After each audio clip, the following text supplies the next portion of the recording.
5 means the same thing in English as it does in Spanish, as in French, as in German, and it's already used for things like the Saffir-Simpson scale, the enhanced Fujita scale. People understand that the higher the number is, the worse the threat is.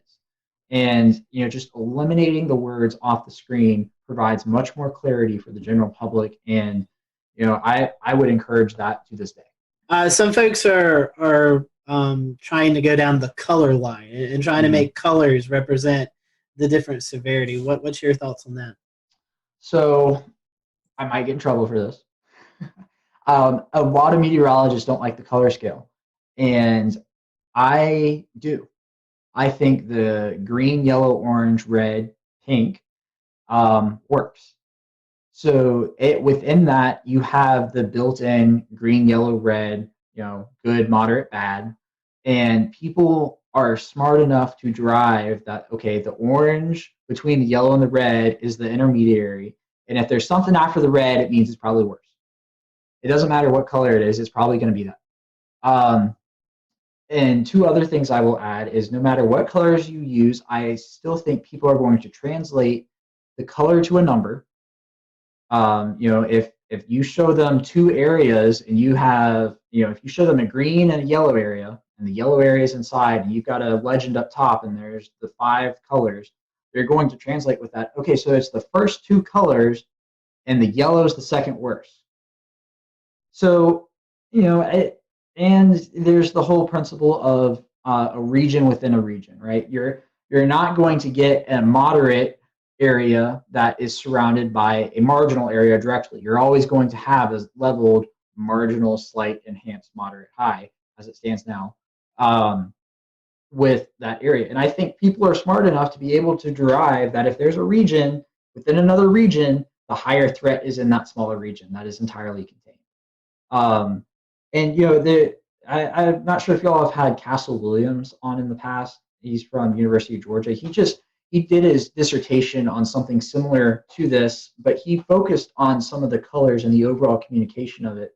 And the recommendations that ended up coming out of his project is that meteorologists should always use the same region, so you're not adjusting the SPC map, and the same colors as the SPC. You can change the wording, you can make it your own, you can give it a different feel, but as long as you keep that consistency, people are going to understand it. So, I mean, that's my 2 cents on it.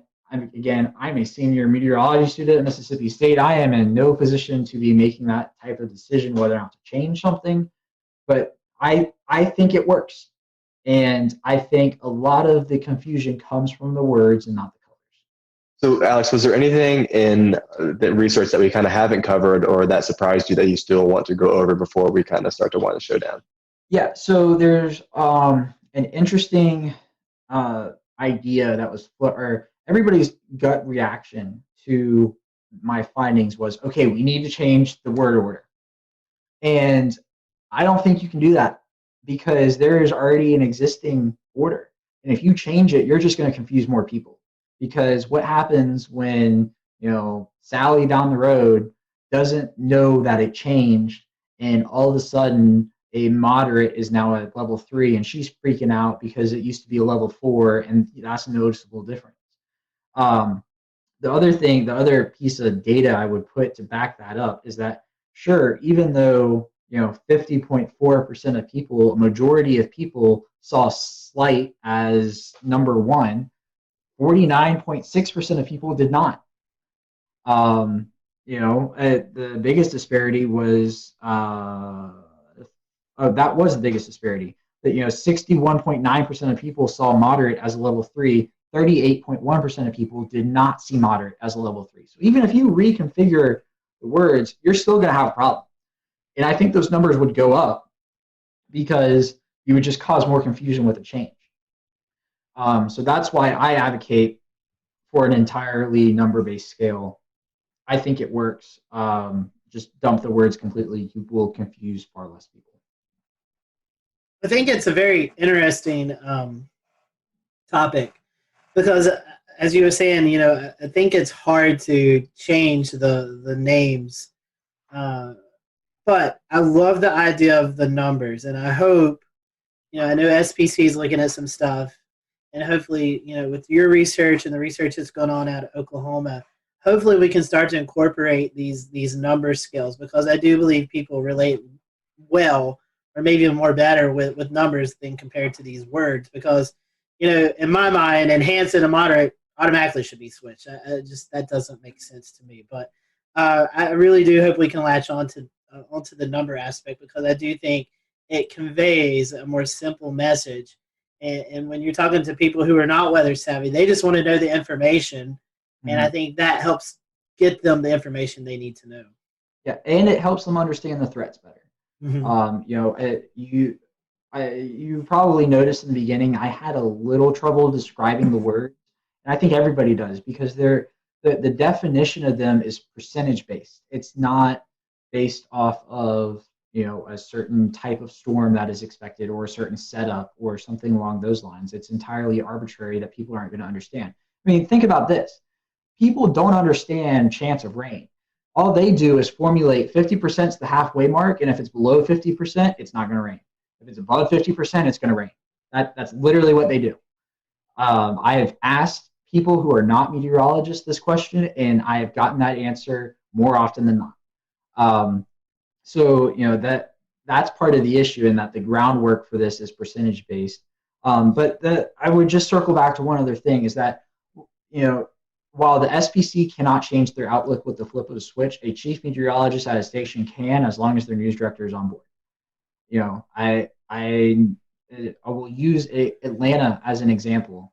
Even though I was an intern at Fox 5, what they do is they show the numbers and the words, which is most common for now. We're working on that. Channel 2 WSB here in Atlanta has dropped words completely. All they do is show the colors. They use a slightly different color scale. Not going to get into that, but on the screen they literally type out level 3 risk, and then they list the threats. At NBC, the NBC station here, they do the same thing. They show the words and the numbers. And the CBS station has dropped the words.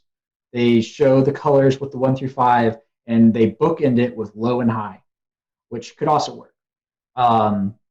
But it just goes to show that there should be a consistent message. I think the consistent message should be the colors, and I think everybody's or the numbers, not the colors. Well, I mean, yes, the colors, but for my perspective, the numbers. I think everybody's on board with it. They were just afraid to drop the names. And I am saying drop the names. Well, Alex, we definitely appreciate your time and this research that you've put in. I know it's getting some attention, and we're happy to have you on the show tonight. We want to wish you well there at Mississippi State. And for those who maybe want to learn more about this project, or just kind of follow you throughout your career, how can they follow you? Yeah, so on Twitter, it's at @AForbesWX. On Facebook, if you just search my name, Alex Forbes, my page will pop up. And on Instagram, same as Twitter, at @AForbesWX. I have a drone. I love to fly drones. Half of my tweets and Instagram videos are drone videos. So yeah, go follow me. Yeah. And you also help out with the severe weather conference that you guys do at Mississippi State every year as well. Yes, except for this year. That's right. That's right. Yeah. Yes, it's a lot of fun. We've had some fantastic people. We had the National Weather Service director come out to Starkville last year. We were going to have the National Hurricane Center director this year, but our conference was scheduled for March 22nd and 23rd, I think, or 21st and 22nd, one of the two. So obviously that got whacked. And we did not have it, because it was in that awkward period of time where nobody really knew what was going on. And we didn't have the time to move it online. So we just, skipped it this year. It will be back next year, Corona, as long as that's gone. Fingers crossed for that. But, it's a lot of fun. If you can make it to Starkville, I certainly encourage everybody to come, especially, Mississippi State's alumni network is huge, and it's the perfect opportunity to get somebody else to pay for you to come back to Starkville. That's right. We'll leave it there. Alex, again, thank you so much for being with us, and thank you for watching the Carolina Weather Group. We'll see you next time.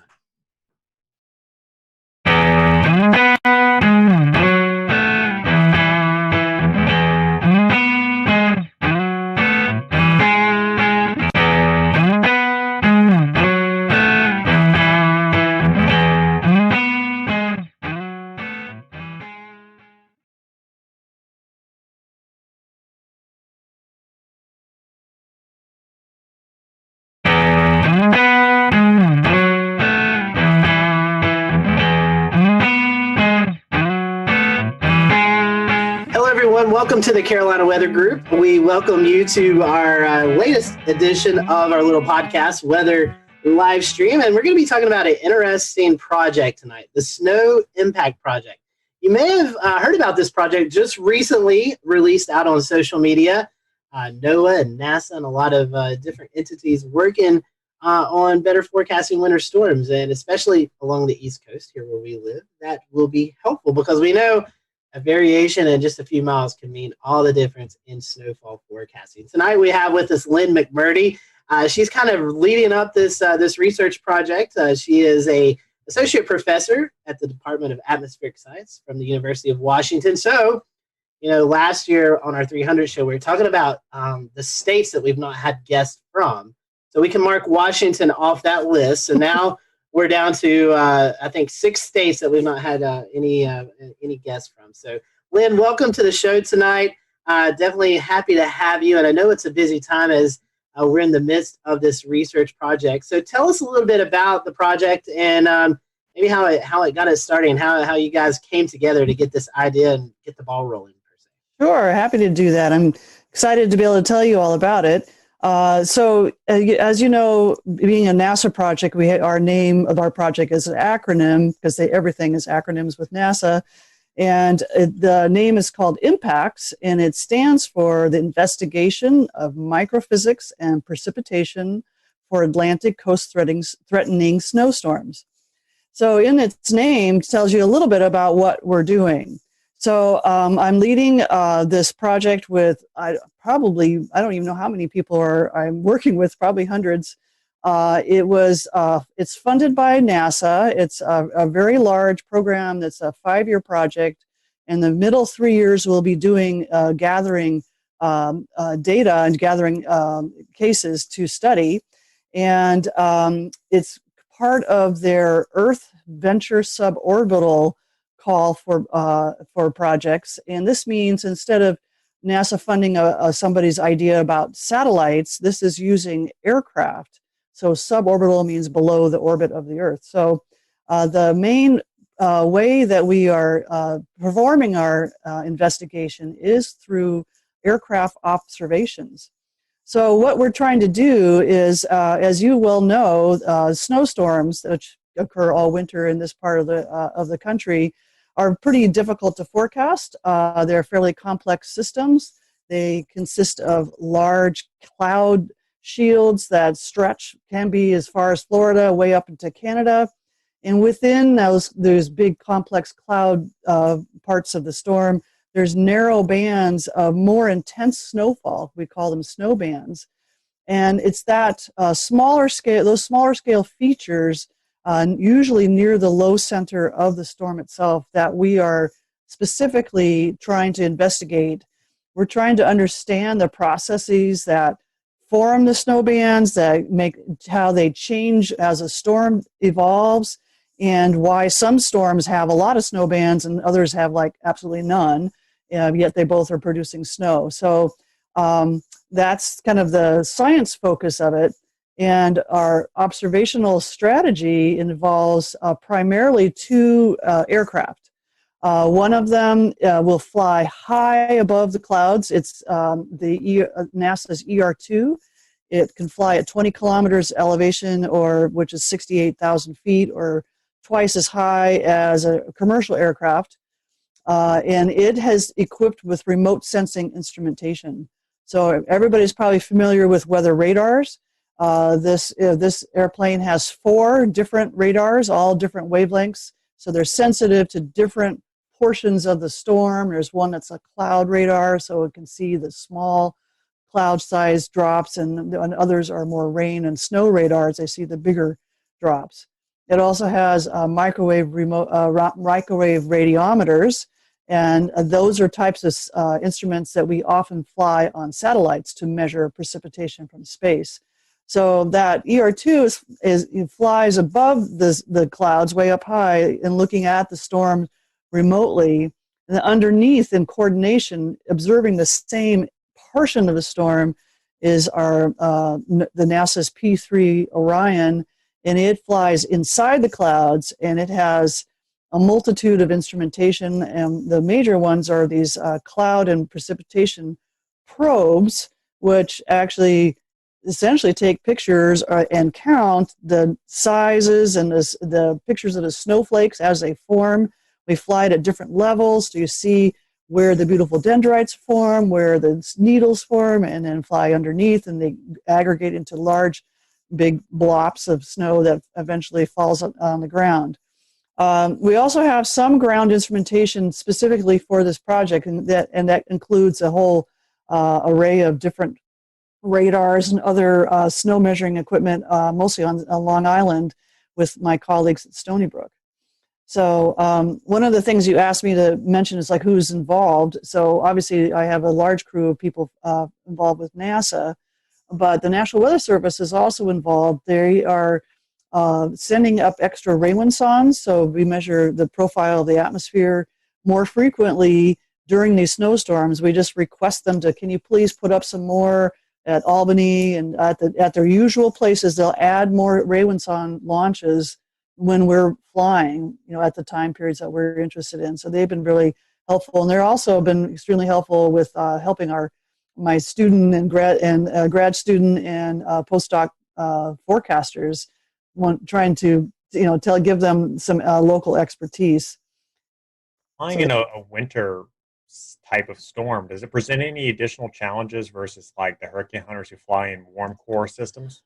Well, that's a good question. The two different systems are pretty different. The hurricane hunters typically fly fairly high, and what they're doing is trying to get different profiles of the environment of the hurricane and try to get a good estimate of what the central pressure is. So they're kind of after a different kind of problem, and they fly fairly high, so they're well away from any kind of icing problems. So for us flying in snowstorms in the winter, this last case, we actually flew, it was rain on the surface, but the structure of the storm was the same. So we flew in it, but icing was an issue that we had to watch out for. I think our main challenge is getting airspace to do the maneuvers that we want to do to sample these storm systems. But so far, the air traffic controls have been extremely helpful and very accommodating. On our first flight, we were kind of messing around in upstate New York and Vermont, but then we wanted to go across Long Island. And when you looked at, there's these, apps called like Flight Aware, you can watch where all the airplanes are. They kind of cleared out a corridor and let our plane go through. It was like, oh man, that is very, that was really great of them to do that for us. So even though it's challenging but we're trying to do our best to not demand too much and we do whatever they tell us to do. Is your aircraft on Flight Aware? Is it something people can track when you're on these? Yeah, it is something people can track. Yeah, definitely. According to the website I found, which is a NASA website, it's November 806 NA and November 809 NA. So I just couldn't remember where the N and the NA were. So we like to make it difficult in aviation. Yeah. So these airplanes, especially NASA flies a lot.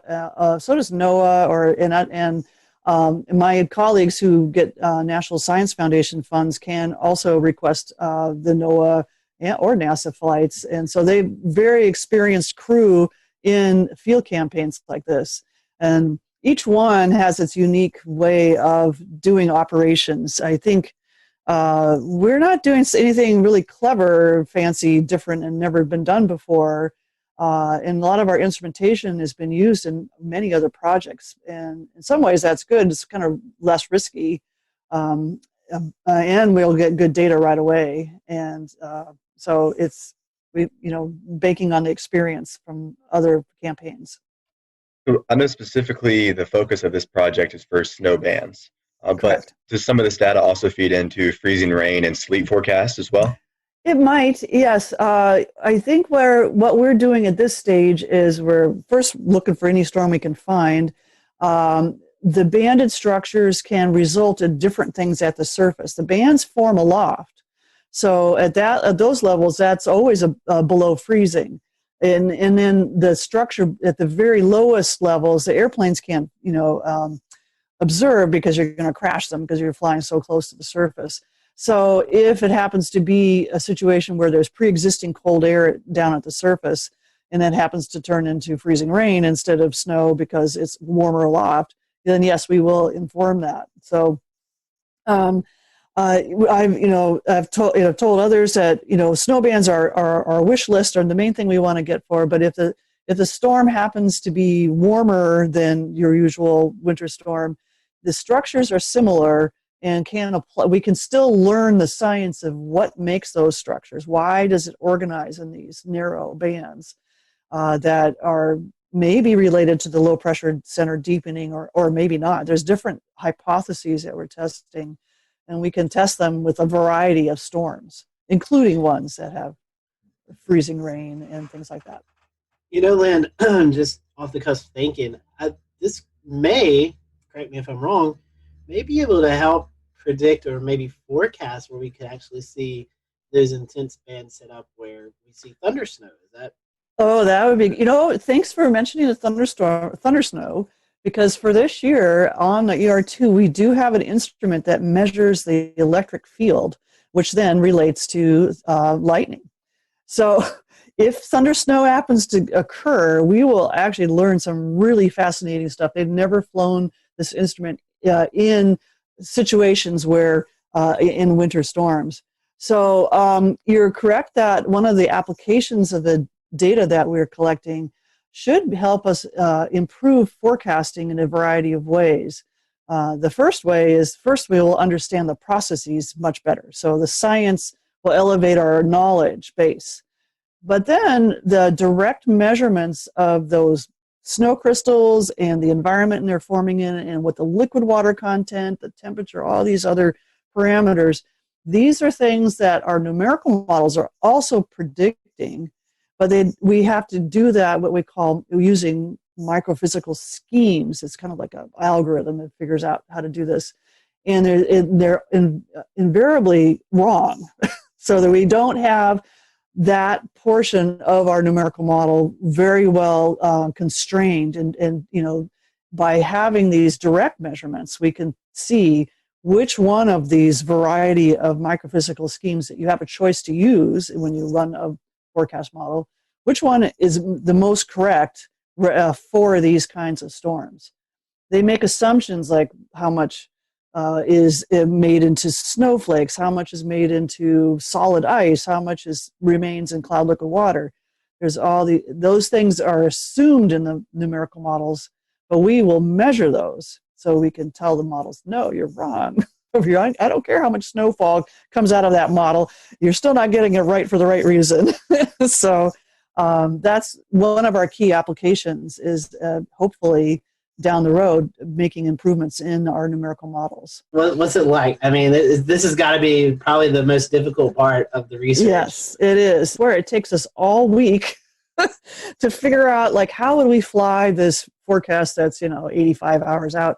So far, everything's gone great. We've been lucky, but we haven't flown a lot of cases yet. As you know, it's been kind of a quiet winter, but maybe that's a good thing. So we will be back again next year, and we hope for a really active year, and we really know how to go about this. So this is, even if we don't fly a lot this year, we'll have learned a lot. We will have gotten pretty good data, and we're ready for a better year in the next two.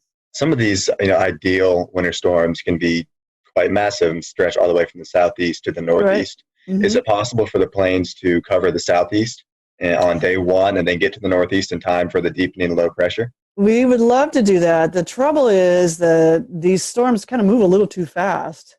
The way when you work with aircraft, there's a certain amount of time that they can fly because of how much fuel they can take, and also for crew duty. So they're very, very strict with how long a pilot can be operating the plane.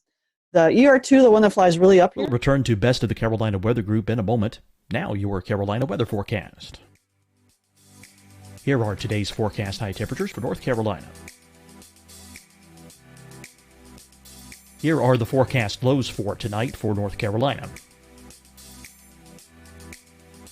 Here are tomorrow's forecast high temperatures. And here's forecast rainfall across North Carolina tomorrow. Here are the forecast highs for the day after tomorrow.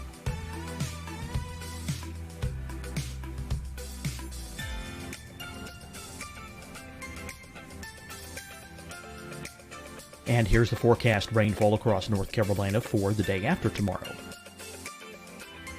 This is the total rainfall forecast across North Carolina for the next 3 days. Here's the severe thunderstorm outlook for today from the Storm Prediction Center.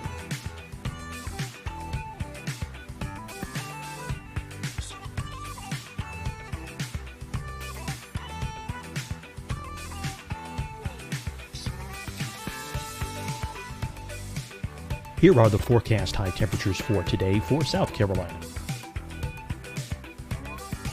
Here are the low temperatures for today for South Carolina.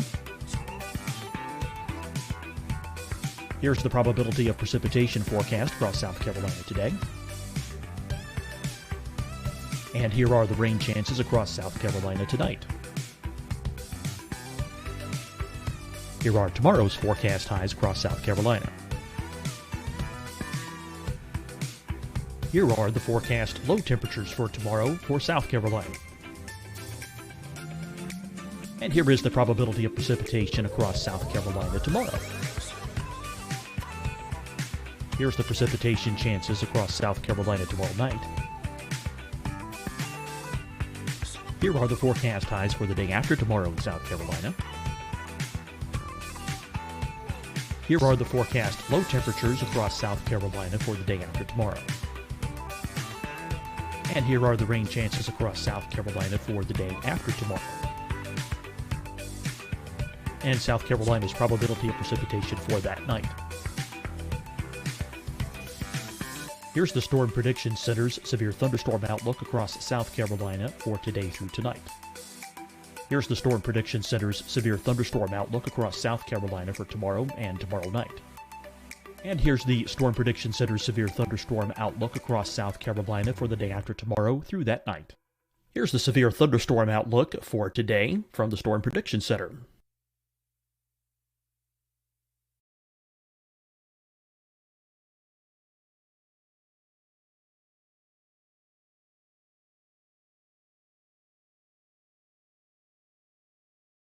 And now here's a live look at weather radar across the southeast. Deciding when to wear a mask isn't about who you know or how well you know them. Just ask yourself, will I be with anyone I don't live with? If the answer is yes, get behind the mask.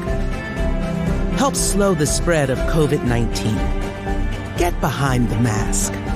Learn more at covid19.ncdhhs.gov. Hi, everyone. I'm Dr. Mandy Cohen, Secretary of the North Carolina Department of Health and Human Services. And when you follow the 3 W's, you protect your family and your neighbors from COVID-19. When you leave your home, practice your W's. Wear a cloth face covering, wait 6 feet apart, wash your hands often. Wear, wait, wash. We're in this together. Stay strong, North Carolina. Fight the spread and take a stand against coronavirus. Wear a mask in public. Stay at least 6 feet apart from others. And get tested. Join us and fight the spread. Visit scdhec.gov/COVID-19. Getting tested for COVID-19 helps you to take the steps needed to protect yourself, your loved ones, and your community. Find the testing location at scdhec.gov/COVID-19 testing. You'll see your Carolina weather forecast at 25 and 55 past. And now back to the best of the Carolina Weather Group on the all-new Carolina WeatherNet.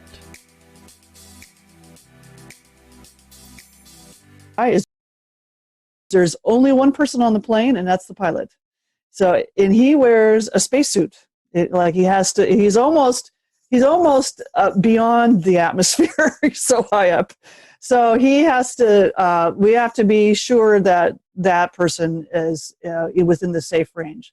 So total crew duty is 12 hours. That includes the flight routine and then landing and the post-flight routine. And then we are required to give them 12 hours off before we require them to show up again. So if my storm would move really slowly, I could probably do that. Well, and I know you mentioned that next year, the project's still going to be going on. How long is it set for at the moment? We're here now, and we're here to the end of February. And then next year, approximately the same, another 6-week window, we'll be out here in the following year. So 3 winters. Emergency management. Maybe if they, we get this research about where these heavier snow bands, like forecasting, maybe emergency management, that's where they put their assets at. I was just wondering if, who all you can see the benefits from this research. Yes, I can see like the public at large, and of course the emergency management is part of that because they are the communicators from the forecasters to the public, and they kind of make decisions about how to respond to any kind of threat like a snowstorm. So I could see the public being, benefiting a lot in the long run. It's always hard to see the direct benefit. I'm going in, geeking out about the great science I'm doing, but understanding these snowstorms better and then using that understanding to improve our forecasting. And when our forecasting is done better, and especially in terms of the distribution of snow and where those bands occur, and do they set up, and if it's one kind of storm, do we expect to get a lot more of these banded structures and therefore more localized regions of heavy snowfall, or do we see that a different kind of storm would not have that, and so there maybe be less of a worry?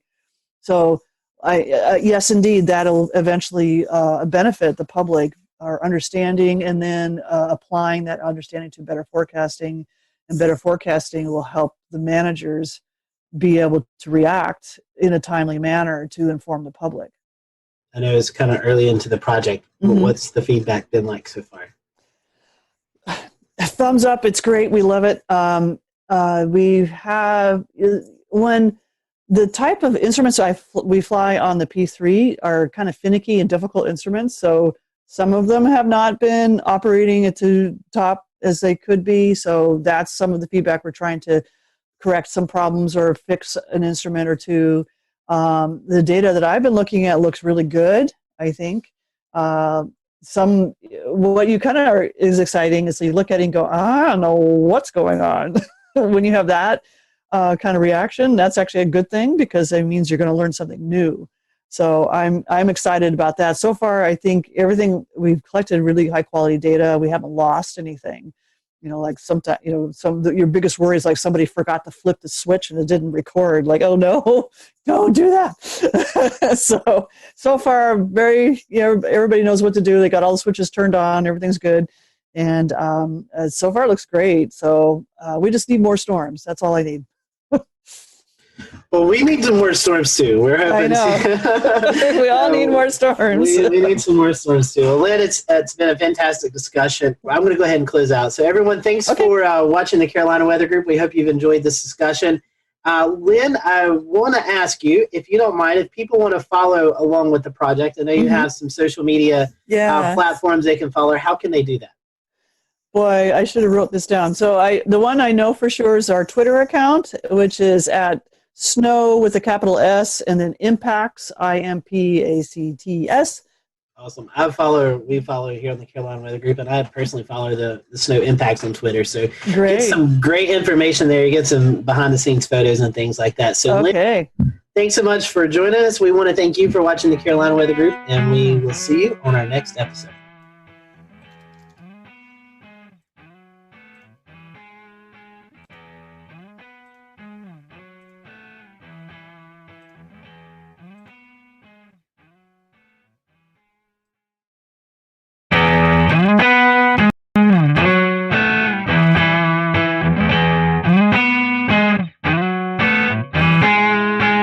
Everyone, welcome to the Carolina Weather Group. I'm Scotty Powell. We're happy to have you this evening. We have with us Stephen Path. He is the Warden Coordinator Meteorologist at the National Weather Service in Wilmington, North Carolina. And tonight we're going to be talking about ocean hazards.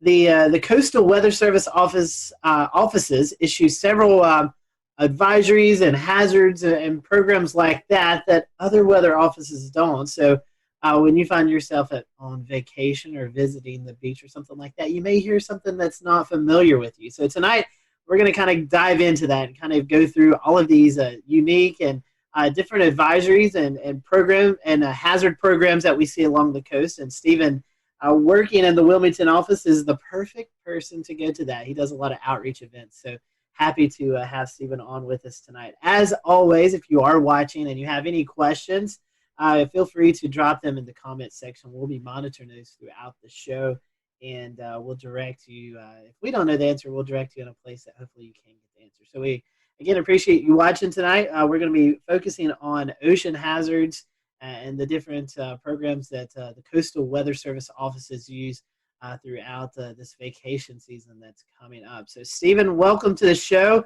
It's been a long time since we've seen you, so I hope that you've been doing well. First question I want to ask to you before we kind of get into the meat of the interview tonight is, when I say warning coordinating meteorologist, for those who may not be familiar with the Weather Service terms, what is exactly your job there at the National Weather Service in Wilmington? Yeah, great question to start off with. We love these long titles, but good evening, and I appreciate the opportunity to talk with the group, and some of these hazards that we're going to be talking about, mean a lot to me, and you never know with the information that we share who we can impact with our lives. We might be able to save someone's life based on the information we share tonight. So thanks, but thanks for having me. But warning coordination meteorologist, I am like the public liaison. I'll work with civic groups. I'll work with the academic community. I'll work with emergency managers and also internal operations too, making sure our warning program has the resources that we need and the information needed, provide training. So it's absolutely amazing to me, because one day I can be working with a group of second graders. The next day I can be giving a stand-up briefing at an annual hurricane exercise, to working with the power squadron, working with the nuclear industry. It's absolutely amazing how many people that are impacted by weather in unique and specific ways and have unique needs that we can learn about and be able to help them as best we can. And I guess I'll go ahead and start off with our topics tonight. We look at ocean hazards, ocean and coastal hazards for what you do, and so we start breaking down into different categories as what is relayed to the public as far as warnings go, as far as safety concerns, and usually one of the things that sticks out the most is rip currents, because that one claims sort of the most lives on the beaches every year with rip currents and drowning. So I guess we'll start out with rip currents. Give us a little bit of explanation about what those are and what to look for. Yeah, what a great one to start out with, because when you look at the data and look at all the weather-related fatalities in the Carolinas, rip currents lead the way for us. We have a lot of coastline. We have a lot of people that visit our beaches that aren't taught anything about rip currents, and the first day they go to the beach, they might get caught in one. So that's a challenge in itself. And in addition to that public awareness type of thing that we have to do, forecasting them is often a challenge too. So, rip currents, again, more than tornado fatalities, more than lightning fatalities, more than flooding fatalities, that's the number one weather issue for us, not to discount any of the other ones. Another interesting stat too, nationally, people often, when you ask them what is the biggest weather-related hazard, they miss it because you can't see it. You can feel it. It's heat. And now we're heading into summertime too, and the beach season, and we need to be mindful of the heat issues as well. But rip currents, can be quite frightening to people, and they don't understand the process. I guess the analogy would be is, an electrician works with electricity, which is dangerous, but they know what they're dealing with. They've had the training. They know what to do and what pitfalls to look out for. Someone coming to the beach, like a lifeguard, knows where to find the rips, knows how to use the rips and how to keep people away from them. But the average person has no clue, and some of the statistics that we have are quite frightening. Right. I understand the lifeguards sometimes they have a direct line to NOAA service accounts across the WFOs around the coast of the United States. So they call in a lot of times when they see rip current just to verify that it's happened. But that's very sporadic. It depends on where parks are and where some of these swim zones are. So where can the public get this information?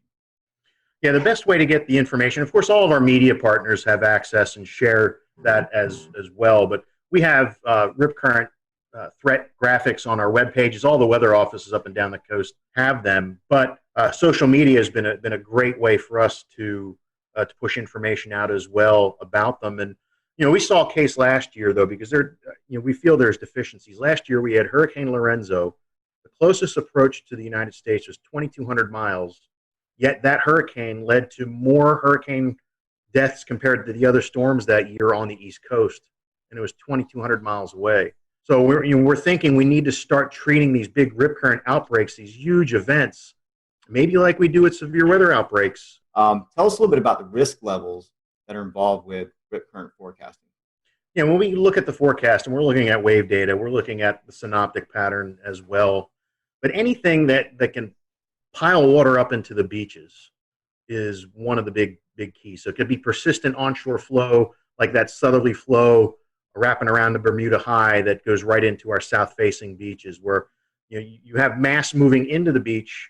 You have to have it stay in balance, so it's going to try and flow back out to stay in a state of equilibrium. So if you have a lot of mass moving in, we typically see that mass being transported out via rip current. So mass in, mass out. So days where we've got decent surf coming on, especially the long period waves from a hurricane swell, that really are the signals that we look for.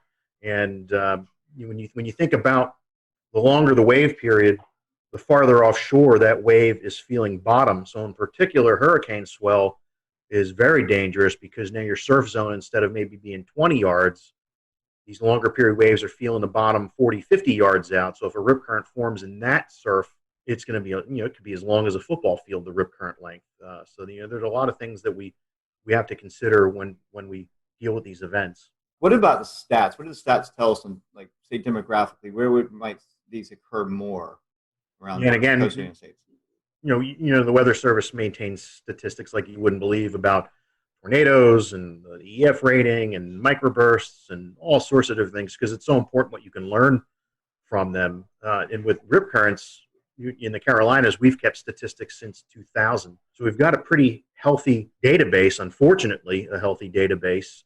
And we've had, since that time, 143 people drown from rip currents in the Carolinas. And when we start breaking the data down a little bit more, what's really interesting is that 25% of the drownings are people that are bystander trying to be the good Samaritan. They see someone in trouble with a rip current, have no training whatsoever, go rushing in, and they end up drowning in that. So, a lot of times, classic call to action information that we've given has been about the person in the rip current, and we need to do a better job of messaging that risk to someone who's on a beach watching someone in a rip current. The other interesting statistics that we see are the demographics that are hardest hit are males between 31 and 50 years old. And, I'm in that demographic now, and mentally I might think I'm a little more physically capable than I am, but the reality is that I'm not. And 31 to 50-year-old males have kids, some have grandkids, so there's a better chance they're going to be at the beach with a kid who gets into trouble and has to go and make a rescue too. If females, it's a little bit younger. It's 31 to 40 is the biggest group there. And if I break down the males, it's really 41 to 50, but that big group there. But males are 5 times more likely to drown based on our statistics. And when you look at where people are coming from, about 84% of the drownings are people from inland areas. That's exactly right. A lot of folks come here, they have no idea that there's several factors in play. In fact, another topic to bring up is longshore currents. We know that we have tidal swings here in the Carolinas up to 6 feet for South Carolina, even 8 feet down into Jekyll Island, Georgia. So that's about the highest tidal swing on the southeast coast. But it makes for some pretty nasty currents along the beaches, along with waves and the potential for the riptides. We talk about currents, right, and how strong these currents are, and how does that factor into what your forecast goes? That's a great point too, because every year it seems, especially when there's more of a lunar influence, the higher high tides, lower low tides. A lot of our inlets, you can walk across them during low tide during these more of these lunar astronomical ranges. So you got people walk across to an island, and they're having a great time, not paying attention. The tide's coming in; it's going to come in quick in that type of situation, and then they can't swim back, or even if they can swim, they get caught up in that tidal current and become a victim that way. I mean, I've been at the Wilmington office 20 years, and I'd say there's been at least 20 of them that easily 20 of them where it's a function of the tidal current in inlets where water is being forced through narrow areas and catching people off guard. Couple more topics for me, and I'll pass it on to Dan. And we talk about some of the other factors on beaches, like sneaker waves or even meteor tsunamis from release of energy from storms that would cause some tidal event, right? So start with sneaker waves. That's usually like more northwestern United States specific to the Oregon or Puget Sound area. We do get them. We have records of them, and even video of some sneaker waves. I think when Hurricane Irene, off Daytona Beach with the pier getting swamped. The phasing of different wave energy the spectral distribution of waves, and when they have constructive interference, if you can get a couple of them where they phase up just right, you might get an anomalously higher wave, the 1 in 1,000 wave, based on wave distribution versus what your average wave that's out there. And if the timing of these sneaker waves is just right, you might, if it happens on 4th of July versus December, the impacts are, it doesn't matter. It's like the F5 tornado going through open field versus an F0 going through a city. You have different results, even though it's the same impact but different magnitude. But we've had fatalities from sneaker waves. In Myrtle, I think it was Myrtle Beach several years ago. Guy caught off guard. Wave knocked him down and actually gave him a spinal injury as he was hit by that. It was just very powerful, sudden wave. But yes, I mean they're mainly West Coast. I mean, you think about the West Coast, just the distribution of waves is phenomenal compared to what we see in the Atlantic Ocean. There's so many different wave swell systems that are out there, and you have a better chance for having that interference come into play. And you hear stories people fishing out like on a ledge on the West Coast on a rocky shoreline, and you look over at them again a little bit later, and they're swept away and they're never found again. So it certainly is more of an issue there. The meteor tsunamis, we've had record of them, especially mid-Atlantic. Northward, you hear of some. You hear of the one down in Daytona, I think in 1992, was associated with the collapse of a tropical squall line. But I guess the best analogy I can say with the meteor tsunamis is if you're ever in the pool and you have a raft, you have it out in front of you, and you're pushing up and down on that raft, and how long does it take before you start feeling wave energy throughout the pool? It's no different. These meteor tsunamis, it can be significant atmospheric changes or large scale area macro burst type of thing, and all that air pushing right down on top of that wave, and then as it releases and you start getting a longer period wave. Usually they result in not much in the way of wave run up or inundation. Usually get rough currents. There was I think at Barnegat Inlet, New Jersey, a few years ago, when the big derecho moved off the coast from like Midwest to the Jersey Shore and Delmarva. There was someone snorkeling in Barnegat Inlet, and on the backside of that derecho that went through, there was a meteor tsunami that caused everything to become real turbid and very rough currents. So that's I don't usually lose sleep over the meteor tsunamis. I lose sleep over the submarine landslide tsunamis that could be lurking right off. I mean, there's a history of them off our coast. But either way, that type of wave is the predictability is we have a long ways to go before we can do that. It's hard enough getting the significant waves right 5 days out, let alone try and forecast a meteor tsunami. Can you tell us a little bit about gale warnings and kind of what goes into those and how those are used? And we have weather systems that result in 34 knots to 47 knots of sustained winds, nor'easter or winter storm, maybe a strong gradient between two systems, non-tropical. Then that would be the warning that we issue for that. There's no sea requirement with that. Like small craft advisory is at least 6 foot seas in the Carolinas is the minimum threshold for seas. So that could be a swell that's from a distant storm that generates those waves. but more than likely, we're issuing a small craft advisory because we're seeing winds around 25 to 34 knots, and that's about the level it really starts making navigation dangerous. A 6-foot swell wave in the open ocean versus a 6-foot 4-second wave, a locally generated wind wave, big difference. You can have boats roll over with the higher frequency waves. They're very steep. We call them steep waves. Now that 6-foot swell coming in could be a hazard, especially as it starts shoaling. So around inlet entrances, so picture a boater trying to get out the inlet or come back in through the inlet. If you have those big swells coming in, they're feeling bottom, especially with a falling tide. Now you've got waves going counter to the current. They can be extremely steep, almost look like cliffs before they spill or plunge over. So we do have these deep water hazards as they migrate to the coast, can create certain issues for us. That's really interesting. And so our small craft advisories, are they changing to warnings? Can you tell us a little bit about the changings that are happening to that? Yeah, there might be some. We're going through hazard simplification where we're taking a look at a variety of products and trying to make it a little bit easier. When you look at the weather.gov map and you see all the advisories and hazards and warnings going on, sometimes the thing's lit up like a Christmas tree. So the agency has invested a lot of effort with social scientists, with core partners to try and find a better way. So we will see some changes with that. I don't know to the extent how small craft advisories will change. Gale warnings, I don't think we're going to have any changes. And of course, storm warning, when you have over 47 knots sustained, we would have that. As we all know, with any sort of simplification of hazards or anything weather related, it has impacts on a lot of sides. So that's great to hear that the social outreach there's happening to try and figure out how that will impact everything.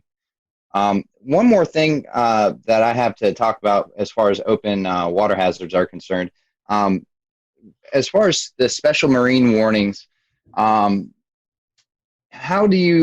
what's the best way if I'm a boater, if I'm going to be impacted by these special marine warnings, what's the best way? Well, first of all, what is that, and how does that warning get established, and then how is a person that might be impacted by it, how do I find that and look for it and know that it's happening? Yeah, it's a great point, and it is a challenge just because of limitations of coastal weather radio, cell phone connectivity, access to apps. When you're further out and you're farther offshore, you're losing a lot of the ability to receive this information. So it's always important to know before you go. If there's a day that we're calling for all these thunderstorms, it's not worth it. Live to play another day type of thing. So right off the get-go, we've lost boaters to strong to severe thunderstorms before. Knock on countertop, not lately, but it has happened where people are taking risks and get caught by quickly evolving storms, like even that MCV that went through yesterday morning here. I would not have wanted to been anywhere near a boat with that coming through. But when we do have something like that come through, if we anticipate winds over 34 knots, then we would issue a special marine warning, or if it had water spouts with it, or large hail, because large hail in the open ocean, you could break the windshields on the boats and things like that too. But usually they're issued for 34 knots or higher sustained, or I'm sorry, any gusts 34 knots or higher, and any potential for a water spout. As soon as we send the information out, it will play over the weather radio, and a lot of the VHF bands on a boat radio, you can see or hear those messages coming across. Now, some boats have radar on them, but they're not the right band to interpret weather data when they're twirling around. Usually, if there's a big thunderstorm target, the band that the marine radars are used, you might only see the edge of what's out there. It's not powerful enough to penetrate into the storm, so that really doesn't provide much in any way of value. But I think there are some providers via satellite where you can get information. But it is a great question, because you need to be connected to that environmental intelligence if you're going to be in an area where you're at extreme risk. You can't just 30 miles offshore. You can't just seek safe harbor in 10 minutes. We'll return to Best of the Carolina Weather Group in a moment. Now your Carolina weather forecast. Here are today's forecast high temperatures for North Carolina. Here are the forecast lows for tonight for North Carolina. Here are tomorrow's forecast high temperatures. And here's forecast rainfall across North Carolina tomorrow. Here are the forecast highs for the day after tomorrow.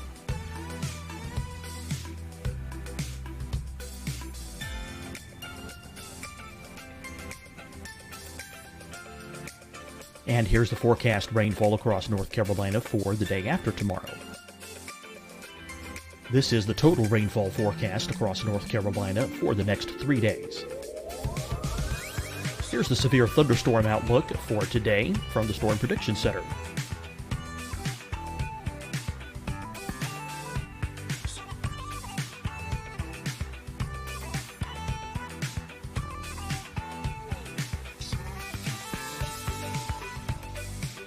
Here are the forecast high temperatures for today for South Carolina. Here are the low temperatures for today for South Carolina. Here's the probability of precipitation forecast across South Carolina today. And here are the rain chances across South Carolina tonight. Here are tomorrow's forecast highs across South Carolina. Here are the forecast low temperatures for tomorrow for South Carolina. And here is the probability of precipitation across South Carolina tomorrow. Here's the precipitation chances across South Carolina tomorrow night. Here are the forecast highs for the day after tomorrow in South Carolina. Here are the forecast low temperatures across South Carolina for the day after tomorrow. And here are the rain chances across South Carolina for the day after tomorrow. And South Carolina's probability of precipitation for that night. Here's the Storm Prediction Center's severe thunderstorm outlook across South Carolina for today through tonight. Here's the Storm Prediction Center's severe thunderstorm outlook across South Carolina for tomorrow and tomorrow night. And here's the Storm Prediction Center's severe thunderstorm outlook across South Carolina for the day after tomorrow through that night.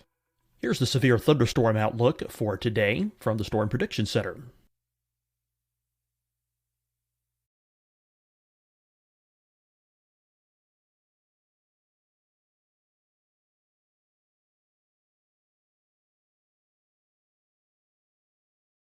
And now here's a live look at weather radar across the southeast.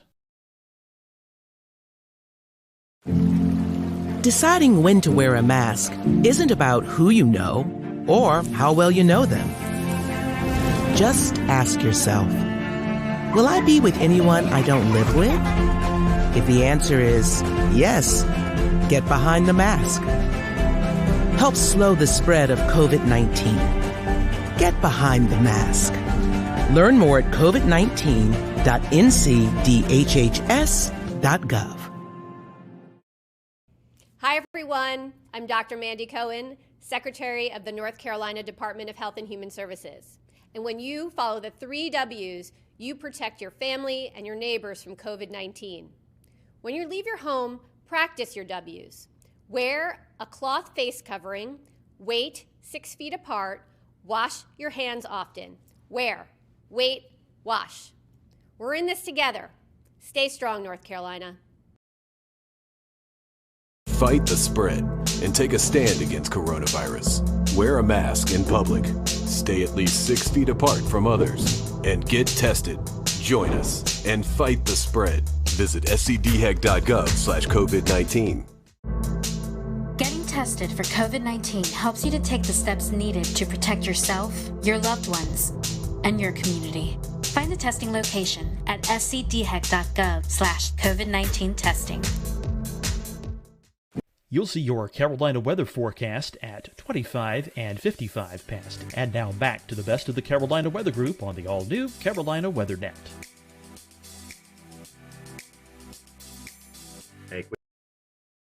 Which is why we say avoid it if at all possible. Go a day when there aren't thunderstorms in the forecast.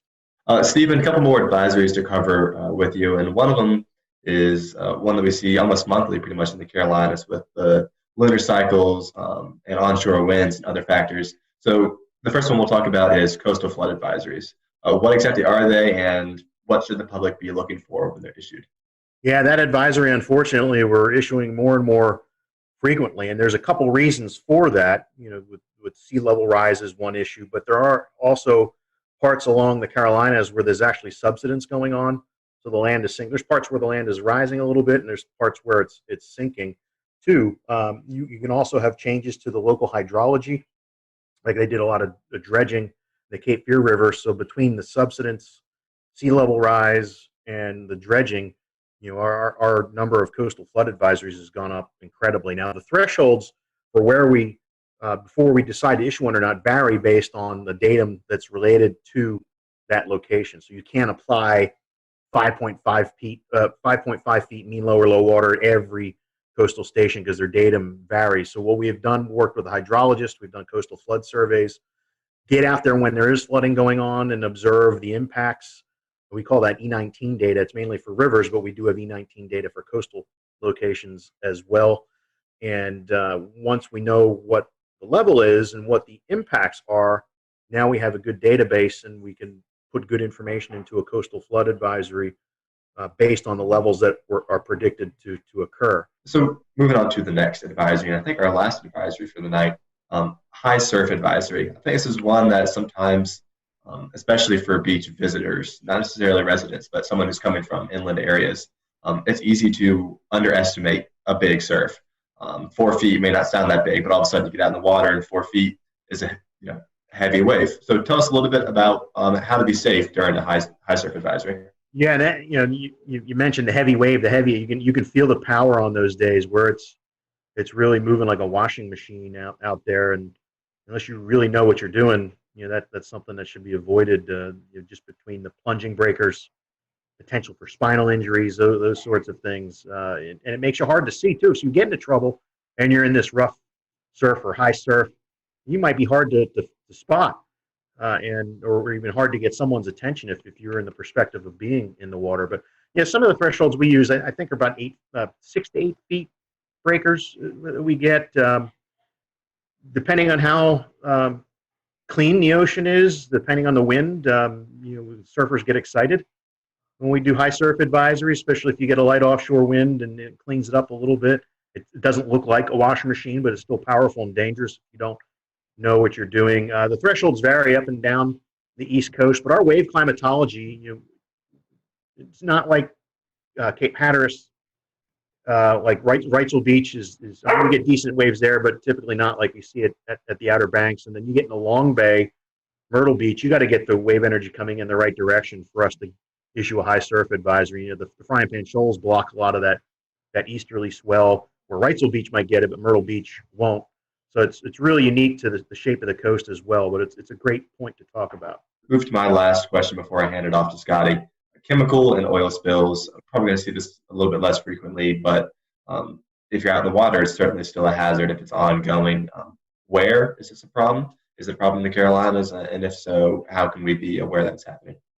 Well, it's frightening how many tankers bring all sorts of scary things just off the coast. And the 21 years I've been in Wilmington, there have been a couple close calls, especially I think one time a barge with maybe number 6 broke loose off of Cape Fear, and luckily in a storm, and luckily they were able to get a hold of it and make sure it didn't cause any problems. But with oil rigs, it isn't a big issue for us because we don't deal with any. I mean, more for the Gulf Coast. I mean, I'm more concerned with maybe a ship with hitting a shoal or a collision, sea fog event, and you got ships carrying xylene or some other terrible chemical that collides with another one, and now we have to deal with the decision support thing, working with emergency managers. And that's why, it doesn't matter. It could be severe clear weather. We always have to be ready, and most of these events are a result of some mistake. And when we talk about oil spills, but at least what I'm proud. Part of NOAA is the National Ocean Service, and they have scientific service coordinators that have responsibility for each part of the coast. So it's important for us to have a good relationship with the coordinators in our area, which we do. So we we've exercised with the Coast Guard, going through their incident command training, doing their oil spill exercises, and working with the scientific services coordinator, because it's all about knowing who the players are, not just showing up going, okay, what do I do? How can I help you? These are hazards that have come about from out in the water. What about any of the hazards that have originated from within inland? I think one of the biggest examples we've all seen is after, I believe it was Hurricane Matthew and maybe Florence as well, seeing a lot of stuff being carried out from the rivers and satellite imagery showing it making its way into the water. Was there any sort of response to that as far as keeping people off the beaches for a period of time, or any sort of hazards associated with that might happen again the next time we get a big hurricane? It's a great point too. You know, there's the debris hazards too for boaters. There's the biological type of hazards too. There's a lot of things washing down pollutants that, you know, I think the rule of thumb is, I mean, you really don't want to be messing with the water after a hurricane or a huge flood event. Bacterial counts are high. The other pollutants that are out there, you know, give time for it to flush out. And what's amazing is that after a hurricane, the fishing is usually tremendous along the waterways and just offshore for that month or two afterwards. One thing that very photogenic around the Carolina coast, and we see these events happen, are water spouts. So can you talk to us about maybe the conditions that warrant to these water spouts? And I know you guys monitor these and you give out surf hazards. It's kind of like a beach day forecast, and you give out water spout threat, lightning threat. So talk a little bit about that forecast you give out, but also the conditions that are really able to produce these water spouts off the coast. Yeah, and I got to give props to one of our lead forecasters, Tim Armstrong, who developed this water spout risk, where he went back and looked at a catalog of events that we've had over the years and found some really interesting information about instability and actually lack of shear type of environment, but with a boundary in the area like a land breeze or some other boundary that might be stalled up there. So it was, you know, we think, you know, people see a water spout and they might think it's it's the classic tornado, and some of them are, like the big Myrtle Beach tornado, July 6th, 2001, somewhere around there, was actually like a classic tornado that just happened to ride down the beach and move into the water. So some are classic tornadoes, like even the tropical cyclone tornadoes are more of the classic type versus your regular water spouts. So, but every summer we get the right instability in place. We get light winds through the atmosphere with that boundary there, and we get you get funnels that come out, and some of them can be in absence of any rain and just lollygag around. On occasion, maybe once every 3 years, we have to issue a tornado warning for one that's moving closer to shore. The last one we had move ashore was near Myrtle Beach, near the Ferris wheel a couple of years ago. We had one at Carolina Beach back in 2011, the week before Hurricane Irene, I think it was.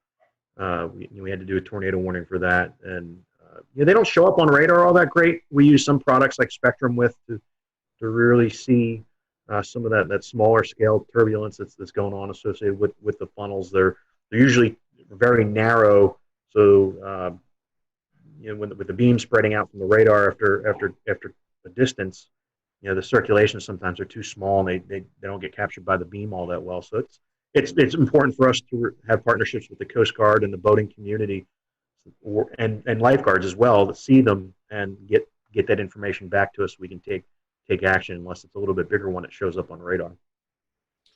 Stephen, we've certainly appreciated this all useful information as our listeners and followers head out to the beach for some relaxation time, and we hope tonight's program will help you all who are listening and watching to know these hazards, that on a sunny beach day there's still things that we need to pay attention to. For folks who may be coming into the Wilmington, Myrtle Beach, the southern North Carolina coast, the forecast area that you cover, Stephen, what's the best way to follow this information? Do you have a section on your website? I know you mentioned social media. Where can our followers and listeners find that info at? Yeah, each office on their webpage, like Wilmington, weather.gov/ILM, or Charleston is weather.gov/CHS. We have a surf zone forecast link on the webpage there. It's not as pronounced as we'd like to be. It's usually towards the bottom, but there's good information there. But I would recommend tapping into us on Twitter or on Facebook, and especially with Twitter, because some of these beach hazard statements that we issue for when the risk is moderate or high for rip currents, I mean, you would get that information that way, and you might learn about some other things too. So if you're heading to the beach, make sure you follow National Weather Service Wilmington, Charleston, Morehead City, I think, and I think that's the three. Yeah. Springfield, Virginia has a little bit of North Carolina. Yeah, so follow those accounts if you're heading to the beach. That way you're up to date on all that's going on along the ocean. So, Stephen, thank you for your time. We hope that you have a great rest of the summer. I know hurricane season is lurking and around the corner, and you're getting prepared for that. So hopefully it'll be a quiet season for you. We appreciate you joining us tonight. You're welcome. We can use the break, so I'll take it. Definitely. So thank you guys for watching the Carolina Weather Group. We'll see you next time. Have a great evening.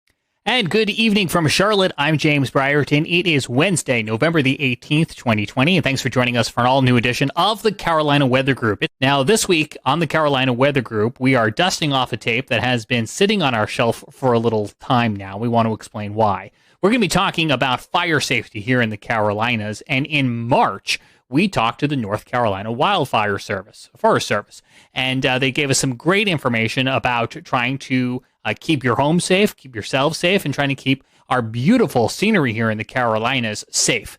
No sooner did we tape this episode last March, well, as you might recall, the pandemic really increased and a lot changed, and we ended up covering several coronavirus-related shows here on the Carolina Weather Group before conditions really became so wet that we haven't talked about wildfires since early in the spring. We had lots of moisture from the tropical season. We had severe weather roll on through with lots of thunderstorms, all conditions that kept things very moist outside and really kind of kept the fire risk to a minimum. Well, it's now cooler outside, it's windy, we have lots of abundant dry leaves on the ground, and thus we're entering a little bit of a fall fire season here in the Carolinas, so we thought it was an appropriate time to go back and visit that episode, and we wanted to give you that premise and our appreciation for our guests who have been waiting for a little while to share all of this great insight with you. That's coming away in just a moment. Hello, everyone. Welcome to the Carolina Weather Group. We thank you for joining us tonight. And tonight we're talking about wildfire and how wildfires and weather kind of go hand in hand. And so tonight we have with us Justin Query from Granite Falls, North Carolina. He is in charge of Western North Carolina and the wildfire mitigation program. And we also have with us Hannah Thompson Welch. She's located in Kinston, North Carolina, and she manages Eastern North Carolina and the wildfire mitigation program there. So Hannah, Justin, thank you for joining us tonight. We appreciate that. I know our first question to a lot of folks who are first time on this program has to deal with weather and how they got interested in weather. And I know weather is a part of your job, but how did you guys get involved in the Forest Service? What really inspired you to want to do this? Hannah, I'll start off with you. Kind of give us a little bit backstory about you and then how you got involved with the North Carolina Forest Service. Okay. I was one of those kids who liked to romp through the woods and stay on the heels of my father, so trying to keep up with him through the woods, I guess that's what got me into forestry to begin with. But I was a sports medicine major originally and helped some guys out in the dorm with their homework in forestry, and then got bit by the forestry bug. So I worked for Kentucky Division of Forestry for a couple of years and then came to North Carolina, and I've been here 16 and a half years so far. And Justin, how about you? How did you get caught up in the Forest Service? Yeah, it's somewhat similar to Hannah. You know, it was a lot of outdoorsy type things with my dad growing up.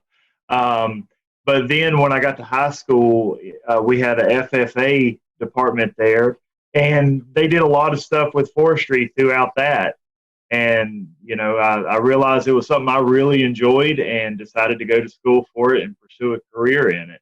And just like Hannah, me and her, we started right about the same time. I'm sitting about 16 and a half years myself now. Very cool. Those are great stories. So now kind of transitioning into the main topic of tonight, which is obviously wildfires. Justin, I guess we'll kind of start with you. Is the spring fire season the only fire season of the year, or is there another one later in the year as well?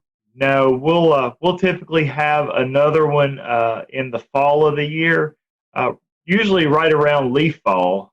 We'll have a lot of fresh leaves on the ground, ripe for ignition. Right, yeah, I can see how that would be an issue. Speaking of ignition, how do some of these fires get started, Hannah? So in North Carolina, we have around 98% of our fires are caused by humans. That is terrifying. Well, it's only 2% are caused by lightning, and that's different in a lot of other parts of the country. But here, with our wildland-urban interface, we have a lot of population, so we have a lot of human-caused fires. And some of those are debris burning is our major cause, around 38%, and then incendiary is about 20%, miscellaneous 14%, and then it goes all the way down to camping at 1%. So it's a variety of human causes, but our main one is debris burning. And to sort of piggyback on that, to Evan's question, a lot of folks here, we see prescribed burning a lot in our forests, and a lot of folks are always asking, hey, is that fire out of control? Sometimes it can really set up where you get pyrocumulus clouds building over the top of it and just looks like a really ominous situation. So I got to ask, are any prescribed burns responsible for some of these out of control fires, or is that really monitored heavily and that's almost a 0% risk? Okay, well, I'll take that one then. I was thinking about it for a moment. Yeah, we'll go with you first. Sorry, my fault. So I guess the question is, does a prescribed fire ever turn into a wildfire? Is that the long and short of it? Yes, it has happened before. And will it happen again? Yes, it probably will. We do our best to plan for that not to happen. But, you know, when you're dealing with something like fire and something as with weather, and, you know, it can be an unpredictable thing. As much as we like to think we can predict it, you can have a wind shift that you didn't see coming. You can have, you know, a whole host of different things. You know, relative humidities will drop out lower than what you thought they were going to be. And, you know, experience some more extreme fire behavior than what you were thinking you would have that day. Justin, just quick piggyback off of that. You're kind of talking about the weather variabilities. When you find yourself on some of these larger wildfires, like we experienced in Western North Carolina back a couple of years ago, and they grow so large, and you guys actually have like a command post, and you have Forest Service and firefighters. Do you guys ever get like meteorologists that on like site to help you out with like you talked about humidity or wind shifts or anything like that? Yeah, absolutely.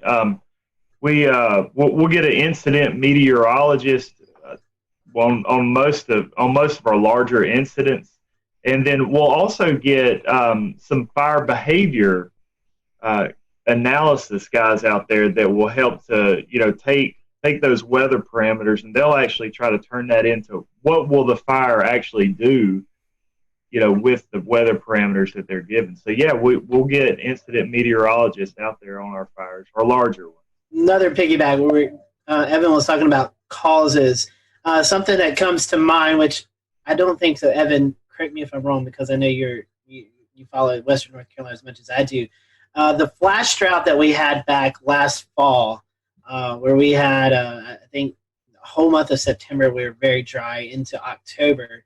I was actually looking at some of my forecast graphics earlier today and noticed that we had high temperatures in the first week of October, still in the 80s and 90s. What was that like? How, flash droughts happen. Well, a long-term drought, you can kind of predict, we have a chance of seeing fires, but these flash droughts that are caused by the lack of precipitation, really high heat, and everything's kind of starting to die off from summer into the fall season. You guys, I guess, assuming when this happens, Hannah, you and Justin, you guys are watching this, and everybody really has to be on guard for something that could quickly happen. Yeah, and we put a lot of resources into place. There was a lot of pre-planning efforts that went into the flash drought situation from last year. So we were ready to move in the case that we had a larger fire occurrence event where we had a bunch of new ignitions. And so there were plans in place to aggressively hit those where they were, and even calling in out-of-region resources for that. Very good. So I'm sort of, going to ride along with this, Scotty, because I know one of our topics is going to be how does weather play into these fires? And we talked about wind earlier, right? We talked about the lack of rain, talked about droughts. You mentioned something earlier, Hannah, about winds, and sort of, we saw what happened in Western North Carolina a few years back. We saw what happened at Gatlinburg, and we saw what happened ahead of the cold front where convergent winds drove that fire. What sort of factors are you looking for severe type events to occur, severe outbreaks, or these fires are spread very quickly? In other words, how is weather playing into everything that you're doing? Well, weather is a huge part of what we do every day. So you almost become an amateur meteorologist when you join the Forest Service, not even by choice. It just happens. Sure. So you're looking at all the models like us too, right? Yeah, we are. We're looking at similar products, predictive services, long-range planning, long-range forecasting, a bunch of different data sets that we look at. And we even have a portal that's available to anyone that wants to look at it with a lot of climate data that's in there. Very good. And Justin, are you guys working with the National Weather Service offices in the local areas, or if it's divided down the region, you go to two different offices, but you're working closely with them, correct? Yeah, that's right. A lot of these offices, we have direct numbers where we can call them. One of the products we always love to get from them is a spot weather forecast, where we can really pinpoint. I want to know what the weather's going to be at this exact location. So yeah, we're in very frequent contact with our National Weather Service. And so I'm gonna kind of switch this because we're starting to talk about territory, right? And we're looking at mountainous areas versus coastal plains. So like, what would be differences between a fire in the mountains in Western North Carolina and a fire in Eastern North Carolina? So whenever we're dealing with fires in the western part of North Carolina or the mountains, the biggest difference there is we have a lot of terrain to deal with. Whenever you have a wildfire on a steep slope, it's going to burn typically a lot faster going upslope. The other issue that we run into is the equipment that we can use in some of these terrains. You can't put a bulldozer on a 50 or 60% slope. You can, it's just very, very tricky. So most of the firefighting that we do in that type of terrain is a lot of manpower with hand tools. So the actual vegetation that we have, there is a difference there. So luckily the vegetation doesn't burn quite as severely as it does in the east. And I would say Hannah will probably cover some of that. She talks about the eastern fires. I was just going to mention, we've referred back to 2016 several times, and we definitely had a major fire problem that fall. I believe we burned somewhere around 62,000 acres just within a 2-month period. It was a real problem in Western North Carolina that during that fall. Yeah, and in Eastern North Carolina, while we don't have to deal with mountainous terrain, we do have to deal with a lot of challenges all in flat country or in rolling hill country. Our fuels are more volatile and they burn with greater intensity, but we can use heavy equipment such as tractor plows, which is a bulldozer with a fire plow behind it. And though that equipment's used more easily We'll return to Best of the Carolina Weather Group in a moment. Now your Carolina weather forecast. Here are today's forecast high temperatures for North Carolina. Here are the forecast lows for tonight for North Carolina. Here are tomorrow's forecast high temperatures. And here's forecast rainfall across North Carolina tomorrow. Here are the forecast highs for the day after tomorrow.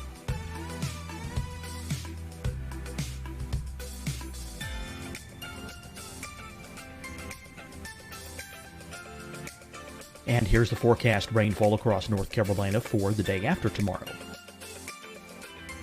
This is the total rainfall forecast across North Carolina for the next 3 days. Here's the severe thunderstorm outlook for today from the Storm Prediction Center.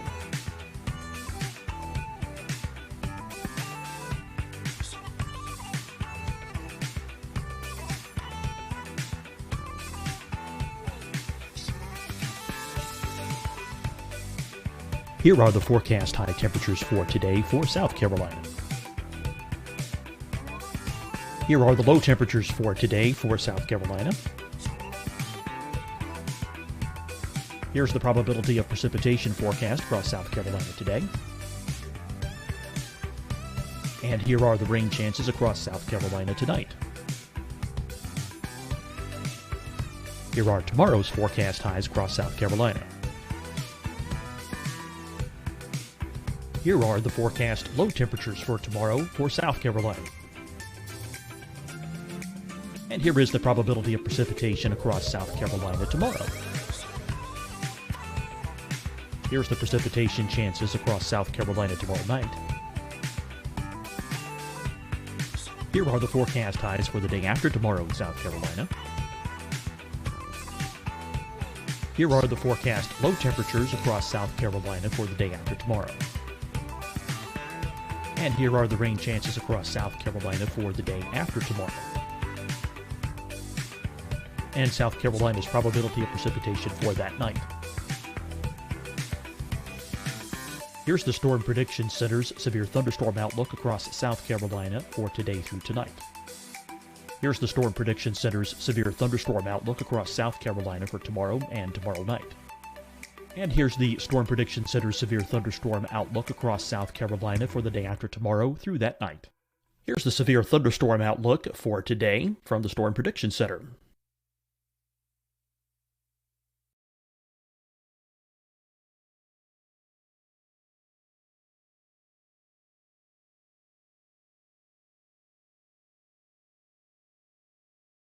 And now here's a live look at weather radar across the southeast.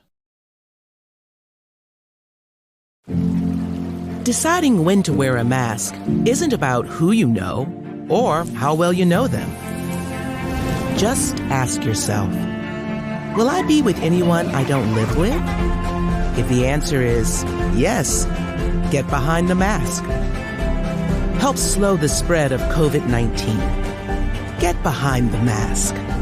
Learn more at covid19.ncdhhs.gov. Hi, everyone. I'm Dr. Mandy Cohen, Secretary of the North Carolina Department of Health and Human Services. And when you follow the 3 W's, you protect your family and your neighbors from COVID-19.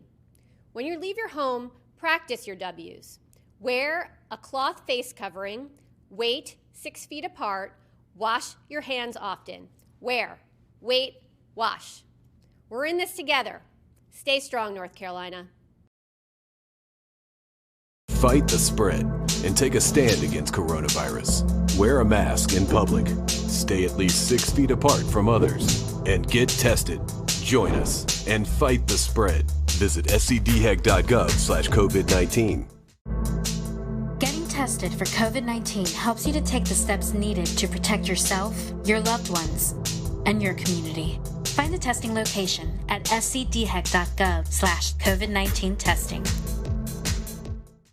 You'll see your Carolina weather forecast at 25 and 55 past. And now back to the Best of the Carolina Weather Group on the all-new Carolina WeatherNet. is not, it can't support the weight of the equipment. So we use that equipment to break through organic soil or organic matter down to bare mineral soil is what we're using that for. So in many cases, some of these fires down east will smolder across the surface of the ground until it burns deep enough in organic soil material. And when that happens, then we have fires that go on for a long period of time, sometimes months. And with that, we have a lot of smoke impacts as well. So we get a lot of people who are concerned during those types of fires that we have. And some of those exist in what's called a pocosin, which translates to swamp on a hill or a shrub bog, it's also known as. So those are wetlands with deep, acidic, sandy peat soils, and they have like an accumulation of organic material that it'll resemble muck, black muck underneath the crust of the surface. So, and that builds up over years and years and years.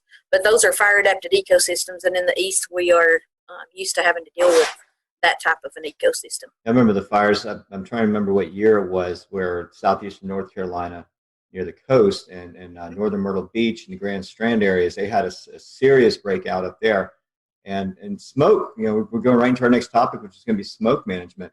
Visibility factors, travel, the dangers of being on the road near these things and not knowing where the fire actually is and not being able to see. I mean, we've seen that out west in California. We're here. What are your challenges with smoke management? How do you get the word out to folks? We use a lot of tools in the toolbox to get the word out.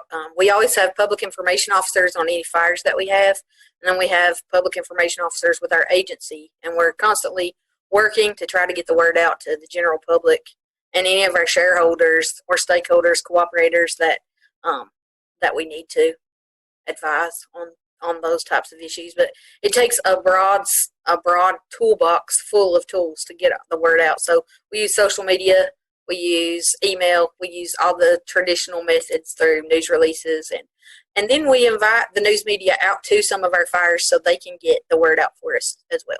One thing that I know you guys look at, and actually I'm going to share my screen here for those folks who are watching, is you guys look at all kinds of parameters. And I know we were talking a little bit about that. You have a lot of tools in the toolbox. One thing, since the wildfires here in western North Carolina a couple of years back, I've got a tab now on my laptop that has labeled fire weather, meteorology, and kind of look at some of this stuff. So if you guys don't mind, we don't have to go through everything, but as we tie in like weather to you guys, what all indexes and things are you guys looking at? I know we have the KVDI index.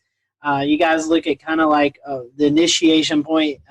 You're looking for fuels, fine fuels. Kind of talk to us a little bit about that and what you guys really look at day to day for the potential for wildfires. Yeah, that's So our fire weather intelligence portal. This has been a great tool for us as fire managers.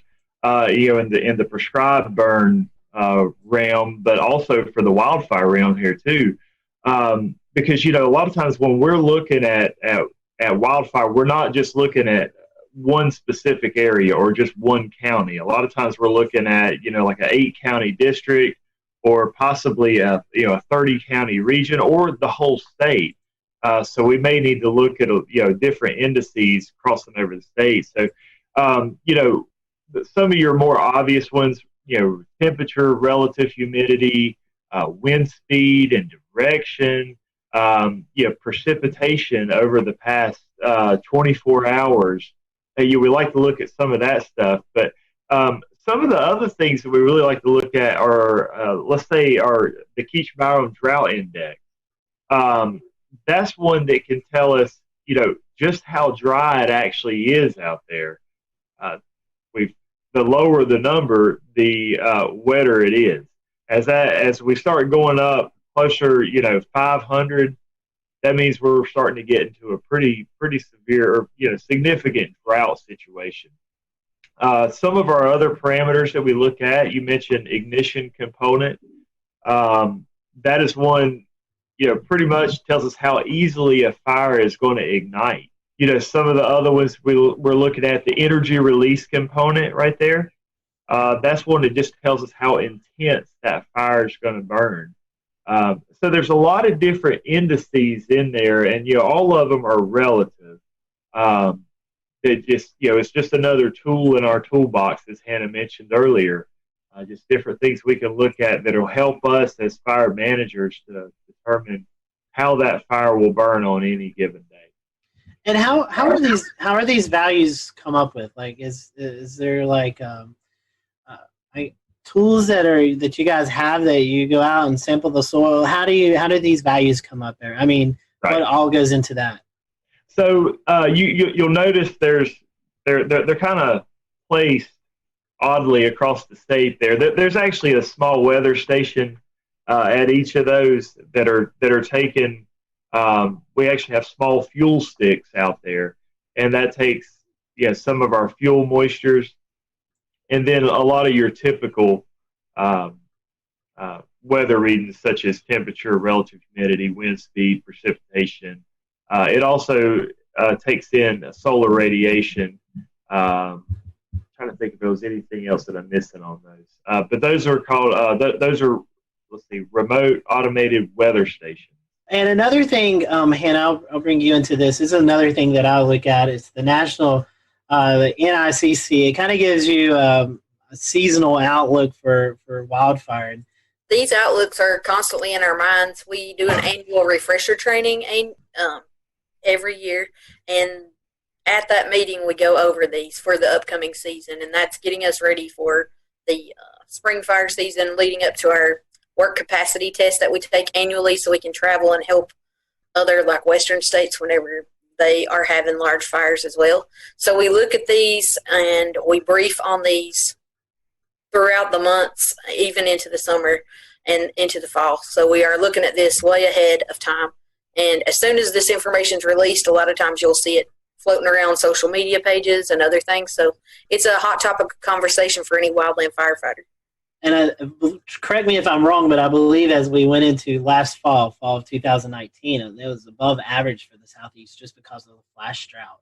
I believe that's what I remember seeing. So another agency in the weather community that does some fire forecasting, Justin, is the Storm Prediction Center, where they issue fire forecasts. Do you guys, maybe the Forest office in North Carolina, maybe in Raleigh, do you guys coordinate with them, or how do you guys get those outlooks, or how does that work? I'll be honest with you. Whenever you sent me, we had talked about that earlier. I think that may have been yesterday. Yes. That was the first time that I had dealt with that. I don't know if Hannah has worked with that particular tool, but I played around with it a little bit, and it seems like that's definitely another tool that I'm putting into my toolbox. So, Hannah, I don't know if you had seen that before or not. I have not. Well, I'm glad we were able to help you guys out.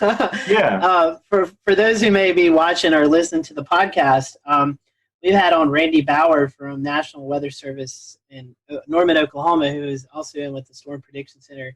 And they issue these fire weather outlooks for the day of and then 3 to 8 days. It's kind of like the severe weather outlooks, Evan and Shay, that we see on a daily basis, but they kind of highlight areas that they're concerned about for the potential of some increased fire danger. And Shay, correct me if I'm wrong, if I'm not mistaken, we kind of saw this last year in eastern North Carolina, northeast South Carolina, where dry lightning was highlighted for portions of the area. No, that's exactly right. They've even done it a little bit out in the Midwest as well during some of the drier seasons and where positive strikes might be forecast.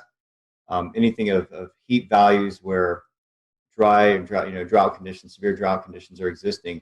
And, it seemed like it was maybe a little controversial, but at the same time, they're trying to incorporate more into their risk factor for severe weather to be a threat, even more of a threat on any level.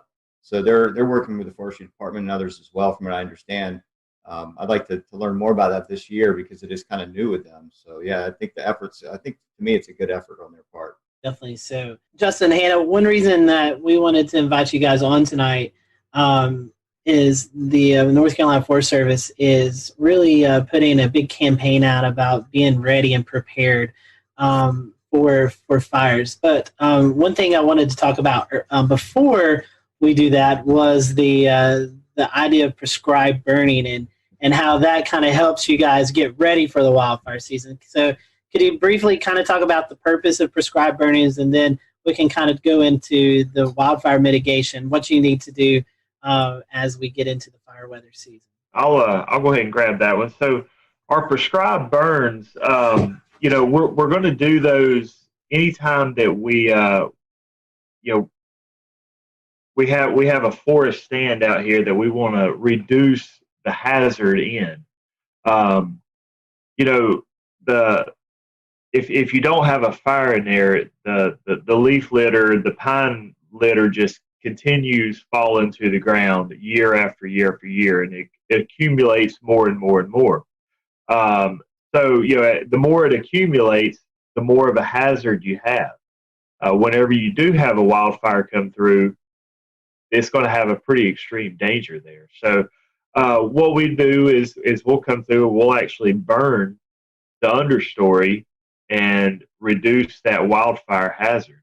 But we'll do it under controlled conditions, or we'll make a pretty strict prescription as far as the weather goes, and follow that to a T in order to hopefully control that prescribed burn like we were talking about earlier. And so, Justin, one thing that you guys are doing with that prescribed burning, trying to prevent these wildfires, but if we do see some coming, how can folks prepare for these? I know Shay alluded to Gatlinburg earlier, and we kind of have seen some of the scary videos out of California, the fires that were out there, and how these people are kind of just grabbing what they can and getting out before all heck breaks loose. What can folks do now while things are kind of wet, like we were talking about? It's pretty wet outside, but as we could possibly enter a dry part of any time of this upcoming year, how can folks get ready around the house to get prepared for the possibility of these wildfires? But the first step for most homeowners is you need to realize what your risk is. And so we always recommend that folks actually do an assessment of their own home, or possibly have their neighbor do an assessment of their home. And if they will go to resistwildfirenc.org, that is a webpage that we run, and we actually have some links to a home assessment sheet on there. But some different things that are just really quick and easy that any homeowner can do. The biggest one we see is keeping your roof and your gutters clean. You wouldn't believe how many homes I go out to, and I'll take a look around, and the gutters will just be simply packed full of leaves and debris. The fact is, when a wildfire comes through, it will simply pelt the home with embers, just thousands upon thousands of embers. And it just takes one ember landing in that gutter or on that roof, in the eave of that roof where the debris has piled up, and it could easily ignite and start a wildfire there. Ignite that home. And the last place that you want to have a fire is on the roof of your house. So that's one, really quick and easy mitigation strategy that folks can do. We definitely want to ask, what's the best way to see what you're reporting out? I know you mentioned wildfire.northcarolina.org. Are there any other social media sites or websites that we could go to view your material and what you're reporting out on? Yeah, the biggest one that we recommend right now is the one that we're on is going to resistwildfirenc.org. You can also go to firewise.org. That is run by NFPA. That's another great resource for homeowners to take a look at. I think that's the only two that's coming to mind right off the top of my head. Hannah, do you have any others that you can think of? You have a Twitter account or Facebook page or anything? Yeah, we do. The North Carolina Forest Service does have a Facebook page, and I think we do have a Twitter, but I'm not active on that one. So I know we do periodically post stuff for mitigation strategies on there. Justin, it was a pleasure having you on. Anything else you or Hannah would like to cover kind of before we close out the program? Well, I think the other mitigation strategy I was going to cover real quickly was just going to be, the one of the most important zones around the house are just the first 5 feet around the home.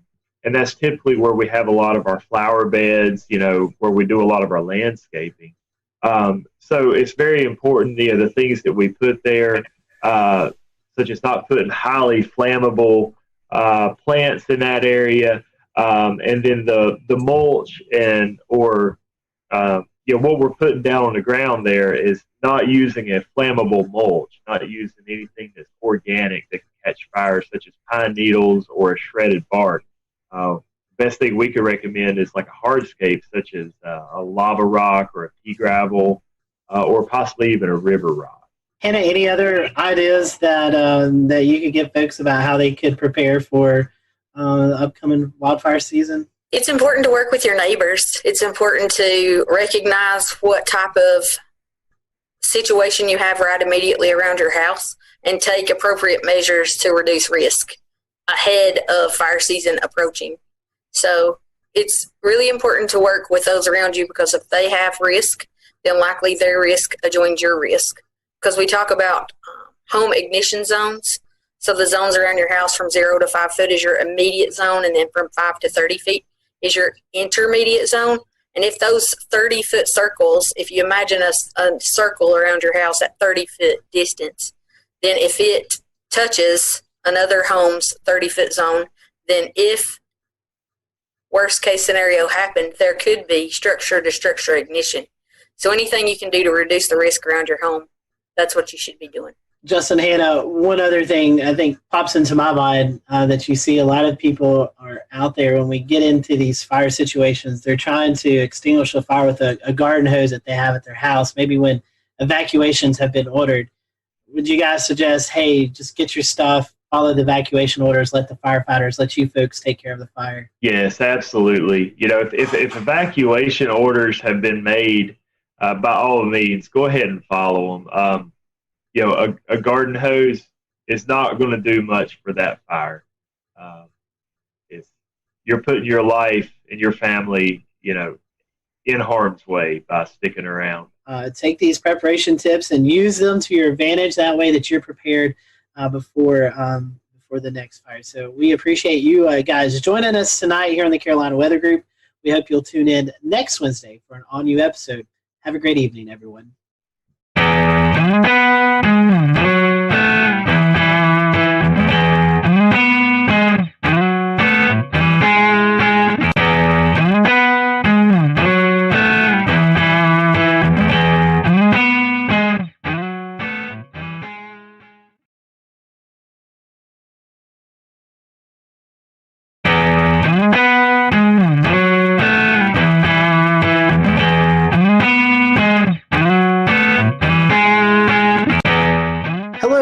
Welcome to the Carolina Weather Group. We're happy to have you this evening. Tonight, we have on meteorologist Jim Gandy. If you've been a follower of our show, you've probably seen Jim appear on the show a few times during these bigger weather events with hurricanes and winter storms. So Jim is joining us tonight from Columbia, South Carolina, and we're happy to have him. He was at WLTX there in Columbia, but has since retired. He retired, in fact, last year. Actually, Jim, I think we're coming up on the 1-year mark. Is that correct? Just passed it. It was June 1st of last year. Yeah, so we've just passed that. So I know retirement life, we were talking a little bit before we started recording here, has been good to you. So we'll talk a little bit more about that afterwards. But 45 years in the business, you're known as South Carolina's weatherman. Tell us how it started. How did your love for weather transition you into being a meteorologist on TV? Nothing happened the way it was supposed to. My introduction to weather, ironically, was something that just scared me to death. I was probably maybe 4 years old. My dad was going to take me across the street to our house, and all of a sudden, the sky right before me just lit up with lightning. And it scared the living daylights out of me, as you can imagine. And from that time on, I was scared to death of lightning. Now, this was in Memphis. Then he got transferred to Jacksonville, Florida. And if you know anything about the weather in Florida, thunderstorms are pretty frequent. And so I got really interested in weather living in Florida, still scared to death of lightning. Really didn't control my fear until I went to college. I got my degree at Florida State. It was during that time that I kind of conquered my fear of lightning. Not that I don't have a healthy respect for it, I do. And then I went to Florida State, trained as a research meteorologist, and got out, graduated at absolutely the wrong time. It was 1974. We went straight into a recession. The government froze all hiring. The private sector wasn't what it was today. And so I was forced to kind of look around. My first job as a meteorologist actually was at the Institute of Storm Research in Houston, Texas. But then their contracts dried up. Again, I'm without a job. So I went back to Memphis, and I actually went back to graduate school. And that first semester in graduate school, one of the TV stations in Memphis called me and asked me if I wanted to come down and audition. I had never been to a TV station, didn't know anything about television other than what I saw on TV. I went down there, did the audition. Whatever they saw, they liked, they hired me, and the rest is history. Starting out in Memphis, I think your next move was to Oklahoma City. Oklahoma City. I was in Memphis for 2 years. We were in the midst of a union fight there. The station was being unionized, and I hadn't had a pay raise in 2 years. So I decided, okay, maybe it's time to look elsewhere. And I applied to a number of TV stations in Florida, since my background was in tropical meteorology. And one day I get a tape back from Florida, and I think it was the tape I sent to Orlando. I get the tape back. Obviously, it was rejected. One of the directors in the control room said, well, yeah, they've got an opening in Oklahoma City. Why don't you try for that? Well, I just got this tape back. I threw it in the mail and didn't think too much of it. But then I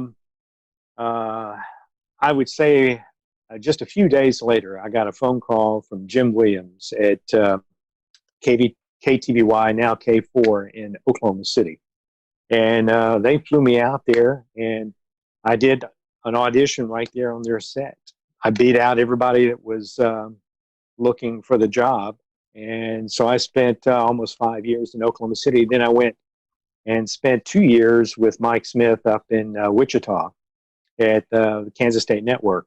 And then I got the job at WIS in Columbia, South Carolina, and was there for about 14 and a half years. And then Gannett offered me a job. And I worked at corporate for a year, and then came to Columbia at their station, WLTX, and was there for 20 years. Going tropical, studying at Florida State, like you said, experienced in tropical meteorology. Then going out to Oklahoma, where, now the Oklahoma City market seems to be one of the most sought after markets there is, with severe weather coverage. It's turned into, something that everybody tunes into now. Was it like that back in the 80s? I know the helicopters now, we have all these storm chasers, but what was it like in the 80s in the Oklahoma City market? It was fantastic, but you have to understand, I went to Florida State University. We didn't talk much about tornadoes. So when I went out to Oklahoma, I told my folks, I said, well, we're going to find out what kind of meteorologist I am, because Oklahoma City is a tough market. It has broken many people, and we'll see if I can hack it. Well, I went out there at just the perfect time. I got the job in July, which was right at the end of the severe storm season. So I really had about 8 months to prepare. And prepare I did, because down the road from Oklahoma City, of course, is the University of Oklahoma, the National Severe Storms Laboratory, all right there in Norman, Oklahoma. And I some of my friends at Florida State were working at the Severe Storms Laboratory. We'll return to Best of the Carolina Weather Group in a moment. Now your Carolina weather forecast. Here are today's forecast high temperatures for North Carolina. Here are the forecast lows for tonight for North Carolina. Here are tomorrow's forecast high temperatures. And here's forecast rainfall across North Carolina tomorrow. Here are the forecast highs for the day after tomorrow.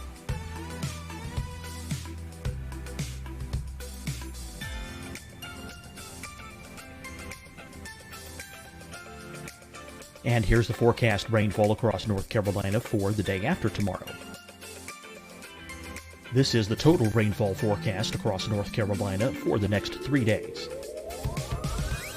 Here's the severe thunderstorm outlook for today from the Storm Prediction Center.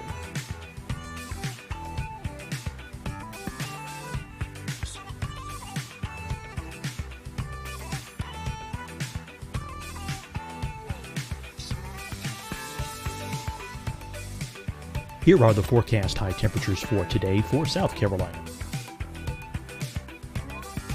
Here are the low temperatures for today for South Carolina. Here's the probability of precipitation forecast across South Carolina today. And here are the rain chances across South Carolina tonight. Here are tomorrow's forecast highs across South Carolina. Here are the forecast low temperatures for tomorrow for South Carolina. And here is the probability of precipitation across South Carolina tomorrow. Here's the precipitation chances across South Carolina tomorrow night. Here are the forecast highs for the day after tomorrow in South Carolina. Here are the forecast low temperatures across South Carolina for the day after tomorrow. And here are the rain chances across South Carolina for the day after tomorrow. And South Carolina's probability of precipitation for that night. Here's the Storm Prediction Center's severe thunderstorm outlook across South Carolina for today through tonight. Here's the Storm Prediction Center's severe thunderstorm outlook across South Carolina for tomorrow and tomorrow night. And here's the Storm Prediction Center's severe thunderstorm outlook across South Carolina for the day after tomorrow through that night. Here's the severe thunderstorm outlook for today from the Storm Prediction Center.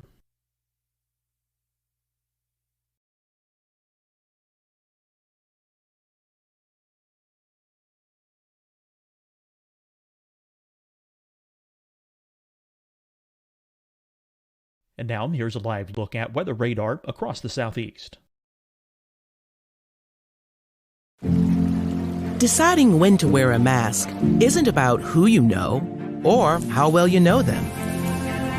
Just ask yourself, will I be with anyone I don't live with? If the answer is yes, get behind the mask. Help slow the spread of COVID-19. Get behind the mask. Learn more at covid19.ncdhhs.gov. Hi, everyone. I'm Dr. Mandy Cohen, Secretary of the North Carolina Department of Health and Human Services. And when you follow the 3 W's, you protect your family and your neighbors from COVID-19. When you leave your home, practice your W's. Wear a cloth face covering, wait 6 feet apart, wash your hands often. Wear, wait, wash. We're in this together. Stay strong, North Carolina.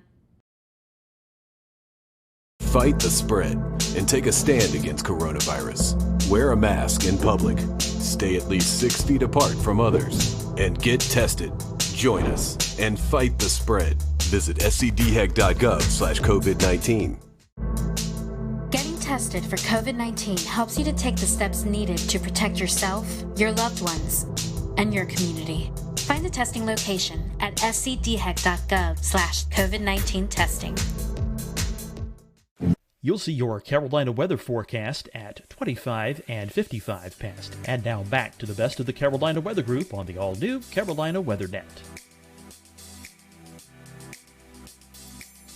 People that were down there, my biggest fear in Oklahoma City was going on the air and saying something that wasn't correct. OKC to Wichita to Columbia. Is there anything in particular that drew you to the Midlands versus being out west? It's very different. Well, region. one was a job, Right. But after having been in Oklahoma City and Wichita for 7 years, and keep in mind I grew up in the Southeast, so when I came back to Columbia to interview for the job, the first thing I noticed was trees. And I said, oh my God, there are trees here. And not these little scrubby things you see out in the plains. And so I said, boy, if they offer me the job, I'm going to take it. And sure enough, they offered me the job. I took it, and the rest is history. I have to laugh. People always ask me about my time out in Oklahoma City and Wichita, if I ever chased storms. Yes. In fact, that's how I got into photography, was by chasing storms. I tell people that I chased storms before it became fashionable. When I was chasing, it was a rare event to run across another chaser. But today, when I see how many people are on the road chasing out there today, I'm just blown away. I said, oh my God, there's a traffic jam. I'm surprised they don't have cops out there directing traffic. I mean, you're exactly right. I mean, we see it now even on when folks activate their GPS and they go into their apps, right? And they spell out names of people across 2 or 3 states. It's pretty impressive. So yeah, lots of people. A lot of people out there. And the competition is pretty stiff. Every once in a while on Twitter, you'll hear some scuffling going on about who was first in line or who was supposed to be first. So it's kind of interesting. Well, see, I never had that problem. There wasn't anybody out there. If you don't know what you're looking at in real time at the sky and what's going on in the environment, you can learn a lot from that outside of looking at radar and all these products and everything. So yeah, I mean, that's folks have access to that technology now, so they know how to kind of gain ahead. They can jump over to another state where something else is going on. So kind of. Well, for me, it was fantastic because I could take what I was seeing in the field, and when I went back to the radar, now I could start to put things together. And I think that made me a better radar analyst because I could see what was on the radar and I could visualize because I had seen it in the field. Right. And so it was a big help. Jim, I want to get back to Columbia. So overall in Columbia, you're talking about 30 years total? 34 years. 34 years. Let's talk about some of the major events, some of the major things you remember from Columbia. I was here during Hugo in '89. I experienced that as a teenager in high school. We left. We went to Union, South Carolina, and came back the next day, and it was just absolutely devastating. But I don't think folks knew what kind of impacts were going to occur inland, especially across the CSRA and all the way up into Charlotte and beyond. So tell us about your experience with Hugo. Well, that was an interesting one because when I came to Columbia, what I had not had to do when I was out in the Plain States was make a 5-day forecast. When I came to Columbia, they insisted on a 5-day forecast. Well, this is 1989. Everybody's doing 5-day forecasts, but granted, they weren't that great. So I had been watching Hugo off the African coast, and I had been reading some of the analysis coming out of Washington. And going into the preceding weekend, they said the weather pattern is shaping up for this hurricane to affect the southeast, which caught my attention. So over the weekend, I'm following it pretty closely. And so I went into work early on that Monday, and I did my analysis. The one thing that struck me was that the computer models were having some trouble. They kept wanting to keep the storm going west. When it came off of Puerto Rico, though, it was moving northwest. But the models kept wanting to turn it west. I have a rule, and I developed this rule in Oklahoma. And that rule is, when it comes to computer models and reality, reality always wins. So I looked at the situation, trying to figure out, why would the storm turn west? I could not find any reason for it to turn west. So I decided there isn't much out there to move this storm. So I pretty much interpolated from the 500 millibars right into South Carolina. So on Monday, that Monday night when I went on the air, I said, I think this is a hurricane that's going to hit us in South Carolina. And I was projecting mainly the low country. And the next day, I expected, that was, it hit after midnight on Friday. So you're more than 3 days out. So I expected, okay, I'll have to change the forecast Tuesday, but we can make corrections along the way. Well, when I came in Tuesday, I was within 25 miles of the projected path. So I decided, if things aren't changing, why change the forecast? So I stuck with the forecast, and it came right into Charleston, South Carolina, and it did quite a number on South Carolina. It was the strongest hurricane to hit South Carolina since the storm in 1893. I want to touch on another major weather event topic, which was the October flood of 2015, which affected not only us at the coast, but again, the connection to Columbia and the tropics and an upper low. And it was just the perfect kind of combination. And so I know that there was dams that broke in Columbia. There was all kinds of flooding issues, you name it. So talk a little about your experience with that. And how you that was an interesting one, because if you'll remember, it was Joaquin that came into the Bahamas and went stationary and sat there for a while. And of course, we were all watching it. One of the things early that week that bothered me was that the projection for rainfall for this area seemed to be unreasonably high. Unreasonably high because every computer model had the hurricane passing well east of us, offshore, maybe going into North Carolina. But certainly that would still leave us on what is traditionally the dry side of the hurricane. So, we're talking about this on the air, and of course I was talking with my colleagues there in the Weather Center, and I said, something just does not add up. And so we kept looking, and I kept analyzing stuff, and still couldn't figure it out. I knew that there was some information that we weren't getting. So the National Hurricane Center decided on that Wednesday night, they would start flying the high altitude aircraft out toward the storm. And I said, and by the way, I was on conference calls with our corporate people. Tegna owned our TV station. So I was on the conference call and I said, look, we can make all kinds of projections we want, but the National Hurricane Center is going to fly that high altitude aircraft tonight. When that data gets into the computer model, we will know what this storm is going to do. And that was a Wednesday night. Thursday morning, it wasn't so much a surprise, but the projections for the hurricane had it staying offshore, but it did not change the rainfall prediction for our area. And at that point, I realized we're looking at the wrong thing. The hurricane is not the threat.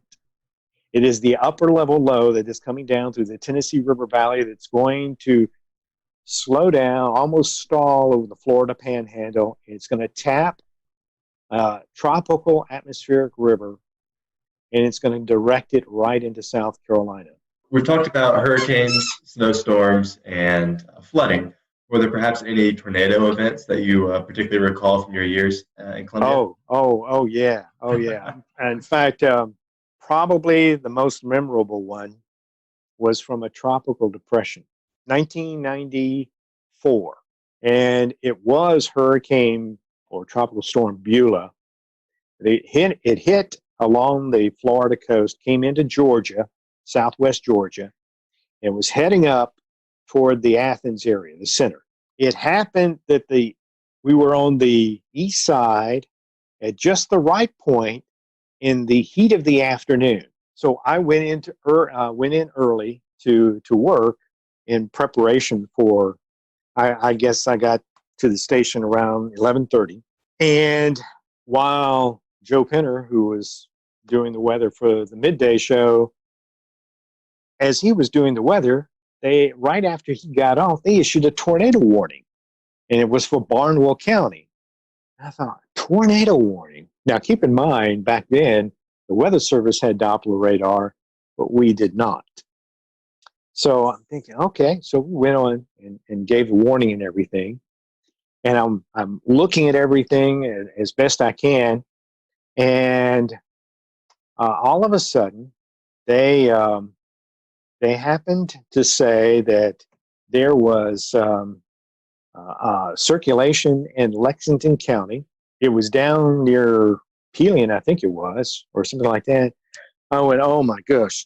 So I notified the assignment desk. They said, "Where do we need do we need to send someone to Pelion?" I said, "No, don't go to where it's been. Go to where it's going to go." So we sent a photographer out on I-20, and I just said, go toward Highway 6, and then we'll see. Well, he gets to Highway 6, and he misses the turn, has to turn around. When he does, he sees the tornado. And that was the first of something like 28 or 9 tornadoes that day. Switching gears a little bit, Jim, climate change has been something you're very vocal about. Can you talk to us a little bit about that? It goes back to in 2007. This is when TV stations were starting their websites.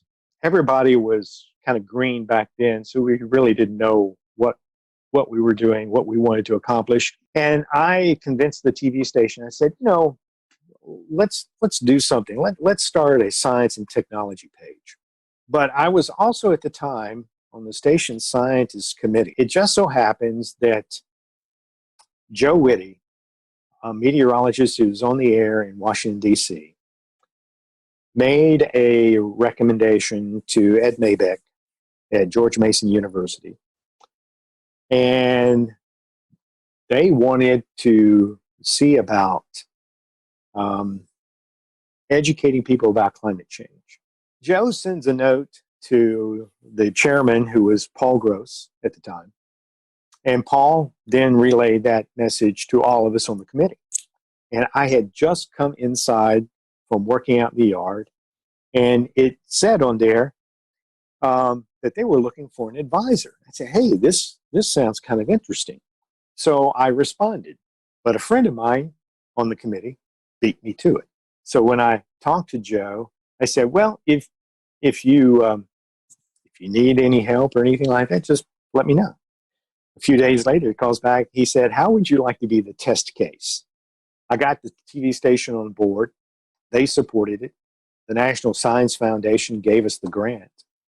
And in 2009, ironically, as ClimateGate was breaking, we were meeting in Washington, D.C. to map out a program that would become Climate Matters.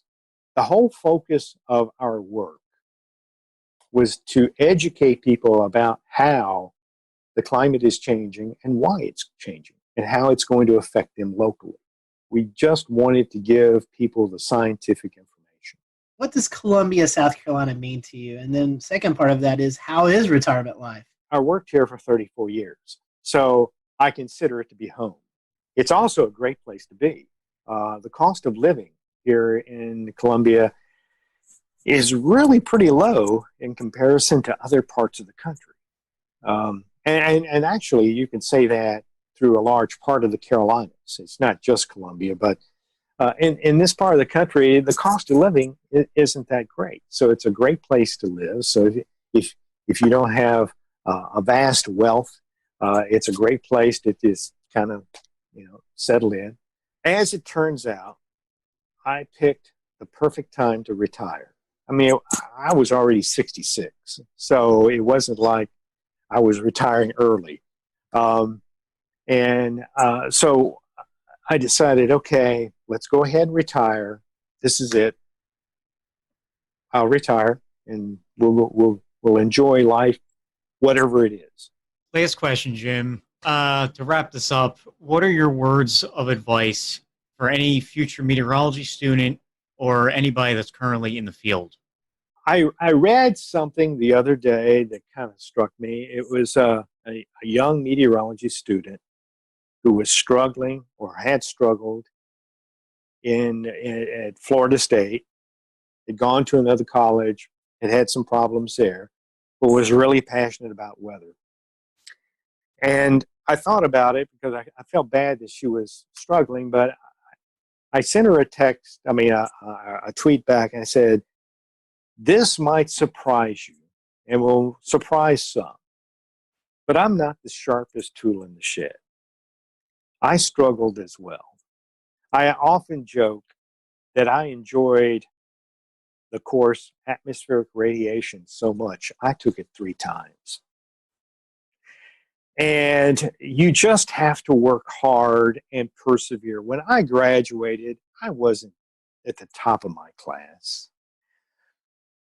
But my parents instilled a work ethic.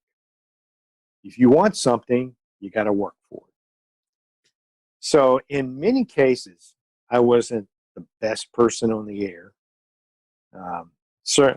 Certainly, I wasn't always the best looking person on the air. I don't have the best voice on the air. I don't even know why I'm on the air, but I work harder than anybody. One of my colleagues once said, you are the hardest working meteorologist I have ever been around. And it's true. When I go to work, I'm there until it's done. 8 hours, 9 hours, 12 hours, it doesn't make any difference. I get the job done. And I always wanted to be the best forecaster. Very thankful for you to join us tonight. You're still following a little bit of weather. Are you doing any updates on social media? If so, how can folks follow you? Follow me on Twitter and Facebook at Jim Gandy WX.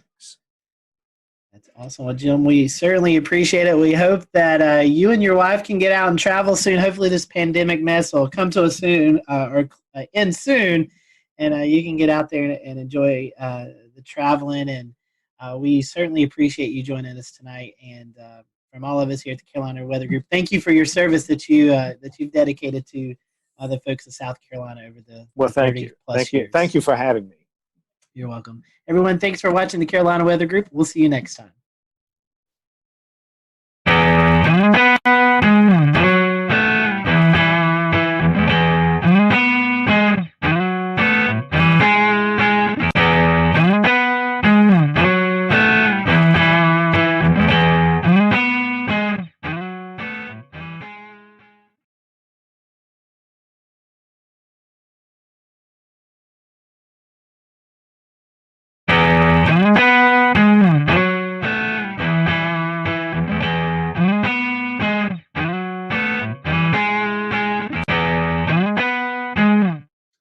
Good evening, everyone. Welcome to the Carolina Weather Group. This is the April 1st, 2020 edition of the Carolina Weather Group. We hope that you're doing well on this Wednesday evening, hoping that you and your family are safe and sound during these crazy times that we're experiencing, and that's kind of the topic of tonight. We're going to be talking about coronavirus, COVID-19, and weather. You know, we still have weather going on during this crazy time that we're experiencing throughout the country. And in fact, tonight, we're going to be talking to Ryan Vaughn, who was covering a EF3 tornado that struck in Jonesboro, Arkansas this past weekend. So we're looking forward to that. We are streaming live right now on our many streaming platforms.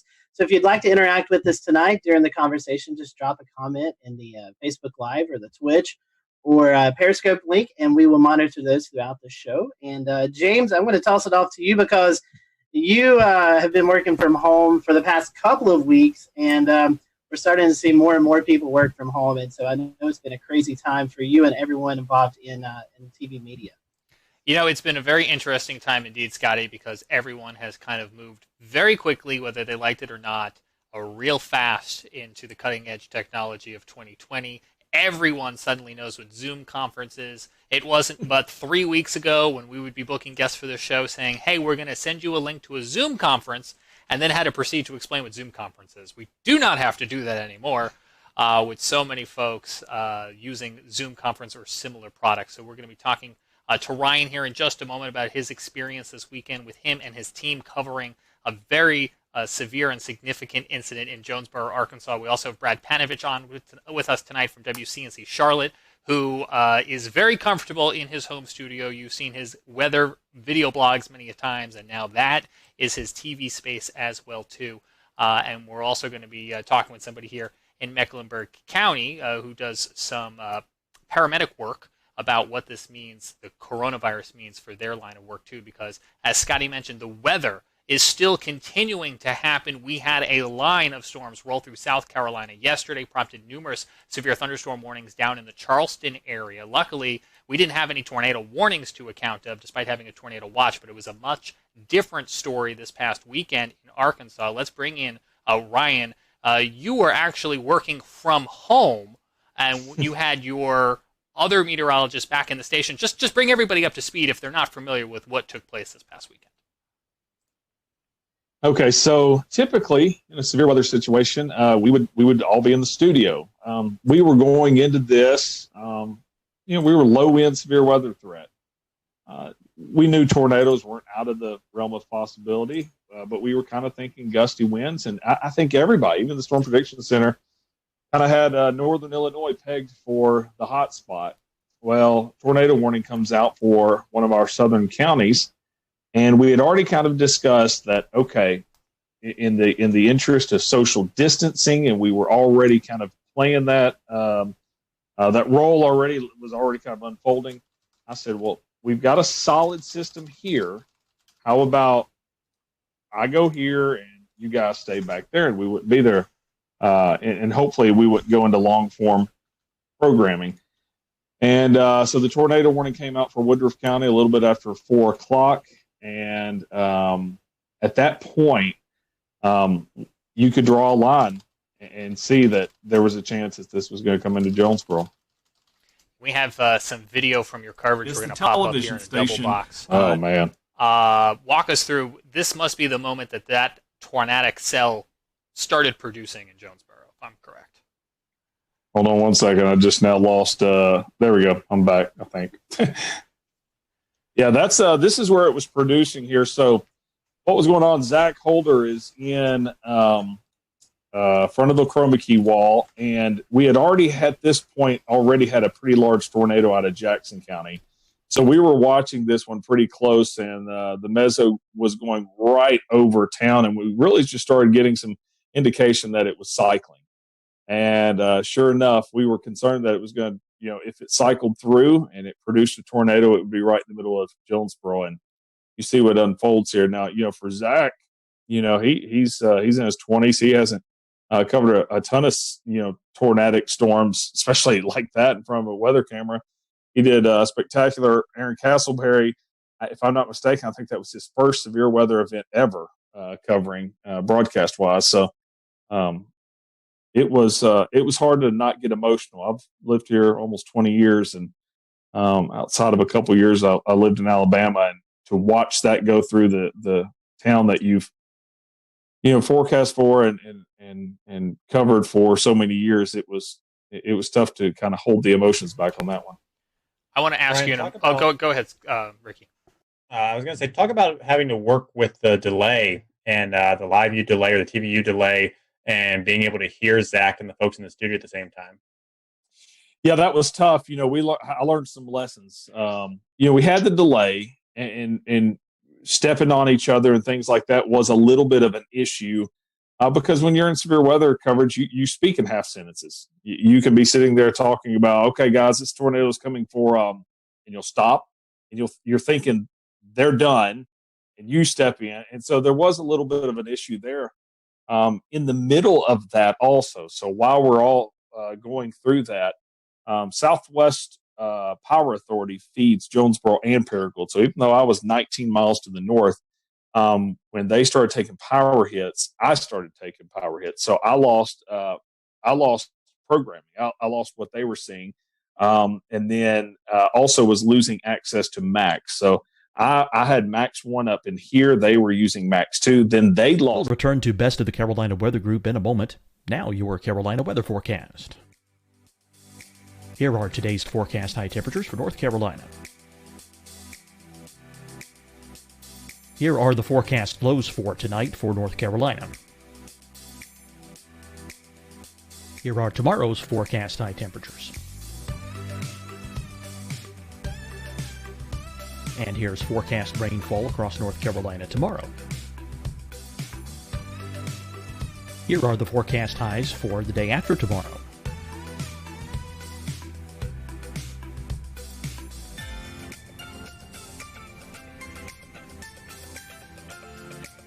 And here's the forecast rainfall across North Carolina for the day after tomorrow.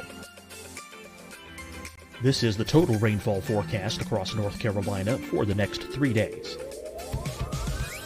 Here's the severe thunderstorm outlook for today from the Storm Prediction Center.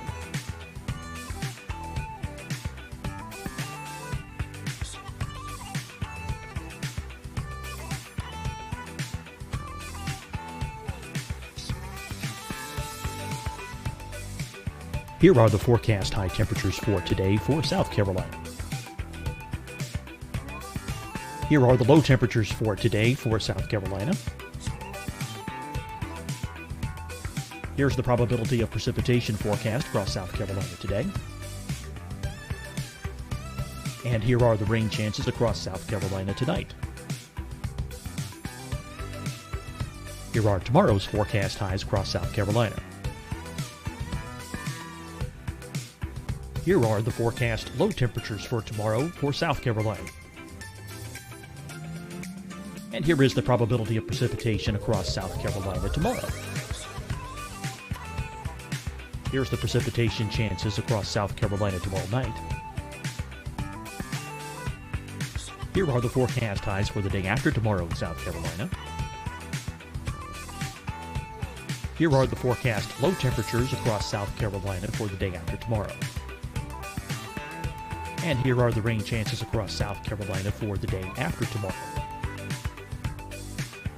And South Carolina's probability of precipitation for that night. Here's the Storm Prediction Center's severe thunderstorm outlook across South Carolina for today through tonight. Here's the Storm Prediction Center's severe thunderstorm outlook across South Carolina for tomorrow and tomorrow night. And here's the Storm Prediction Center's severe thunderstorm outlook across South Carolina for the day after tomorrow through that night. Here's the severe thunderstorm outlook for today from the Storm Prediction Center.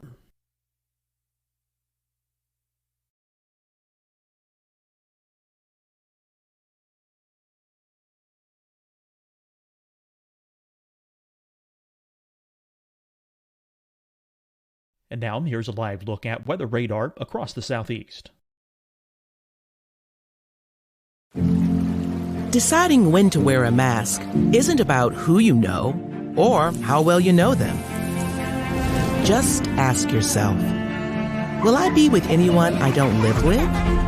If the answer is yes, get behind the mask. Help slow the spread of COVID-19. Get behind the mask.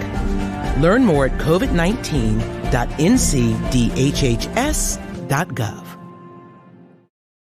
Hi, everyone. I'm Dr. Mandy Cohen, Secretary of the North Carolina Department of Health and Human Services. And when you follow the 3 W's, you protect your family and your neighbors from COVID-19. When you leave your home, practice your W's. Wear a cloth face covering, wait 6 feet apart, wash your hands often. Wear, wait, wash. We're in this together. Stay strong, North Carolina. Fight the spread and take a stand against coronavirus. Wear a mask in public. Stay at least 6 feet apart from others. And get tested. Join us and fight the spread. Visit scdhec.gov/COVID-19. Getting tested tested for COVID-19 helps you to take the steps needed to protect yourself, your loved ones, and your community. Find the testing location at scdhec.gov/COVID-19 testing. You'll see your Carolina weather forecast at 25 and 55 past. And now back to the best of the Carolina Weather Group on the all-new Carolina Weather Net. So they needed access to Max 1. So after I lost programming, after I lost ability to have Max, and they needed it anyways, that is when I grabbed my phone, grabbed my laptop, and that's when I went out chasing, if you saw the coverage afterwards. Ryan, previous to this weekend, had you ever done live TV from home? Oh, live television yet from home? Yes, that past Thursday we had done all shows. We were kind of dabbling. We're going, okay, do we want to do this completely from home? Do we not? And so Thursday was a beautiful day. Zach was back at the studio, and so we did that. I went live from my backyard, and it went great. Everything went great. And so that's kind of where we were going into this, going, okay, this could work. I will say there was another time about 2 years ago. We had a just random tornado warning. No watch. I'm not even sure if we were in an outlook. Random tornado warning. Didn't produce a tornado, but it was about 2:00 in the morning, and master control calls. And of course, my weather radio and everything's going off. And I told them, I said, I don't have time to make it to the station. So I pulled Max up in my office, and I said, hot up the phone. I'm controlling Max. I'll talk over it. And we did it then. So, I had done that one other time, and no one really even knew then that I was at home. I just talked over it, went through about 30 minutes of a tornado warning, and that was done. Hey, Ryan, looking at the weather outlook from last week, it looked like the severe weather was going to be maybe in Illinois area. How did you and your team go about preparing for this with, trying to keep as minimum people in the studio? What was the preparation like for the days leading up to the tornado on Saturday? Well, we were going into anytime we have that we think there will be watches, warnings, or advisories, we mark that on the 7-day forecast as red. And we do certain things like put social media graphics out there specifically for social media. So we were ramping it up. We knew the possibility was there. Of course, you look at it. If that had been over an open field, yeah, it would be a big deal, but not this big of a deal. We knew the possibility was there for tornadoes. But not enough to risk everybody being in the same studio together, if that makes any sense. That morning, I can remember Zach, we kind of have like a little group chat going on with text messages. And I can remember that morning, Zach goes, I'm getting a little concerned about the tornado threat on this also. So, we knew it didn't sneak up on us, but it was still kind of a low end deal. We put a medium risk out a little bit farther down to the south into southeast Missouri. But it still didn't play out exactly like I think anybody thought. I think one of the remarkable things about this was being able to show the images live. Talk about your camera network and how valuable being able to see that. Because I was watching it on radar in real time. I'll tell you what, if I didn't have that camera at the same time, I would have thought for sure it was producing it on the ground, but it wasn't yet. No, it wasn't. I kind of thought that also when we have 8 cameras. I think 9 cameras across our viewing area. And that goes back to, that's a James Spann thing. I worked for 2 years down in Montgomery, Alabama, and of course got to know all the stations down in that area. And, James was really big on cameras back then. And it did just make sense. It's like, man, if you can get eyeballs in every single county, especially when you live in as flat of an area as we are in, it's going to be really hard for a tornado to sneak by us. So we have several cameras in Jonesboro. We have some to the west down in Batesville. We've got some up here in Paragould. I say some, one in Paragould, one up in Pocahontas, one in Walnut Ridge. We've got almost every county around us covered. Now after this, I want 2 or 3 more. But I've always been a big fan of cameras. This is actually our second tornado in about a year that we've caught on camera. So, and the other one was heading right from my house also. So. Ryan, you talked a moment ago about the emotional impact of being able to see this tornado. Is that one of the roles that the Skycam network plays as opposed to just colorful imagery on radar? Well, I had so many people. One thing that I always do is I go out to the damage path as soon as possible afterwards. And that night and that next day, over and over again, people said, man, we watched it and we knew it was serious. You can say all day long until you're blue in the face, hey, this tornado's on the ground, this tornado's on the, you can tell them, and they're still going to run out there and look at it. But showing it like that, everybody was taking cover. You're not going to be out looking about for it. You also, as you just mentioned, went down to look at the tornado path after the storm. And you mentioned on James Spann's Weather Brains earlier in the week that that's one of the things you do. You are actually a community responder. Talk to me a little bit about the importance of having that dual role that you play as both a broadcast meteorologist and a community responder. Yeah, I'm part of the rescue squad here in the county that I'm in. So if you listen to the coverage, at one point I turn on the radio and I'm trying to communicate to our guys and emergency management and dispatch in this area. And then I was thinking, as we were driving down there, my son was going with me, and he said, "Are you going to put your turnouts on when you get down there?" And turnouts, if you're not familiar with that, that's all of your gear that you put on when you start to get in the rescue and extrication for vehicles or rescue of tornadoes.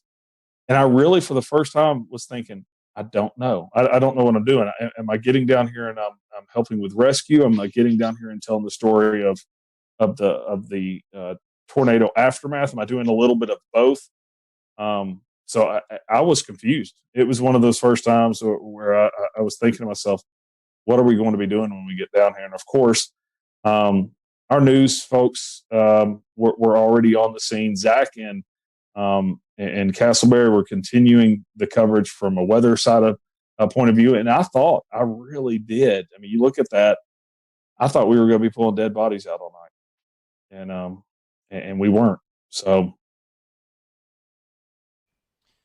we had Damon Lane from KOCO in Oklahoma City on our show 2 years ago, and he talked to us about what it was like one day to be on television at the studio tracking a storm as he knew it was coming into his neighborhood. What was it like to be home with your family within earshot and having a tornado in your community while also trying to be a broadcaster? Well, a lot of people have laughed about hearing the snapping. I was going, and what I was doing, I was trying not to go, hey, Jennifer, yell into the other room, or hey, George and Avery and Kate, get downstairs. I was trying not to do the yelling at your family, get the dog out of here, get the dog downstairs, that thing.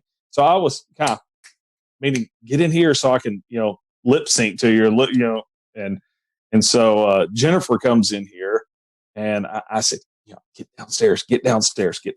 And I point over at the television, and I wasn't sure if they were watching it in there. And judging by my wife's eyes, I don't think they were. And she looks over at the television, and by that point, it was tearing stuff up, and they moved real fast and went down there. But our wives do this, without us here all the time. In severe weather, they get tornado warnings here, and her job is already to get all the kids and pets and go downstairs.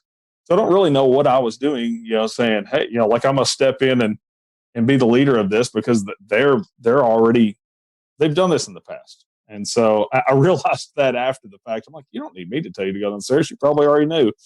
But it was wild. And then when I was leaving here, we were having flash flooding in our neighborhood. And it was kind of wild, but I knew that they had everything under control here. And fortunately, I've got a 17-year-old that can handle things here. So I felt comfortable leaving in the midst of that also, once I knew it was going east of us. Ryan, the tornado EF3, 140 miles per hour winds. I think this happened right around the 5 o'clock time frame. On a normal Saturday night, people would be out at restaurants, shopping. But with the coronavirus going on, thankfully, unfortunately, we had 22 injuries, but I feel like this could have been a whole lot worse if we wasn't going through COVID-19. Oh, this would have been, we would have been pulling bodies out. Of those 22 injuries, only 2 of those were hospitalized. So you got to think of a large part of those were probably just scratched up arms and things like that.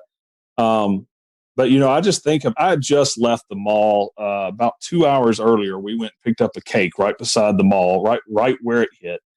And I can remember going by Best Buy. My wife and I were even talking about it. We were like, wow, look at that. They've got a tent out front. And what they were doing is, she goes, yeah, I bet they're, you pull up and you say what you need and they run in and get it and check you out. And I was like, oh, yeah, that's kind of cool that they're still open. We even commented, talked about it before we were heading home. And so you had, just a handful of workers in the mall. The rest of the mall was closed. So if you look at the aerials, I mean, it just tore up the mall. JCPenney, the roof completely ripped off, and you really can't tell until you look at the aerials how messed up JCPenney was. And Dillard's ripped out. A Saturday at 5 o'clock, all those places would have been busy. You think of Cheddar's. I think that's a national chain that you guys may know about, but Cheddar's is a restaurant that would have been completely packed with probably about an hour wait with people sitting all around it. On a normal Saturday at 5 o'clock. Instead, they had a couple of workers that were cooking to-go orders. You had Academy Sports. You had several restaurants through there. And it also went through, and I'm going to check the numbers on this, but I'd venture to say the busiest intersection in Jonesboro, Arkansas, if not the top 3. I mean, definitely. So you just had an extremely populated area that if this had hit on a normal Saturday night where people aren't staying inside, it would have been very bad. Ryan, you've had a crack at this before with, back in the day when you had that other situation where you were home and you had to broadcast real quick. And you've prepared some and everyone's prepared, but last weekend was something no one has ever experienced before. And certainly to a greater degree than the last tornado that you covered from home. What did you all learn from that? Well, I learned, the power hits, for one thing. I learned that we need an UPS system, even here at the house, if we're going to do that. I learned also that I want an over-the-air antenna, which I've already gotten now.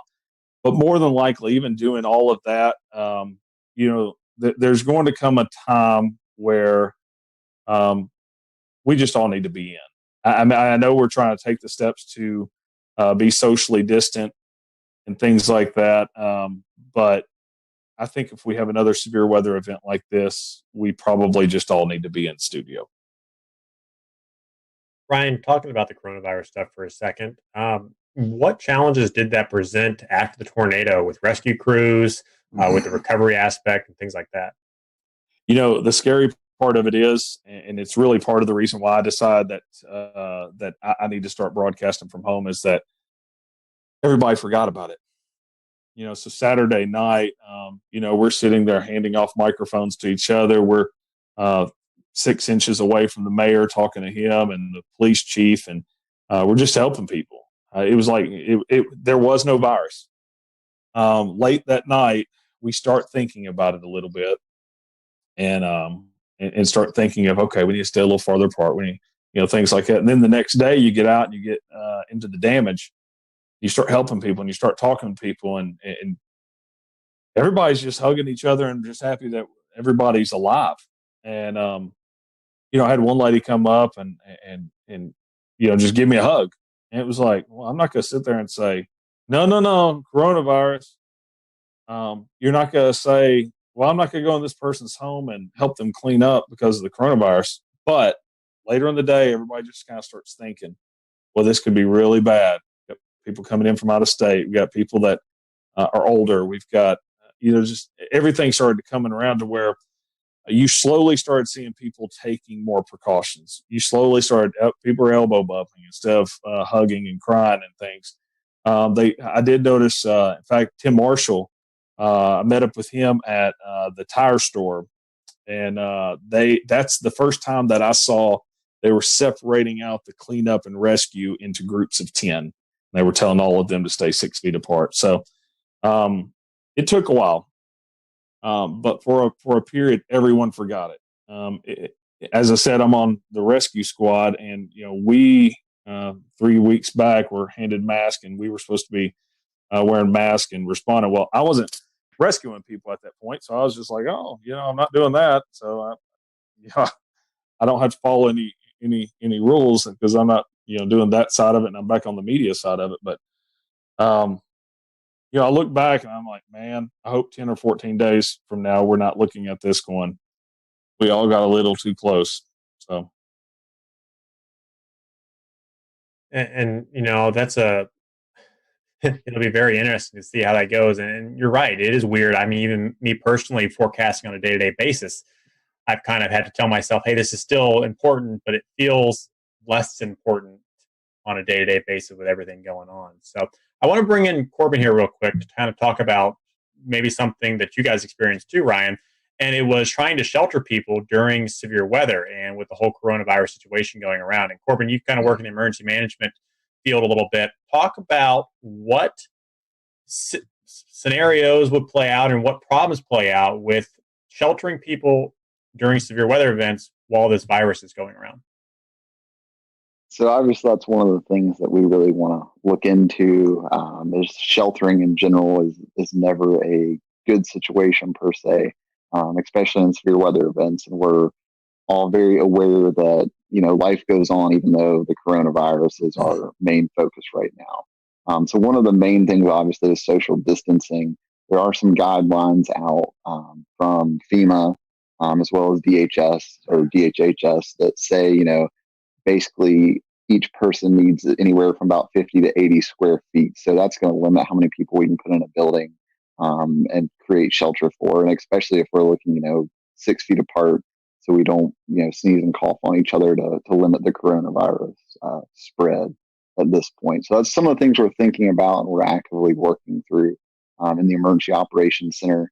I think in North Carolina currently at the last count, there are 46 emergency operations centers active. So it's definitely something that's on the forefront of our mind. What about masks and stuff like that? Has that been given any thought? I know CDC's been reconsidering some of their thoughts, and Los Angeles tonight recommended their citizens wear masks when going out and about. Is there any benefit to that? Is there any downside to that? So that's obviously another one of the hot topics from the CDC. It's one of those things that's changing every 12 hours. For emergency responders, the protocols in North Carolina just changed to where we were only wearing masks on suspected COVID-19 patients. Now we're wearing masks on every patient encounter. And now, you're starting to see some direction from the CDC and from Pence's, from Vice President Pence's coronavirus task force that may say different. So there's conflicting stuff out there right now, but just for the everyday person, wearing a mask all day long doesn't seem to have an effect yet. But we'll see what the data shows as the days come.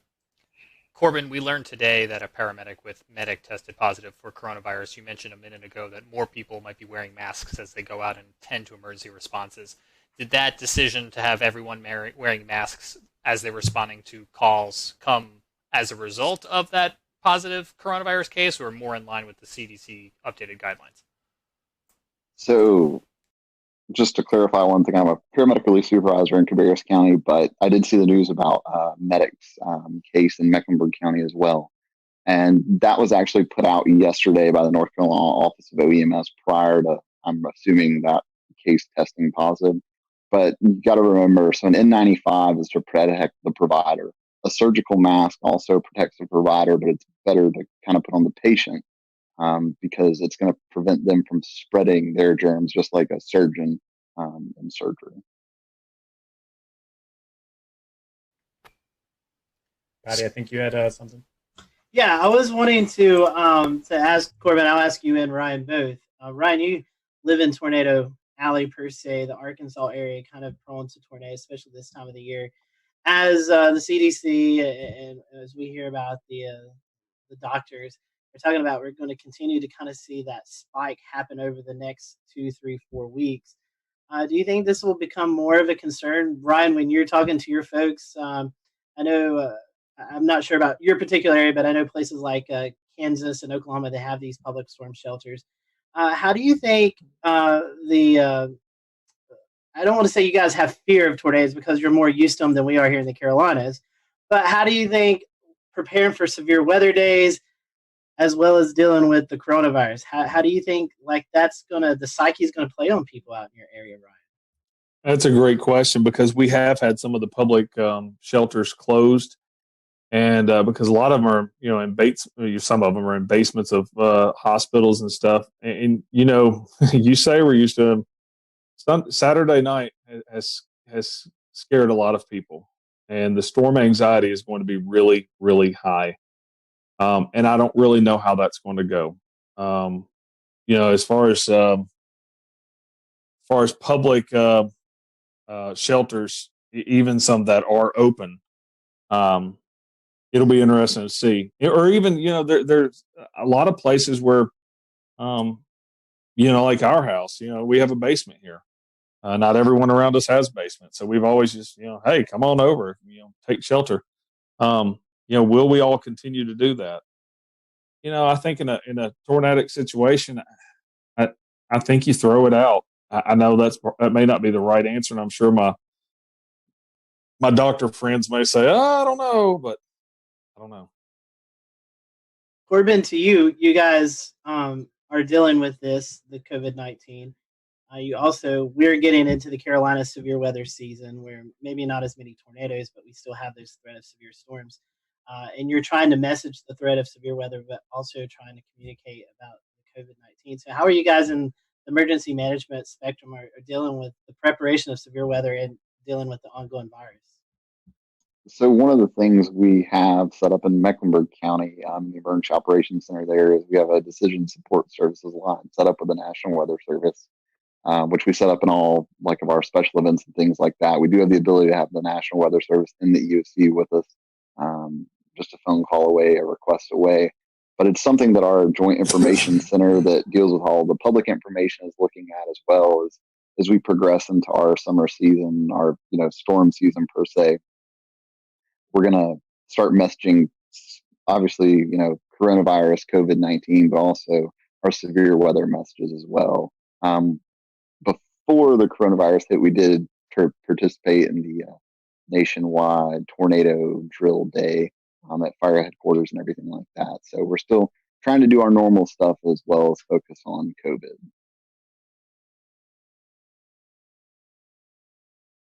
Let's bring in Brad Panovich, who is a broadcast man at WCNC in Charlotte.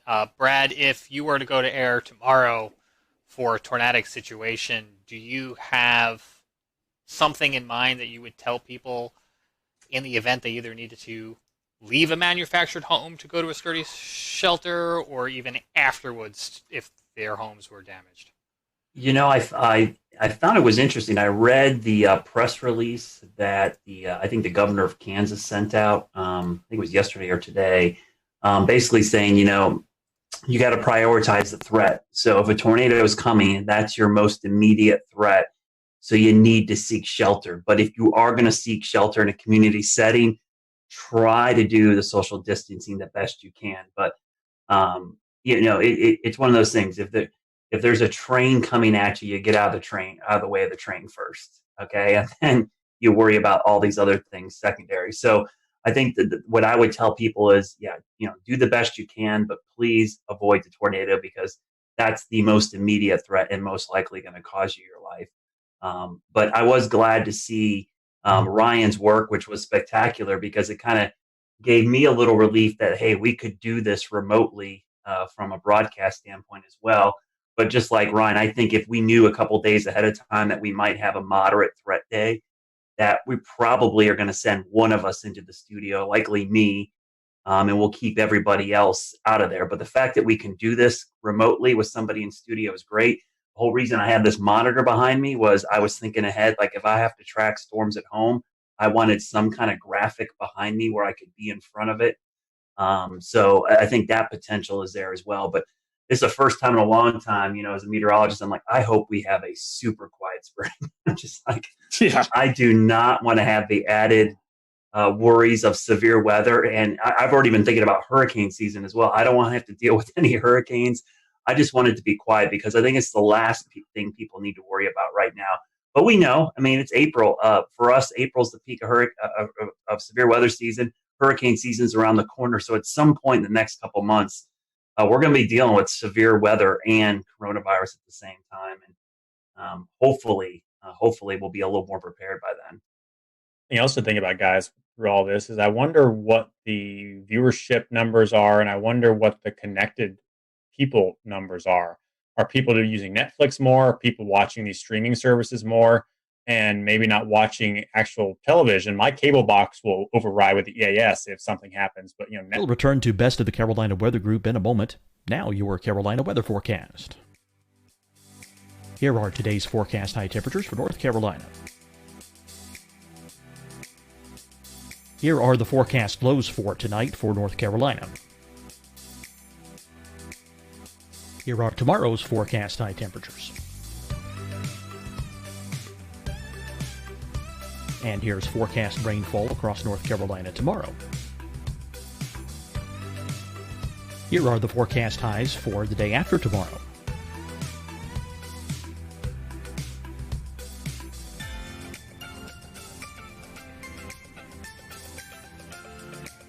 And here's the forecast rainfall across North Carolina for the day after tomorrow. This is the total rainfall forecast across North Carolina for the next 3 days. Here's the severe thunderstorm outlook for today from the Storm Prediction Center.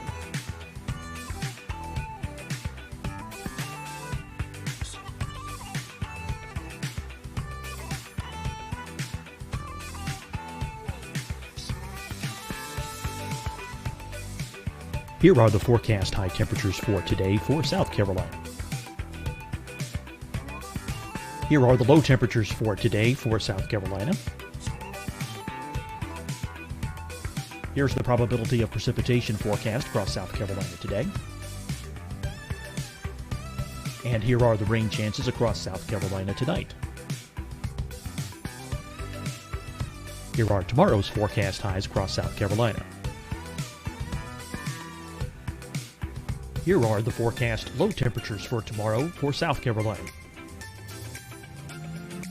And here is the probability of precipitation across South Carolina tomorrow. Here's the precipitation chances across South Carolina tomorrow night. Here are the forecast highs for the day after tomorrow in South Carolina. Here are the forecast low temperatures across South Carolina for the day after tomorrow. And here are the rain chances across South Carolina for the day after tomorrow. And South Carolina's probability of precipitation for that night. Here's the Storm Prediction Center's severe thunderstorm outlook across South Carolina for today through tonight. Here's the Storm Prediction Center's severe thunderstorm outlook across South Carolina for tomorrow and tomorrow night. And here's the Storm Prediction Center's severe thunderstorm outlook across South Carolina for the day after tomorrow through that night. Here's the severe thunderstorm outlook for today from the Storm Prediction Center.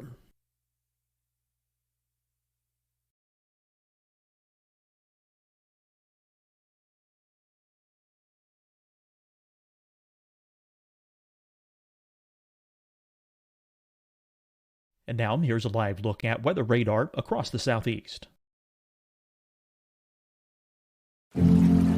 Deciding when to wear a mask isn't about who you know or how well you know them.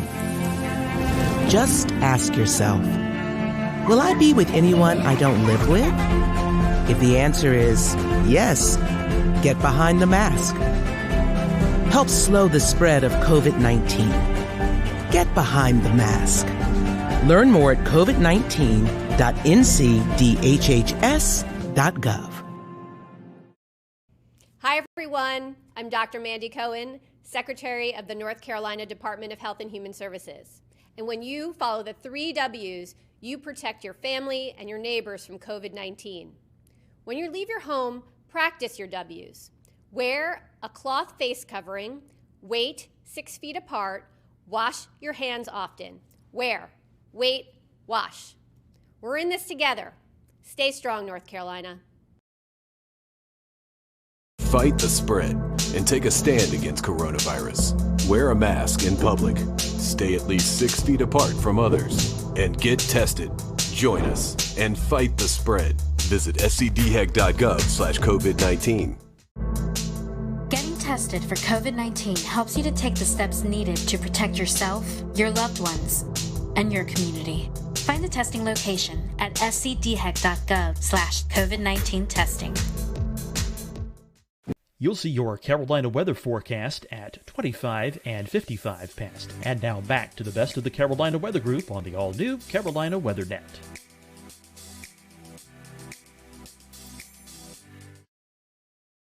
So it'll be interesting to see if, more people pay attention, less people pay attention. You're not at work, so maybe you're more connected.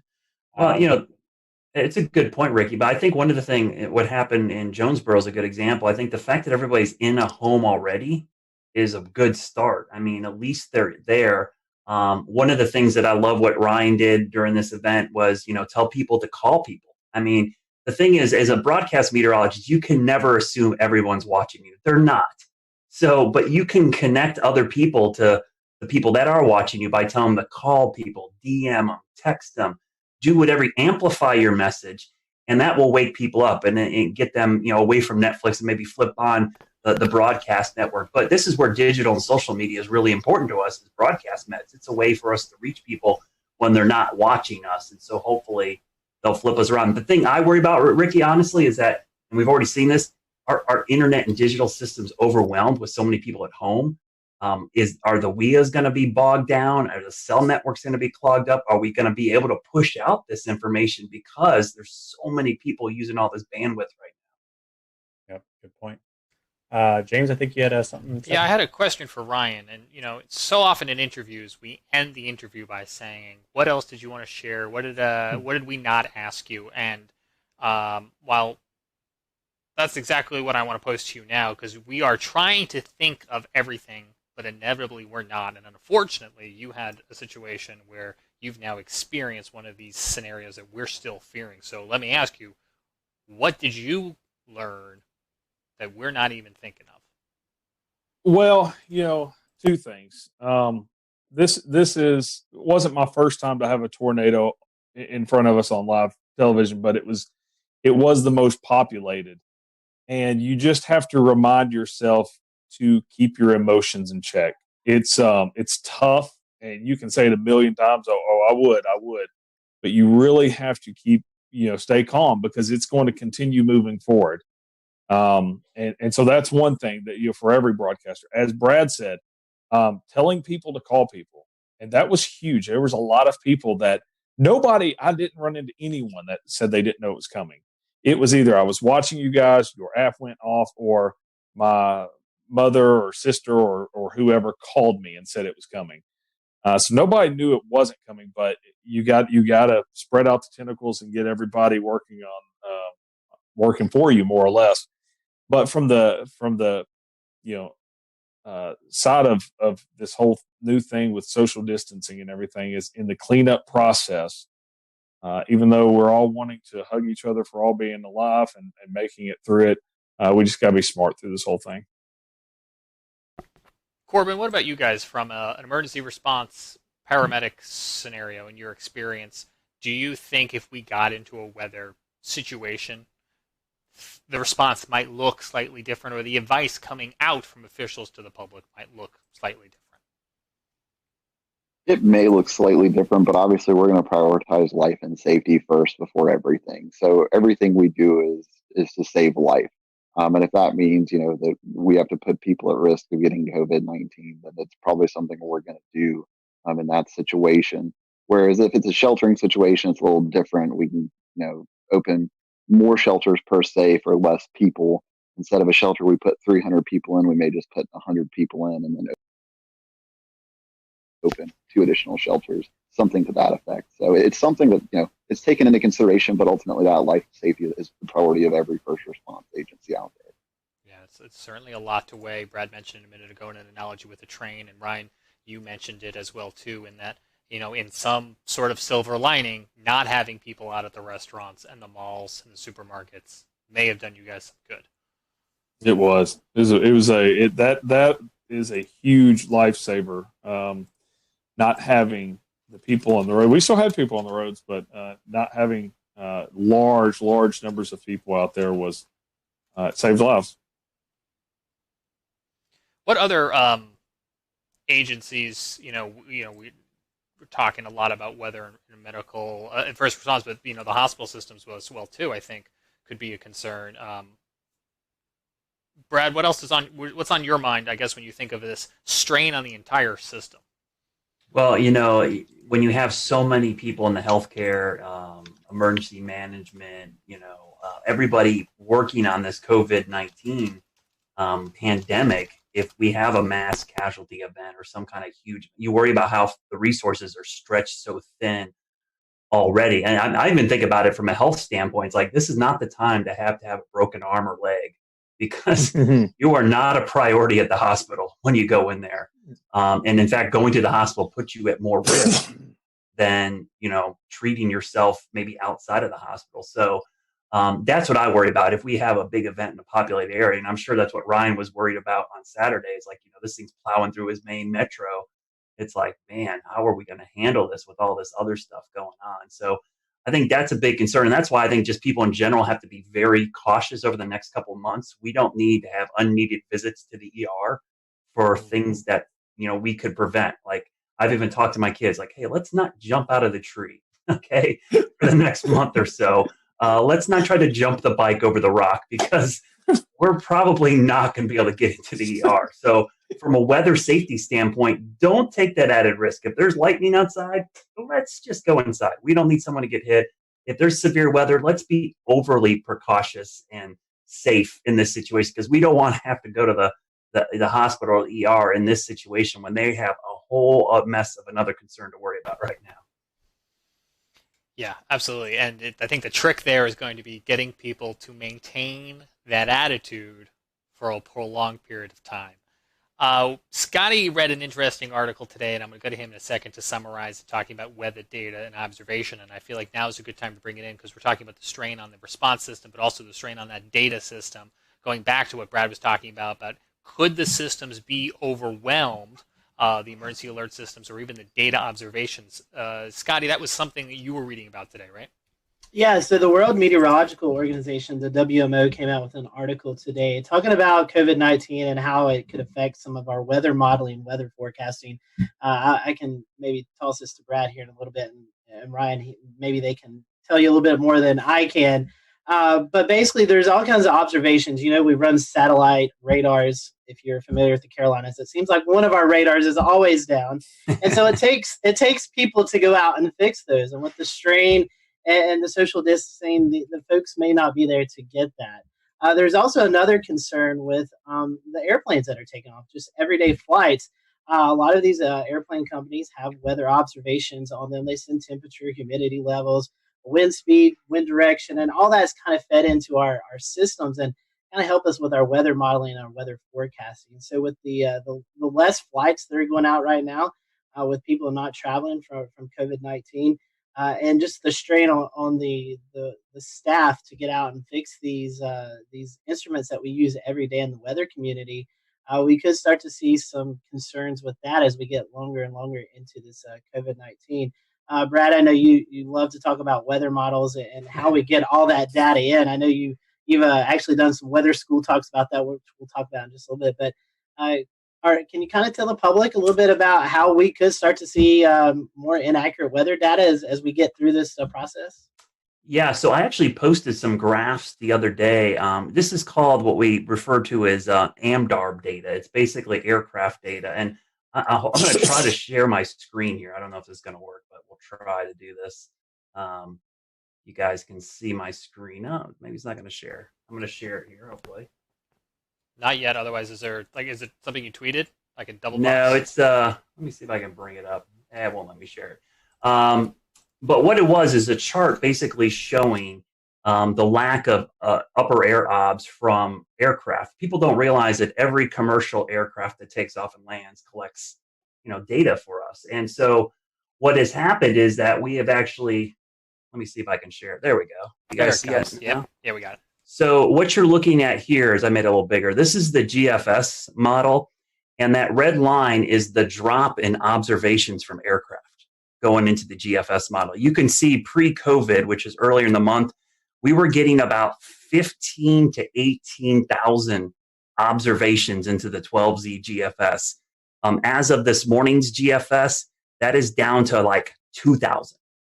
I mean, that is just a tremendous drop. And the best way I can explain this to people that have seen hurricane coverage, you may have seen me talk about how we often like to get the plane out in the system so that we can get better data for the models.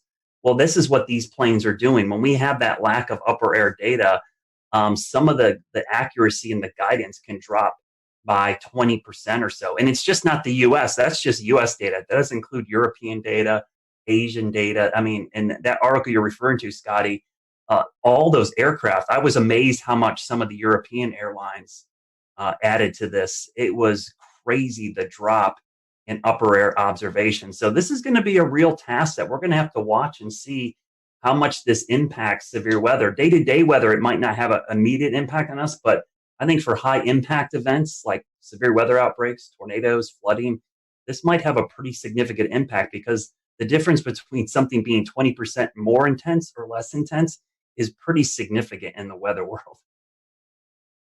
Brad, do you think it would impact high-res models more, or models like the global forecast system? It seems like it'd be more the global forecast, because the upper air data is really key for, big, long wave troughs and ridges. You're looking at long wave pattern. I think the CAMS models are going to do fine. Thank goodness we have the GOES 16 and 17 sounder data, and now we have the polar orbiting data. The only problem is you need clear skies for good sounding data from the polar orbiters. But that sounding data, back after 9/11, we saw a similar drop in this aircraft data, but we didn't have the satellite data that we have now. So I think the satellite data is actually offsetting some of the issues, but this is going to be a much longer period of time that we'll start missing this data. It's only been, about 2 weeks now. I think we start getting 3-4 weeks, and now the long wave pattern across the whole globe will be totally impacted by this lack of upper air data. Well, you've been teaching us some stuff now, and I think, James, part 3 of our episode tonight was about teaching folks about weather. Do we want to transition over to that? Sure thing. Real fast, let me ask Ryan one last question, and then we'll certainly go to that, and I appreciate the transition. Did you guys, Ryan, have any issue with observations during or in the aftermath of your storms with everything going on coronavirus related? You talking about from weather observations? Yeah, Jonesboro Airport took a direct hit. And there's going to be some interesting things come out of that, because KJBR did take a direct hit. And you can go back and look at the data and see the winds backing as it was coming in. And the interesting thing is, it looks like power was knocked out. It looks like the altimeter was knocked out, but was in kind of a separate area from the actual ASOS. So we probably, like you said, with the weather service being stretched thin and social distancing and stuff, we probably won't have observations from Jonesboro for quite a while. That's interesting, and I think that's going to play into this bigger picture as we're just trying to use whatever we've got available, and everyone's trying to do their best and safely to restore all of this. As Ricky mentioned, I know Brad Panovich here at WCNC has started to do some at-home weather classes. Brad, how did this come about? Why is it an important thing with so many kids at home that you guys saw a void to fill? Well, yeah, Ryan could speak to this as well. We do a ton of school talks throughout the year. I think last year I added up, and I thought I did a lot last year. I did 76 last year. I know some folks, like our good friend Ed Piotrowski down in Myrtle Beach, I think he does like 200 a year. I mean, it's a crazy amount. And so initially when this happened and all the kids were stuck at home, I thought, man, I had to cancel a bunch of my school talks. I do a 1-hour presentation where I go out, and I had a ton scheduled in the spring for 2nd and 5th graders here in North Carolina, which is weather is part of the curriculum in those courses. And so what I did the first couple days we were out, I decided, you know what, I'm just going to do my 1-hour presentation at home, and I'm going to stream it. And I did it with my kids, and it did pretty well. And then my general manager in the station said, hey, let's do this every day at 1 o'clock. I'm like, every day? I was like, an hour? Like, no, we're going to do small, one topic at a time. Let's break that hour thing down to one topic, and we'll do it every single day. And so I got the rest of my weather team involved. And it's put another thing on my plate, but I enjoy it. I mean, I produce the thing from home completely. I do it all out of this computer right now that's in front of me.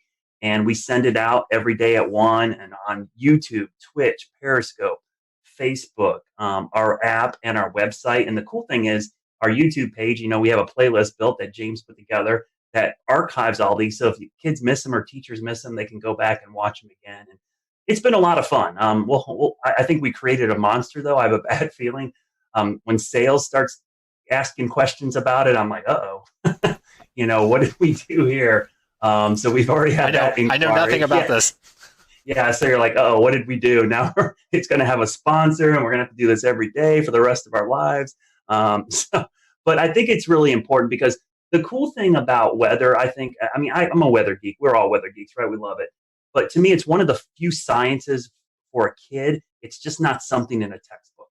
You can teach it to them, and they can immediately go outside and apply the principles of atmospheric science to what they actually see every day. So for a lot of kids, this is their first real science that they see, because a lot of times, physics and chemistry just looks like something in a book, but atmospheric science is actually something they can see, touch, and feel. So I think it has a real big impact on them. And in these tough times, it's actually been kind of a nice thing to be able to do and have the kids like tweet pictures at me of them in front of their TV watching it on YouTube or watching it. The funny thing I'll say, the Twitch stuff has been great. I've had so many kids on Twitch reach out to me who, don't normally watch the weather, like, hey, this is pretty cool. What games do you play? So it's like, everyone wants to wants me to game with them online, and maybe me and my son will team up and we'll get in there and get a server going, and we'll start playing some games with some people online. But last week we played one of the virtual storm chasing games on our Twitch. Exactly. Yeah, I think that'd be fun. I would like to play like NBA 2K with like some other anchors at the other stations. I think that'd be cool to have a little like tournament in the market. Broadcast Met iRacing. What's that? Broadcast Met iRacing. Yeah, or something. I think that would be cool. I think viewers would eat that up. We could stream it online. It would be great. You're giving those sales folks some more ideas. We'll get our sports guys to do commentary. It would be awesome. Corbett, I have one question for you before we kind of wrap up. As Brad was talking about, he does a lot of hands-on things with students. You guys in emergency management, you guys do the same thing. So has this kind of affected you all with your outreach to the public? Yes, it's affected our outreach substantially. We're not really doing much face-to-face right now. You'll notice if you go to like the Charmec EM, Instagram, Facebook, Twitter account, you start seeing some videos pop up from the Emergency Operations Center in areas like that, where we're trying to do some education, but just obviously not face-to-face like we normally do. I think last year we did anywhere between 30 and 50 face-to-face talks with everywhere from school-age kids to older adults to talk about emergency preparedness. So it's definitely affected that, and we're seeing that effect, I think, just across about every industry at this point. That's interesting. I hadn't thought about that in terms of fire prevention and first aid trainings, and that would be school-age kids. But you guys also, would you normally be doing office visits? Is that something that is done too for like professionals in office parks? So we have a public information officer, and she goes out and does a lot of talks. One of the most recent age groups has been like older folks in not retirement communities, but maybe apartment complexes over the age of 50 to talk about emergency preparedness and what they can do just in a general emergency, a weather event, having 72 hours worth of supplies on hand, just general things like that. Let's not even talk about supplies because we know those are scarce right now. But James, one thing I want to do before we close out, I do want to bring on Dan Whitaker. You guys may have seen him pop up from time to time on our show tonight. Dan is our newest panelist here for the Carolina Weather Group. So Dan, for those who are watching tonight, why don't you introduce yourself to everyone? Hey, thanks, Scotty. So I have been involved with weather as a kind of weather geek and weather follower since 2008, and have really I'm strong on the storm observation, visual storm aspects, storm spotting, storm chasing. I'm kind of in the field in the storm type of guy. So nice to be able to kind of join everybody and represent that angle when I can. And it's definitely great listening to all the different kind of pieces to the conversation tonight. Honestly, I have kind of one thought, that kind of reaches out to a lot of the different things that were being talked about from tonight, which is, as a person who enjoys the spectacle of nature and following everything from nice day cumulus clouds to supercells in the Midwest. For those who want to experience more outdoor weather during this time when we want to travel less and we want to do more staying at home, short of tuning into Brad Panovich's weather lessons to get some real world observation, is there a way that anyone wants to kind of speak to that would be a good way for people to do that right now? Definitely so, Dan. And we are happy to have you on the team and can't wait. Maybe we can't wait till hurricane season, but we can't wait to see your footage out there. Evan, I wanted to bring you, I know you had something you want to mention, but you also did a little chasing of yourself today, but not storm chasing. Yeah, I do my little cheesy snow chasing. It's really not nearly as complex as the stuff that Dan does. But as long as you drive high enough up on a mountain, you'll eventually run into snow. So I went up to Craggy Gardens today. Parkway was closed at about 4,900 feet, but I ended up running the rest of the way up to Craggy Pinnacle at 5,900. And it was beautiful. About 3 inches of snow up there, real windy. I'll share a picture since I can see James yearning and trying to share a webcam. I was trying. Yeah, so then that's what it looked like up on Craggy, right near the Craggy Pinnacle Tunnel. It was real pretty. But you're right, Scotty. The one other thing I wanted to mention tonight before we close is that we've talked about a lot of the challenges that have been presented to us over the last couple of weeks as we suddenly get thrown into this new coronavirus situation. But there are some opportunities and some good things. If Melissa Griffin were here from the South Carolina Climate Office, she would be talking about CocoRoss. I know we just finished up March Madness, but this is an excellent opportunity for people to be joining CocoRoss and submitting precipitation reports every day because everyone's got to stay at home, right? So why not get up at 8 a.m. for work or school and check the rain gauge? So she would want us to mention that. And just because it's not March doesn't mean we can't do it. But go join CocoRoss. We'll tweet out a link later tonight. That sounds good. That's a great point, Evan. We definitely, I think I read a tweet, North Carolina's second in CocoRoss reporters. So that's pretty cool. And I know South Carolina's up there as well. So the Carolinas representing really well. So anybody have anything else before we kind of close up shop tonight? All right. So I appreciate you guys watching tonight. We hope that you stay safe out there. Continue to practice those best practices of social distancing and kind of just staying inside. Eventually, hopefully sooner rather than later, we'll get back to normalcy and be able to enjoy what we've not been able to enjoy for the last 3 weeks. So we're thinking about everyone. We hope that you stay safe out there. We appreciate you watching the Carolina Weather Group tonight. Be sure to follow Ryan and his folks if you're ever out in the Arkansas area. Ryan, once again, great coverage Thank you. this weekend for you and your team out there. Spectacular. And we hope that everyone in your community get back to normalcy with the cleanup from the tornado. And we extend our thoughts and prayers to your folks out there as well. So we hope you all have a great week, and we'll see you back here next week for another episode of the Carolina Weather Group.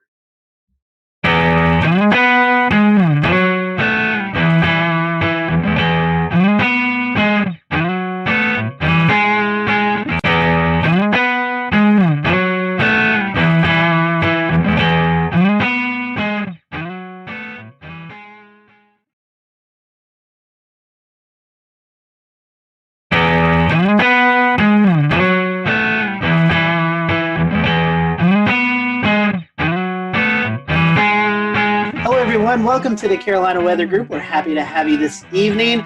Tonight we're going to be talking about the 9-year anniversary, April 16, 2011. If you live in North Carolina, anywhere around that time period, or even now, You remember the major tornado outbreak that occurred.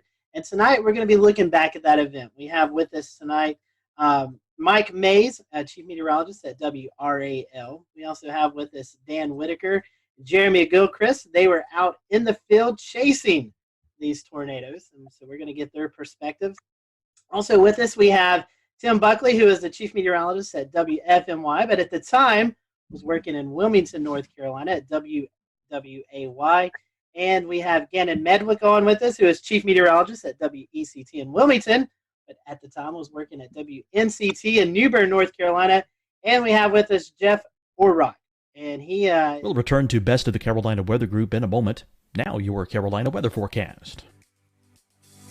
Here are today's forecast high temperatures for North Carolina. Here are the forecast lows for tonight for North Carolina. Here are tomorrow's forecast high temperatures. And here's forecast rainfall across North Carolina tomorrow. Here are the forecast highs for the day after tomorrow.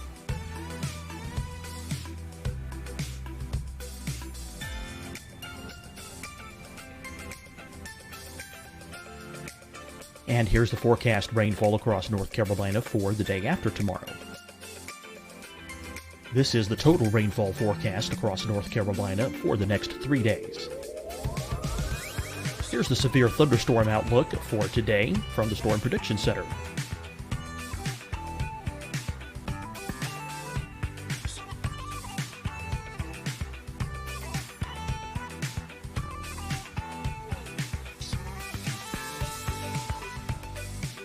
Here are the forecast high temperatures for today for South Carolina. Here are the low temperatures for today for South Carolina. Here's the probability of precipitation forecast across South Carolina today. And here are the rain chances across South Carolina tonight. Here are tomorrow's forecast highs across South Carolina. Here are the forecast low temperatures for tomorrow for South Carolina. And here is the probability of precipitation across South Carolina tomorrow. Here's the precipitation chances across South Carolina tomorrow night. Here are the forecast highs for the day after tomorrow in South Carolina. Here are the forecast low temperatures across South Carolina for the day after tomorrow. And here are the rain chances across South Carolina for the day after tomorrow.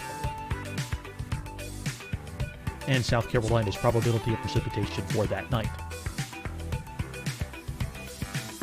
Here's the Storm Prediction Center's severe thunderstorm outlook across South Carolina for today through tonight. Here's the Storm Prediction Center's severe thunderstorm outlook across South Carolina for tomorrow and tomorrow night. And here's the Storm Prediction Center's severe thunderstorm outlook across South Carolina for the day after tomorrow through that night. Here's the severe thunderstorm outlook for today from the Storm Prediction Center.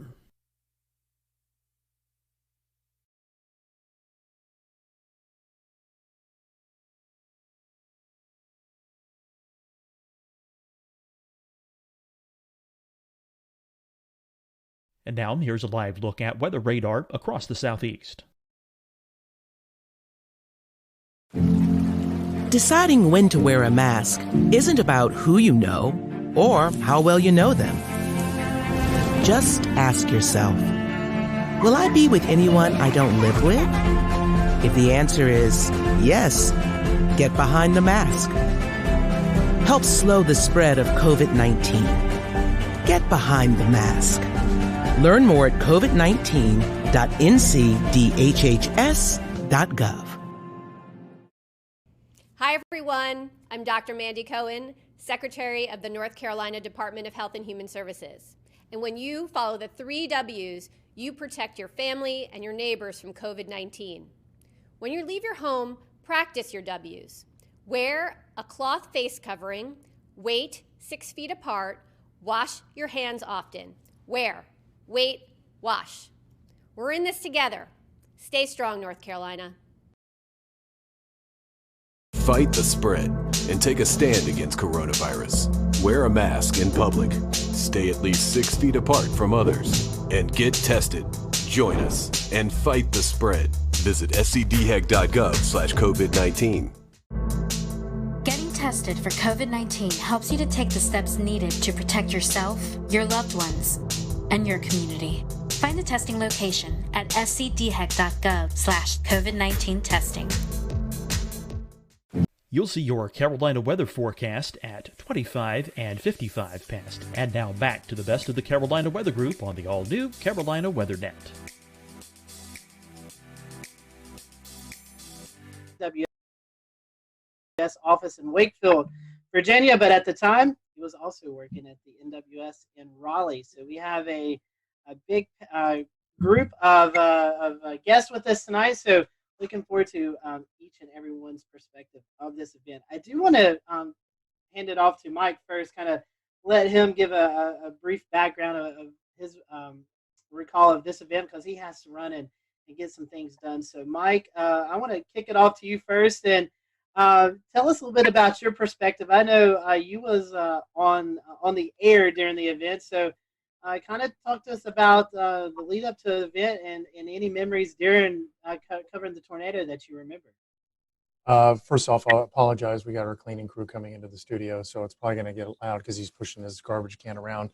I recall a few days prior to the event, which happened on a Saturday, SPC putting us in a risk. I believe it was moderate on that Friday, and then Saturday morning I woke up to a high risk. Now, at the time, Greg Fischel, who was the chief meteorologist at the time, was out of town. He had a family emergency up in Pennsylvania, so he had to leave. So I have never covered an event as massive as the one that happened on that Saturday without him being here. So it was kind of like he's Batman, I'm Robin, and then Batman's gone and Robin has to take over. So for somebody who's never been the lead, it was kind of nerve-wracking. But I had Nate Johnson with me, who had tornado coverage experience. He was the chief meteorologist in Abilene, Texas. You guys probably all know Nate.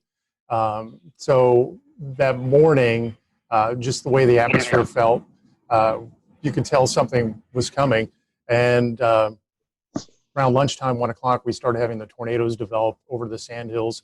The first one, I believe, was in Sanford, had caused the damage to the Lowe's home improvement store there and tracked to the north and east. Now, I've been here in North Carolina since 1994. I've been in tornado coverage, but I've never had tornado coverage of long track tornadoes like the ones we saw that day. And at one point, we had 4 tornadoes on the ground, and Nate and I were juggling back and forth, where I was handling 2 tornadoes, he was handling 2. It was just an incredibly rough day, and I'm sure everybody here in this group has their own stories about what happened. The hardest part for me, I guess, was watching that tornado leave Sanford, and it was making a beeline to my house, to my neighborhood. I have family in town, and I was hoping and praying that they were watching the coverage on TV. And I know, Tim, you're on TV. How do you get the point across to people that you know to take shelter? I couldn't stop and pick up the phone and say, hey, listen, a tornado's coming to the house. You need to take cover. So that's one thing that was upsetting to me. The tornado passed about 50 yards from my house. I damaged the subdivision right next to mine. I had some damage to some fencing. That was about it. I was very fortunate. And then after it passed my neighborhood, it was heading right here toward WREL.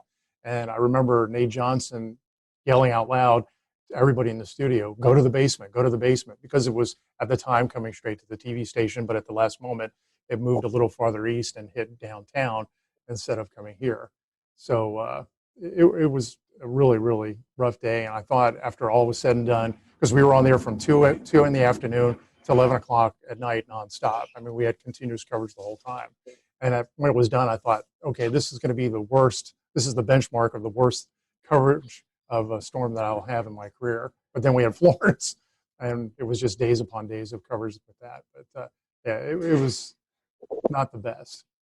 And Jeff, from a National Weather Service perspective, how did y'all prepare, and how were y'all getting the message out in the days ahead of the event?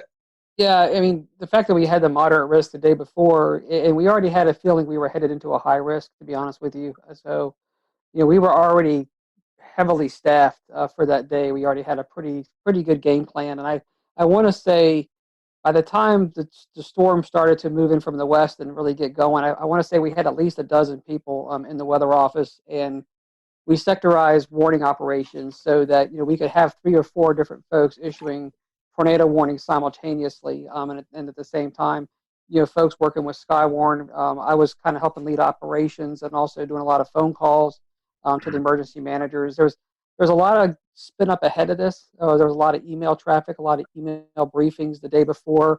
I remember even briefing Seymour Johnson Air Force Base because they were at the high risk at that point, and some of the precautions they were taking down there, in the east. So there was a lot of preparation for it. It's kind of one of those things where, like Mike was saying, everybody knew something bad was about to unfold. And I had been through Gerald, Texas, the tornadoes out there, and so going into this event, that was kind of the back of my mind that we're headed into something pretty big. And I do remember talking with Wake County and trying to explain what does a high risk day mean? I mean, the way we taught this in Texas was that, someone's going to die today. I mean, these are going to be big, long track tornadoes. And, this is going to be some serious stuff. Jeff, you're talking about Skywarn, the Storm Spotter group, and Jeremy and Dan, I want to bring you in here in just a second. But I imagine, like we were talking about, social media, not really that big of a thing at the time with tweeting in reports, giving Facebook reports of the storm. How key were the Skywarn Storm Spotters for you that day? Yeah, and we've always had a great network across central North Carolina, so they've been outstanding. So we were getting a lot of real time reports from spotters. They were calling on the phone. We actually had ham radio operators. I want to say we had 2 or 3 in the office ready for this. So the network was just lighting up. We were getting a lot of reports, almost to the point where as it approached Holly Springs, I mean, you couldn't keep up with them all. So that was a huge asset, and just a lot of people just calling in on the phone. It wasn't. We didn't have the social media like we do today, but we really pretty much knew what was going on. We had heard the Lowe's had been destroyed about the time it was getting into Wake County. We'd already heard that the Lowe's hardware had been severely damaged or destroyed down there. And of course, you could see the debris ball on radar. So you kind of had a sense that this was really serious stuff going on. But there was a lot of great real-time reports, not only across the Raleigh area and down towards Sanford, but also with the Fayetteville up to a Wilson tornado. I mean, we had a lot of great reports with that as well. Mike, one question for you made me think. You were saying that before Florence, this was the biggest event you covered. Do you see any storm fatigue, even from 9 years from now, people kind of comparing severe weather events to April 16th? There was a lot of anxiety every time a risk would come up. You'd feel that. You'd feel what happened on April 16th. I would worry every time we had a SPC 3-day outlook, and on the 3-day outlook there was like an enhanced risk or maybe just a slight risk, and what it would be when we finally got to that day. And I got to the point where I was dreading severe weather coverage because of what happened that day. I'd get anxiety, I'd get scared, but I've gotten past that, and that's a good thing. I remember that day when we had the 4 tornadoes on the ground at one time. I was worried about, okay, how are we going to cover this? You can't show everything at one time. And we had to make sure, Nate and I had to make sure that we spent enough time on each storm to let people know that, it was coming to their communities, that they had to remain safe. But how do you juggle 4 tornadoes, inform everybody in their paths, and make sure you allot enough time so they know what's going on? We tended to hang with the one that went through Raleigh more and Fayetteville more because it was affecting larger populations, but that was the hard part and the worrisome part, that we weren't giving enough, coverage to one tornado and giving too much to another one. Tossing over to Tim and Gannon as well real quick. This was a career-defining event, one of the biggest, or definitely the biggest in North Carolina. Are there any specific memories or stories that you remember hearing about that day from viewers? So I was in the Wilmington area, and if you look at the map, the kind of the final one with all the red lines, it confirms where all the tornadoes were. Oftentimes, the worst stuff doesn't quite get to Wilmington, right? And in this case, it didn't either. So city of Wilmington was fine. A lot of the populated coastal centers were fine. But on the periphery and the rural areas, most of the tornadoes that we were covering for about 8 hours that day, Robeson County, Columbus County, Duplin County, Onslow County, those counties inland were the ones we were talking about the most. Bladen County had I think, a 4-fatality storm. We, as always, we do, actually got a lot of angry phone calls that day because most of the people in our area, they weren't seeing much other than blue sky. It was a really nice April morning. It was close to 80 degrees, I remember, breezy. There were NBA playoffs on at the day, so we were kind of fighting that battle in the newsroom, right, keeping people at bay a little bit while we were doing tornado coverage. Now later on, people understood how serious it was, especially once you started to see like the destroyed those foods and everything. But that was my first time ever really doing tornadoes. To be honest with you, it was my second year in Wilmington. Prior to that, I was in college, so I didn't know a lick about tornadoes. I grew up in upstate New York. I went to school in Pennsylvania. We don't get tornadoes. I mean, not really. So this was new for me too. But myself and Jerry Jackson, we were there for about, I think we went on TV at 2 and we went off at about 8. So it was a while covering these things. And it was just amazing to me how there were very few, if any, false alarms. There were a million tornado warnings and there were a million tornadoes, to use hyperbole. But they were pretty much each cell produced as it was going through, and it was just boom, boom, boom, one after the other. And a lot of damage was done, especially to the rural areas in Southeast North Carolina. My second daughter was born on the 11th. I didn't come back to work till Friday. Just throwing stuff out there. Saw the slight to moderate risk, alerting for storms going into Saturday. I was third on the pecking order to be coming in because we had our weekend person, we had our chief, and I was doing mornings. But it became clear, especially what was going down in central North Carolina. I was personally at home watching Nate Johnson with that tornado. It looked like a wedge, looked like a cloud just right to the ground that I was going in. And it's coming back to memories about just making sure you spend time on one storm to identify where the rotation is and give enough lead time before you have to move on to that next storm. And at some points, there were 6, 8 active warnings. Just a blur the way it just continuously unfolds. You hit a storm, you move on to a storm, you circle back. Population centers, as Mike mentioned, preferred. There was the one at Tarawa Terrace in Jacksonville. That was a big center in the Greenville-New Bern television market. Jacksonville is the largest city. We had to hit that. Then we saw the storm report that the Bertie County storm had actually killed numerous people, ended up killed 12 people. So that was surreal. When you are warning for storms and getting reports of damage, but no reports coming down off the wire or whatever that there's fatalities, and then all of a sudden numerous fatalities is still weird to talk about. End up being 12 in Bertie County, and then finally just going home that night. This event had everything. The event had everything, the setup, and then the final. I mean, sometimes we say as meteorologists we save lives. This was literally the only time that we were able to. Some of our crews went out to Snow Hill in Greene County, and they were able to say, standing with a family in their house that was completely destroyed except for the interior part. And they said they were listening to our broadcast, and they went into that interior part.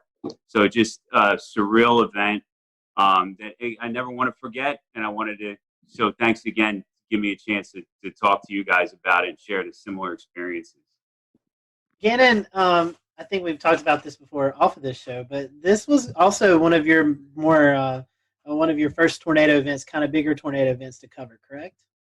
Yeah, I'd gotten to Greenville in October of 2004. There were a couple of active springs and falls as per usual. 2008 sticks out, but like Mike and Tim said, I mean, they're just usually just a couple tornadoes, and then you move on. And maybe they're in rural areas, and maybe they're not, exceptional damage producers.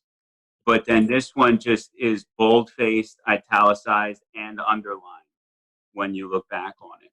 So yeah, the biggest event, and thank God it's still the biggest tornado event. Dorian was a huge producer, but still nothing compares to April 16th, 2011.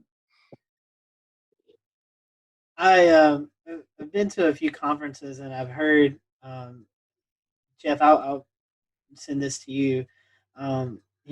Obviously 2011 remembered for the Tuscaloosa, Alabama, April 27th event. Had that not happened, this would have been the event that a lot of the meteorological community would have looked back on tornado-wise, Jeff. As the Weather Service, I know you guys do a lot of meetings and stuff. Has this event kind of tailored some of your studies or some of your outlooks on stuff that you've, I guess, done case studies on this event to kind of find out the whys of what happened and how to better prepare for maybe the next setup we get like this?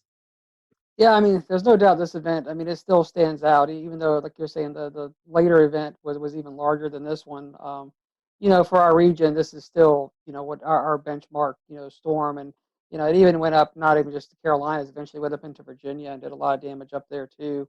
So, it's been widely studied. It was before some of the newer technology came out with on the radar, even some of the new impact-based warnings. So we've actually gone back in and rerun cases like this with what we call the impact-based warnings, and we did use tornado emergency, but nowadays we even have more tags we can put into the warnings to kind of say, okay, it's radar confirmed on the ground before we even have spotter reports of anything on the ground. We can confirm it just using radar data. And so we've actually used cases like this and kind of run back through them with some of the new products, the new ways that we issue tornado warnings, as well as some of the different dual pole products. So, we do go back in and kind of practice and relive some of these events like this, putting them more into, I'd say, the current time. So this is definitely a benchmark event. We also look at it from a standpoint of, staffing and how do you handle events like this, because they don't come around often. So, you kind of go back and look at, how does operations run in the Weather Service office when you have an event like this, making sure that, you're dotting your I's, you're crossing your T's, every storm is being interrogated, simultaneously, and that you've got warning operations going, for each individual storm, and you're doing your coordination with 911 centers and working with emergency management, and then keeping the damage reports, as they're coming in, also sending them out. So, looking at how an office should run, and how we should be running our operations to keep things, being pushed out so folks know what's happening. I mean, we use events like this to kind of go back and revisit and relive, what we did right, and also sometimes where we can improve. But it's important to kind of take these events in context, realizing we'll have an event, something like this again at some point in the future. We hope not, but we've got to be ready for it. And Jeff, one more question, then I want to get to Dan and Jeremy and let them talk about what they experienced out in the field. We were talking before this show. You guys, at a point in time, I think it was 5, 6, 7 minutes, were backed up by the National Weather Service in Blacksburg. Can you talk to our viewers tonight who may not realize in these situations when the Weather Service is actually in danger of getting hit by a tornado, you actually pass the coverage off to a neighboring office? Yeah, so it's similar to what Mike was saying earlier. About probably just shortly after the tornado went through Sanford, and you could see the massive debris ball on the radar.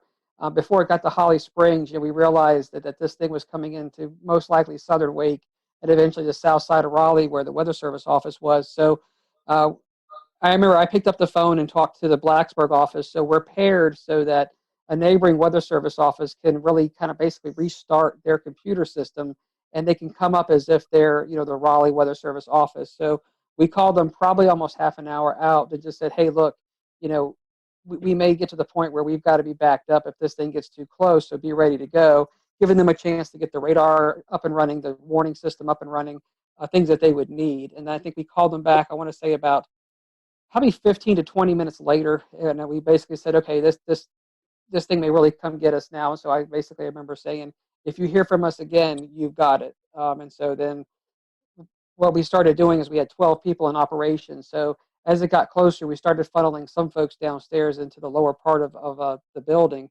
And we kept 3 of us up in operations. And literally about the time we could see insulation and things falling outside the window, we picked up the phone and basically told Blacksburg, okay, you've got it. We're sheltering at this point.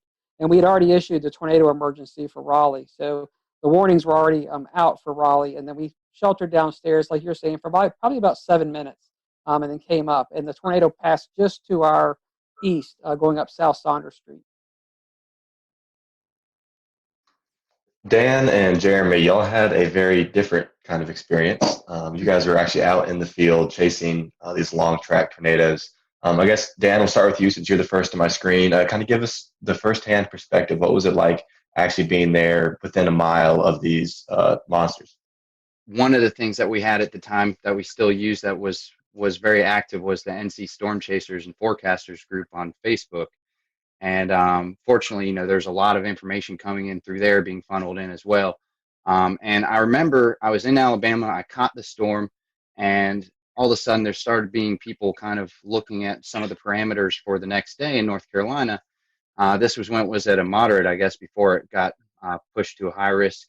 And one of the things that was being looked at was how the storm system I was currently inside and what was turning into a squall line in Alabama was going to keep pushing across into North Carolina.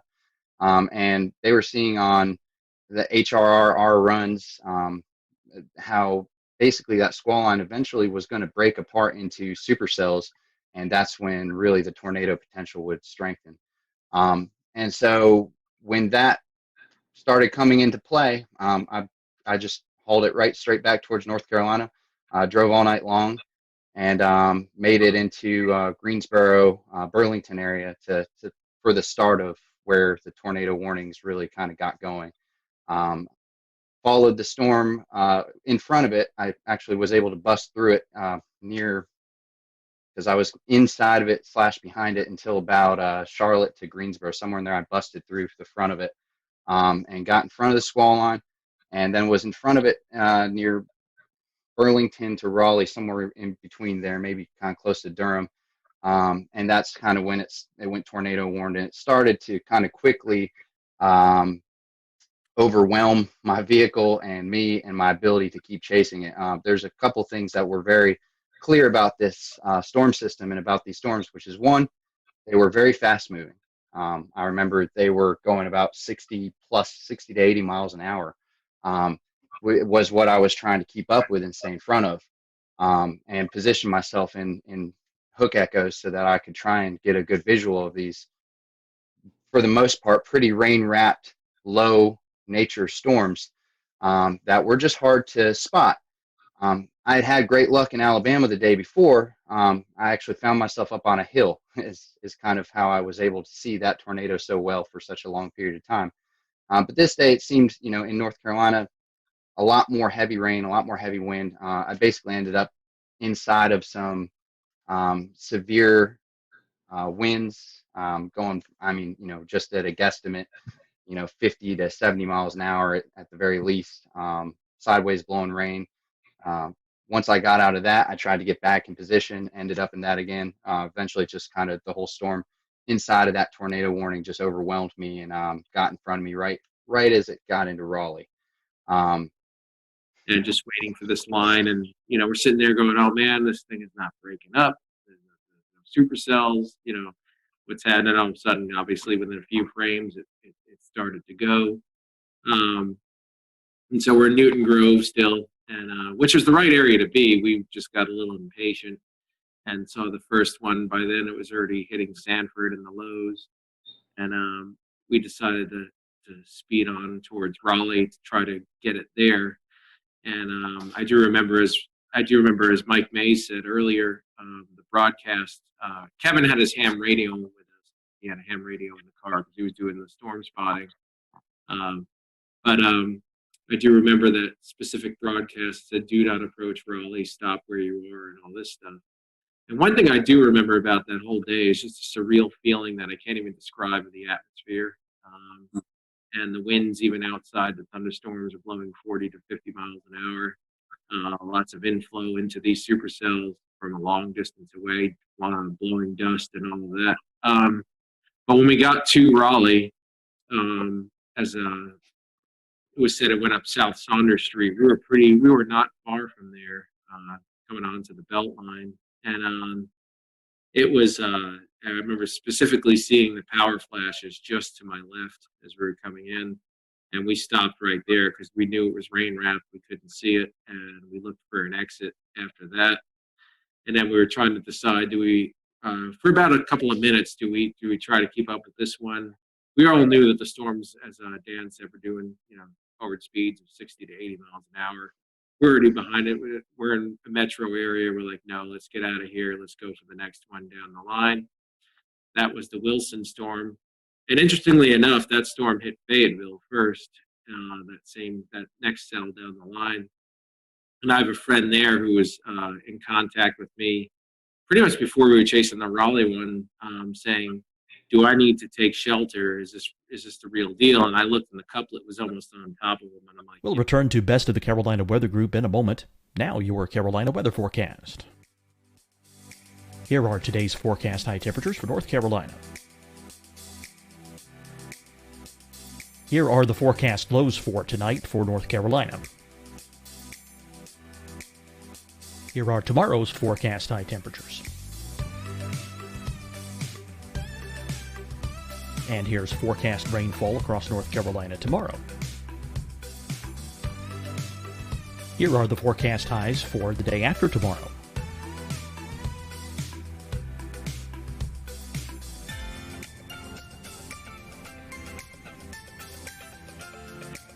And here's the forecast rainfall across North Carolina for the day after tomorrow.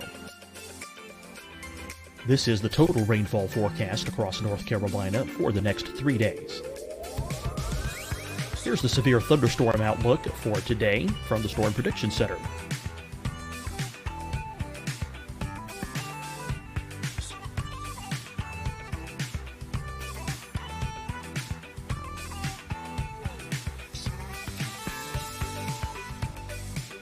Here are the forecast high temperatures for today for South Carolina. Here are the low temperatures for today for South Carolina. Here's the probability of precipitation forecast across South Carolina today.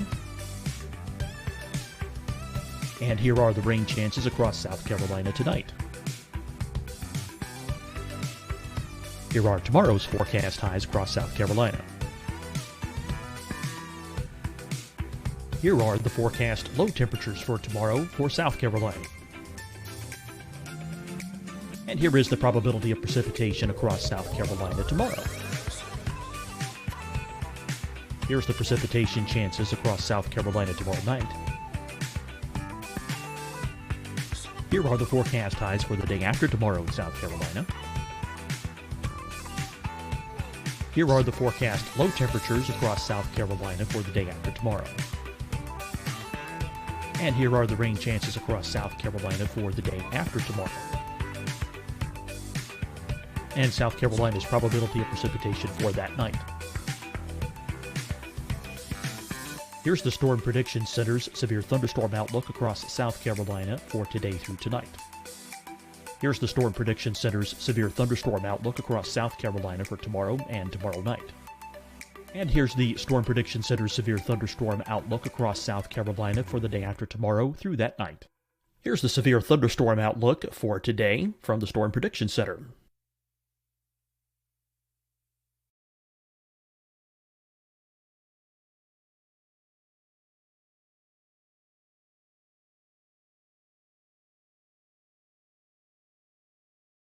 And now here's a live look at weather radar across the southeast.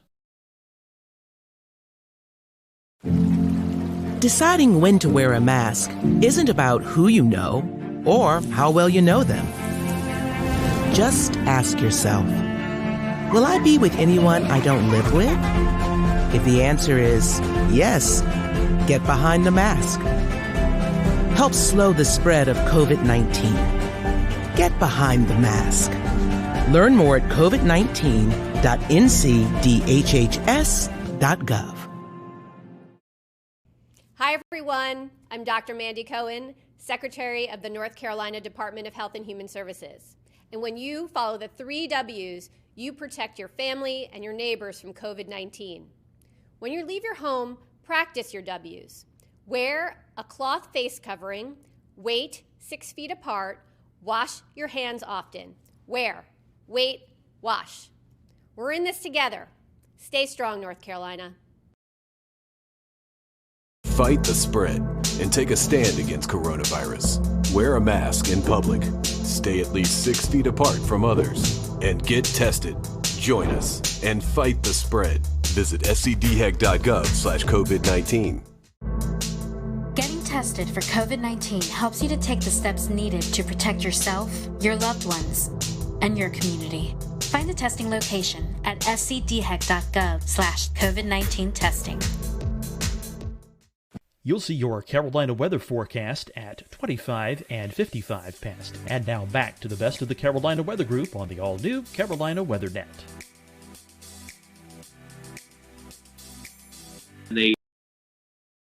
They got into a closet, and the tornado did hit their house. Fortunately, at that point, it was the start of that tornado's path, so it was weaker. They had a few shingles gone, but up the road from them, it turned into EF3 damage. So, but they were, they did take precautions, and they were fine. I didn't find that out till later, but so then I had to beat the forward flank of that next cell. So coming out of Raleigh, so. I was speeding, definitely. To beat that forward flank, I didn't want to get cored and then stuck and miss knowing how fast these storms were moving. So I was driving a Volkswagen Beetle at the time. And finally made it to 795 area. I got just a little bit south of it, and because I did want to get a clear view if there was a tornado. And then we were going up 795 northbound, and so we get a straight on look at it, and I looked to my left, and I saw the rotation. I looked to my left, and like, is that what I think it is? Because it was there wasn't that much contrast at that point, and it was open field, and so we just decided to stop there, and then it came out from some trees, and sure enough, that's the tornado, which many of you have probably seen the video of. Marker 5.5, looking north-northeast. Large tornado on the ground, all the way to the ground. Multiple times. Kevin called it in. I think the tornado was about 100 yards wide at that point. We were about a mile and a half away. I could have gotten a lot closer to it, but I did not know the area that well, so I didn't know if I was going to pull up. That's the only reason I didn't. I didn't want to lose the view we had, and I knew how fast it was moving. I knew we had one shot to get a look at it. That was going to be it, and then it was going to be gone. And so we decided, all right, we got a good view here. We're not super close, but we'll just stay where we are, and we're safe here. So we watched it, and then kind of faded into the rain from where we were as the rear flank downdraft came around, and we got hit by that a little bit. And then after that point, we took off for the next cell down the line. Which we ended up in Farmville outside of Greenville.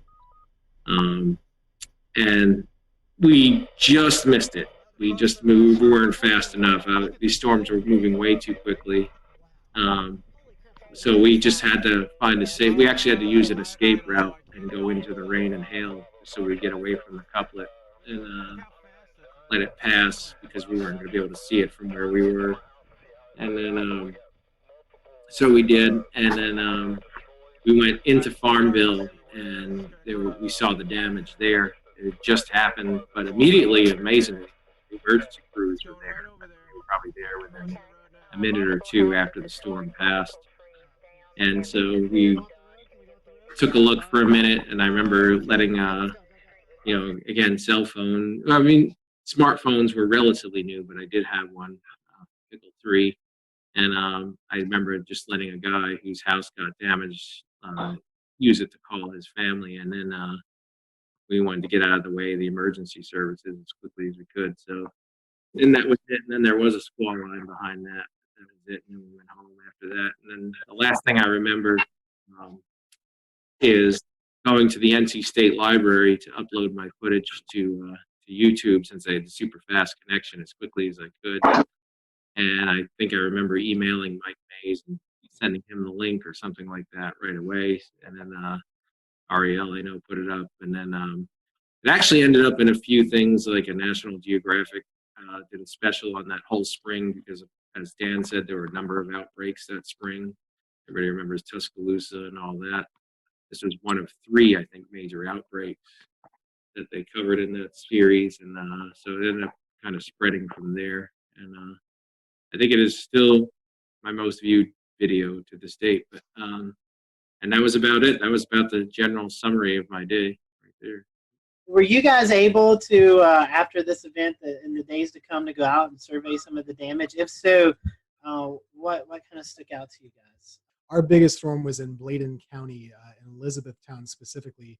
There were 4 fatalities there between, I believe, Elizabethtown and closer to Bladenboro. Also, a couple tornadoes up there in Bladen. And our reporters, I'll say they had a tough time coming back from those reports because a lot of the structures really were just torn apart. It was EF2 damage, but a lot of mobile homes, a lot of weakly built structures there didn't stand a chance at all based on the strength of the storms that day. So like we usually see in North Carolina, a lot of times the tornadoes are short-lived and on the grand scale rather weak. This was just, there were a ton of tornadoes and most of them were really strong ones by our measure, at least too. So the damage was much worse than we usually see in a tornado outbreak. It was tough to watch. I remember a lot of people really, if they weren't personally affected by it, emotionally they certainly were, and there was a big outreach to try and help folks in the weeks following. So I have a question, Tim. Coming back to you, how do you think the public responded as these warnings were going off and folks were being warned, hey, look, stay inside. These tornadoes are canvassing a wide area. There's no exacts, but do you feel like majority of the public really responded well to that, or do you think maybe it was a learning lesson for a lot of folks? Well, I think it is difficult. Every event is different, right? And I think after this event, probably people took warnings more seriously because this was such a significant one and really a generational one. On that day, I can't really speak to how individual folks reacted. I think it was hard for them to understand.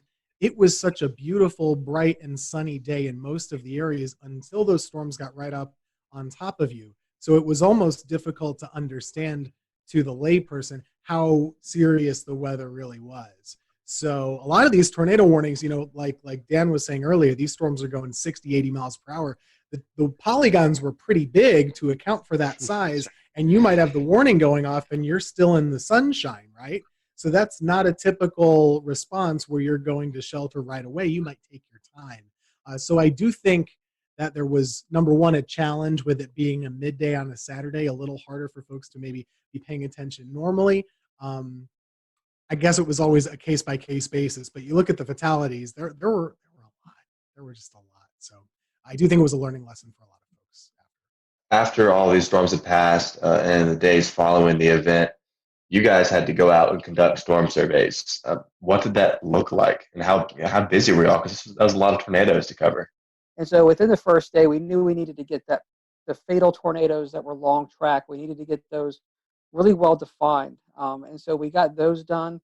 And then there were still some additional surveys on those two. But then really you spent the rest of the week going out into different areas. It took about a week to survey the entire area to get all the tornadoes in. But we focused on the ones that we knew were the worst, that there was the most attention on, just to get the EF rating, the tracks, the intensity, really identifying how the people died. When we lost people, that's a tough thing to have to do, to go out there and work with families that have lost everything. And a lot of times they're out there picking over their stuff. You want to learn what they've gone through a little bit, but you've also got to be very careful. But most people really do want to talk to you and tell you their story. So we get out there and interact with them. The Lowe's was just an incredible story where they had heard the warning, and then somebody came in to the front of the Lowe's and basically said the tornado's coming. And I remember we talked to the manager. He got on the loudspeaker in the store and just told everybody to go to the back where the bathrooms were. There's more infrastructure in the back. And of course, the tornado hit. It blew in those big sliding glass doors. It blew those in. The whole front wall of the Lowe's hardware blows in, and the front roof collapsed. And so the manager in that Lowe's, I mean, who knows how many lives he saved? But there was a lot of good stories like that, but there was a lot of tough stories with a lot of loss through the day. That makes it tough. But it took us a week to get our hands around all of the damage across central North Carolina. What's your lasting memory from this event? If you could share it with the folks who are watching. What's your lasting memory from the event? I'll start with you first, Jeremy. Well, with me, I think it was just even more than the tornado itself was just a surreal feeling that entire day, and the surreal feel of the atmosphere, those winds, like I said, that were inflow into the storms themselves. Just the, I don't know, kind of nervous, like Mike Mays almost being a little bit scared. I think we all were a little bit. I mean, at least I was at the same time as being, excited to possibly see a tornado. Of course, I don't want to see anyone get hurt. Nothing quite compares to what that system did. Everything from the speed to the tops of the storms being, in a lot of cases, kind of lower topped, and especially the moment where it went from the squall line into breaking up into those individual supercells, and seeing that, like Jeremy said, happen in a couple of frames on radar, if aka 10 minutes in time, all of a sudden it went from a messy situation to you have 8 of the most textbook supercells in a line sweeping across the state at a high speed. Being in the middle of that and seeing the actual sun break through the squall line as those storms separated was just a surreal moment, something that I haven't seen happen in North Carolina since, or anywhere really for that matter. I mean, every now and then a strong storm system will separate from a squall line to supercells, but I've never seen anything to that degree. This was a long week event for us because it took a long time to get all the surveys done. But I mean, going back to that day, things I remember, obviously being in the office, but just how well everything did work. We did lose, more people than obviously you never want to lose anybody. We saved a lot of lives that day, and so going out there and seeing how much devastation there was and how many people were doing the right thing and seeing how well things went in the weather office. I remember watching WRAL, like Mike was talking earlier, and they had tornado emergency just in big bold red across the bottom of the TV set. They were on wall-to-wall coverage. We were getting great spotter reports. It was one of those days where everybody was intensely worried. We were all had a heightened awareness, but everything really worked the way it was supposed to work. I mean, everything we had practiced, all the work we've done with the media and Skywarn and the training inside the office, it just all came together. And so, while we lost people that day, and that's always a tragic thing, there was a lot of things that did work, and a lot of people came together and I'd say performed at a top level. And at the end of the day, it saved lives. For me, I was definitely still a kid at the moment. I think I was 23 years old or 24 years old or something like that. And thankfully, Jerry Jackson, who I was working with at the time, he had drilled with us very basic severe weather coverage do's and don'ts. Like 3 simple things. Tell folks where the storm is, where it's going, what they should do, and then tell them again. And if you have more than one storm, do 1, 2, 3, however many you have, then go back to the first one. So we really boiled it down to basics.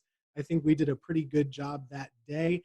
And I think, this event really prepared me for further events down the road, to not get too amped up, too nervous or whatever. Just kind of keep it simple, tell folks what they need to know and what they need to do. And that's really the whole reason why we're here, right? So this is a big moment for North Carolina, and just personally for me, and kind of seeing what the weather can do and why we're here. I do remember one point. I couldn't tell you what time it was, but it was just we had a little Viper radar system from Barron in the office. That was our primary drive thing.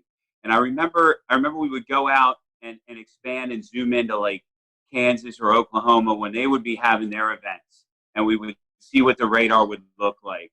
And I remember just thinking to myself at some point, I should be seeing I-35. I should be seeing like OKC and Wichita as delineators here. Instead, I'm seeing Kinston and Goldsboro, and it was just really crazy to see those kind of returns. Everything classic supercells all lined up in a row. Gentlemen, we definitely appreciate your time tonight. Thank you for going over this with us. Thank you guys who are watching tonight. Thank you for allowing us to step back in Carolina weather history and talk about this event. Be sure to check out this week. We'll be posting some more updates about this event throughout our social media pages, so be sure to check that as well. So for everyone here at the Carolina Weather Group, we hope you have a great evening, and we'll talk to you next time.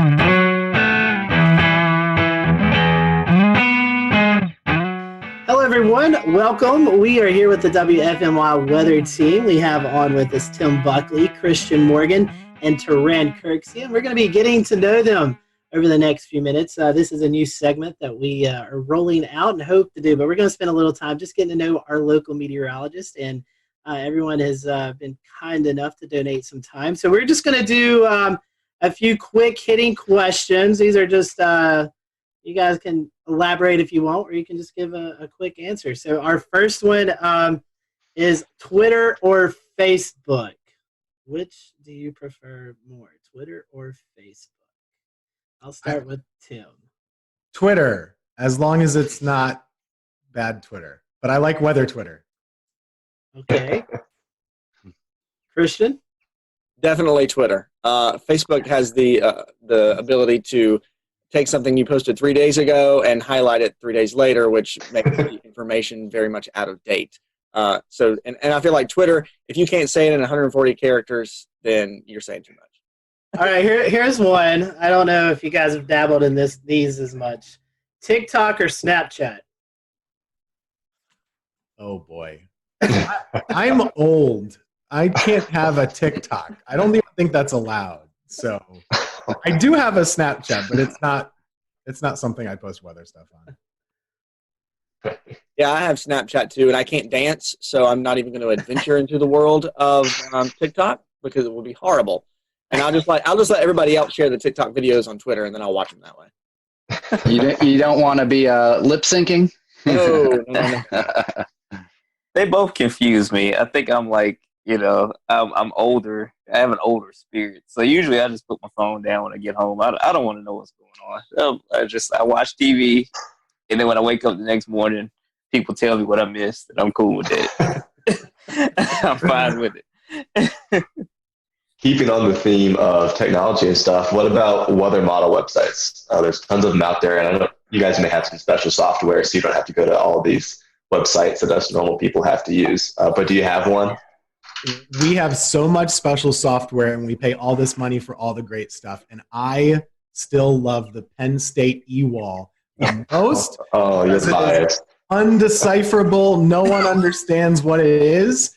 But I do, because I went there, and that's just my comfort zone. It's like my chicken soup for my weather soul is looking at the page of garbled numbers, knowing what it means. So I do like, and it's the only one that has an easy to understand 6-panel chart for like the NAM and stuff, and I like a 6-panel chart.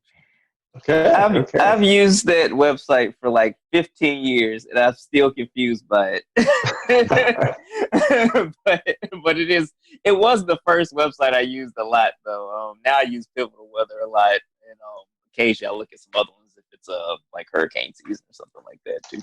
Yeah, the first time I met Tim, and he was showing me this Penn State e-wall, and I said, "What is this thing that looks like it's from 1985 that I cannot really understand?"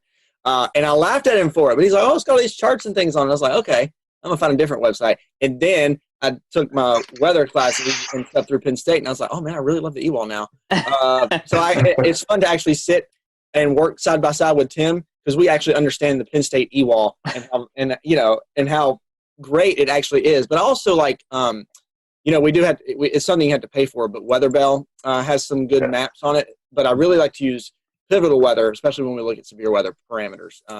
They have it very easy to access on there. I can't say that we've really dabbled in the e-wall, but definitely agree with you on WeatherBell and Pivotal.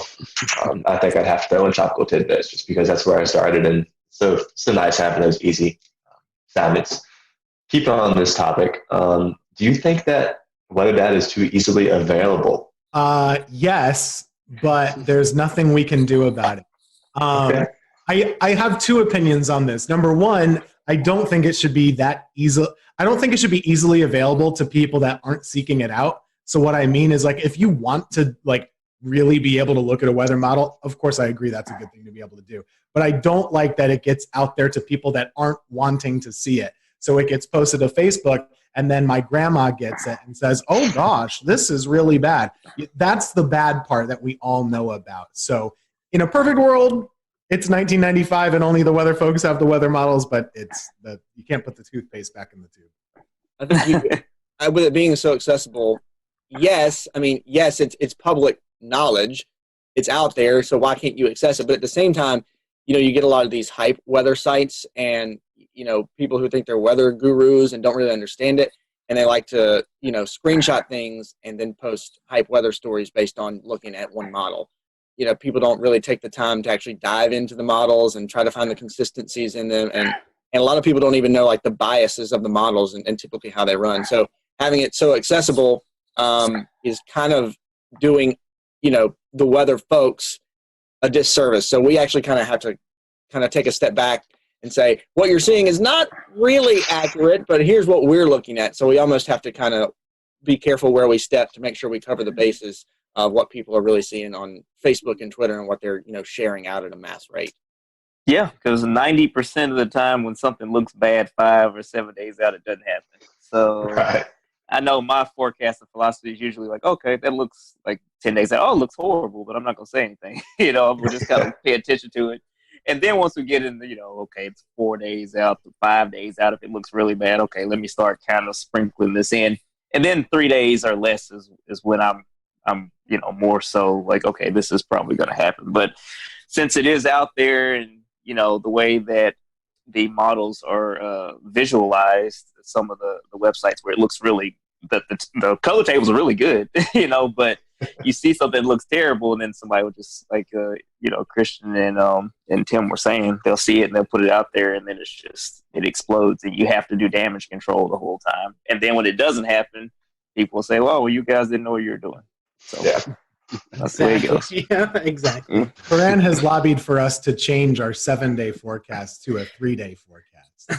All my career, I've been like 7-day forecast. I don't like 7-day deterministic forecasts because most of the time the temperature 7 days out is going to be at least 5 or 8 degrees different, you know, than what I said a week before. But you know, that's just again my old man grumpiness. I've been complaining about that for my entire career, and it has not changed anywhere I've worked. So it's not gonna happen. I did a little personal case study not long ago. I was like, okay, I'm going to take, you know, my forecast sheet and I'm going to keep it. And here's what I put for day 7. When I get to day 7, I want to see how much it's changed. And I mean, you know, over those 7 days, the conditions change, the temperature changes. Is you know, it's an evolving thing, especially once you get past, you know, 3 and 4 days. Yeah, I even tell kids when I do school talks, like, okay, days like 5 through 7, don't worry about those. You know, it's more of a like, here's what we're looking at down the road. This is kind of a suggestion of where things may go. Kind of down the road. Yep. And heavens forbid you put a snowflake in day 5 or 6 and it doesn't happen. Like, never do that. That's a rule of thumb. Never do that. I could think it could be a blizzard. I'm not putting a snowflake on day 7. Dig your own grave. Mm-hmm. Kind of bringing it back around for your viewers here. What was it that kind of jump started y'all to want to become weather people? Was there a defining moment, or was it something you kind of always knew you wanted to do? Most people have like one weather moment that they saw or they lived through or they experienced. For me, I don't really have one of those, but I did grow up in probably the snowiest part of the country that people live in, which is upstate New York, right along Lake Ontario. We got like 200 inches of snow a year. And so weather was just hugely controlling of your life for about 4 to 5 to 6 months every winter. So I always wanted to know what the weather was going to be.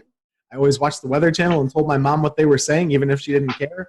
And that's just what I was interested in.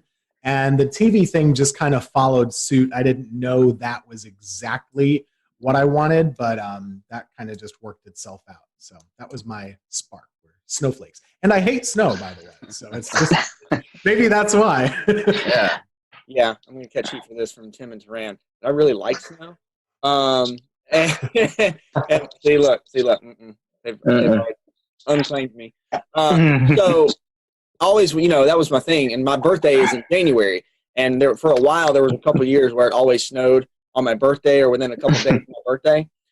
So that kind of, I've always, you know, always was interested in weather. And actually, I never knew that's what I wanted to do as a career.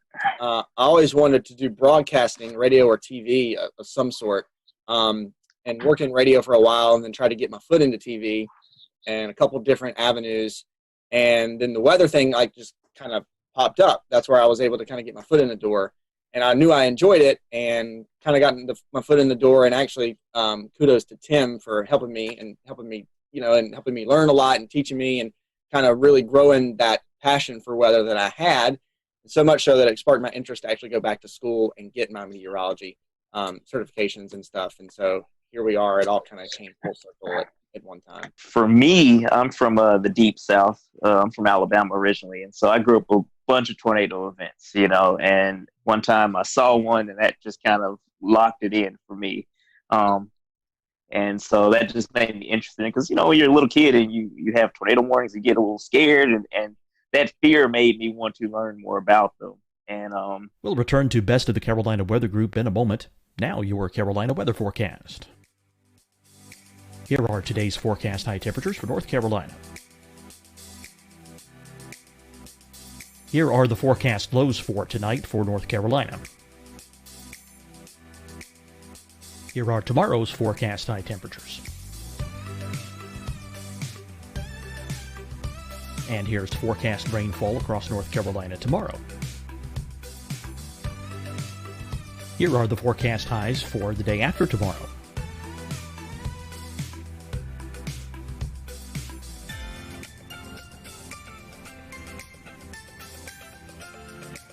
And here's the forecast rainfall across North Carolina for the day after tomorrow. This is the total rainfall forecast across North Carolina for the next 3 days.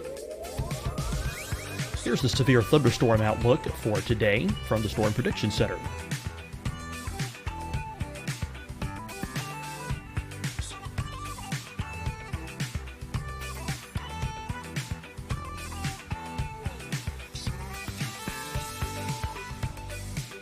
Here are the forecast high temperatures for today for South Carolina. Here are the low temperatures for today for South Carolina.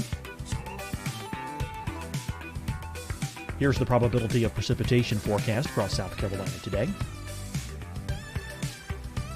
And here are the rain chances across South Carolina tonight.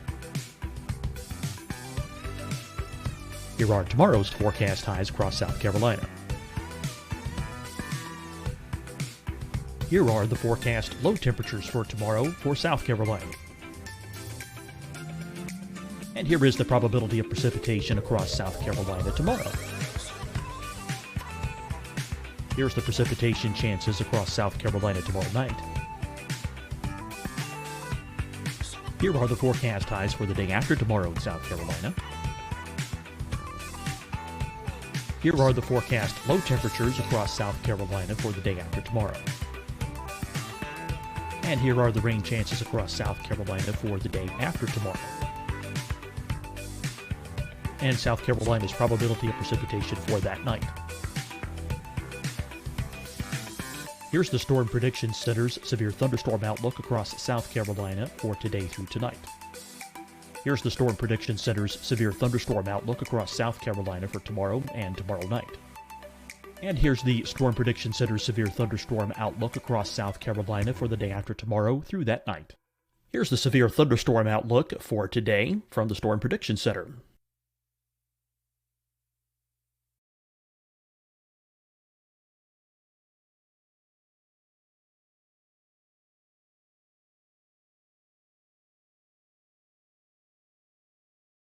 And now here's a live look at weather radar across the southeast. Deciding when to wear a mask isn't about who you know or how well you know them. Just ask yourself, will I be with anyone I don't live with? If the answer is yes, get behind the mask. Help slow the spread of COVID-19. Get behind the mask. Learn more at covid19.ncdhhs.gov. Hi, everyone. I'm Dr. Mandy Cohen, Secretary of the North Carolina Department of Health and Human Services. And when you follow the 3 W's, you protect your family and your neighbors from COVID-19. When you leave your home, practice your W's. Wear a cloth face covering, wait 6 feet apart, wash your hands often. Wear, wait, wash. We're in this together. Stay strong, North Carolina. fight the spread and take a stand against coronavirus. Wear a mask in public, stay at least 6 feet apart from others, and get tested. Join us and fight the spread. Visit scdhec.gov/COVID-19. Getting tested for COVID-19 helps you to take the steps needed to protect yourself, your loved ones, and your community. Find the testing location at scdhec.gov/COVID-19 testing. You'll see your Carolina weather forecast at 25 and 55 past. And now back to the best of the Carolina Weather Group on the all-new Carolina Weather Net.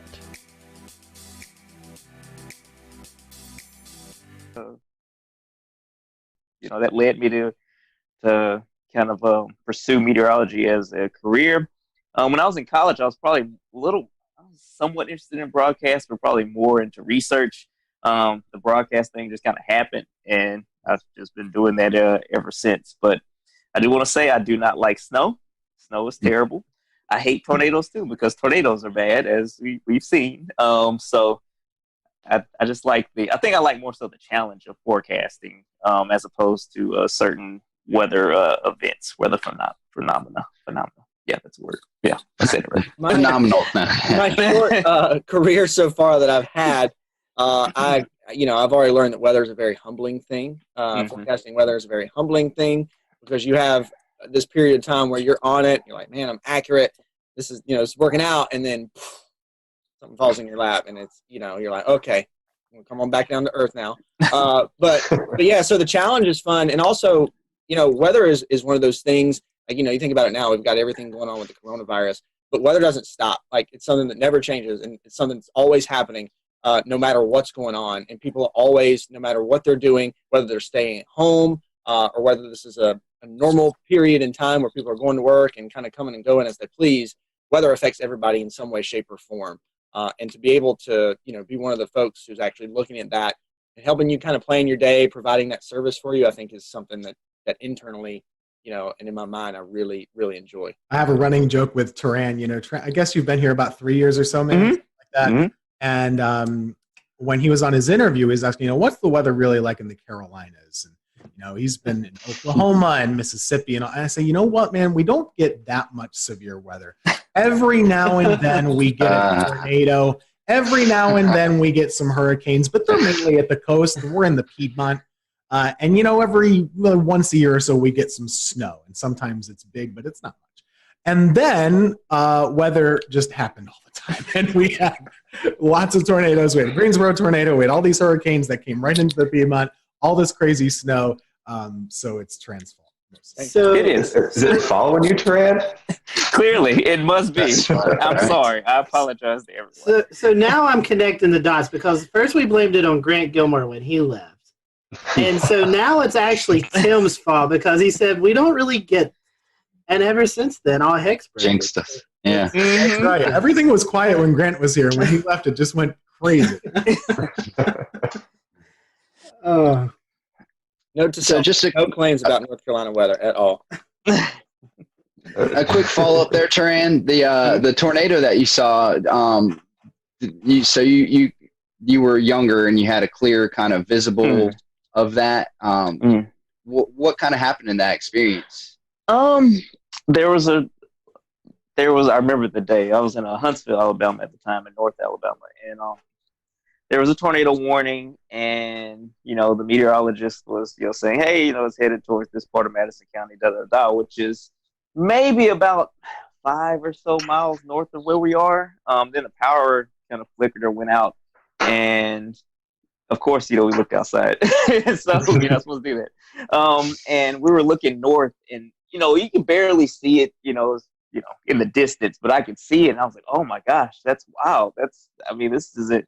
I was scared, but I was also kind of mesmerized. My parents knew that it wasn't going to hit us, so they were okay with me, like, looking outside, like, okay, it's up there, it's fine. But just watching it was, it kind of, just solidified my interest, because I've always been somewhat interested in weather, even when I was younger than that. But there was a meteorologist in town that would do such a great job kind of teaching the meteorology. I know some people don't like that, but for me, I would always sit in front of the TV and watch the severe weather coverage, and I would learn so much about how to look at radar. What are you looking for?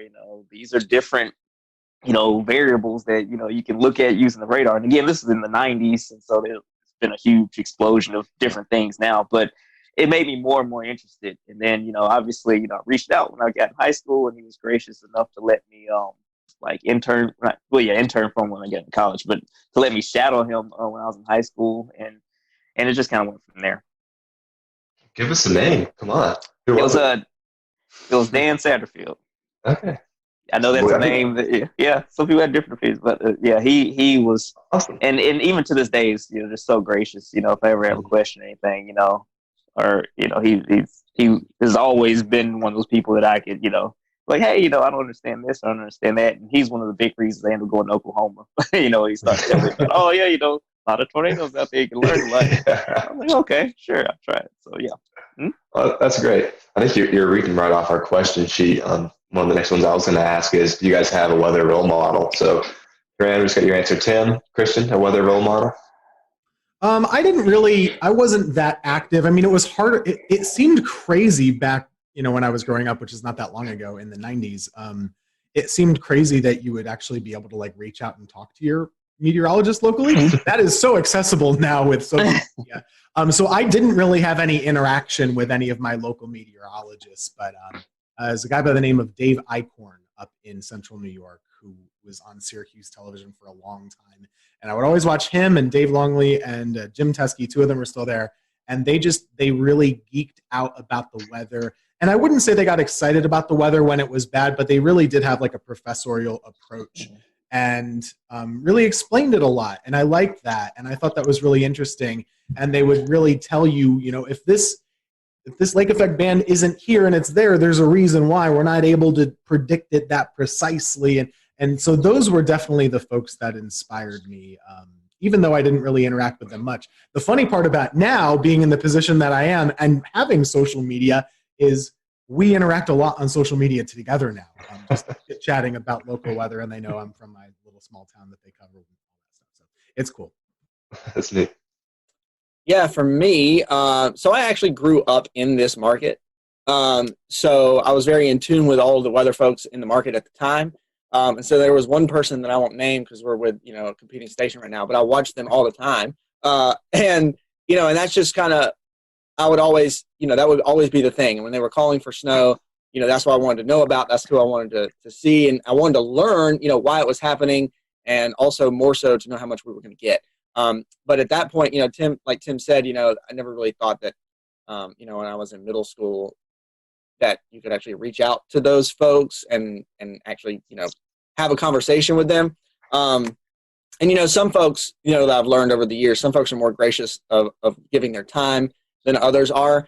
But I will say, and again, Taran and Tim can probably speak to this because they've been in it longer than I have, of course, but maybe the way that social media and has kind of groomed us over the last, in this age that we're in, I think that the connectivity, being able, whether you're competing stations or not, but kind of the network of meteorologists and kind of being able to toss ideas back and forth and discuss those things, there's a more of an open line of communication, I think, than there used to be, which is definitely a good thing for not only the folks who are in it now, but the people who are aspiring to be meteorologists as well. We're here right now. That's a testament to having access, with more access to your local meteorologists than perhaps there was back in the 90s, like you said, Tim. Everything has changed so much. I didn't even know what a computer model was or that they existed until I got to college. I didn't know any of that really. And I don't know that I was unique in that either. Once you got to school, you're like, oh, there are these tools that I didn't know that existed.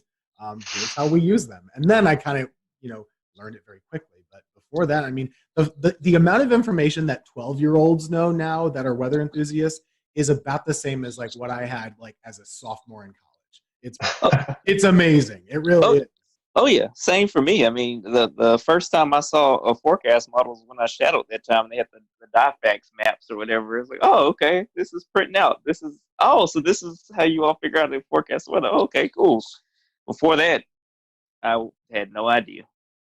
I actually have some of those DIFAX. Eric Thomas. I went to visit Eric Thomas in Charlotte, and I have them somewhere in the basement. I need to pull them out, see if I can find them. But I have a question. It's going to kind of tie 3 or 4 questions that we have together.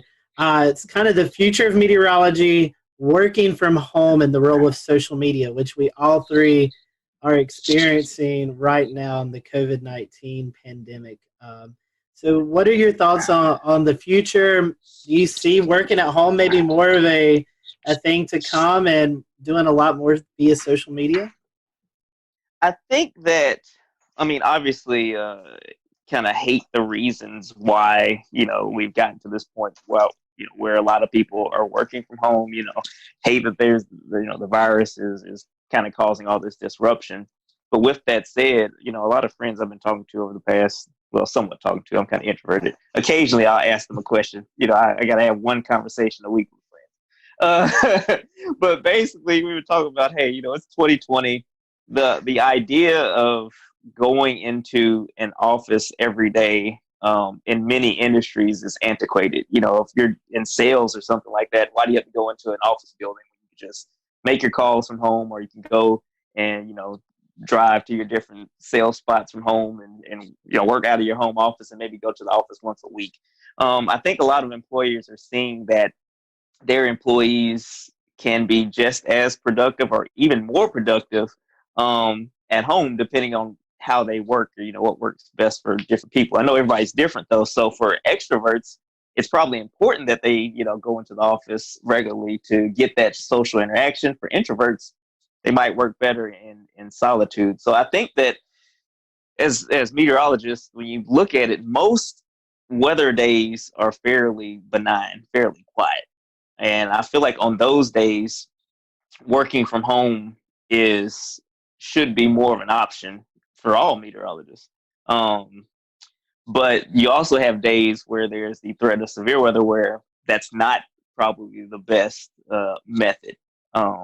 That's just kind of my 2 cents on that. I don't know what you think, Tim. I mean, I definitely do miss being able to interact with folks at the station.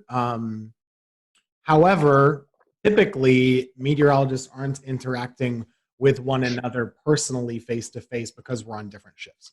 So it doesn't change that much between us working together. Christian and I do have a lot of overlap at the station just because of our schedules. But aside from that, the main difference is just being able to show things in front of a wall and explain things by pointing them out and maybe some interaction with other anchors and stuff like that. I don't think that I'm surprised at how much we've been able to do at home, and I do think that this might continue to be an option in the future on quiet days. I don't see why not. So we'll see what happens. It's new for everybody. So what we did learn this past week, though, and whenever this is aired, we had a tornado situation back on this past Monday. That is something that very much needs to be at the station. Mm-hmm. And just the reason for that is, we don't have backup power at home. The building does, and we can explain it. And I think there's a comfort to folks at home who are able to actually see us at work. On top of it, we got it covered. Don't worry. Agreed. Yeah, I'll real quick. I'll echo off what Tim said about our severe weather event this past Monday, and I was actually working from home, and Tim and Taran were in the studio, of course, very much separated because of social distancing guidelines right now. But the other thing, and I know that this is again the quality that we're able to put out, even working from home, video quality, audio quality, is pretty mesmerizing, honestly, because we never thought that we'd be at this point. But the other thing, there's also still a lot of downfalls with it. And one of those being the fact that when you remote into whatever weather software you have, there's going to be some sort of latency at whatever rate, which does, I noticed this working from home on Monday. When you have that, it does make storm tracking, especially in like a severe weather event, it makes it more difficult because, you're trying to move the map around, and because of the latency you may have in some, like if you're remoting into a computer, well, you might have moved past it too much, and then you got to kind of scoot it back a little bit. There's just so many extra steps, and even extra seconds can be crucial in a severe weather event.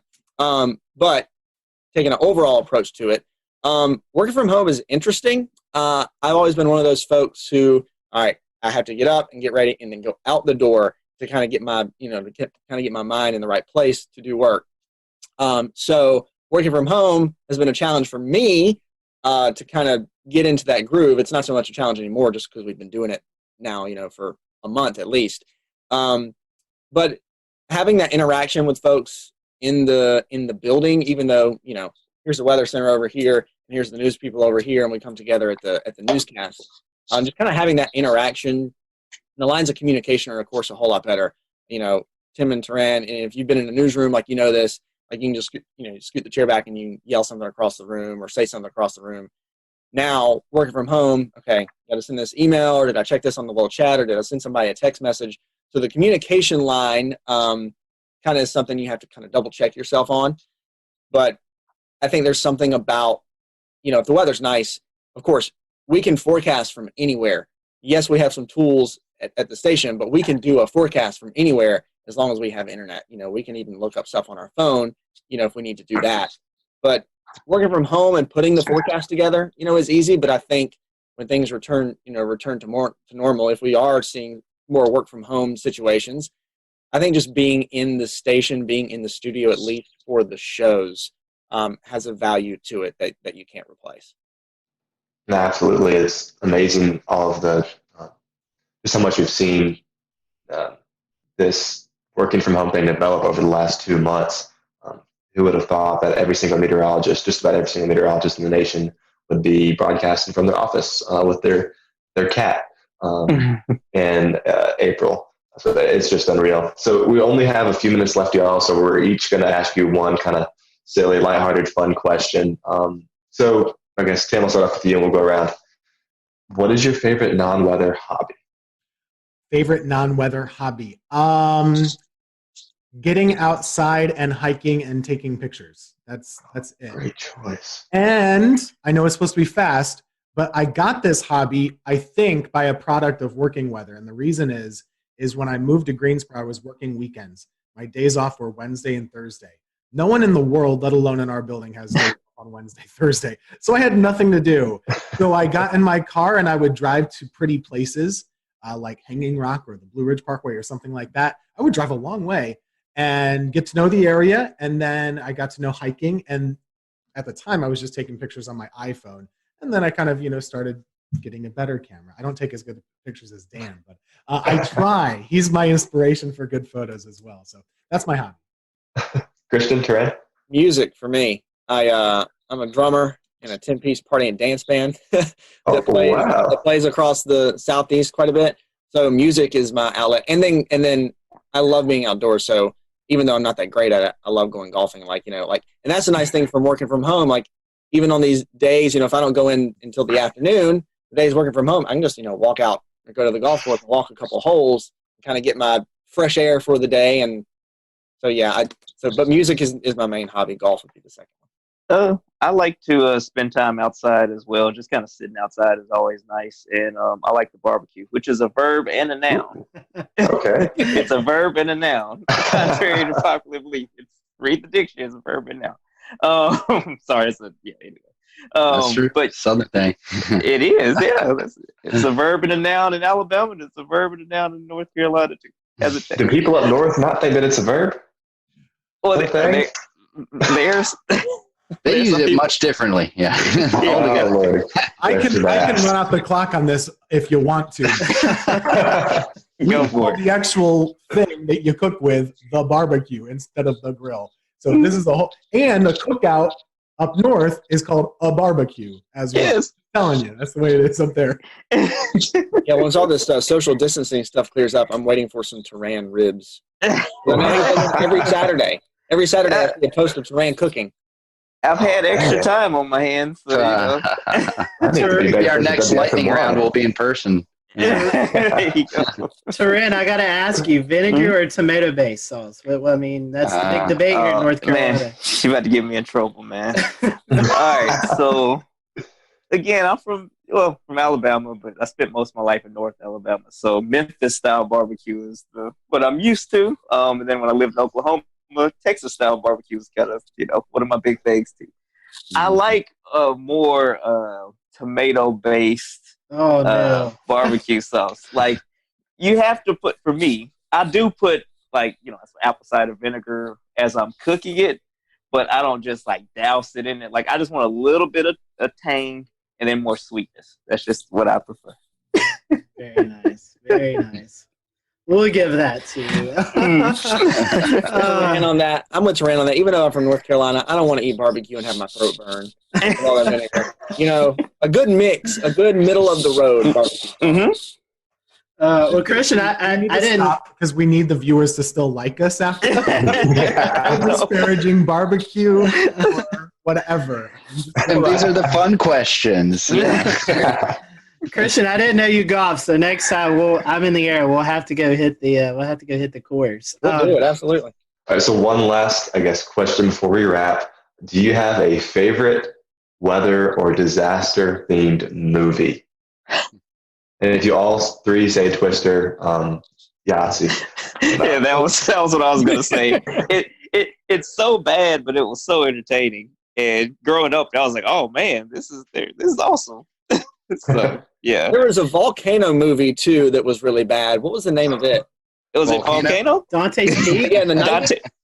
Yeah, there were two of them. There's Dante's Peak, and then Volcano was like in L.A. Okay, yeah. Yeah. They're all really bad. Yeah. The worst one is The Day After Tomorrow. Oh gosh. Are you telling me that's not accurate? It is horrific.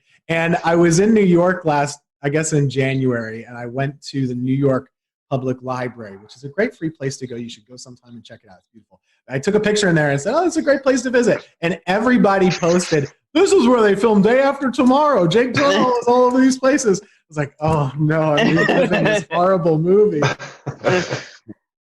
Oh, well, guys, I have one question. I know you're talking about places to visit. We want to give a little love to the Triad areas. So what's your favorite place to visit? If you have visitors coming to the Greensboro, High Point, Winston-Salem area, where is your favorite place to go visit? Where would you recommend to people?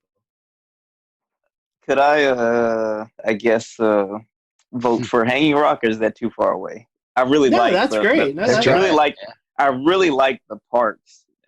Hanging Rock is amazing, and I love just hiking up and stuff. And that's probably one of the cooler, public parks I've been to in the state.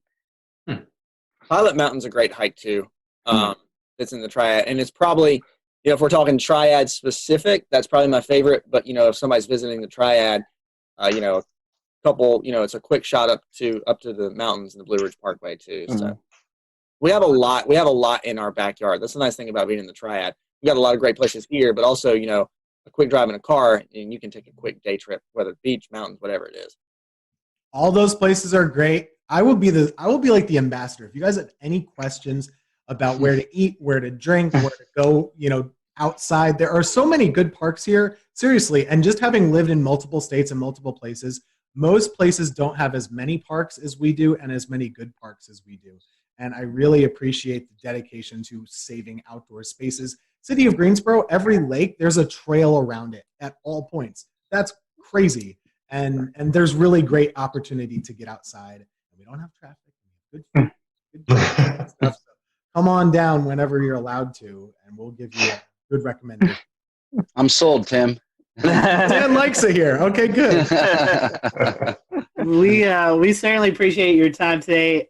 We talked about social media, so I'd feel bad if I didn't say, hey, give your guys a plug. How can they follow you guys on social media? Sure, Twitter or Facebook. Of course, mine is Tim Buckley WX. Just search Tim Buckley Meteorologist on Facebook. You can find me there. Instagram too, but I don't post much weather there. And mine is just TK Weather, like weather spelled out. So TK and then weather spelled out on the internet. So I'm on there. I'm the Google machine. Just Google it. Just Google it. Yeah, Twitter, Facebook, Instagram for me too. C Morgan WX on Twitter, and then you can just search Christian Morgan WFNY on Facebook, and then C Morgan WX on Instagram as well.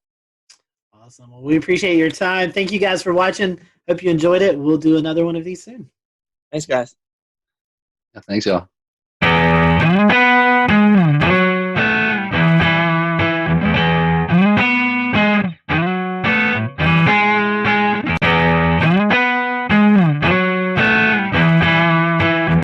everyone. Welcome to the Carolina Weather Group. We're happy to have you this evening, a Wednesday evening, closing in on the end of 2020, and we just closed the book on the 2020 hurricane season. And tonight we have with us our friend Mark Sudduth. Seems like this has become an annual tradition where we kind of get together with Mark in the first part of December as we close out hurricane season to kind of look back on this season. And my goodness, we have so much to look back forward.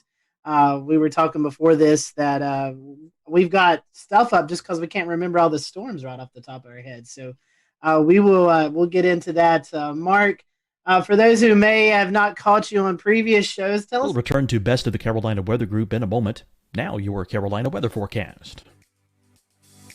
Here are today's forecast high temperatures for North Carolina. Here are the forecast lows for tonight for North Carolina. Here are tomorrow's forecast high temperatures. And here's forecast rainfall across North Carolina tomorrow. Here are the forecast highs for the day after tomorrow.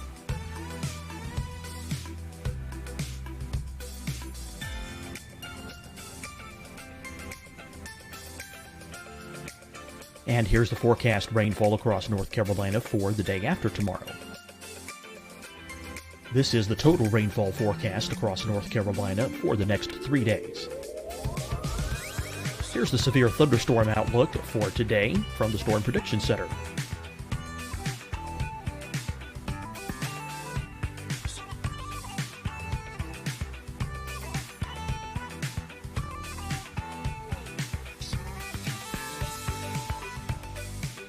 Here are the forecast high temperatures for today for South Carolina.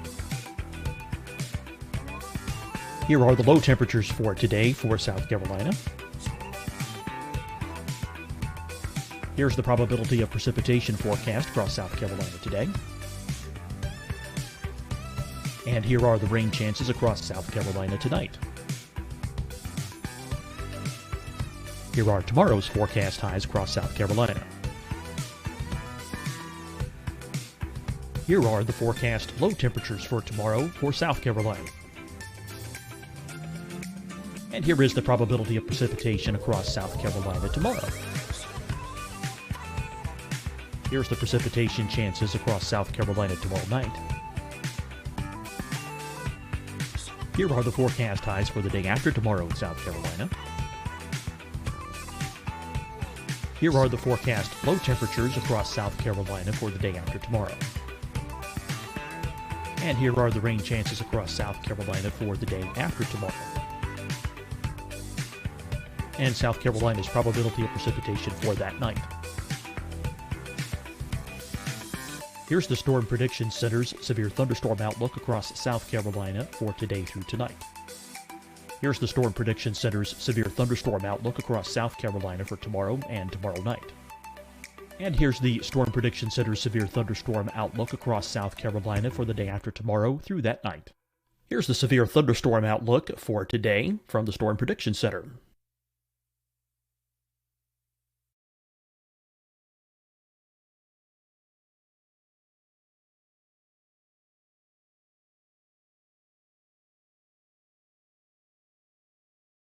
And now here's a live look at weather radar across the southeast. Deciding when to wear a mask isn't about who you know or how well you know them. Just ask yourself, will I be with anyone I don't live with? If the answer is yes, get behind the mask. Help slow the spread of COVID-19. Get behind the mask. Learn more at covid19.ncdhhs.gov. Hi, everyone. I'm Dr. Mandy Cohen, Secretary of the North Carolina Department of Health and Human Services. And when you follow the 3 W's, you protect your family and your neighbors from COVID-19. When you leave your home, practice your W's. Wear a cloth face covering, wait 6 feet apart, wash your hands often. Wear, wait, wash. We're in this together. Stay strong, North Carolina. fight the spread and take a stand against coronavirus. Wear a mask in public, stay at least 6 feet apart from others, and get tested. Join us and fight the spread. Visit scdhec.gov/COVID-19. Getting tested for COVID-19 helps you to take the steps needed to protect yourself, your loved ones, and your community. Find the testing location at scdhec.gov/COVID-19 testing. You'll see your Carolina weather forecast at 25 and 55 past. And now back to the best of the Carolina Weather Group on the all-new Carolina Weather Net. How you got called into tracking these hurricanes, and then we'll kind of go into the conversation. That's great to be back, Scotty, and everybody else. Thanks for having me a part of this again.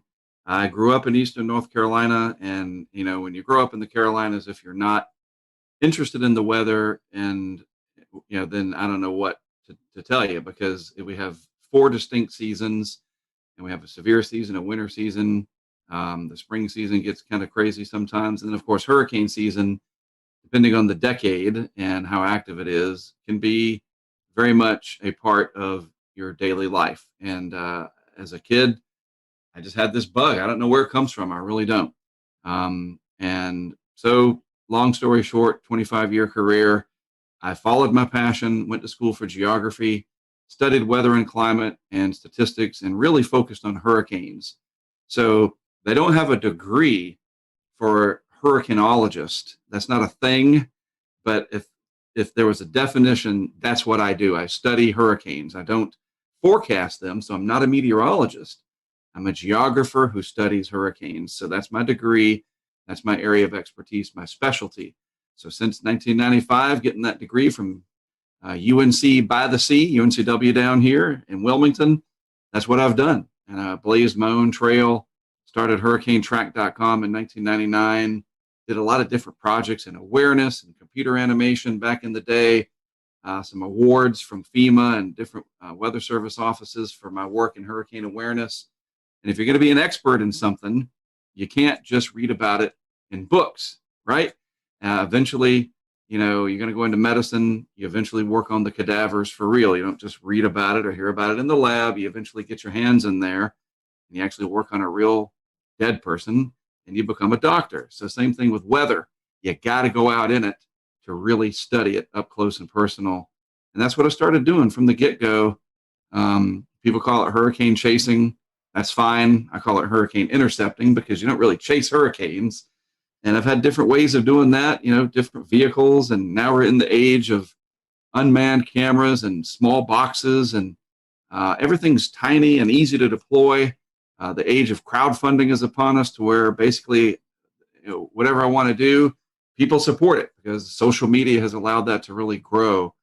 And it really, really manifested itself in 2020 with the mega season that we had, putting all of my experience to use, a great group of people behind me, taking what we do, the educational aspect, keeping it science-based, keep it real, keeping safe.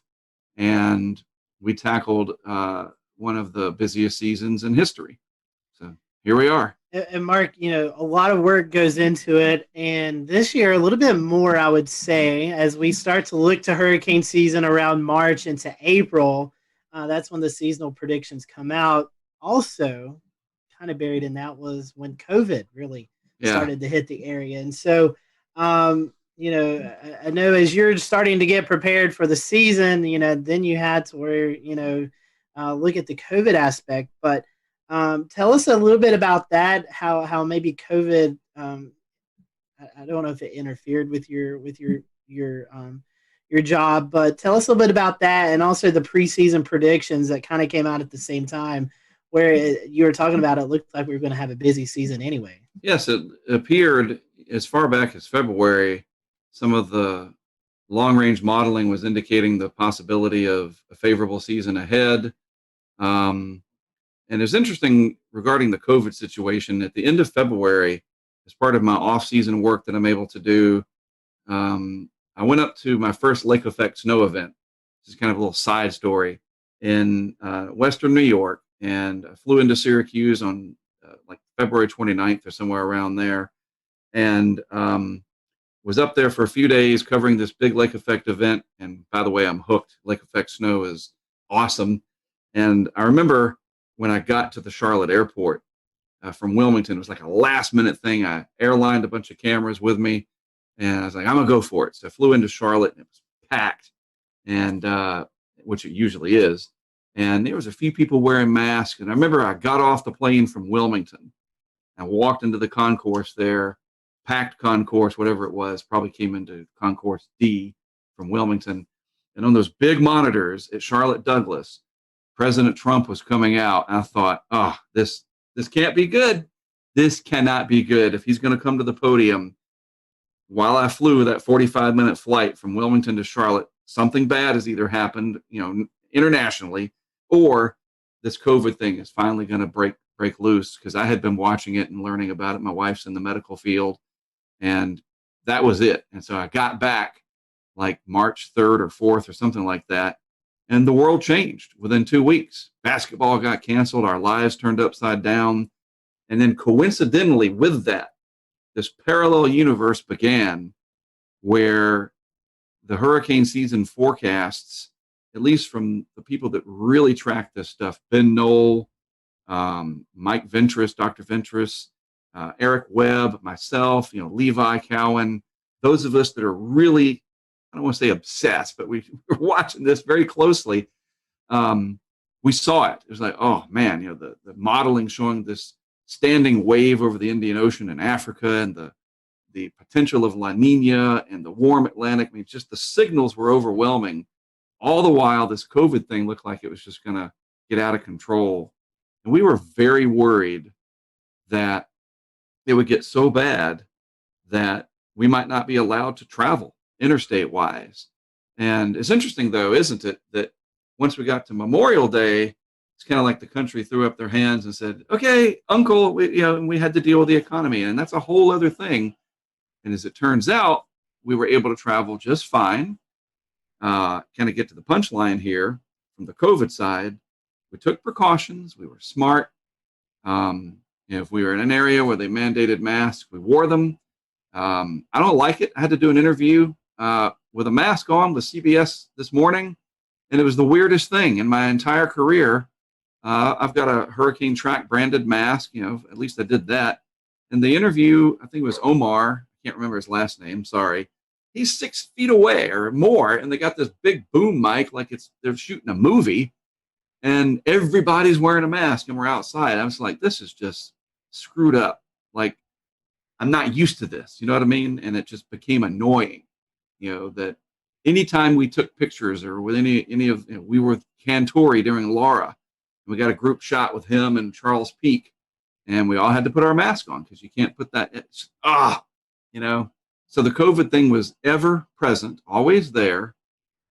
But I will say, interestingly enough, we traveled 25,000 miles at least, starting late May with some testing and some other stuff.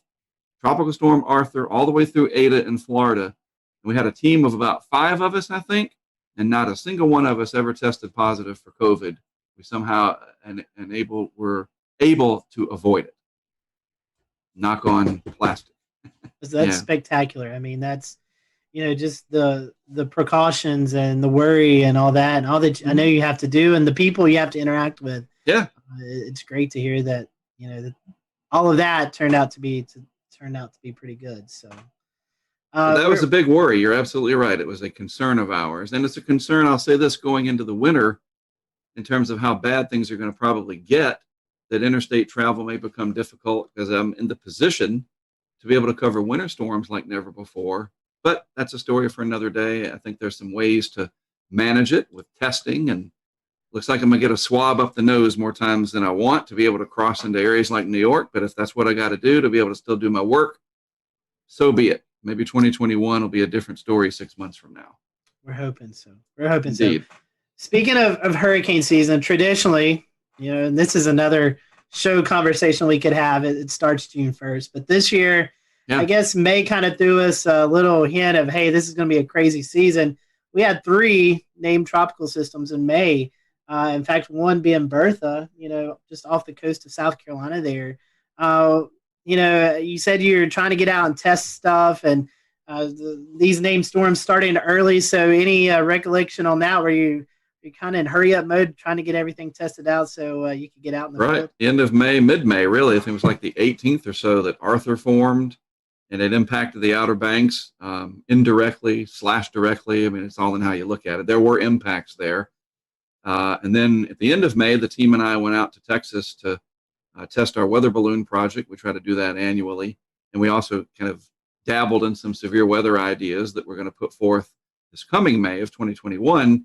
And during that, as you alluded to, Bertha formed like overnight one night and came into the South Carolina coast. And it's like, oh, well, can't get back in time for that. But it was a low impact event. And then when I got back after Memorial Day, it was time to immediately leave and go to the Mississippi coast and meet up with Greg Nordstrom for Tropical Storm Cristobal. And then we had a little bit of a break for landfall action. And I decided, because I really like to study the monsoon out in the desert Southwest, that at the end of July, I thought, okay, and you guys know this, typically July is when there's the most SAL present, Saharan air layer. The pressures are usually pretty high.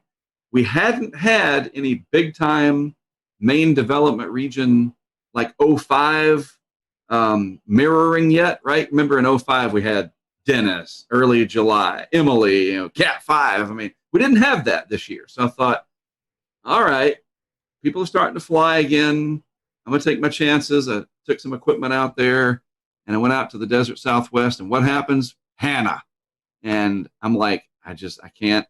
What am I going to do? I'm not going to just fly into Houston and drive down to Kennedy County where there's more cows than people and just stand in it. I don't have any equipment. So Hannah got past me, and I hate it. I hate it when one gets past me.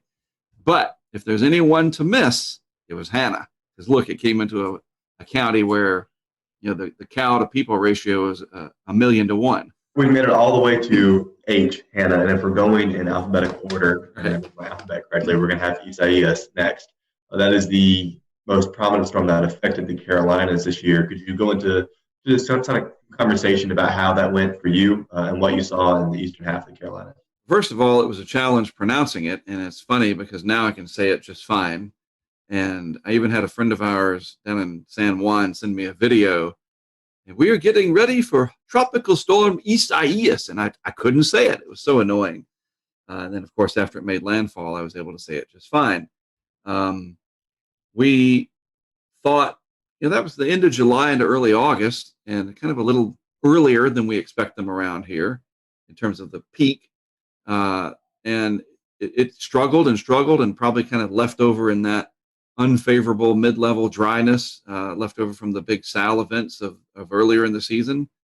But then again, boy, that last 12 hours right before landfall in Brunswick County, Isaias took off. And it was very, very surprising. And another 12 hours over water for that, and it absolutely would have been a Category 3. And it pushed a massive surge up the Cape Fear River.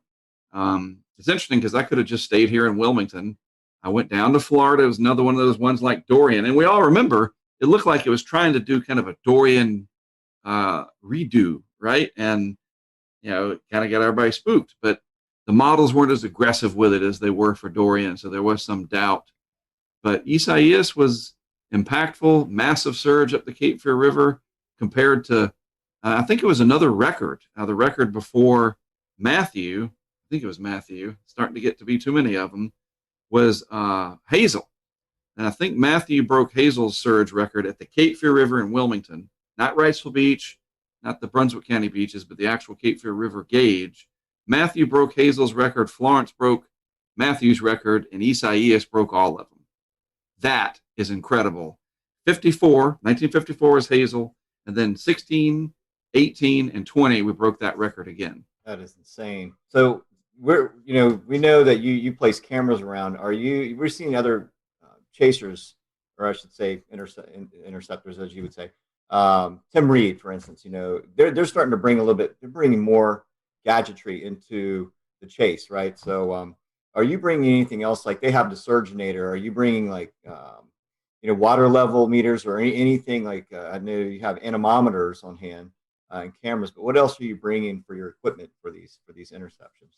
Well, first of all, it's great that other people are able to fund and do these things, and no matter what you name them and who they are, if it benefits the science at the end of the day and creates public awareness, it's a big enough world that, hey, bring it. That's great. The more, the better. I wish I had time to sit back and watch what some of these people were doing more, but we're all so busy we hardly even get to see each other, especially in a season like 2020.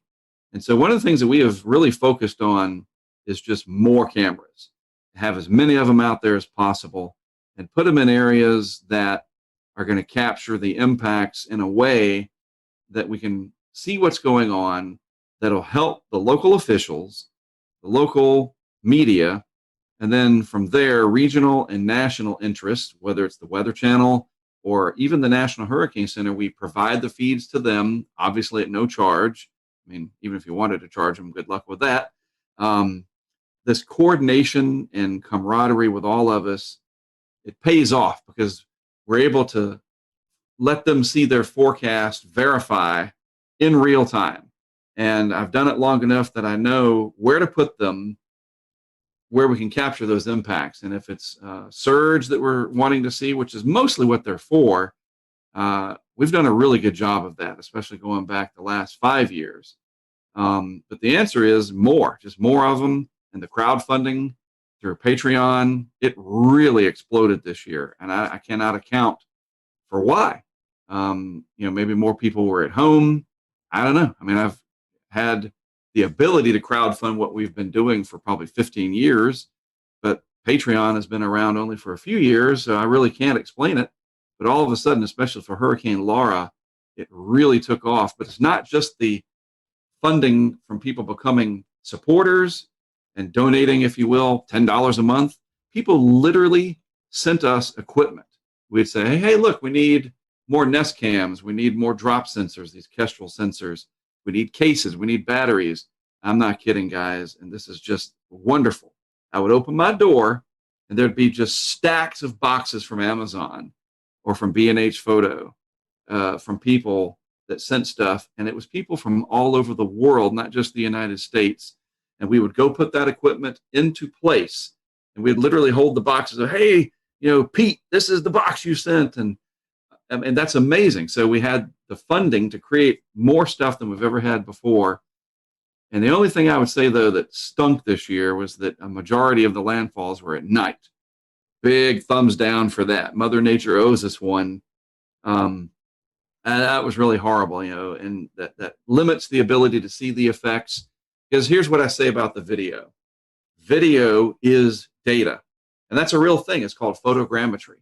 And we use that very much in our work to see patterns, just simple things like seeing high water marks, to the timing of everything, the direction, and we can extract data from that video for years to come. Altogether, if you are one of the people that is helping you set up equipment, what does the kind of average day look like for you all as the storm approaches and the morning starts, and what does it look like from that point out? That is a great question. Nobody's ever asked it that way before.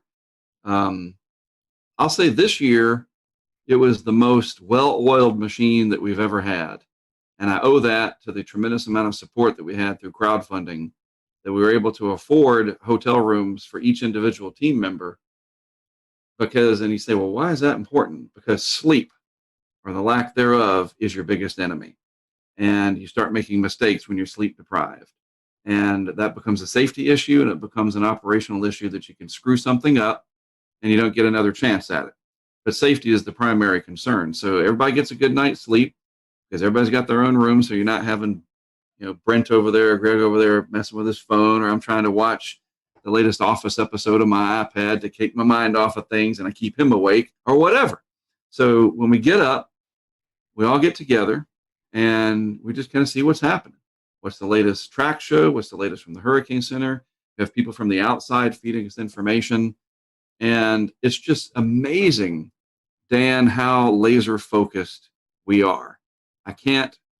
It's like, it's so organized and so, like I said, well-oiled, especially this year because there were so many pieces that came together perfectly, that we work together well as a team. We all respect each other's opinion. We're all experts for the most part at what we're doing. We have experience. Certainly Greg and I do. And then these people that are helping out from the crowdfunding perspective, they come along and help out too.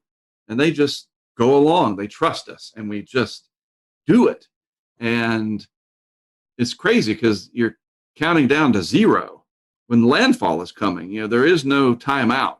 Wait, we got to, and so the day is spent figuring out where we're going to go, handling emails that are coming in, social media interactions. Maybe somebody's suggesting you can set a camera up in front of my shop.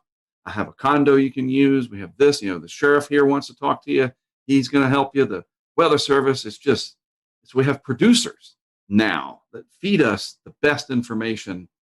And so it's kind of like a network TV deal. You think about what it takes to send all those OCMs out there from the Weather Channel, and we're starting to get there with the amount of people helping us.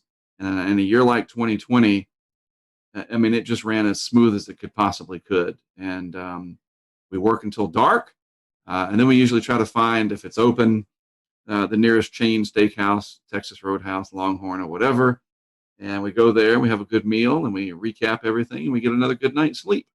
It's just, I guess after doing it this long, you get settled into a routine. But this year especially, it worked so well that we never had any hiccups.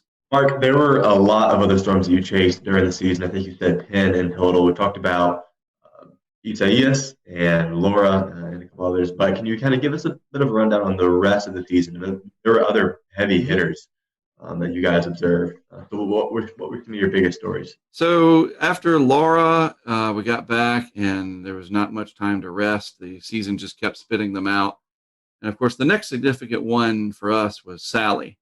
And Sally was one of these ones that had a lot of potential, and it rattled a lot of nerves. And it really looked like it was going to threaten Mississippi in a big way. And then it kind of, played cat and mouse with everybody. It was very slow. Is it going to strengthen? Is it not? And, and now it's headed towards Mobile Bay, and maybe even western panhandle of Florida. It was very challenging because it was so darn slow moving, and the intensity guidance was just crazy. It was like, nobody could figure it out, literally. So that was the most challenging because it kept us on our toes in a very familiar area. I know the Central Gulf Coast very, very well, and yet it was still very challenging. But at the end of the day, the success that we had with that, because it was another nighttime event, and this is where my experience came into play, I focused on the river flooding that was coming. And I worked very closely with some of the Weather Service offices down there, and even one of the meteorologists for the state of Florida. And, we don't have hundreds of cameras, but we had enough that we put some on the coast to see what the coastal impacts were from surge. But again, Sally, 4 o'clock in the morning or something, landfall, another thumbs down for that. But the flooding during the day was going to be this rapid rise and then a pretty rapid fall, unlike the Carolinas where it's like a week later. Sally's flooding was going to be much quicker. So we put a camera system on the Fish River in Alabama. It's just a small river system down there. People in the area, they know it well. And then up on the Perdido River, just inside the Florida line. And boy, what we captured there was one of my bucket list, I want to do this. The river forecast was for record-breaking crests, in excess of 20 feet for both of these, if I'm not mistaken. So we purposely put both camera systems at about 7 feet. And exactly what you think happened. They went underwater. And the one in Fish River kept going. It was a GoPro camera. We didn't have enough. The live signal was not strong enough there. And that camera, you see the water come up, it submerges the camera, and then because of all the red clay and the soils down there, the water turns blood red. And we estimate, because the camera was 7 feet, the Fish River crested at 20, 21, that the camera was more than likely under 5, 6, 7 feet of water for about 8 hours. And that little box that it was inside of, the GoPro, not even a molecule, a compound molecule of a hydrogen or an oxygen to be found. Absolutely bone dry. And that is amazing footage. And it'll really help to show the impacts of river flooding. We had pressure sensors out as well. The eye went right over one of them in Gulf Shores, Alabama. But again, the darn thing hitting at night, there was just not much we could do in terms of the visuals. So you have to shift and say, okay, what are the other impacts here? And that river flooding, that's what I wanted to take away, and that's exactly what we captured. Then I'd love to ask just real quick, because you just mentioned that. How do you get the live data out of these stations in the conditions that would generally seem hazardous and maybe not conductive for good coverage? We use Verizon as our LTE provider, and I am a Verizon customer. They're not a sponsor. We'll return to Best of the Carolina Weather Group in a moment. Now your Carolina weather forecast. Here are today's forecast high temperatures for North Carolina. Here are the forecast lows for tonight for North Carolina. Here are tomorrow's forecast high temperatures.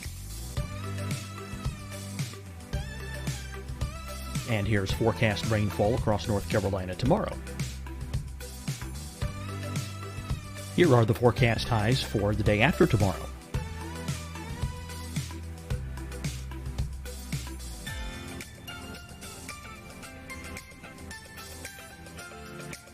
And here's the forecast rainfall across North Carolina for the day after tomorrow. This is the total rainfall forecast across North Carolina for the next 3 days.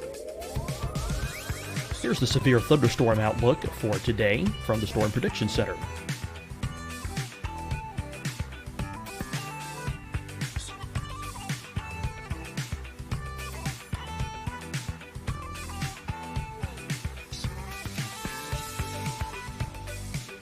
Here are the forecast high temperatures for today for South Carolina. Here are the low temperatures for today for South Carolina. Here's the probability of precipitation forecast across South Carolina today. And here are the rain chances across South Carolina tonight. Here are tomorrow's forecast highs across South Carolina. Here are the forecast low temperatures for tomorrow for South Carolina. And here is the probability of precipitation across South Carolina tomorrow.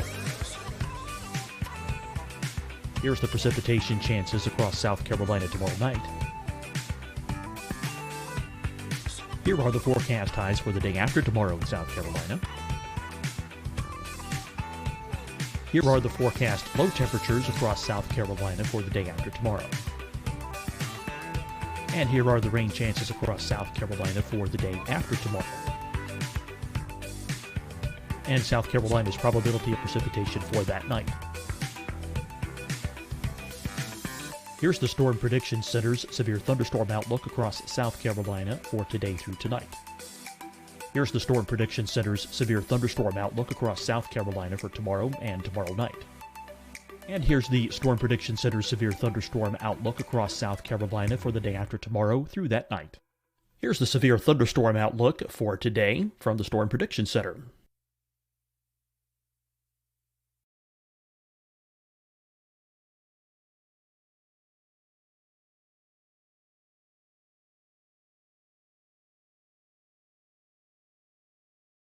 And now here's a live look at weather radar across the southeast. Deciding when to wear a mask isn't about who you know or how well you know them. Just ask yourself, will I be with anyone I don't live with? If the answer is yes, get behind the mask. Help slow the spread of COVID-19. Get behind the mask. Learn more at covid19.ncdhhs.gov. Hi, everyone. I'm Dr. Mandy Cohen, Secretary of the North Carolina Department of Health and Human Services. And when you follow the 3 W's, you protect your family and your neighbors from COVID-19. When you leave your home, practice your W's. Wear a cloth face covering, wait 6 feet apart, wash your hands often. Wear, wait, wash. We're in this together. Stay strong, North Carolina. Fight the spread and take a stand against coronavirus. Wear a mask in public. Stay at least 6 feet apart from others. And get tested. Join us and fight the spread. Visit scdhec.gov/COVID-19. Getting tested for COVID-19 helps you to take the steps needed to protect yourself, your loved ones, and your community. Find the testing location at scdhec.gov/COVID-19 testing. You'll see your Carolina weather forecast at 25 and 55 past. And now back to the best of the Carolina Weather Group on the all-new Carolina Weather Net. Not out there. They don't pay me to say that. And it's just a matter of luck, honestly. Their engineering and their mitigation that they put in, they don't want their network to go down. Sprint doesn't, AT&T doesn't, because people get mad. And we need the network to stay up. Obviously, all of us do. And there are conditions where, yes, it will go down. We lose our feeds, especially in big hurricanes like Laura. They'll go offline, certainly. But that's what the GoPros are there for. They back up those live feeds, especially if it's going to be in the daytime. And for Sally, slow moving, not really intense. And so you're not going to get like a gut punch to the network. It's more of a long process. And everything stayed up as far as I can remember.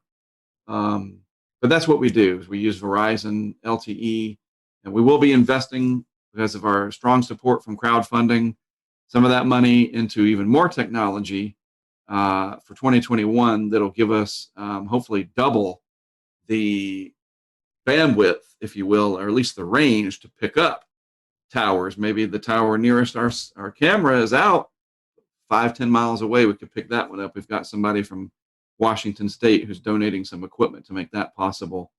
And always trying to do it better, keep that mousetrap ever improved, right? Well, I didn't mean to interrupt your the rest of the season recap, but after that storm, what else did you investigate? It's interesting. Sally turned into beta. We went from Sally to beta. It's like, how did that happen? Because it was just this flood of activity. We had a big burst. We ran through just about everything that was left. Teddy, Vicky, Wilfred, subtropical storm Alpha. Boom! Now we're up to beta, and beta was threatening Texas. And so that was the longest stretch that I was gone. I was gone for 2 weeks. And that was weird. It was just like, man, I've been gone freaking forever.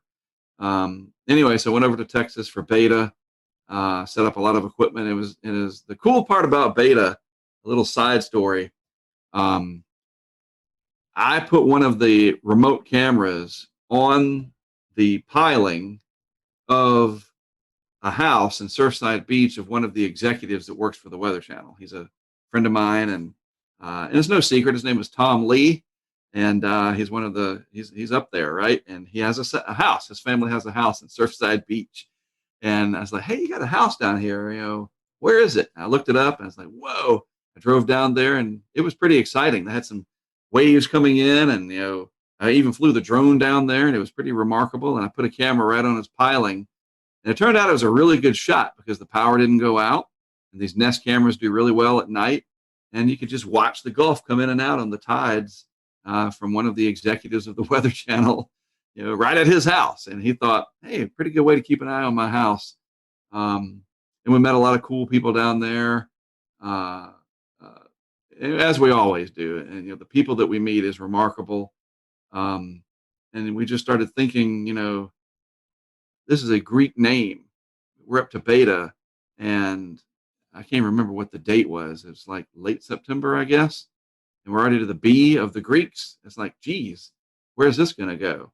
And now, of course, we know it kept on going. But after beta, there's a little bit of a lull, just a little. And then it was Delta. And I guess now's as good a time as any to get into Delta. And the thing about Delta, I'll say this. I saw a lot of people, you get the hype of something, and then you get the anti-hype. And I think both of them can be dangerous, obviously. People that will put the one snapshot of the 40-inch snow the Cat 5 hurricane parked over Charleston from the Euro 10 day or the GFS 9 day. You see it all the time. We know. But then you got the guys and the gals on social that they want to play the other side, that I called it, that it wasn't going to be anything, and da da da da. It's like, just stop. You know, I don't want to tell you what to do, but stop.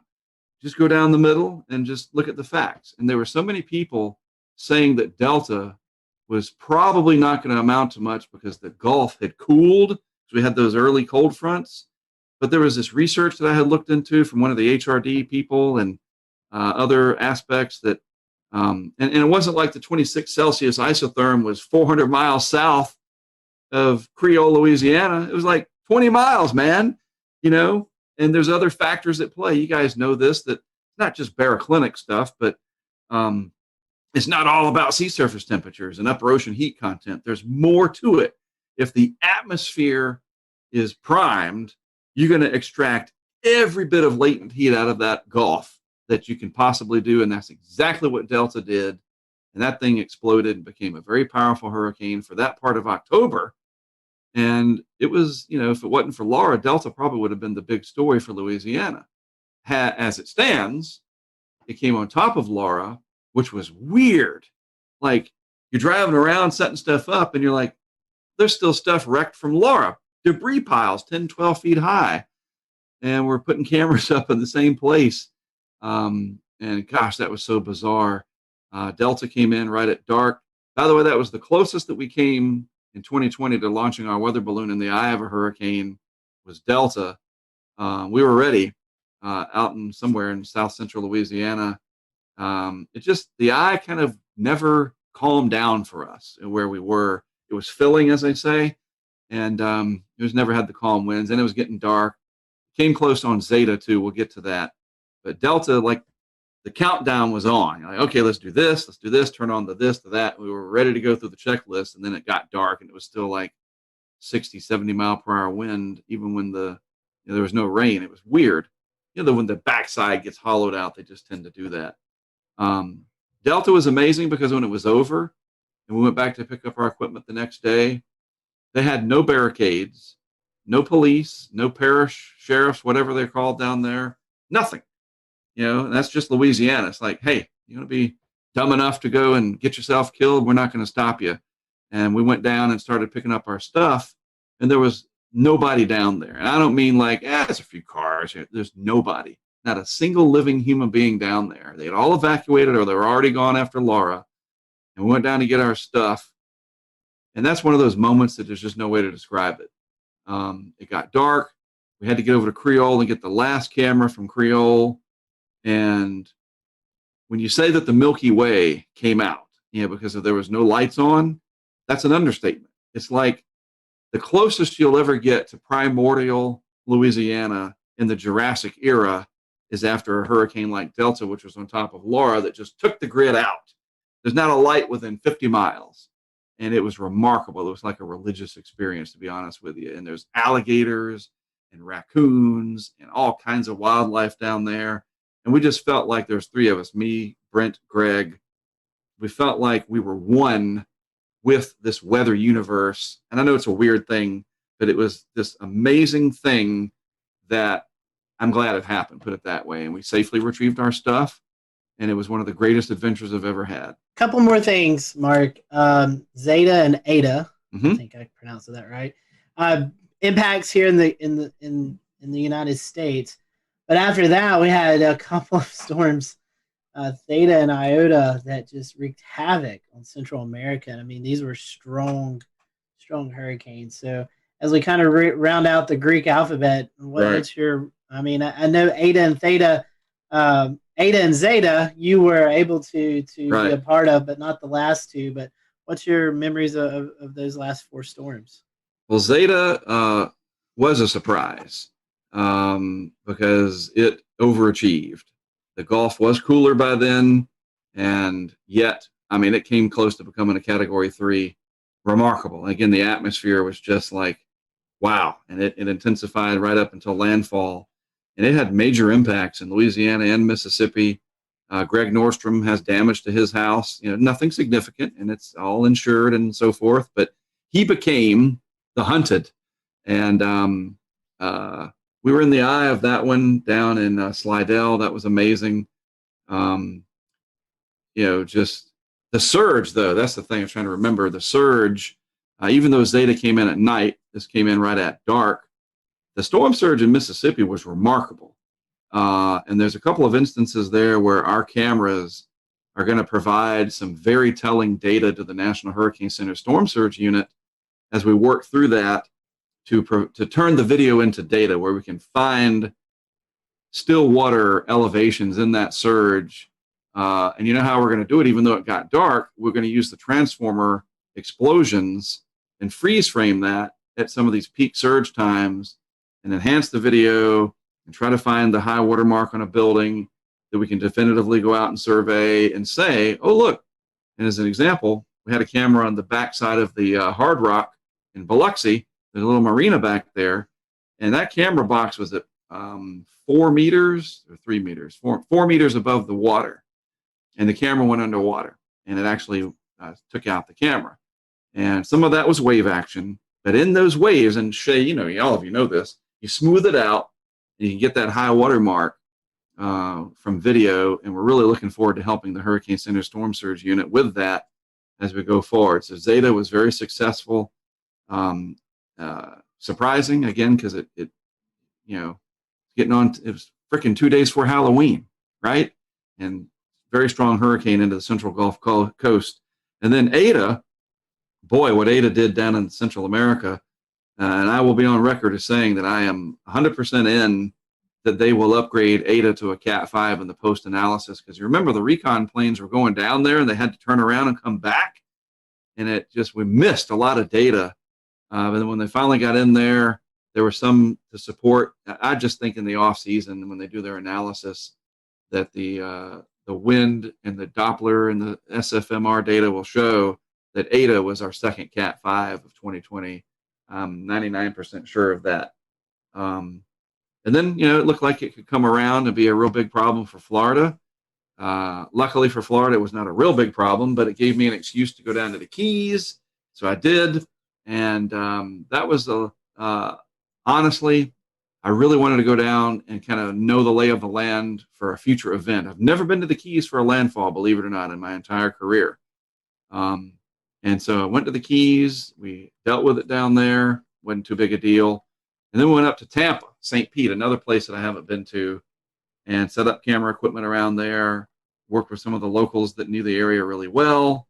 That helped a lot, and we nailed it. We got some amazing storm surge shots right along some of those causeways, and I felt like Ada was another one of those warning shots that was a November tropical storm, and if it had been a month earlier, it would have been a lot stronger. If everything else was equal, and Tampa Bay would have had an 8 to 12 foot surge, not 2 to 4 that they had. And it just shows you, it bypassed them and then it kind of died out going into Cedar Key. Man, it just shows you how vulnerable Tampa Bay, St. Pete are. Those areas are to hurricanes. And you never know. Sometimes the end of the season kind of shows you where you're going to pick up the next year. I've learned that. It's not always a good match, but sometimes you can get some clues from that clustering, and especially if we're going to happen to have 2 very similar years to each other. Maybe that's a warning shot. And then it was Iota. Theta, I think, was like I don't even remember, didn't do much out in the Eastern Atlantic, I think, but Iota, wow, that was, poor Central America. And I was in touch with a guy on, I guess, Facebook Messenger for the Hurricane Track page who lives down, it's the island that's south of Providencia. He was real worried about it, and it reminded me of Irma when I was communicating with a guy on Facebook that lived on St. Bart's. He was scared for his life because 185 Irma was coming for him. And this guy was down there on that island south of, I think it's San Andres or something, south of Providencia. Of course, that island, Providencia, these are Colombian-governed islands, was just annihilated. We saw the devastation from there, and that was it, thankfully. Iota capped off 30 named storms, the ace of around 180, right? 13 hurricanes and 6 of them, whatever it was, major, right? Something like that. Start to even remember. And maybe that's it. Maybe we'll be done for the whole, like, we won't be like '05 and we're still naming these things in January, but I wouldn't be surprised if we get something in the subtropics at this point. Well, Mark, one more thing to kind of wrap up this hurricane season, and we talked a little bit about it earlier, is how many storms we saw this rapid intensification. Yes. You know, a day and a half before landfall. What's your thoughts? I'm not asking for scientific or just what are your thoughts about that? I mean, because you've mentioned previous, sometimes these seasons kind of foretell what's going to happen next season.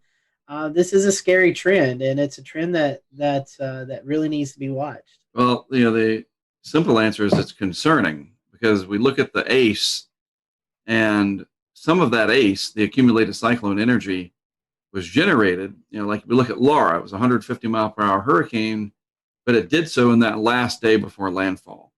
And Michael did the same thing in 2018. Matthew rapidly intensified on approach to Florida, and it was very fortunate for Florida that it just scraped by 20 miles offshore. Dorian stopping, I don't know, whatever it was, 180 miles short of West Palm Beach, our vicinity, as a rapidly intensifying Category 5. And we're getting real close here to some absolutely mind-boggling disasters because these hurricanes are intensifying close to land. Eta and Iota both intensifying real close to South America like they did. That was a similar theme in 2005. Now, we had a much higher ACE score in 2005. And you say, well, yeah, there's a lot of, we had 4 Cat 5s that year. Well, think about it. All 4, here's a similarity. All 4 of those Category 5s in '05, yes, they were much stronger than what we had in 2020, looking at the big picture. But Katrina, the entire life cycle of Katrina was about 5 days, the whole thing. And in that 5 days, it became a Cat 5. Rita, same thing. Tropical storm in the Bahamas, Cat 5 in the Central Gulf, makes landfall as a 3. The whole thing lasted less than 5 days, roughly. Wilma, a little longer, but it rapidly intensified. Twice, once on the approach to the Yucatan, and another on its way into Florida, and it made landfall as a 3, if I recall. Emily, Dennis, both, Dennis almost was a Category 5, rapidly intensifying. And here's the common thread. They all did so probably west of 75 degrees longitude, not like Irma, which was a Category 5 way out in the Atlantic. Florence, way out in the Atlantic, very strong. Ivan. These long track hurricanes are so different than these ones that blow up in our backyard. And it's not just the United States that has to deal with these. Central America, Cuba had to deal with Gustav doing that in 2008. But there's this weird common thread between '05 and 20 that these massive hurricanes that we did have strengthened so quickly in our backyard. I don't know why. I don't know exactly why. Can you attribute it to the La Nina and the favorable pattern right over that area west of 75, south of 30 north? There's something going on there. And, that's the thing. Can we see that kind of a pattern again ahead of time? And no, this is our bubble. This is our area we got to really look out for.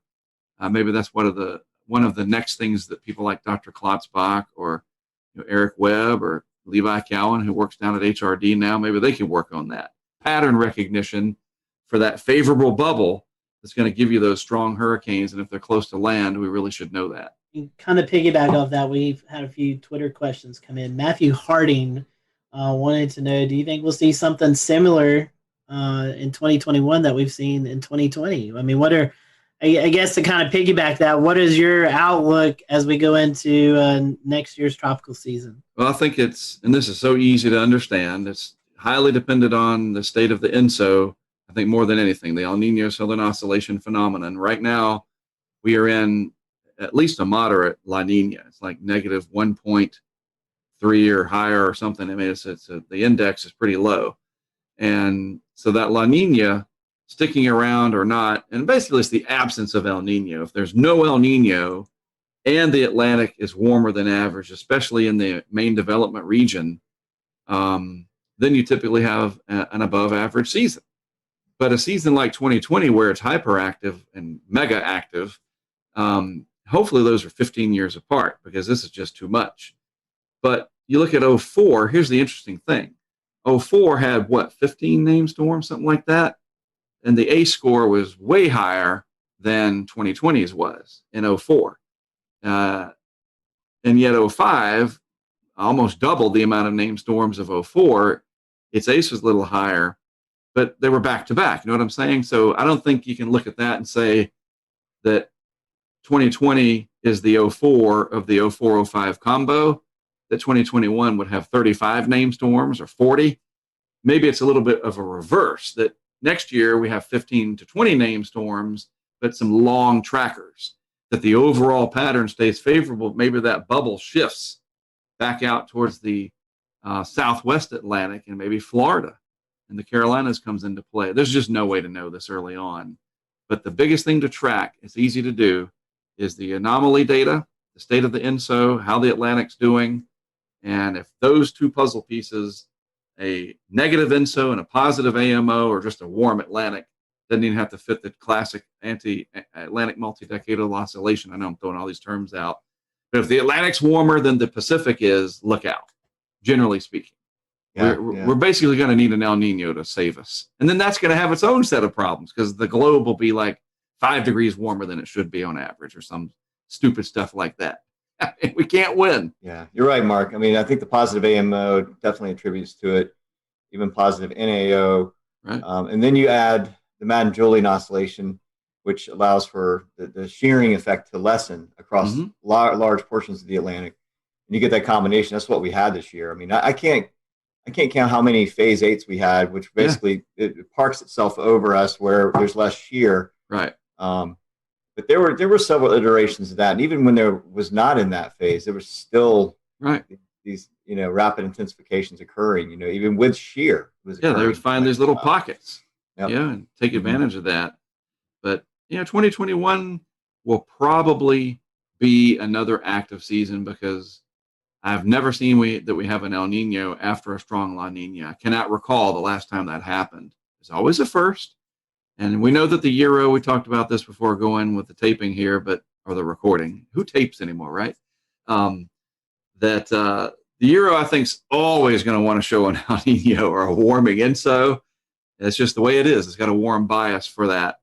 But we'll keep an eye on stuff like the Southern Oscillation Index. And as long as that stays wildly positive like it has been, that's literally a good barometer, quite literally, to follow that. There's ways to watch. That's what's so neat now, is we can actually watch it. It's kind of like watching the NFL in the off season. The Super Bowl is over, and then the Pro Bowl is over, and it's not like, oh, that's it. There's an entire network dedicated to the NFL. We have a network dedicated to weather. That's the Weather Channel. There's other channels too, but it doesn't all end on December 1st. We're on top of it until the next season, and we're getting better. I'll go back to the start of this whole thing.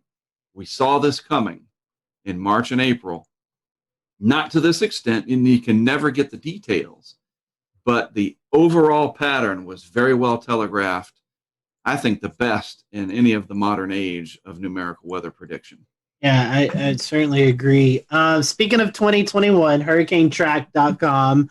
What are you looking forward to next year, Mark? Any exciting projects? I know you've this year I've been seeing you've been doing some discussions with several guys in the tropical world, and doing some off-season discussions. So what's going on over at hurricanetrack.com, and what are you guys working on for next year? A lot of projects. We had a great group of people that volunteered to help out this year. That really helped our back end, and we grew the crowdfunding substantially, which was a very pleasant surprise, and especially to be able to reinvest into more equipment to do more things. Obviously I want to be able to support my family and have a career out of this, and that helps that. Since I'm independent, this is what I do for a job. But it's the way it grew and how fast it grew, and to the extent that it did, meant that we were able to afford more stuff. And we put that stuff into action, and that's what we want to keep doing. And we're definitely going to have a much stronger initiative in the off season, to the extent that we even have a new logo, a new branding. and it's my Twitter handle logo right now. I think it's on Facebook as well. Haven't changed YouTube yet. I'll have to do that. But it's like it says hurricane track, it says off season, but it's a winter look. It's got a snowflake instead of a hurricane, and some wintry colors. And it's funny because it was a high school kid from Illinois that designed that for us. I don't have time to learn Illustrator and do that. I used to do that many years ago. That's that whole idea of people helping out, man. It's incredible. So our goals. I want to have the opportunity to go out if let's assume these events happen, first of all. A really big bomb cyclone nor'easter kind of deal. Is it New England? Is it the Northeast, the Mid-Atlantic proper? I don't know. I don't care. I just want one of those. My favorite is Situate down to the Cape. Those are my favorites, to be honest with you. I want one of those. I'd like to put in an order for a big bomb cyclone. We'll return to Best of the Carolina Weather Group in a moment. Now your Carolina weather forecast. Here are today's forecast high temperatures for North Carolina. Here are the forecast lows for tonight for North Carolina. Here are tomorrow's forecast high temperatures. And here's forecast rainfall across North Carolina tomorrow. Here are the forecast highs for the day after tomorrow.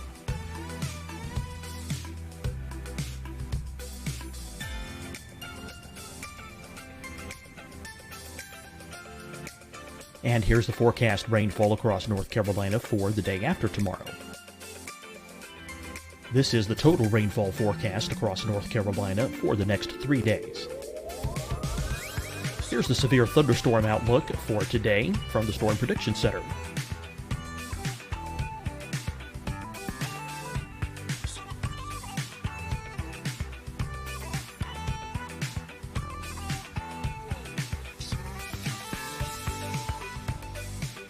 Here are the forecast high temperatures for today for South Carolina. Here are the low temperatures for today for South Carolina. Here's the probability of precipitation forecast across South Carolina today. And here are the rain chances across South Carolina tonight. Here are tomorrow's forecast highs across South Carolina. Here are the forecast low temperatures for tomorrow for South Carolina. And here is the probability of precipitation across South Carolina tomorrow. Here's the precipitation chances across South Carolina tomorrow night. Here are the forecast highs for the day after tomorrow in South Carolina. Here are the forecast low temperatures across South Carolina for the day after tomorrow. And here are the rain chances across South Carolina for the day after tomorrow. And South Carolina's probability of precipitation for that night. Here's the Storm Prediction Center's severe thunderstorm outlook across South Carolina for today through tonight.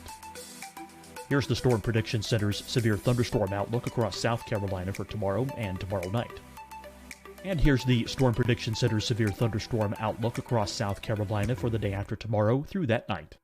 Here's the severe thunderstorm outlook for today from the Storm Prediction Center.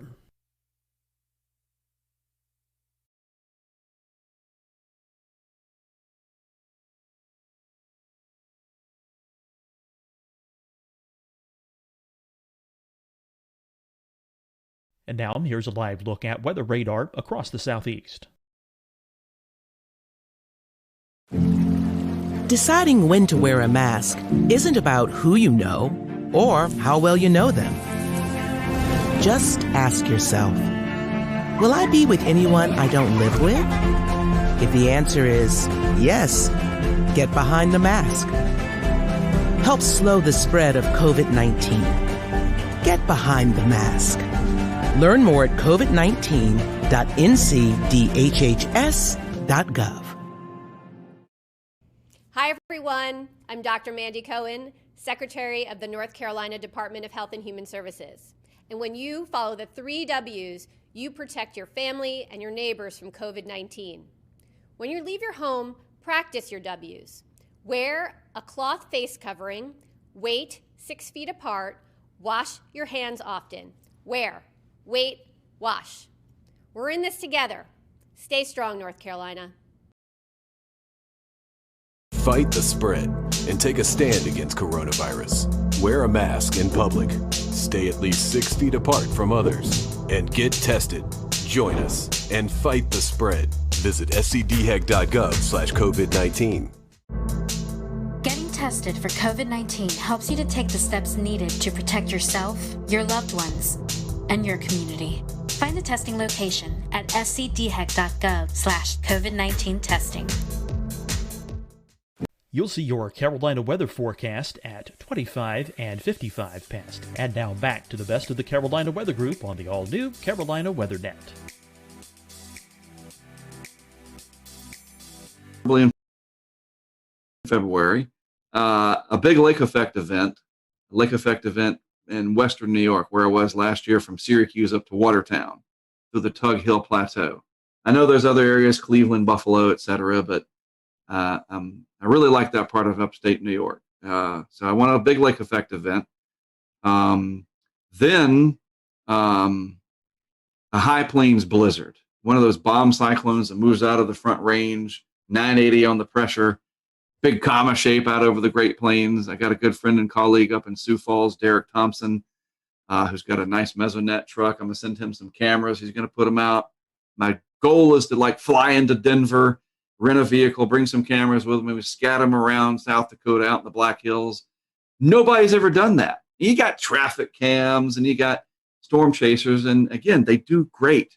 But I want to stick a camera on an overpass out on, Interstate 70 or something out there, and show you that blizzard from the ground, basically.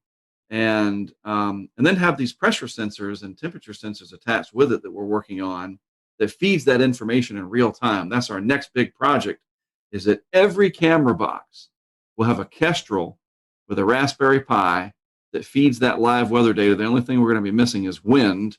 I talked to WeatherFlow about getting some anemometers. The arm youngs are just too expensive, man. It's killing me, especially when people are throwing them into the bayous. But I digress. Yeah, we're going to have a big data. We're going to have 20 cameras next year, and each one of them is going to have live data with that camera. What else? Oh, then after that in May, we're going to have this big initiative to go out and put all these 20 cameras and all these sensors and the weather balloon project and have a big test during a severe weather outbreak over multiple days. Sometime in May. It's not a schedule. Oh, we're going to be there from May 10th to the 15th. We're just going to wait for the pattern. And when the pattern says go, we're going to assemble the crew and drive out there and hopefully do so mask-free, because the vaccines have been working. That's what we're hopeful for.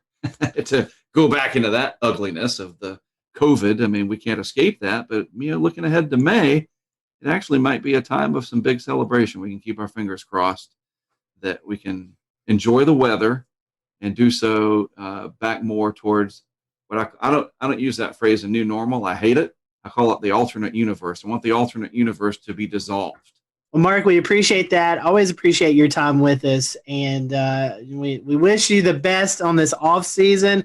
Hopefully, you get a little downtime before the winter storms get cranked up. Agreed.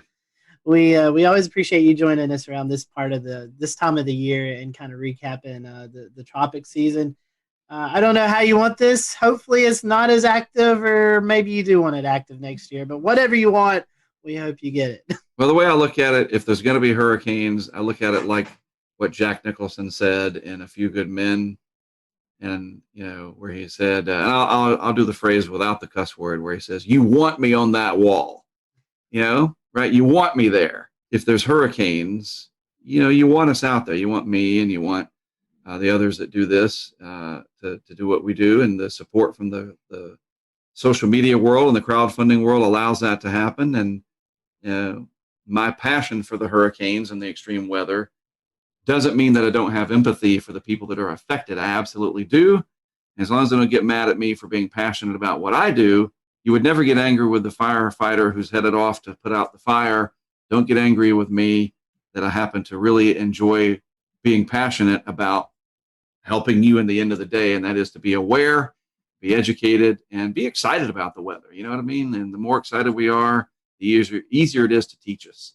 Definitely so. We always enjoy tracking you out there, and I know we only had Isaias this year, and I think you joined in on one of our calls that we were doing our live coverage. So we always appreciate that as well, and we hope you have a great Christmas season. You all as well. Yeah, for you those who are watching, go check out Mark's website, hurricanetrack.com. You can find out ways to help contribute to the funds there to help Mark and the crew get everything they need to get going for the tropical season, and donate to their Patreon account. And we appreciate your work out there, Mark. And once again, appreciate your time. And for you guys who are watching, thank you for watching. We hope you have a great evening, and we'll see you next time here on the Carolina Weather Group. Great.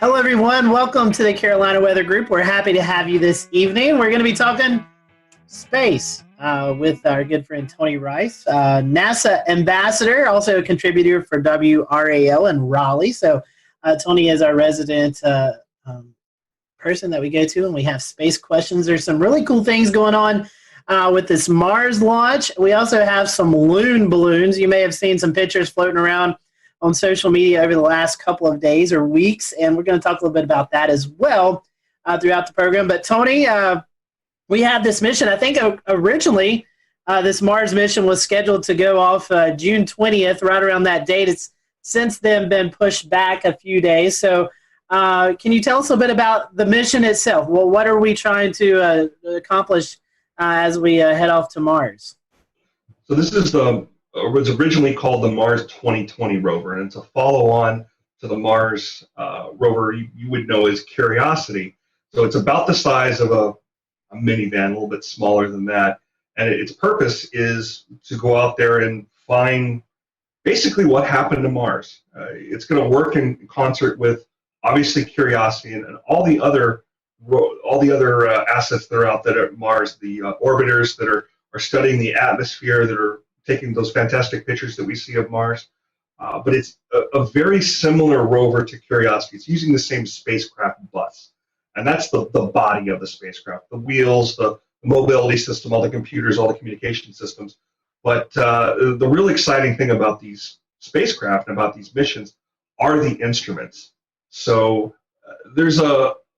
I think of this as like Curiosity 2.0. It has a lot of some of the same instruments that Curiosity did, but they've been upgraded. They've got a little more capability to them. We've learned a lot as we've had Curiosity on the surface of Mars for so many years. We've also added a couple of new ones. I'm sure we'll get into some of the more exciting ones there, but the ones I know that the one instrument, my favorite one, that I know is going to be your favorite as well, is called MEDA. It stands for Mars Environmental Dynamics Analyzer. And I'm really looking forward to MEDA getting on the surface of Mars. It's about a 12-pound instrument. It's chewing up a whole 17 watts of power. You have to really budget your power up there. Curiosity and this new 2020 rover are going to both be both powered by a nuclear power source. We don't have to worry about any of the solar panels being covered in all that Martian dust and causing us problems there. But the deal with MEDA is it's going to be capturing information about air temperature, ground temperature, radiation. We've got a dust sensor that's on there as well, so we can help study those dust storms. If you saw The Martian with Matt Damon, did a pretty good job of showing what dust storms can be like there. At the beginning of the movie was a little fantastic, and we don't quite get wind speeds like that, or at least we don't have enough volume in the atmosphere to produce some of the things we're talking about there. We're going to put relative humidity. We'll be able to measure that as well. There's a thermal infrared sensor on there, and there's wind sensors as well. And the wind sensors are kind of interesting. There is wind on Mars. We're getting information about winds from another mission that is on the surface of Mars right now called InSight. It is not a rover, it is a lander, so it stays stationary. It can measure whatever atmosphere comes to it and the column of air above it. So we are seeing winds there that are a little bit higher speed than we expected. You wouldn't be able to feel them though, because the volume of air there is so little. So Tony, there's this new device that's coming with Perseverance that I literally just found about in the last 5 minutes. So it's going to be some type of helicopter drone deployment. Tell us about that and how that works in an atmosphere that's a lot thinner than ours. Yeah, that's going to be the really interesting thing, is how you get lift in such a thin atmosphere. The Mars atmosphere is about 1/100th that of Earth's. So it's very, very, very thin. Sorry, not 100th, 1,000th that of Earth's. Very, very thin. But the drone itself, the helicopter itself, has pretty wide blades, and it's going to be spinning really, really, really fast. So don't think drone like the drones that we know here on Earth. It's not going to be sitting up there and hovering for a good amount of time. It's going to take hops. And its purpose, number one, is a technology demonstrator. It'll be the first time we've ever flown on another planet. That's pretty exciting unto itself. But it's not just a technology demonstrator. It's going to be providing valuable information to the team that is driving this rover. And yes, there are rover drivers. They sit in California. They're sitting at home right now because they're able to VPN in and talk to the rover that way. But their technical term, or their technical title, is rover planners. They're doing exactly that. They're planning what drives need to occur during that day to put the rover in a position to do the science. So this helicopter is going to help out with that a little bit. It's mounted on the underside of the rover. So after the rover lands and everything's checked out, the rover will deploy the helicopter. We'll drive off of it, and then we'll be able to take the helicopter off and move it about. It's going to serve as a form of scout for the geologists. It's going to help us move ahead and make some good decisions about where to move the rover to in order to do some good science. Now, Tony, I have a question as far as, like, I've always wondered the signal, right? So these are being operated remote control a lot of the time. So I know there's some automated processes on site that the rovers would do to correct maybe a rock in the way or something. But how long does the signal take to get to the rover as you're steering it? Now, the radio waves travel at the same speed of light, or I mean, what's the difference in right at light speed? How much time? Mm-hmm. So it varies throughout our year and the Mars year. Mars year is roughly about 18 months. So it's anywhere from about 10 minutes to more than 30 minutes. So when I mentioned somebody that's driving the rover, you might have this picture in your head of a steering wheel and a gas and a brake. Absolutely not that. It's sending commands for the rover to act on at a later date. Another function of this robot is that it's going to be collecting samples on the surface and to be later taken back to Earth and studied here. How will that work? How's it going to get back to Earth? To be determined. So there is going to be a caching capability where samples that are first studied by Curiosity are going to be packaged in a way that they can be picked up at a later date and brought back to Earth. We're not quite ready to put boots on Mars yet. That's a goal, but it's a goal that's pretty far into the future. As a step between now and putting boots on Mars, a robotic mission that could pick up those cache samples and bring them back.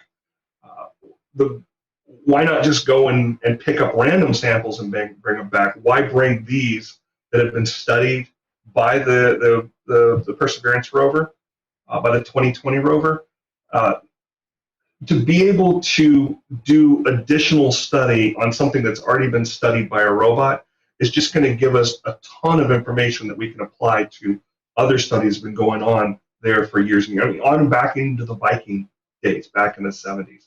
So that's why it's being done that way. How it's actually going to happen, there's a lot of different ideas about that. One of the biggest challenges there is how you have enough energy to launch from Mars and get back to Earth. How do you do that? And there's different theories on how that might happen. Do you bring enough fuel with you to be able to get back?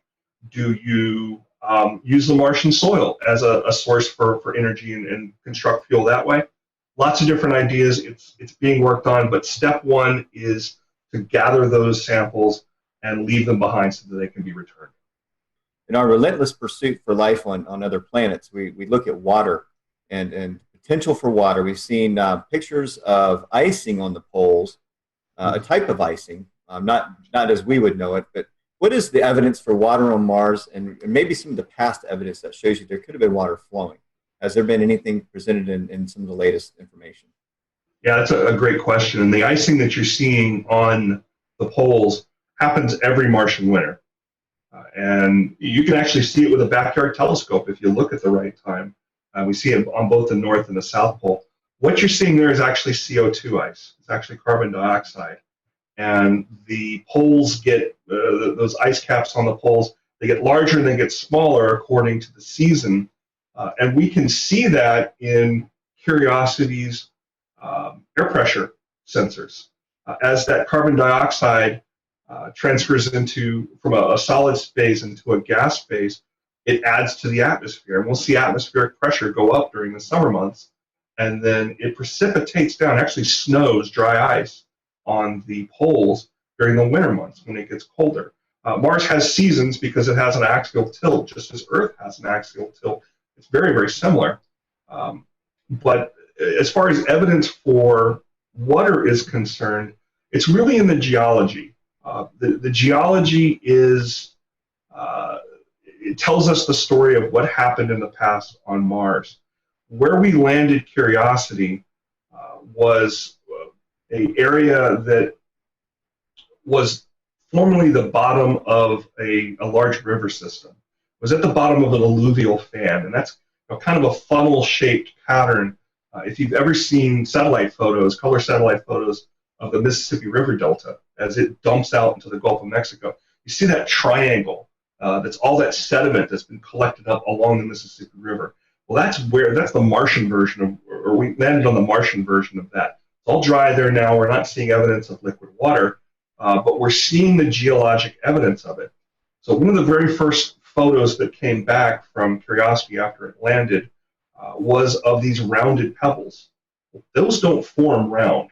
Those are rounded as a part of a water process that's picking up and moving them along and rounding them off. And we found lots and lots of that. So through study of the geology and the chemistry of those rocks as well, that's what told us that it was fresh water, determined that the area that Curiosity landed in was probably about knee deep in water a couple million years ago. The idea that Mars was once a very different place and a lot wetter and perhaps a lot greener, that is one of the things that Curiosity found pretty quickly after its landing time. Tony, looking at some of the points here for the mission, two of them kind of really piqued my interest. It says this is the first leg of a round trip to Mars, and then after that it's also talking about how this could actually pave the way for future human missions to the moon and to Mars. Can you tell us a little bit about that? Well, every time we put something on another planet, we learn a lot about it. And the road to putting boots on Mars, it's a long one. But even what we're planning on doing around the moon, coming up with the Artemis mission, is going to teach us a lot about that.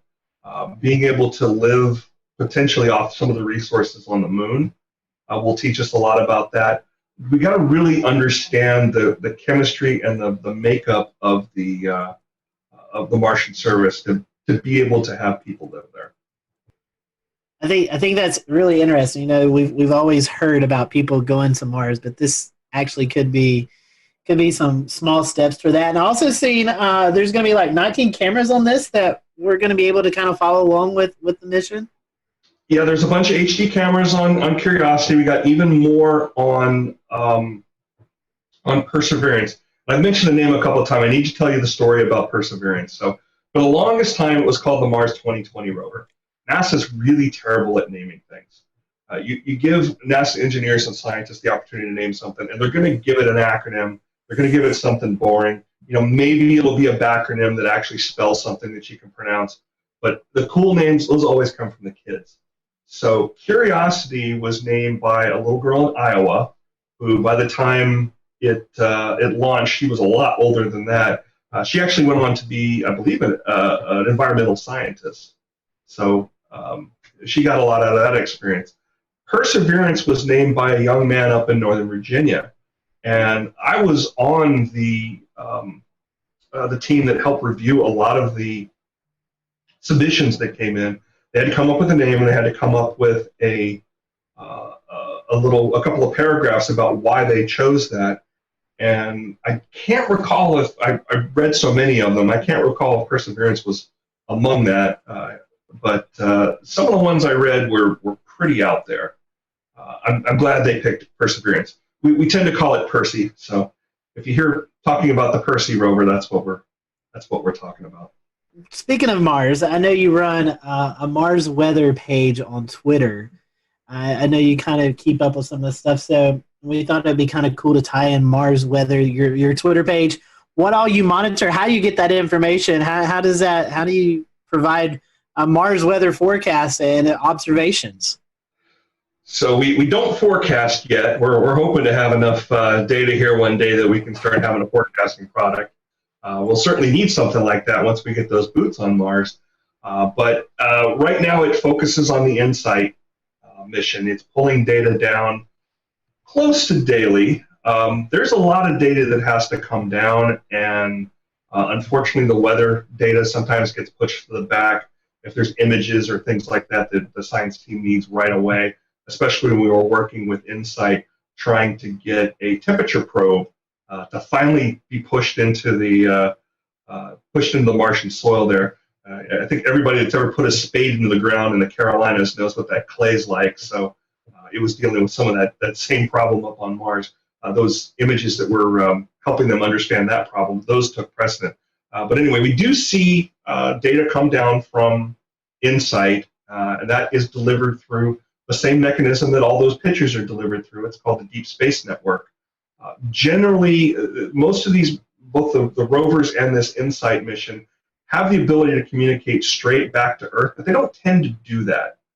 They tend to upload the images and other data every time an orbiter goes over. And that orbiter acts like a router, store and forward that information once it sees Earth again. It's a little faster that way, and there's a little more bandwidth. But we see that data come down. I know she just popped that up. So we see temperature data.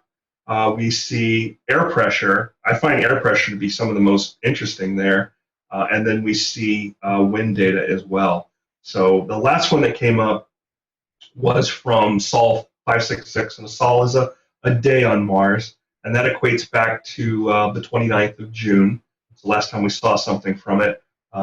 As you can see there, the low was 25, the high was 25, the low was 126 below zero, and these are both Fahrenheit. And each day on this Mars weather Twitter, it goes and randomly picks a city somewhere, and Clayton just happened to be picked up there last time it was doing a comparison. You can see the comparison there, but again, the most interesting comparison in my mind is the pressure. So we were seeing about 1,012 hectopascals, which I think equates to millibars. You guys keep me honest there.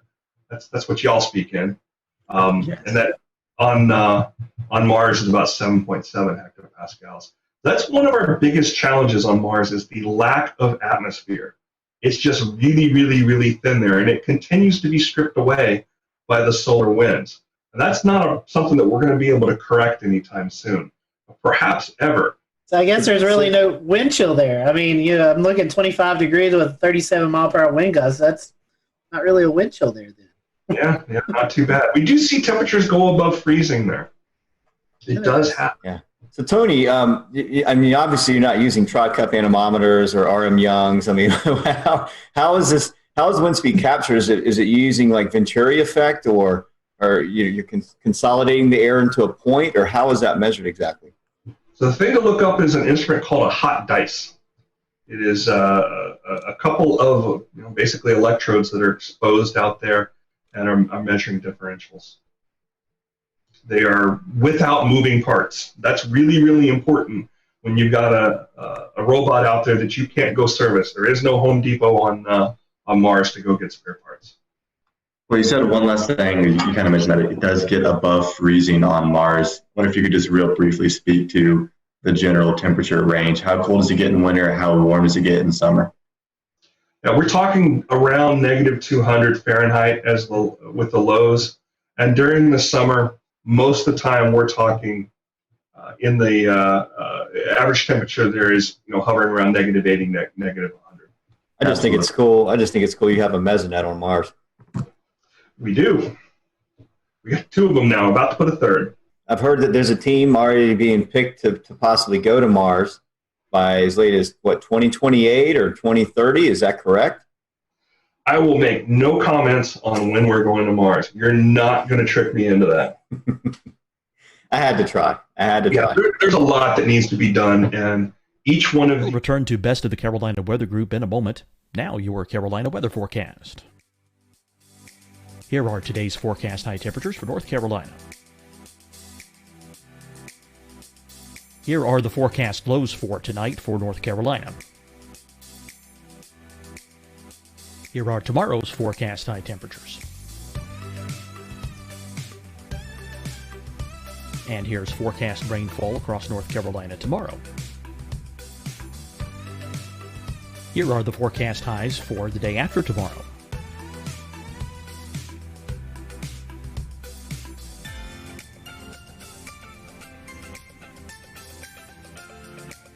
And here's the forecast rainfall across North Carolina for the day after tomorrow. This is the total rainfall forecast across North Carolina for the next 3 days. Here's the severe thunderstorm outlook for today from the Storm Prediction Center.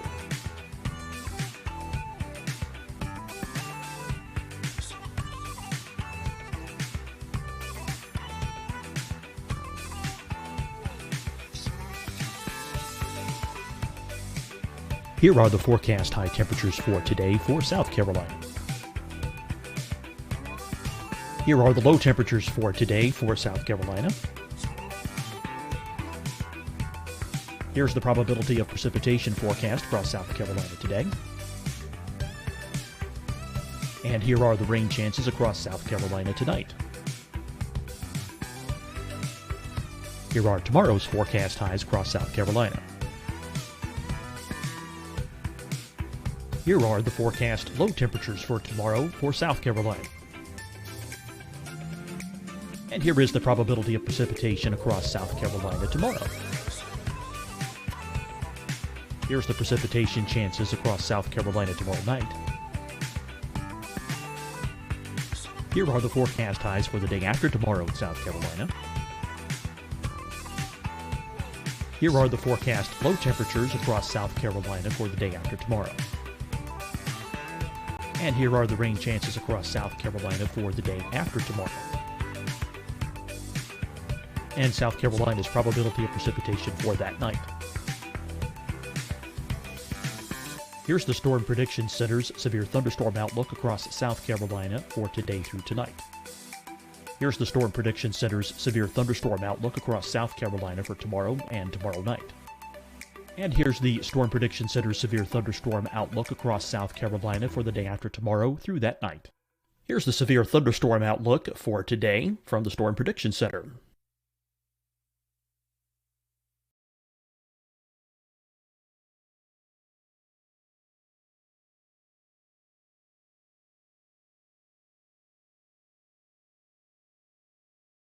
And now here's a live look at weather radar across the southeast. Deciding when to wear a mask isn't about who you know or how well you know them. Just ask yourself, will I be with anyone I don't live with? If the answer is yes, get behind the mask. Help slow the spread of COVID-19. Get behind the mask. Learn more at covid19.ncdhhs.gov.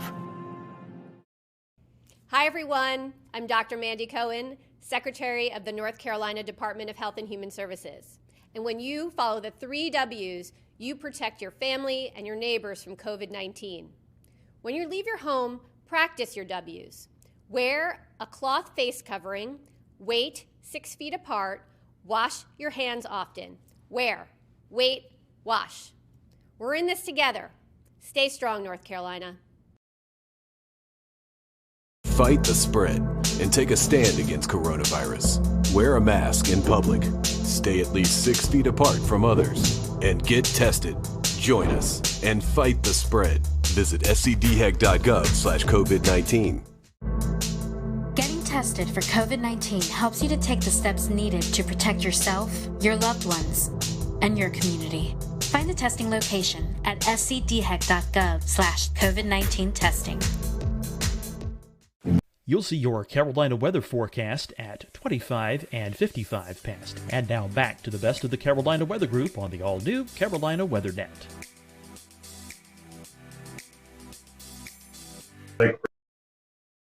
Or be they human up to the International Space Station, or once we get Artemis off the ground and have a gateway to the moon.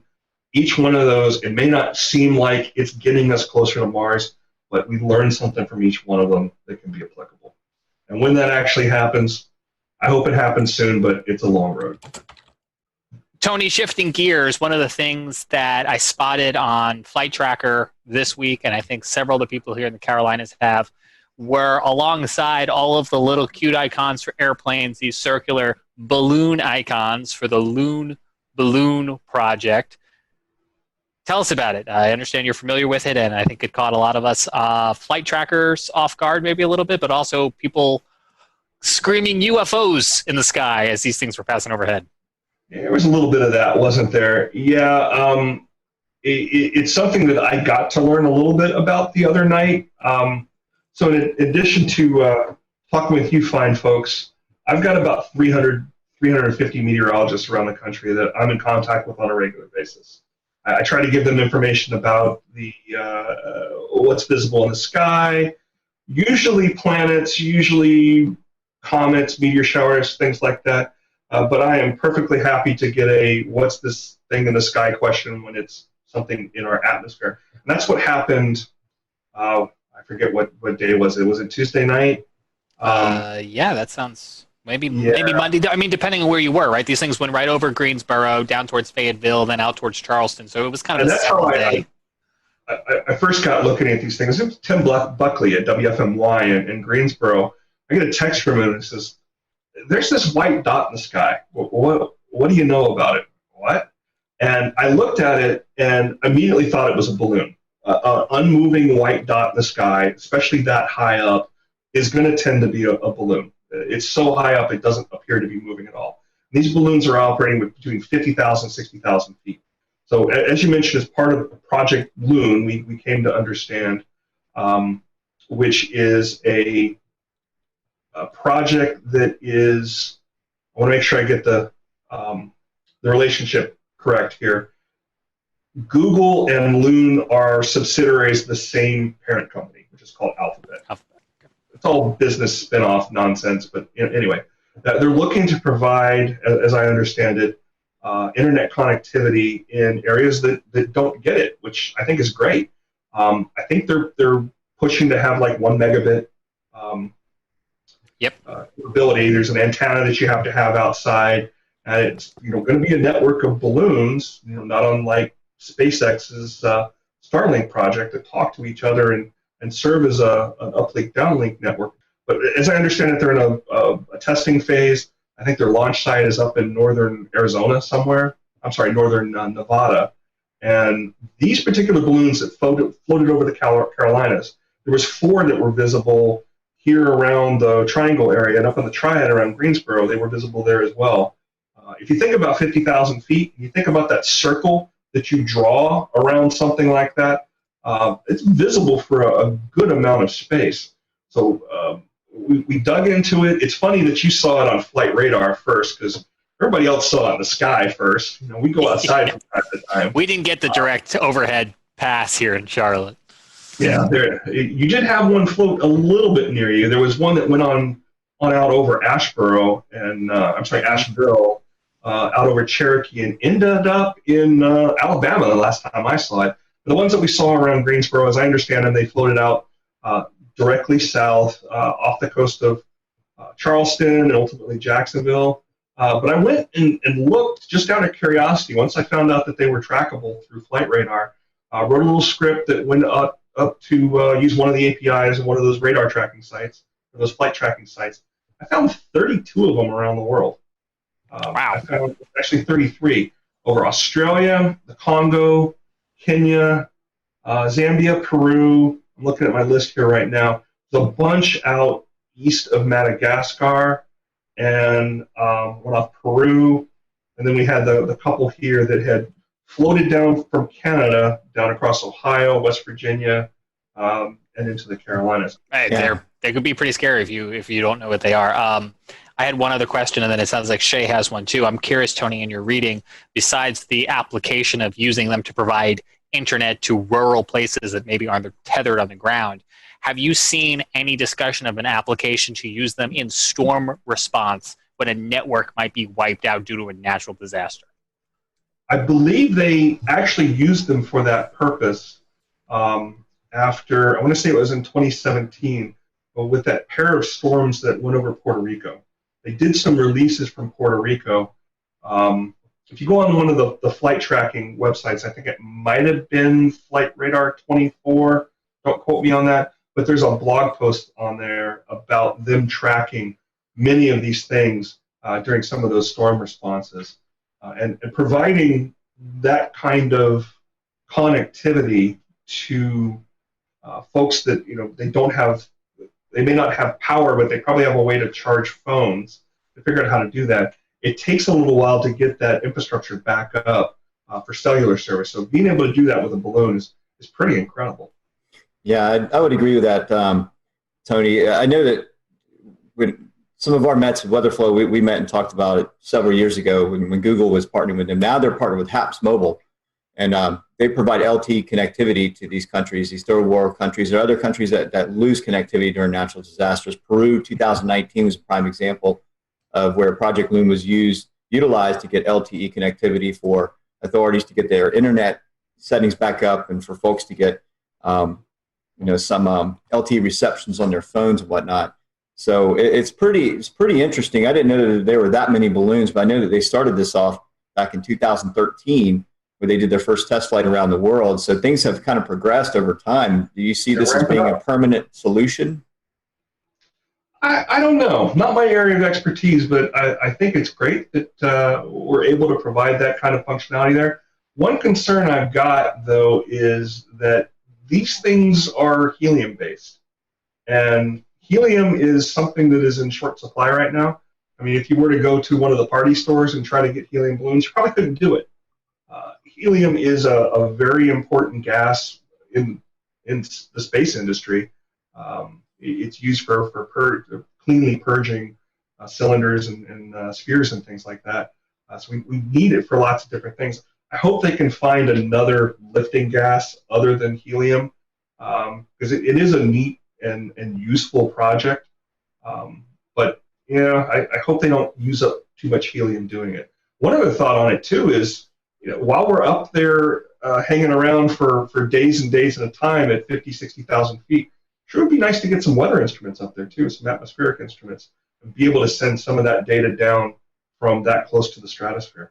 Sure, I know Boeing's doing that with the unmanned craft that flies for weeks and months at a time on solar energy. And I think when I read on Loon's website that they have their partnership with HAPS Mobile, they have test flight. They've done all their they've rolled out their new unmanned craft that goes out. So that may be the solution to what they're looking for. Instead of having balloons anymore, they're going to have unmanned planes going up that just circle around.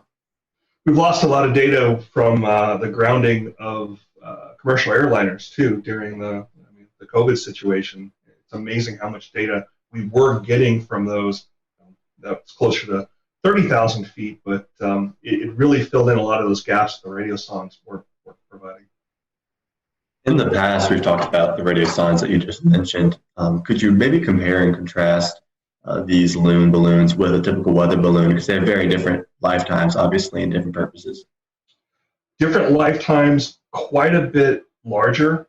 And if you find the images of the Loon launch site, I was looking at that the other day.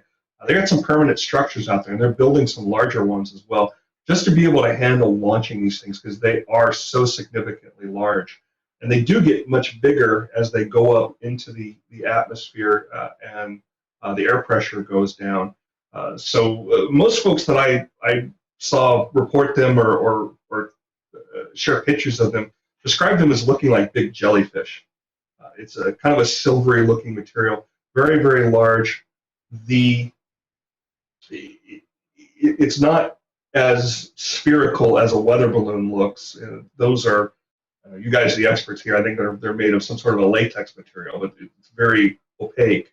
Where these are almost like translucent appearance. They're much, much larger, and the volume of lifting gases that they put in there is very, very different too. So these balloons don't explode at 70,000, or they aren't even meant necessarily to go up to 100,000, like a typical weather balloon. They aren't. They hang out between 50,000 to 60,000 feet. I think a lot of what the research is doing right now is to understand how the steering winds up there work, how viable this is to provide, how wide a coverage that they can provide, how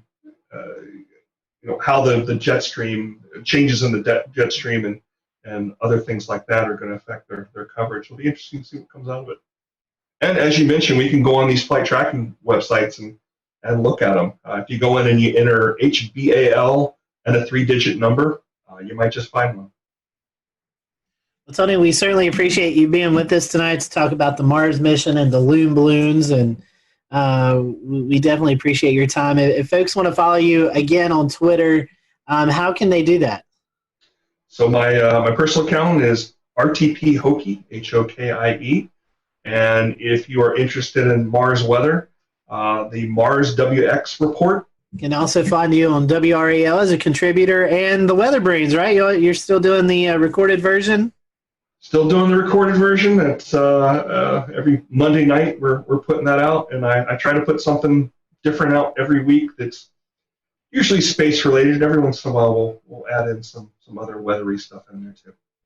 Well, Tony, we certainly appreciate your time, and if you're watching tonight and you want to know more about the Mars launch, we'll probably be airing those towards the end of the month as we get into with our friends at NASA TV. I'm sure we'll be doing some more events surrounded by that mission and that launch. So stay tuned with that, and we appreciate you watching the Carolina Weather Group. Until next time, we hope you have a great evening, and we'll see you on the next Carolina Weather Group episode.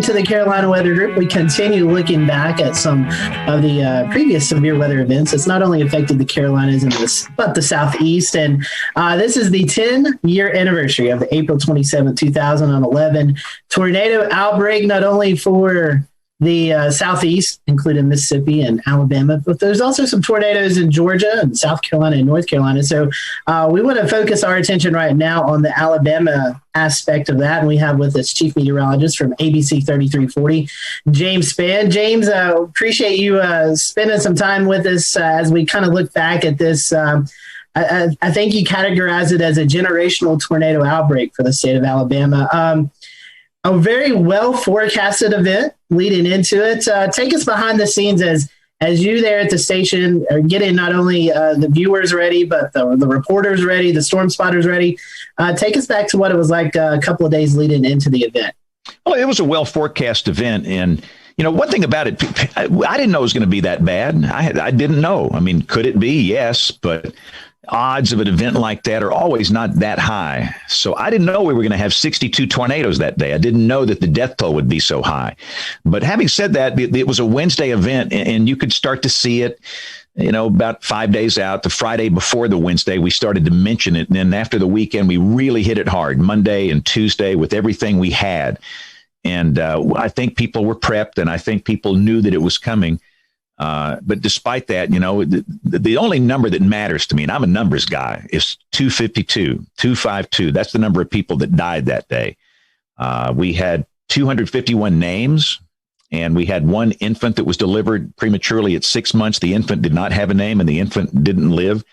So 252. And that's just a reminder, guys, we got some work to do. I think what we learned that day is that, what we do is not enough. We need some help. And we've been trying to get help for the last 10 years to make the process better. It was an interesting time, too, I believe, because that's when social media started coming into effect. And looking back through some of the coverage, you had the storm chasers out in the field. We're getting some reports via social media. I guess Twitter was about maybe, 5 years old, and Facebook had been around for a while. And it was still kind of primitive. The penetration of the public is not as high as it is now, but it was still very helpful. I think the most amazing thing to me looking back on that day was how we were able to get video back from the middle of nowhere. I mean, we had some pretty remarkable video of these big wedge tornadoes. Literally in the middle of nowhere. And cell service in 2011 is not as good as it is now in terms of coverage. But with social media, I pushed out stuff on Twitter and Facebook when I was on the wall over there. But still, like even today, the most important thing I do is television. But it was great getting reports and pictures and video, not as much as we get today, but that always helps. I mean, it's just crucial. I mean, you can't beat showing a live video of a tornado. In fact, that's one thing we learned from social science is that when you show radar on television, and we were standing out there April 27th, 2011, I don't know, in the morning we were there for 5 or 6 hours, and in the second round we were up there for 8, 9 hours. You show radar, it doesn't mean much to people. I mean, all you weather dweebs on here, you show a hook echo and a debris ball, the eyes roll in the back of your head and your underwear starts flapping up and down your legs. Everybody knows, man, this is awesome. But to most people in the street, they don't know what that is. And even if you communicate that clearly, they still might not believe you. But by golly, if you show them a live video stream of this big tornado, they're going to dig a hole and they're going to get into a safe place. So we have to do a better job of getting cameras on these tornadoes. And it's problematic for us. You guys know this where you are. I mean, most of our tornadoes are rain wrapped. Most of them happen at night. We have hills, we have trees, but we do the best we can. But I thought on that day, it was pretty amazing how many tornadoes we did get on camera. You had multiple tornadoes at one time. How was that? I know you and I had some meteorologists out in the field, another meteorologist in the studio helping you. What was it like covering multiple tornadoes, strong tornadoes at the same time? There's no book or manual on how to do that. You don't learn that in college. You kind of learn it on the fly on that day, which is what we had to do. And, that's one of the things I look back on. And then everybody's probably seen, whether people that listen to this show here, they've probably seen some of that. History is going to judge us for what we did that day. And I tell Jason Simpson, Jason was the meteorologist with me in the studio. We bonded that day. If you go through a generational tornado event with another meteorologist in the same room, you will be bonded for life. And I've known Jason since he was a kid. He interned with me. He's a really close friend. He's chief meteorologist at the station in Huntsville now. But, history is going to judge us, the two of us, for what we did that day. And I don't even know if what we did was right or wrong. Obviously, we did something wrong because 252 people died. That's inexcusable for anybody in the weather enterprise, inexcusable for the public. These were precious people that died.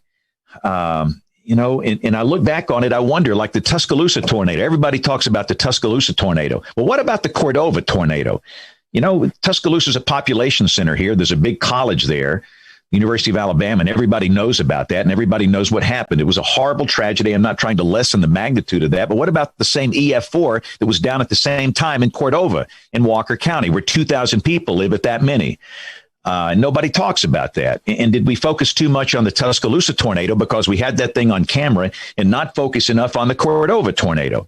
I think about that a lot. And even in that case, we had two others down at the same time. And you just try and bounce back and forth between these things as best you can. And I try and give equal time. And I firmly believe that television meteorologists discriminate against people that live in rural areas. And that really makes me mad because I am from the guys. I'm from rural South Alabama. I'm from Greenville, Alabama. You guys ever seen Forrest Gump? Where's Forrest Gump from? Greenbow, Alabama. The guy that wrote that book, I know him. He passed away recently, Winston Groom. He patterned Greenbow after Greenville, this little town where I came from. And, if it's in a big market, part of the city, the metro, will be on television live, local, late breaking, saving lives, the Weather Authority. But the minute it goes out into a rural area where maybe there's one meter in the whole county in the television ratings world, you go back to Freak of the Week or whatever it is on television, which is absolute insanity. What you're saying, people that live out in the country, their lives don't matter. And I'm not going to play that game. And the day they ever tell me to stop, I'll just go somewhere else where I can do that. But they've always supported me here. But I wonder if I didn't serve the people in rural areas enough with that. And I regret that. I can't go back and change it. I can't go back and fix it. But it was horrible dealing with multiple strong, violent tornadoes down at the same stinking time. The easiest tornado of the day was the Coleman tornado. That was the first one of the afternoon. It was an EF4. We had no other tornado at the time. We had it on camera. I didn't have to bounce back and forth between multiple storms, and we stayed with it. And it worked. Nobody died in that tornado. 20,000 people live in Coleman. So, but yeah, I don't know. I don't think I did it right, but I did the best I could do under the circumstances. I was actually in Coleman filming the Coleman tornado when that occurred.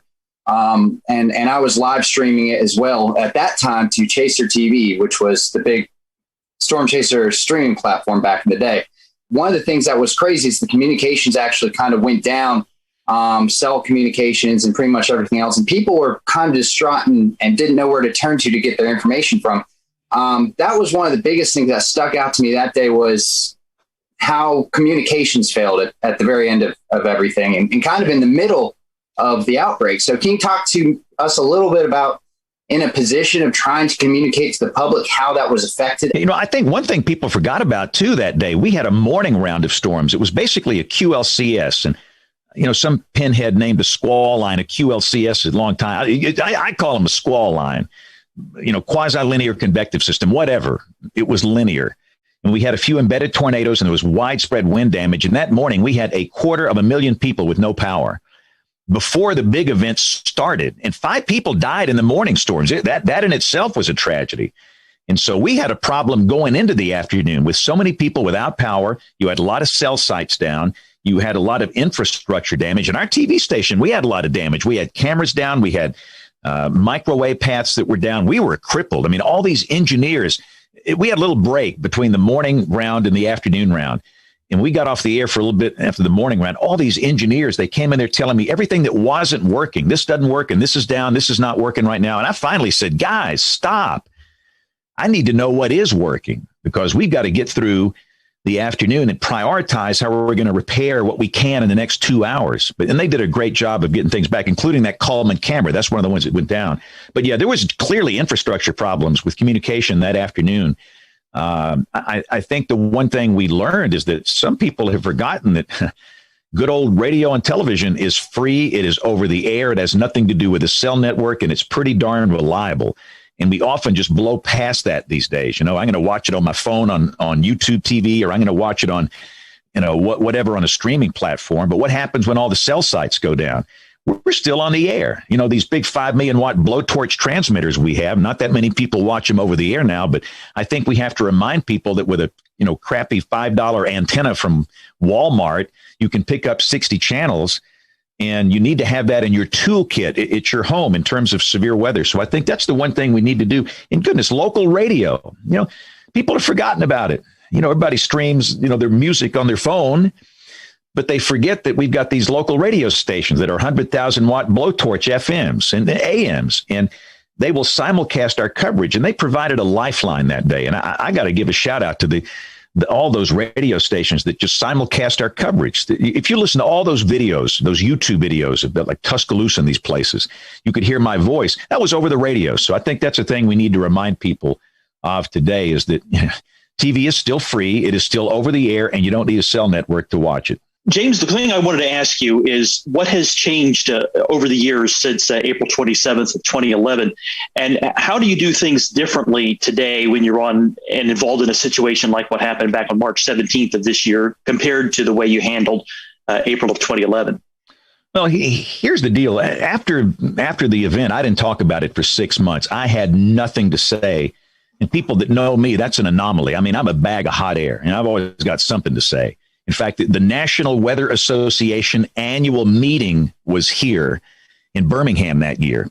No, usually, James, they get me up there just to wave my hands, and I talk loud, and I say something, this outrageous. And I didn't speak. I had nothing to say, nothing. And everybody just couldn't believe it. But I needed to go through the phases of grief.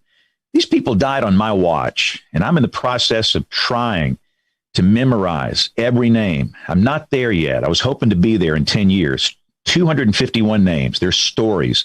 Let me tell you, so you want to get motivated? You do that when there's a tornado in your market. Learn their names, talk with their families, get to know them. It will be so motivating for you in future events. But after 6 months, I said, all right, let's roll up our sleeves and let's fix it. Something went wrong.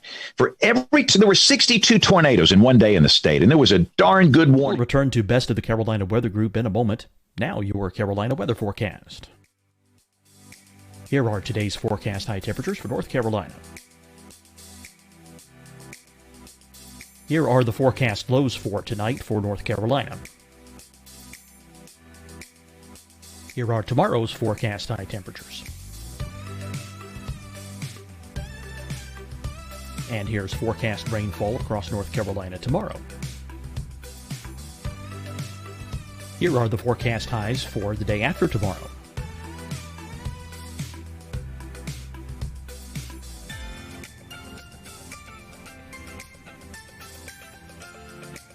And here's the forecast rainfall across North Carolina for the day after tomorrow. This is the total rainfall forecast across North Carolina for the next 3 days. Here's the severe thunderstorm outlook for today from the Storm Prediction Center.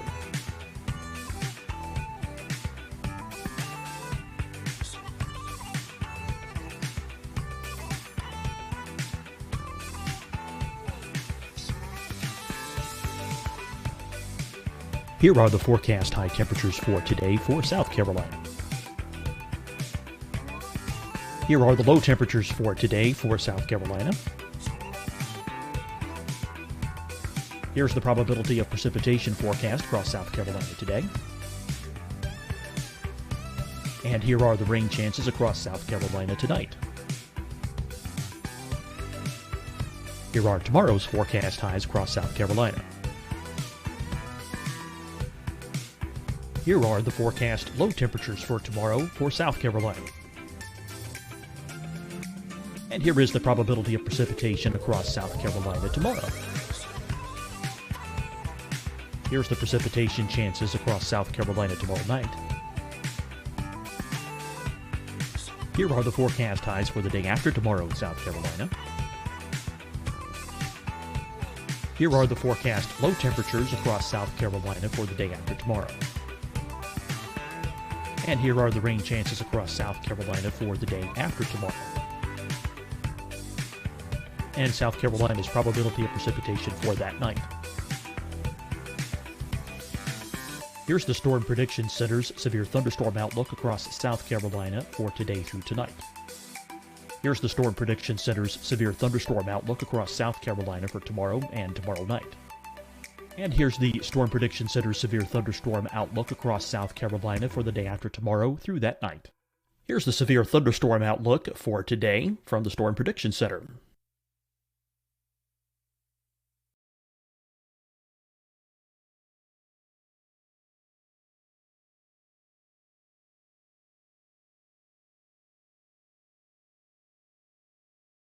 And now here's a live look at weather radar across the southeast. Deciding when to wear a mask isn't about who you know or how well you know them. Just ask yourself, will I be with anyone I don't live with? If the answer is yes, get behind the mask. Help slow the spread of COVID-19. Get behind the mask. Learn more at covid19.ncdhhs.gov. Hi, everyone. I'm Dr. Mandy Cohen, Secretary of the North Carolina Department of Health and Human Services. And when you follow the 3 W's, you protect your family and your neighbors from COVID-19. When you leave your home, practice your W's. Wear a cloth face covering, wait 6 feet apart, wash your hands often. Wear, wait, wash. We're in this together. Stay strong, North Carolina. Fight the spread and take a stand against coronavirus. Wear a mask in public. Stay at least 6 feet apart from others. And get tested. Join us and fight the spread. Visit scdhec.gov/COVID-19. Getting tested for COVID-19 helps you to take the steps needed to protect yourself, your loved ones, and your community. Find the testing location at scdhec.gov/COVID-19 testing. You'll see your Carolina weather forecast at 25 and 55 past. And now back to the best of the Carolina Weather Group on the all-new Carolina Weather Net. Lead time was 40 minutes. And I thought the death toll that day should have been 30. And 222 people ought to be listening to this show right now. And so I went to some of my friends in the social science world and said, help. And the first one that really reached out to me was Dr. Cloco McLean, Kim. And so many others I've befriended, and I'm not going to start mentioning names because I'll leave somebody out, but they have been such a great help. But this is the bottom line. What we do is not enough. My background is physical science. My first major in college was electrical engineering, and I changed majors and finished in meteorology. I don't know anything about being some TV guy or radio guy, or I don't know anything about it, really. I've just tried to watch people that I think are good and learn from them. I don't know anything about human behavior. And here we are trying to get people to do something, to take action. So they have so helped us. But here are the quickies on what we've learned, how things have changed. There's no doubt in my mind the number one reason people died that day, the siren mentality. I don't know what it is about Americans, especially in tornado-prone areas, and these stinking sirens. It's like there's a love affair. They think they're sexy or something. I'll admit they sound cool. I mean, you get a video, some guy with a tornado down and that thing's wailing in the background, but you can't hear that thing in your house during a raging severe storm at 3 a.m. And we've got to be better at teaching people. This ain't it. I mean, they serve a purpose. They reach a few people outdoors, but that's it. And weather radio penetration is embarrassingly low in tornado-prone areas, Oklahoma, Alabama. And we've got to do a better job of getting a weather radio in every house.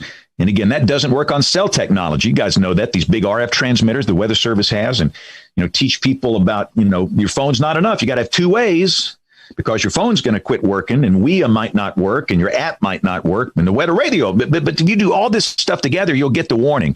But that's the main thing, the siren mentality. And the number 2 reason people died, the lack of helmet use. It's not that hard, guys. It's not. Most people that die in tornadoes, and let me just say this, I dabble in healthcare. I call it my hobby. For 15 years, I have been the chairman of the board of a really large tertiary care hospital here. I've just been interested in it. And I fell in love with these people 15 years ago, and I've learned a lot by talking to ER docs. And they will tell you that most people that die in tornadoes, what do they die from? Blunt force trauma. From where? The skull and the neck region. And all you need is a $5 bicycle helmet from Walmart.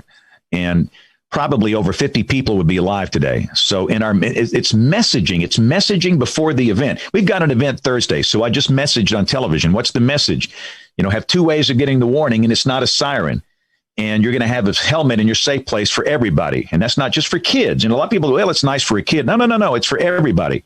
I mean, you put a helmet on me, it's not a good look. It's like, lipstick on a hog, but it's going to keep me alive. Every life is precious. And so we've learned to message, helmets. That's really, really, really important.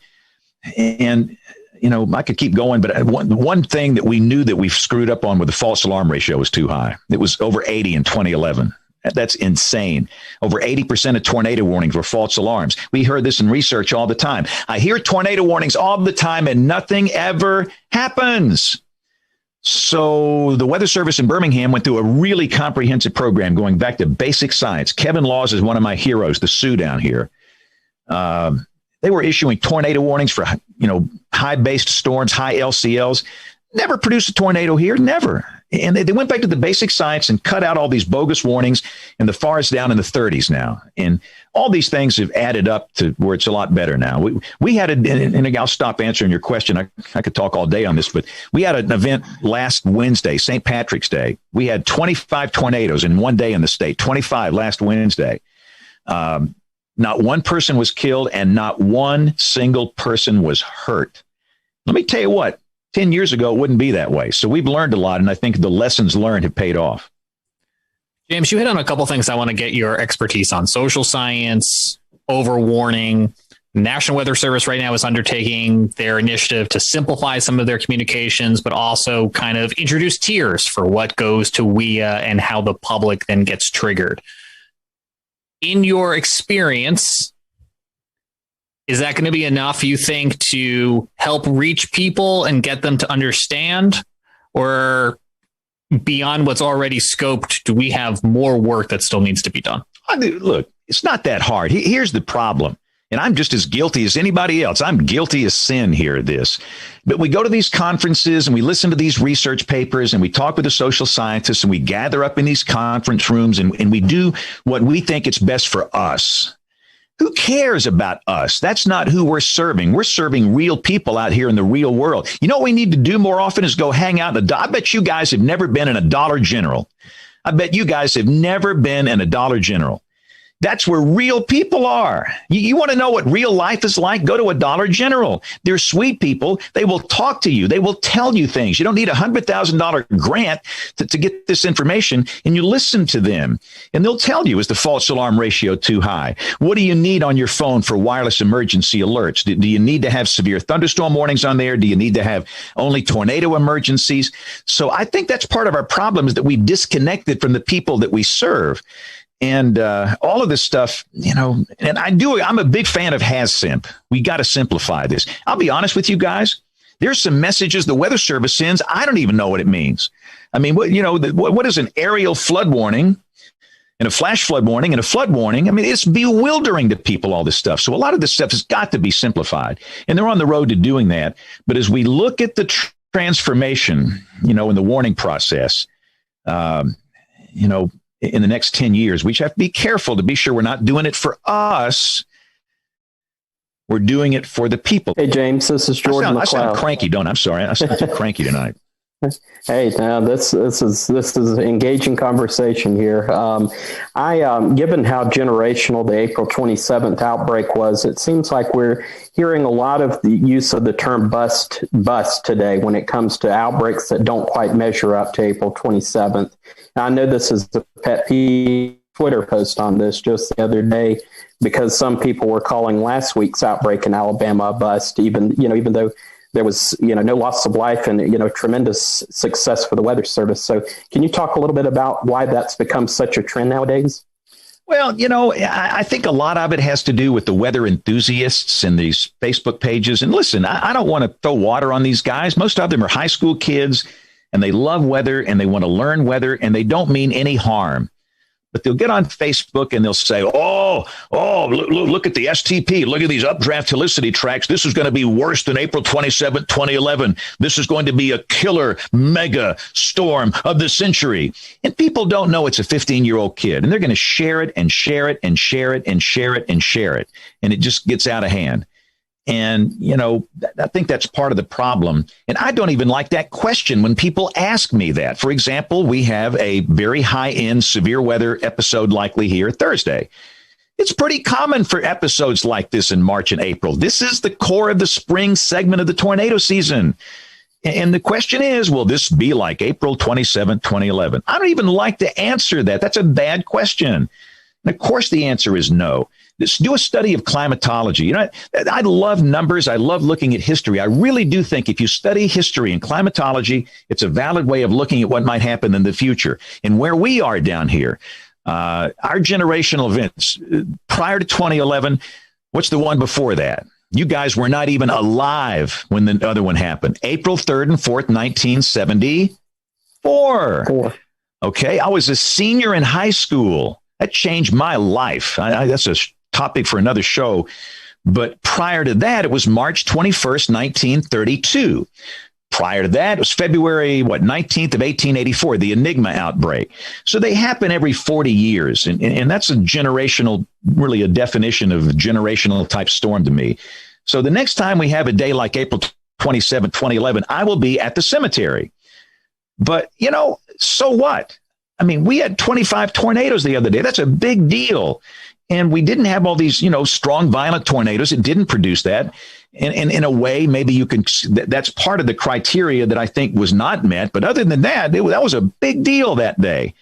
And, we got to quit getting hung up in these comparisons and all this hype and everything. I mean, and here's the other thing, too. If we hype everything that comes along, nobody's going to listen to us. Nobody. I mean, goodness. And what we don't even recognize is the fact that there are a lot of people that are scared to death of this thing. There are people right now that are scared to death of what's going to happen Thursday because of something that's happened in their life. They've had a close encounter with a tornado, hurricane, severe thunderstorm, flood. Something's happened and it triggers this PTSD or some reaction, and they have a real phobia. And goodness, if I go on and say, the odds, somebody chewed me out last week because I said the odds of your house being hit on one of the biggest severe weather days in history, like April 27, 2011, are tiny, tiny. Most everybody in Alabama was not affected April 27, 2011. And some guy just reamed me out. He said, most of the state was affected. No, you're lying. So we've got to do something to calm these folks down and give them some comfort level and quit hyping everything up and do it in a calm way. And we'll get through it together. We'll be okay. So I don't like these comps every time we have a moderate risk or a high risk, and immediately it's going to be another April 27th. Every event is different. And again, the next time we have a day like that, be 2038, 2048, 2050, you guys will still be doing this show here, but I won't be around. Hey, James, quick question here. You bring up the risk. Have we overcomplicated that, the SPC? Well, come on. You guys, I'm sure you guys have talked about it like we have. The category names just are horrible. Yeah, we know trust me. I'll go down to the Target down here in Alabaster and say, what's the highest level risk? Is it moderate or enhanced? Everybody says enhanced. Everybody says enhanced is a higher level risk than a moderate, where in reality it's flipped.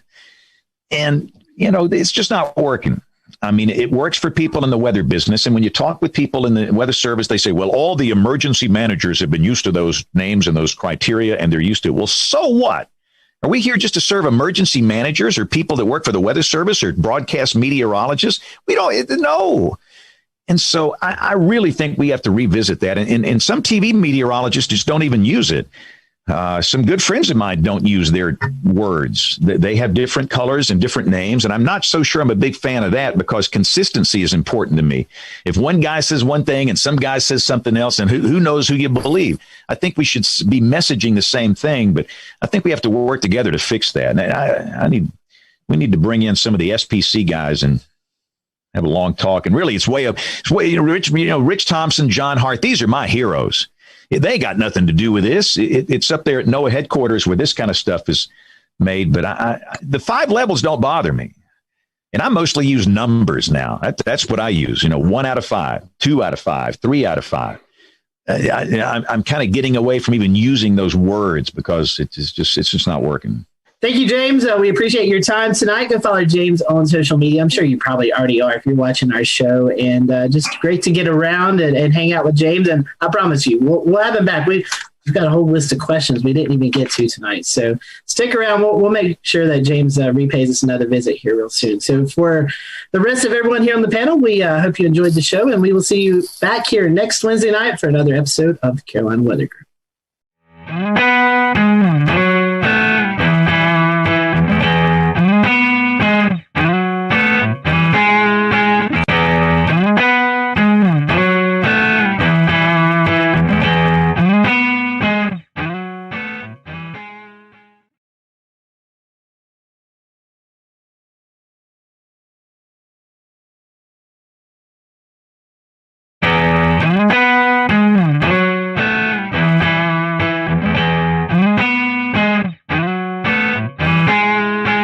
everyone. Welcome to the Carolina Weather Group. We're happy to have you this evening, and we want to welcome our guest, Mr. Stephen Baxter. He works for NOAA headquarters. He is the Winter Weather Services program lead, and we're getting into that season where we're transitioning more into fall and winter, and with that comes the threat of winter weather, and that's what we're going to be talking about tonight. It's going to be kind of twofold. NOAA just recently released the winter outlook for the 2020-2021 winter season. So we're going to go over that briefly, and then we're also going to talk about a new product that NOAA is releasing. And this is kind of similar to what we see in the summertime with storms, the threat of storms. So it's going to be a new outlook that we're going to talk about and really dig into, because this is a new product and one I think everybody will find useful. So we'd love for you to join in on the conversation as you're watching tonight. Feel free to drop any comments if you want to. Stephen, welcome to the show, and thank you for joining us tonight. I know kind of a busy season with you getting ready and ramping up for the winter weather season. One thing we always like to ask our first-time guests, and we talked a little bit about this off air, but we'll go through the short, brief version. Tell us about your weather journey. How did you kind of get hooked into the weather field, and how did you get to where you're at right now with NOAA? So my interest in weather started at a young age. A lot of us have some formative moment where we decided that we wanted to be meteorologists. Mine was the blizzard of '96, early January of '96. I was in second grade, and I still remember it quite vividly, actually, watching the Weather Channel and watching the local on the 8s every 10 minutes. And I think my parents thought there was something legitimately wrong with me as I was just watching this constantly. I loved it. I was hooked. And so I love winter weather. That's always been my favorite type of weather. And so I went to Millersville University in Pennsylvania, where I got my bachelor's degree in meteorology. And when I was there, I was lucky enough to do an internship at the time. Was called the Student Career Experience Program. Now it's called the Pathways Program. It's actually a broader, it's not just the Weather Service, but it's a broader federal initiative. But I did it for the Climate Prediction Center. And I worked there, including that time, for 10 years, about 10 and a half years before I went to headquarters. So I worked in a couple different positions in the Climate Prediction Center, but I did a lot of research to operations, of applied research in climate variability, subseasonal, seasonal climate variability. And as part of a rotational assignment last winter, I worked over in headquarters in the winter program, and then I took that position permanently during this summer. And so that's what brings me here tonight. So I'm pretty new in that position. So I'm still doing a lot of spinning up. There's a lot to learn. There's a lot of awesome stuff and great people throughout the agency. And going from climate to weather, which is kind of funny to say in the Weather Service, but to do that and to do that with winter weather, which is our newest service program, is a lot of fun. But there's a lot to learn, and there's a lot of work that we have to do. But we're really happy with where things have gone recently, and I'm happy to be here tonight to talk about some of that progress. Well, speaking of the National Weather Service and NOAA, they have just released their 2020-2021, kind of a mouthful, winter weather outlook. And La Nina has been a word that's been talked about a lot, and some of our viewers may not fully understand what a La Nina is. So what is the winter outlook, and how does La Nina play into that? Great question. So we start with La Nina. So La Nina is the cold phase of what we call the El Nino Southern Oscillation. So the reason this is important is because the tropical Pacific is an important heat source in generating convection in big swaths of thunderstorms across the equator, especially in the central western Pacific. And that plays a really critical role in the formation and maintenance of the climate as we observe it even in the mid-latitudes, namely through the formation of the jet stream. And what happens during La Nina and El Nino is the sea surface temperatures in the Pacific are either warmer in the case of El Nino or colder in the case of La Nina. And what that does is it alters relative to normal those patterns of troubled convection. And that in turn affects the jet stream across the North Pacific especially. And that has what we call teleconnections. So I think a lot of weather folks or people who love weather are familiar with teleconnections like the North Atlantic Oscillation, for instance, or the Pacific North America pattern is another prominent teleconnection. And so itself imparts an extratropical teleconnection, and so is the El Nino Southern Oscillation. And so that kind of classic La Nina teleconnection, if you will, is what drives in large part the outlook for the upcoming winter. And so if you look at the forecasts that were published by the Climate Prediction Center, so I used to do these outlooks until about 3 or 4 months ago, you'll see that there's kind of a very typical La Nina type pattern that you might be familiar with, which shows, generally speaking, milder than normal conditions across the southern tier of the United States are favored. And then across the northern tier of the U.S., especially across the north central and northwestern parts of the U.S., colder than normal temperatures are favored. And then actually El Nino actually has a slightly stronger precipitation footprint than temperature, in fact. And across the southern tier of the U.S., drier than normal conditions are favored in La Nina. And across the northern tier, generally speaking, it's wetter. But there's kind of two centers of action you'll see. So one is in the Ohio Valley, which tends to favor wetter than normal conditions, the Ohio Valley and the Great Lakes. And then again across parts of the northern Rockies and the interior Northwest. So it's a pretty classic look that you see in La Nina winters. And it's fairly close to the exact opposite of what you see in El Nino. Not exactly. There's some interesting reasons for that. But generally speaking, with a moderate-ish, maybe strong La Nina this winter, certainly a robust La Nina event, that's going to have an important impact. And so that's what forms the basis for that winter outlook. So in regards to the La Nina oscillation, what about the NAO, the North Atlantic oscillation? Are there any trends regarding what the outlook might be for this season? Another great question. So this is actually something I worked on quite a bit while I was at CPC for the last few years. So the short answer is not really-ish. So the NAO is a very important pattern of climate variability across timescales. So we know it's important for short-term climate variability for the next week or two. We know it varies on longer timescales, potentially up to decadal timescales. The problem is the ability to predict it on seasonal timescales, especially once you remove a little bit of a La Nina influence. So the way the NAO is calculated, right? So you think one way you can think about the NAO, or one way it's calculated, is by looking at the relative sea level pressure anomalies in the North Atlantic between, say, near Iceland and the Azores to the south. Well, if you just take El Nino or La Nina and you look at this wave pattern that comes out of the tropics, and you look at the teleconnection that's imparted from El Nino and La Nina, it will have a non-zero effect in the North Atlantic. It's small, but non-zero in a way that can appear to affect the NAO. And so there's some literature that in our academic literature that looks at the relationship between El Nino and NAO. And such as it is, you might favor a positive NAO during La Nina winters, but that's not, as a causal mechanism, is a little flimsy.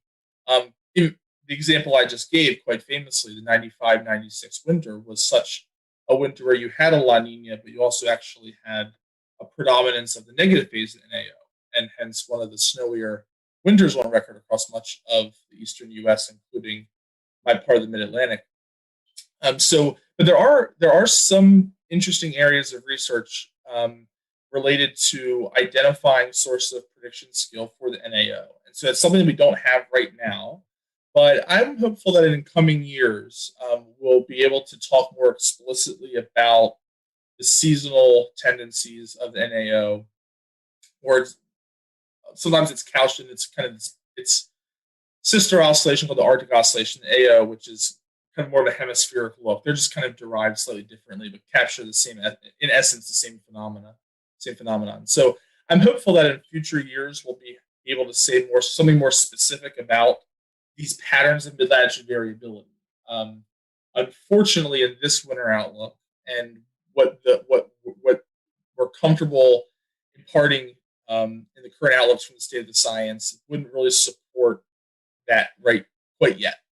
It's a good question. It's something that we think a lot about. If I was approaching from the general public and I wanted to take a look at the 4 different colors that were available that represented the outlook. Can you tell me a little bit about what those colors mean and how are they decided? In the case of the winter storm outlook, there's a few different. We added an 80% this year, so there's a less than 10% chance, which won't show up as any color.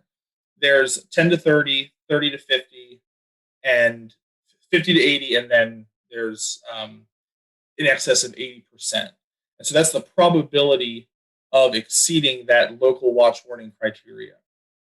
Now, how do we come up with this? And so in that sense, those are meant to just kind of fairly easily communicate what the relevant risks are. We can think of 50% as kind of being, roughly speaking, the criteria for a watch.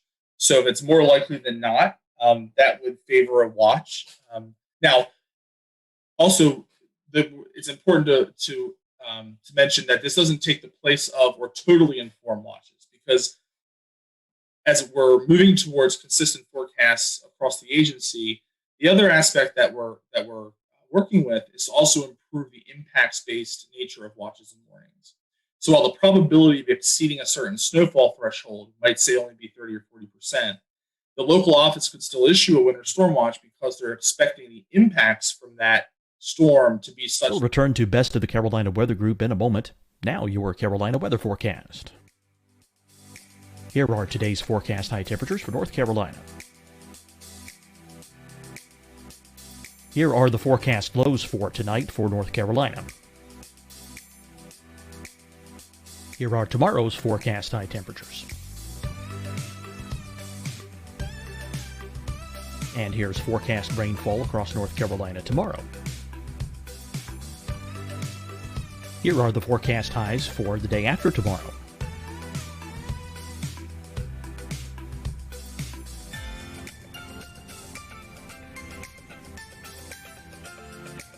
And here's the forecast rainfall across North Carolina for the day after tomorrow.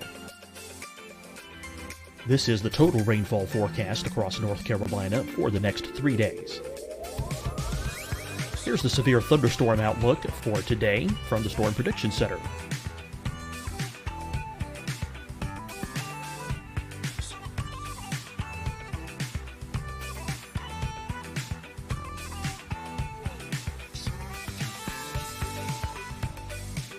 Here are the forecast high temperatures for today for South Carolina.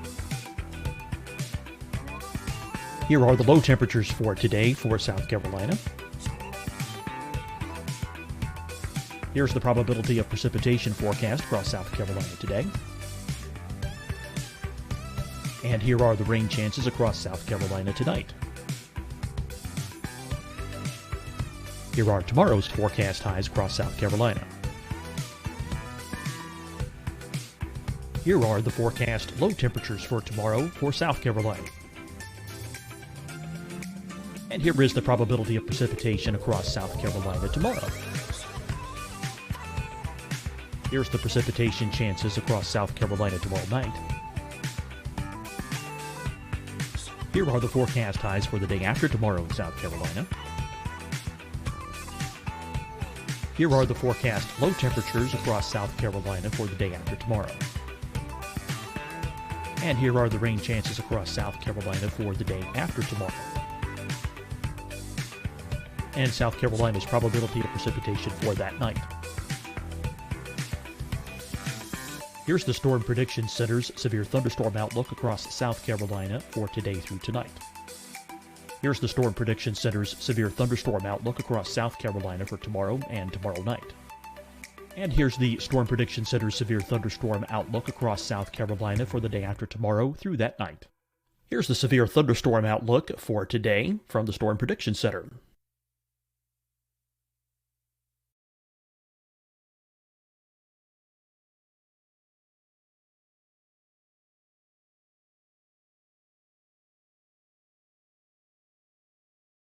And now, here's a live look at weather radar across the southeast.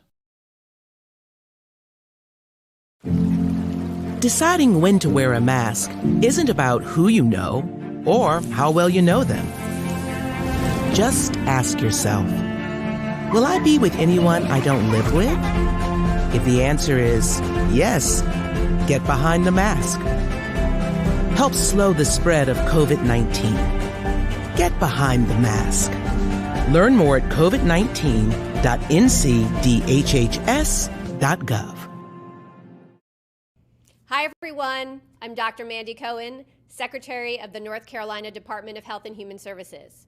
And when you follow the 3 W's, you protect your family and your neighbors from COVID-19. When you leave your home, practice your W's. Wear a cloth face covering, wait 6 feet apart, wash your hands often. Wear, wait, wash. We're in this together. Stay strong, North Carolina. Fight the spread and take a stand against coronavirus. Wear a mask in public. Stay at least 6 feet apart from others. And get tested. Join us and fight the spread. Visit scdhec.gov/COVID-19. Getting tested for COVID-19 helps you to take the steps needed to protect yourself, your loved ones, and your community. Find the testing location at scdhec.gov/COVID-19 testing. You'll see your Carolina weather forecast at 25 and 55 past. And now back to the best of the Carolina Weather Group on the all-new Carolina Weather Net. Watch or a warning. So cases where this gets a little slippery are where you have mixed precipitation, where you have sub-warning criteria in both snow and ice. Situations where shoulder seasons, and we saw some examples of this earlier this year, especially in the Central Rockies, where snowfall events that are early in the season with foliage still in the trees, and so snow load and power outages are more of a concern. You might issue watches and warnings for lower snow accumulation criteria because of the increased impacts. And a classic example here in the East is timing is very important. So heavy snow during rush hour, for instance, is more impactful heavy snow during the middle of the night on a weekend or something like that. So those are local impacts that local offices can take into account. So it's not a one-to-one correspondence yet, but that's kind of loosely speaking, 50% is where all things being equal, you would start to think about, you would issue the watch, because that's where we're saying it's based on the reliable probabilistic guidance. It's more likely than not, so it's worth issuing the watch. But that can be modified by the local office's take on the expected impacts of the storm. I know impacts is a big deal, and I know each forecast office has different criterias. First thing that pops into my mind would be the Atlanta snow jam in 2014, where we had maybe an inch of snow, but the temperatures were so cold. So it seems like this product that you guys are releasing is really more based on impacts and how it impacts the general public, emergency management, and things like that, than it is maybe about this set range of you're going to get this much snowfall. That's right. So there's another product that is a very nice complement to this that's been operationally implemented this year, which is the Winter Storm Severity Index. And so what that does is it has criteria, but it's a much more complex and dynamic criteria to better account for some of these impacts. And so in that framework, where you have, and so what it's doing is it's screening the official forecasts from the National Digital Forecast Database. So the local offices are submitting their official forecasts. It's using those forecasts, applying climatology, applying different algorithms to assess different impacts, including snow amount, snow load, ice accumulation, ice impacts, among other things. And it's doing that to get an idea for those impacts, including things like flash freeze, blowing snow. And so using those two together, and as in fact, the vision of the program is kind of an eventual merger of those two products along the lines of what you were saying. So right now, the Winter Storm Outlook is grounded in the very objective kind of criteria-driven realm. The Winter Storm Severity Index is still deterministic, so we're not using probability information yet. It's just using the deterministic forecast from the local offices, but it's applying it in an impacts-based context. So our long-term goal is to get to a place where we have a probabilistic Winter Storm Severity Index that will in turn inform the Winter Storm Outlook, so that the Winter Storm Outlook today, being just the probability of exceeding a fixed snow or ice accumulation threshold, will eventually be the probability of exceeding moderate or severe impacts. impacts being defined, being kind of regionally varying and defined in a much more nuanced fashion. And so it's those two products right now that are a nice complement that we eventually want to see kind of come together and form the basis of these kind of consistent, collaborated, and probabilistic products across the agency. I think a lot of people hear outlooks and they are thinking of the Storm Prediction Center outlooks for severe weather that they might be familiar with. How might these new experimental outlooks compare to those? So they might be they are potentially similar in that they're probabilistic. They're giving a probability of a certain event occurring in a daily cadence. So we have day 1, day 2, day 3, day 4, and then the maximum probability across days 1 to 4. That would be different. The Storm Prediction Center doesn't have that component. So they're very similar in that they're trying to give advanced lead time and a heads up, right, in terms of hazardous weather. So the Storm Prediction Center, as you might know, issues severe thunderstorm watches and tornado watches for the CONUS. And as you might imagine, their objective probabilistic outlooks, convective outlooks, play an important role in that, and starting that process through which they work with the local offices to issue those watches. And so that's actually one of the we're leaning in on that paradigm a bit in the winter program. Not to say that WPC is going to take over watches entirely, a la kind of the SPC model, but to say that we're moving in a direction where those watches are going to be more closely collaborated in an explicit and defined fashion and process between the local offices and WPC. And so, I think there is a lot of, you can draw a pretty close parallel between those two. And in a lot of ways, the winter program is trying to lean in on the probabilistic element. I think it's recognized how important that is in severe weather because it's, we kind of, I think it's intuitive, right, that the odds of a tornado, for instance, and at an exact grid point at any time is very, very small. And so specifically, right, in SPC space, the outlooks for the probability of the event occurring within 25 miles of the point, right? And so it's this kind of stenciling out of the grid. And in winter, that's not so much our problem, but we do have the problem of conveying the uncertainty in the forecast. So when you're issuing a forecast for winter weather, we need to know how much liquid equivalent precipitation is falling and its phase, and if it's snow, right, the snow liquid ratio, which can vary as well. And so there's a lot of degrees of freedom there. And so it's important that we flesh out all those possibilities. That's why the probabilistic forecasts are so important.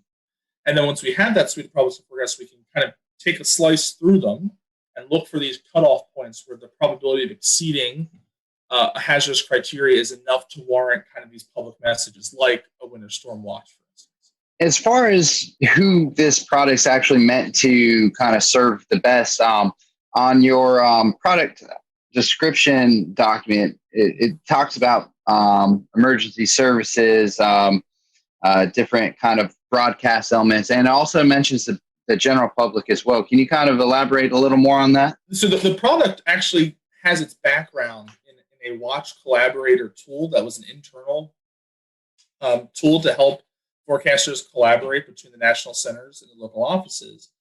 And basically the idea was to broaden it up and give some of our stakeholders, including the general public, access to this kind of national picture image that gives you the probability of hazardous winter weather at extended lead time, right? So day 1, 2, 3, 4, and in a way that, again, just kind of improves the situational awareness for stakeholders in the general public, as well as the ones you mentioned, like emergency managers and kind of those other stakeholders that work closely with the local offices, and to give them, I know, Scotty, you had mentioned, talking with a meteorologist at GSP, kind of another tool in the toolbox, right? And so that's the idea here, is that we're giving the general public, as well as more sophisticated, maybe decision makers, not to say that the general public's not sophisticated, but the general public, as well as more acute decision makers, another tool in the toolbox to improve situational awareness, to understand the threat of hazardous winter weather, but also to highlight areas where maybe the threat of winter weather is lower than would qualify for a watch, but where certain very sensitive industries might still want to be aware of that. And so it's also an opportunity to better inform the public and those stakeholders about the utility of probabilistic forecasts and how we use them. So how can the public give feedback on this? So it is important when we have experimental products. So the process that we go through in the Weather Service is when we have an experimental product like this, it goes out for what we call an experimental comment and review period. So it's reviewed not just by internal meteorologists, but it's also being reviewed by the general public.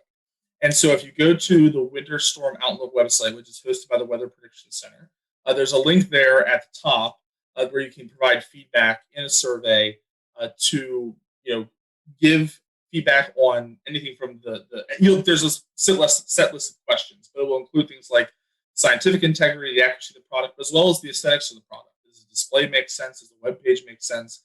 Is the data easy to access? I do think the Weather Prediction Center has done a really awesome job with that website. It's dynamic. It's in GIS format. You can download the shape files, KMLs. You can pull static images if you want. So there's a lot of great ability to get hands-on with the data there. It has custom level zooms to each of the county warning areas. So for each office, you can kind of get a zoom in to whatever office, whatever area of the country you're in. So it's really a very accessible website, but it can certainly be improved, I'm sure, based on the feedback that we get from the public. And in fact, that's actually important. I'm glad you asked that question because last year, like I said, this is the second year that this has been experimental. In the first year, last year, we didn't get a whole lot of public comment on it. And I think it might have just been an awareness thing. A lot of people weren't as aware that this existed, that this product was out there, and that we were looking for comment on it. And so hopefully one of our goals this year is to get more public feedback. And that's not only important to help us improve the product, that is important, but also helps us make the case to organizational leadership that this is a product that we want to support operationally. It's not a foregone conclusion that this will be around forever, right? If the feedback's not positive or not sufficient or it can't be resourced, we might have to discontinue the product, right? So experimental products aren't guaranteed to continue forever.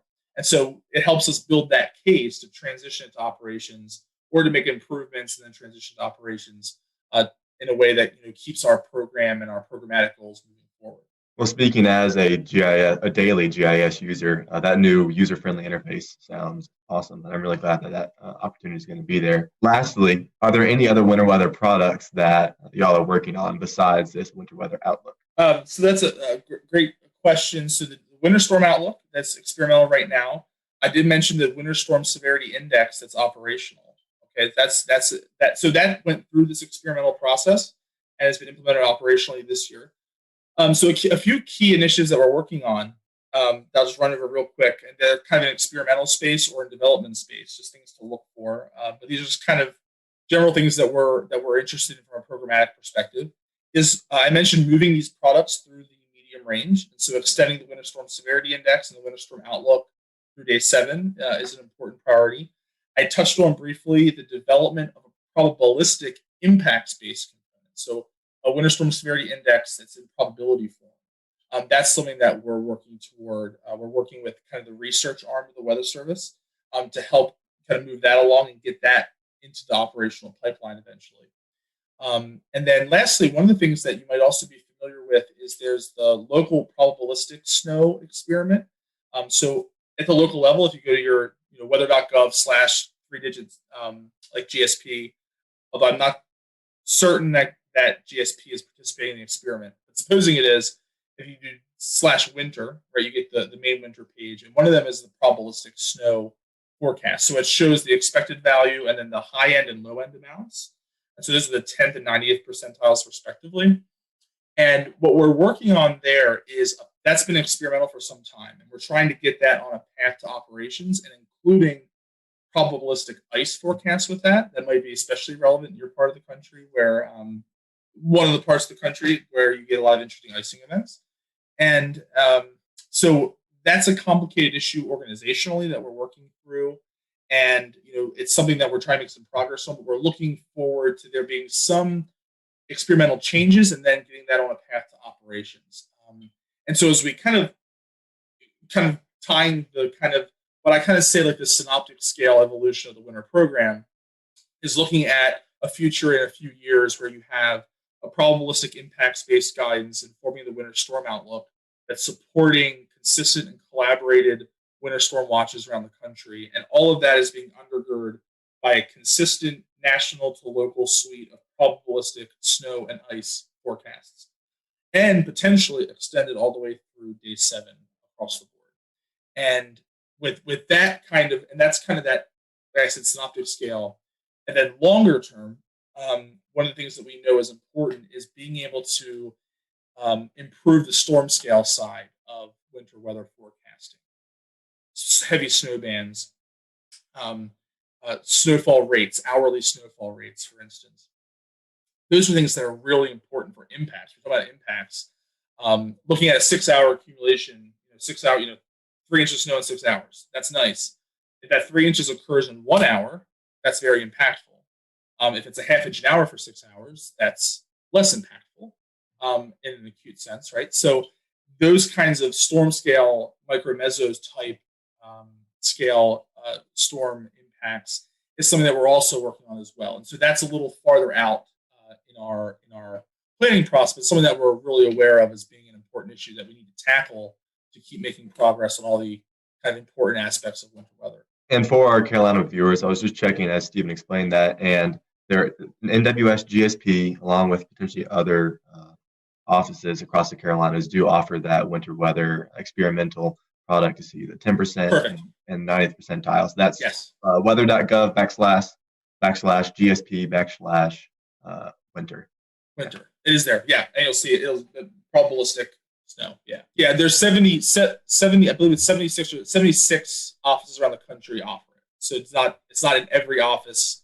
It's not even in every office that theoretically can have winter weather. As you might imagine, offices in parts of the deep south or southwest and the west coast aren't participating in the experiment. But I'm glad to hear that those parts of the Carolinas are. So that's something to definitely check out your local office as you go through this winter season. And another opportunity to provide feedback as well. As we're going through this season, because that's an experimental product, if you go to that website that Evan just mentioned, you can also click, there's a feedback link there that'll take you to another one of those surveys to provide that feedback to us. Well, Stephen, we appreciate your time tonight. I'm going to, since you're the program lead, this is your time to let everyone know again how they can find out about all this information. I know you guys are hoping for a lot of feedback. So where should our folks go to find the outlooks and the severity index? And again, remind us how we can provide that feedback for you all. The easiest place to go to get started on this is to go to the Weather Prediction Center's website. That's wpc.nsouth.noaa.gov. There might be some shortcut versions of that also. And under their winter weather tab, on the options panel on the left, you can select the experimental winter storm outlook or the winter storm severity index. I think the WSSI might actually be linked at the top of their homepage. And then for the winter storm outlook, that's the experimental product for which they can give a lot of input. For more information on the winter outlook itself, I would recommend going to the Climate Prediction Center homepage, and they'll have a link to the latest press release from NOAA that was put together, and that whole forecast put together by my former colleagues at the Climate Prediction Center, and you can read more about that there. Awesome. Well, thank you, Stephen, and thank you guys for watching us tonight. If you're a big winter weather lover, hopefully you'll be able to use these products. I know last year was kind of a bust for much of the Carolinas winter weather-wise, so maybe this year we'll be able to use these products, and definitely recommend that you give some feedback. Full disclosure, right? In a La Nina winter, it doesn't look good. It doesn't. You're right. It only takes one, and these are all probabilistic forecasts, so you can get lucky, and you can pull a rabbit out of the hat here and get some winter. So I'll certainly be rooting for it. But La Nina winters are not typically our winters here in the eastern part of the U.S., especially the southeastern part of the U.S. Unfortunately, that's it. But so, you never know. You never know. It's like we talk about the hurricane season. It only takes one. So hopefully, if we do get that one storm, you'll be able to use these products and definitely provide some feedback. I personally think it's a great product, and hopefully it'll get out of the experimental stage and into operational stage. So, Stephen, thank you again for watching. Thank you all for watching tonight. We'll see you real soon. And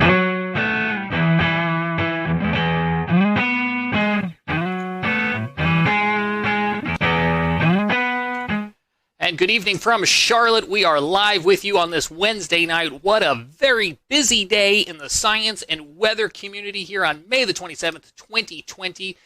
We have a great show for you. It wasn't exactly the celebration that we were hoping for, as you probably know by now. SpaceX Demo 2's launch from the Kennedy Space Center in Florida scrubbed today due to weather, so we were going to talk a lot about the weather. We also had a surprise appearance by a tropical storm named Bertha, who suddenly came together off the coast of South Carolina, came ashore, and then brought flooding rains here to Charlotte. So we'll have Chief Meteorologist from WCNC, Brad Panovich, on to talk about that, also geek out with us about space. And we're also joined by Tony Rice, our go-to friend of the show and space expert, and we're so happy that you all are here. Let's get right on into it. If you're joining us live tonight on Facebook, on Twitch, on YouTube, or Periscope, you can comment along with our show. If you're listening to the audio podcast or you're happy to catch this replay on the new Looping Carolina WeatherNet, hello to you as well, too. Tony, let's just start with the elephant in the room. Not the day we were necessarily hoping for. But not the day that came unexpectedly either. If you ever had the opportunity to go and see a launch, if you haven't, do. Once all this current situation is over with and we're back to whatever normal looks like, you get the opportunity to go down to Florida and see a launch, do it. It's just an incredible situation. We were talking about that a little bit before we started here, and it doesn't capture what it's like if you're watching it on TV or on YouTube or whatever, what the experience is like down there. So that out of the way. If you have ever been down there, you know that Florida weather is Florida weather, and we kind of expect these things to happen. I think there's one or two other places on the planet where there is more lightning activity. So we scrubbed today because of weather, but we scrubbed today mostly because of the potential of lightning. And that's something that we learned back during Apollo 12, even when the Saturn V was hit by lightning on ascent and basically rebooted the rocket several hundred feet above the pad. We learned more about that through subsequent launches. So there's some very specific weather launch criteria. We can get into that, but basically what happened today is we violated one, maybe more, and definitely know of one of those launch weather criteria that has to be met before we're going to go fly. I just pulled a Scotty. I forgot to unmute myself. We're certainly going to get into some of that weather criteria, and we're going to break it all down because we got some really interesting information. I don't want to get too far into the program for anyone who doesn't know, Tony. Let me have you explain it. What is the significance of this mission? So this is the first time in basically 9 years that we attempted to launch astronauts from U.S. soil. So at the end of basically construction of the International Space Station, we retired the space shuttle. Space shuttle, the best way to compare it, and the reason that we didn't continue flying the space shuttle to take astronauts back and forth, astronauts stay about 6 months on board station before they come on back home. So we're continually rotating people through there. The best way to compare it is you wouldn't take a tractor trailer to go get groceries. And that's about the volume of space that was in the back of the shuttle's payload bay. If you're just taking supplies, well, we can send an uncrewed mission up there. SpaceX has been doing that for a while. We've got some other ways of getting cargo up there. But to take people back and forth, we've been buying seats on the Soyuz, launching them from Baikonur Cosmodrome out in Russia, actually in Kazakhstan. But we really wanted to get that capability back onto U.S. soil. So several years ago, NASA, as a part of the commercial program that includes cargo as well, we want to hand over basically low Earth orbit to commercial agencies. SpaceX is one of them. Boeing's also working on getting some capability there. So it was really important to get this capability back on U.S. soil. And Administrator Bredenstein talked about it today. One of the main reasons we want to do that is we have one American up there right now. We want to have more. The more Americans we have up there, the more they can focus on specifically U.S. science. So the Dragon capsule that we attempted to launch today, we're going to give it another shot on Saturday, weather willing. has the capability of taking 4 up at once.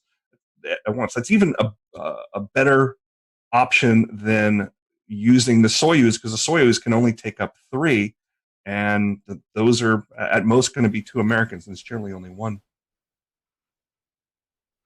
The Soyuz as well, and I don't know if others feel this way, but when I watch it, I feel like it's something straight out of a James Bond Soviet Union era technology. And that is like the complete opposite of what SpaceX has developed here, because they not only did hopefully a very efficient rocket based on what we've seen with the uncrewed missions, but also, and Brad, you were touching on this before the show, there's a little bit of style that they incorporated into not only the spacecraft, but also the suits we're seeing here. Yeah, they're very interesting. I love the helmets.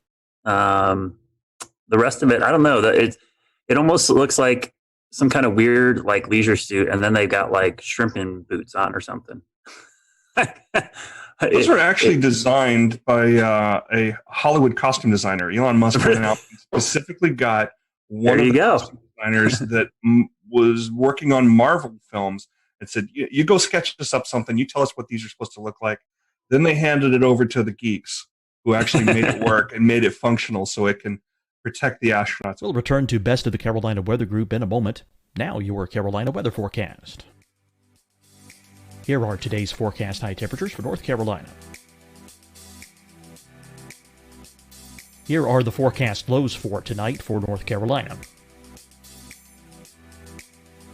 Here are tomorrow's forecast high temperatures. And here's forecast rainfall across North Carolina tomorrow. Here are the forecast highs for the day after tomorrow.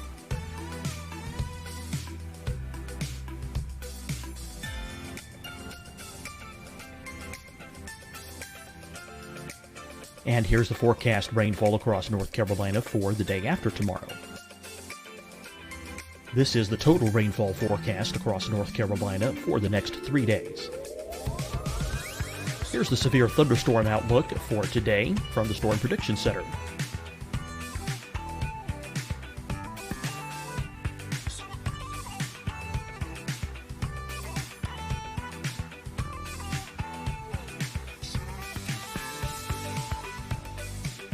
Here are the forecast high temperatures for today for South Carolina. Here are the low temperatures for today for South Carolina. Here's the probability of precipitation forecast across South Carolina today. And here are the rain chances across South Carolina tonight. Here are tomorrow's forecast highs across South Carolina. Here are the forecast low temperatures for tomorrow for South Carolina.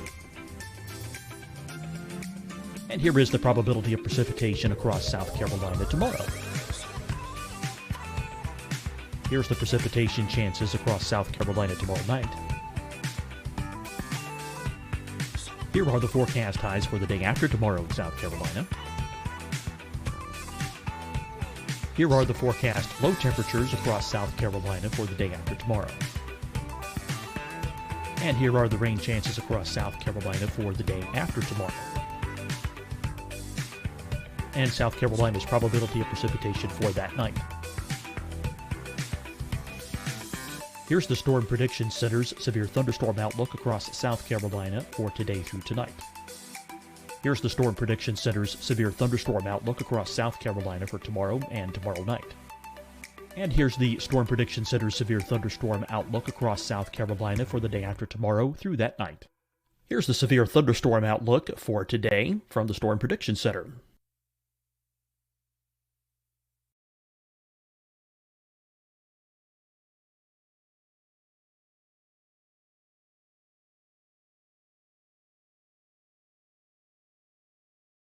And now here's a live look at weather radar across the southeast. Deciding when to wear a mask isn't about who you know or how well you know them. Just ask yourself, will I be with anyone I don't live with? If the answer is yes, Get behind the mask. Help slow the spread of COVID-19. Get behind the mask. Learn more at covid19.ncdhhs.gov. Hi, everyone. I'm Dr. Mandy Cohen, Secretary of the North Carolina Department of Health and Human Services. And when you follow the 3 W's, you protect your family and your neighbors from COVID-19. When you leave your home, practice your W's. Wear a cloth face covering, wait 6 feet apart, wash your hands often. Wear, wait, wash. We're in this together. Stay strong, North Carolina. Fight the spread and take a stand against coronavirus. Wear a mask in public. Stay at least 6 feet apart from others. And get tested. Join us and fight the spread. Visit scdhec.gov/COVID-19. Getting tested for COVID-19 helps you to take the steps needed to protect yourself, your loved ones, and your community. Find the testing location at scdhec.gov/COVID-19 testing. You'll see your Carolina weather forecast at 25 and 55 past. And now back to the best of the Carolina Weather Group on the all-new Carolina Weather Net.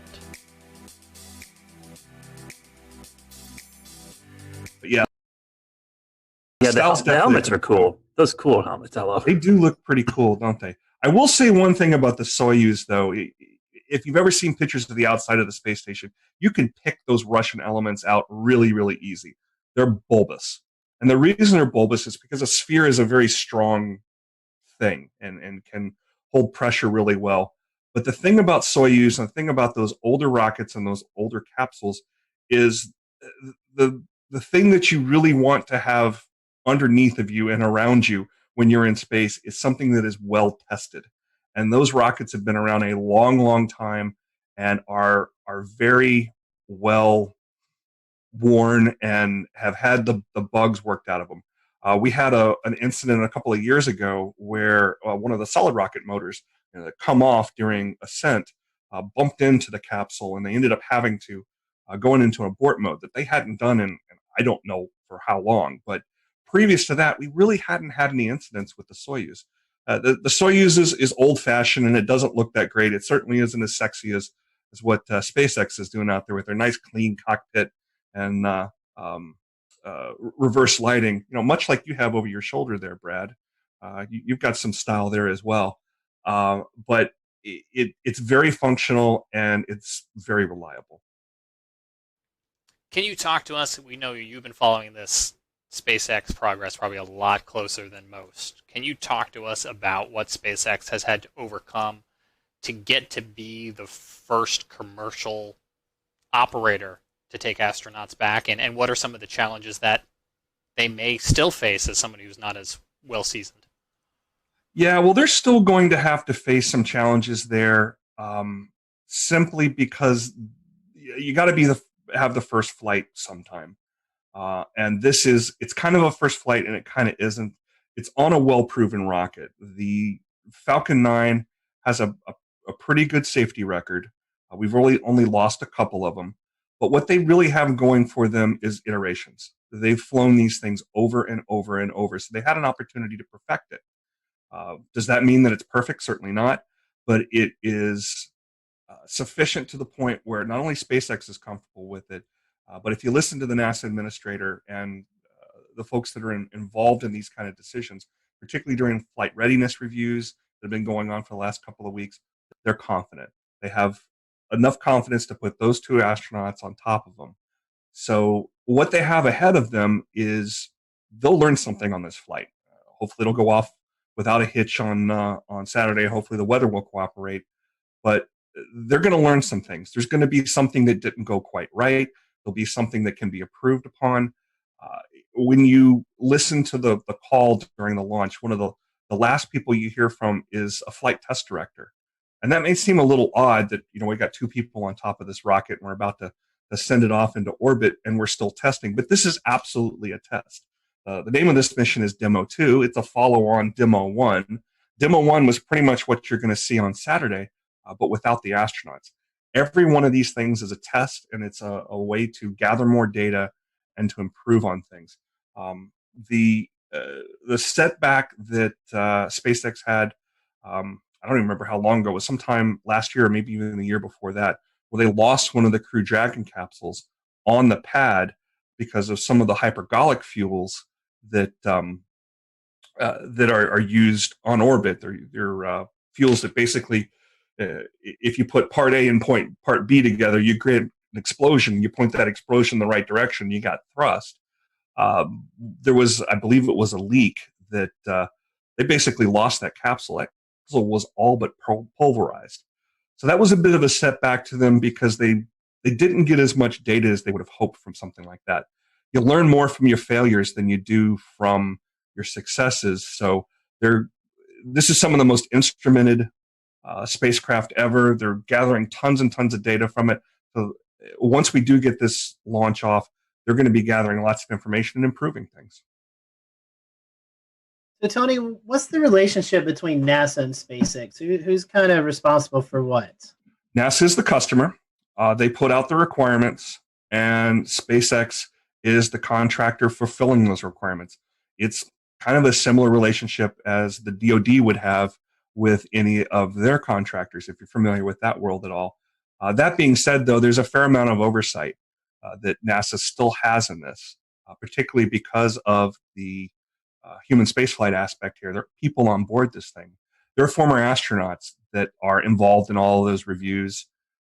And somebody asked during one of the press conferences this week, who in NASA, if anybody, can raise their hand and say, no, something's not right, something's not safe. And the answer that was given by the administrator was anybody involved in the review panels. And SpaceX reiterated that they have a culture that they're trying to promote there, where anybody that's involved in building something can and should raise concerns as well. How much that actually happens, that remains to be seen. Don't know of any specific reports of it, but that's at least the story that they're telling. Tony, in a moment, we're going to listen to some of that audio communication today as they came to the realization that the weather was going to be a no-go. Set this up for us. Who's doing the talking here? Is it NASA or is it SpaceX? If it's the clip I think you're talking about, you're actually hearing an Air Force officer.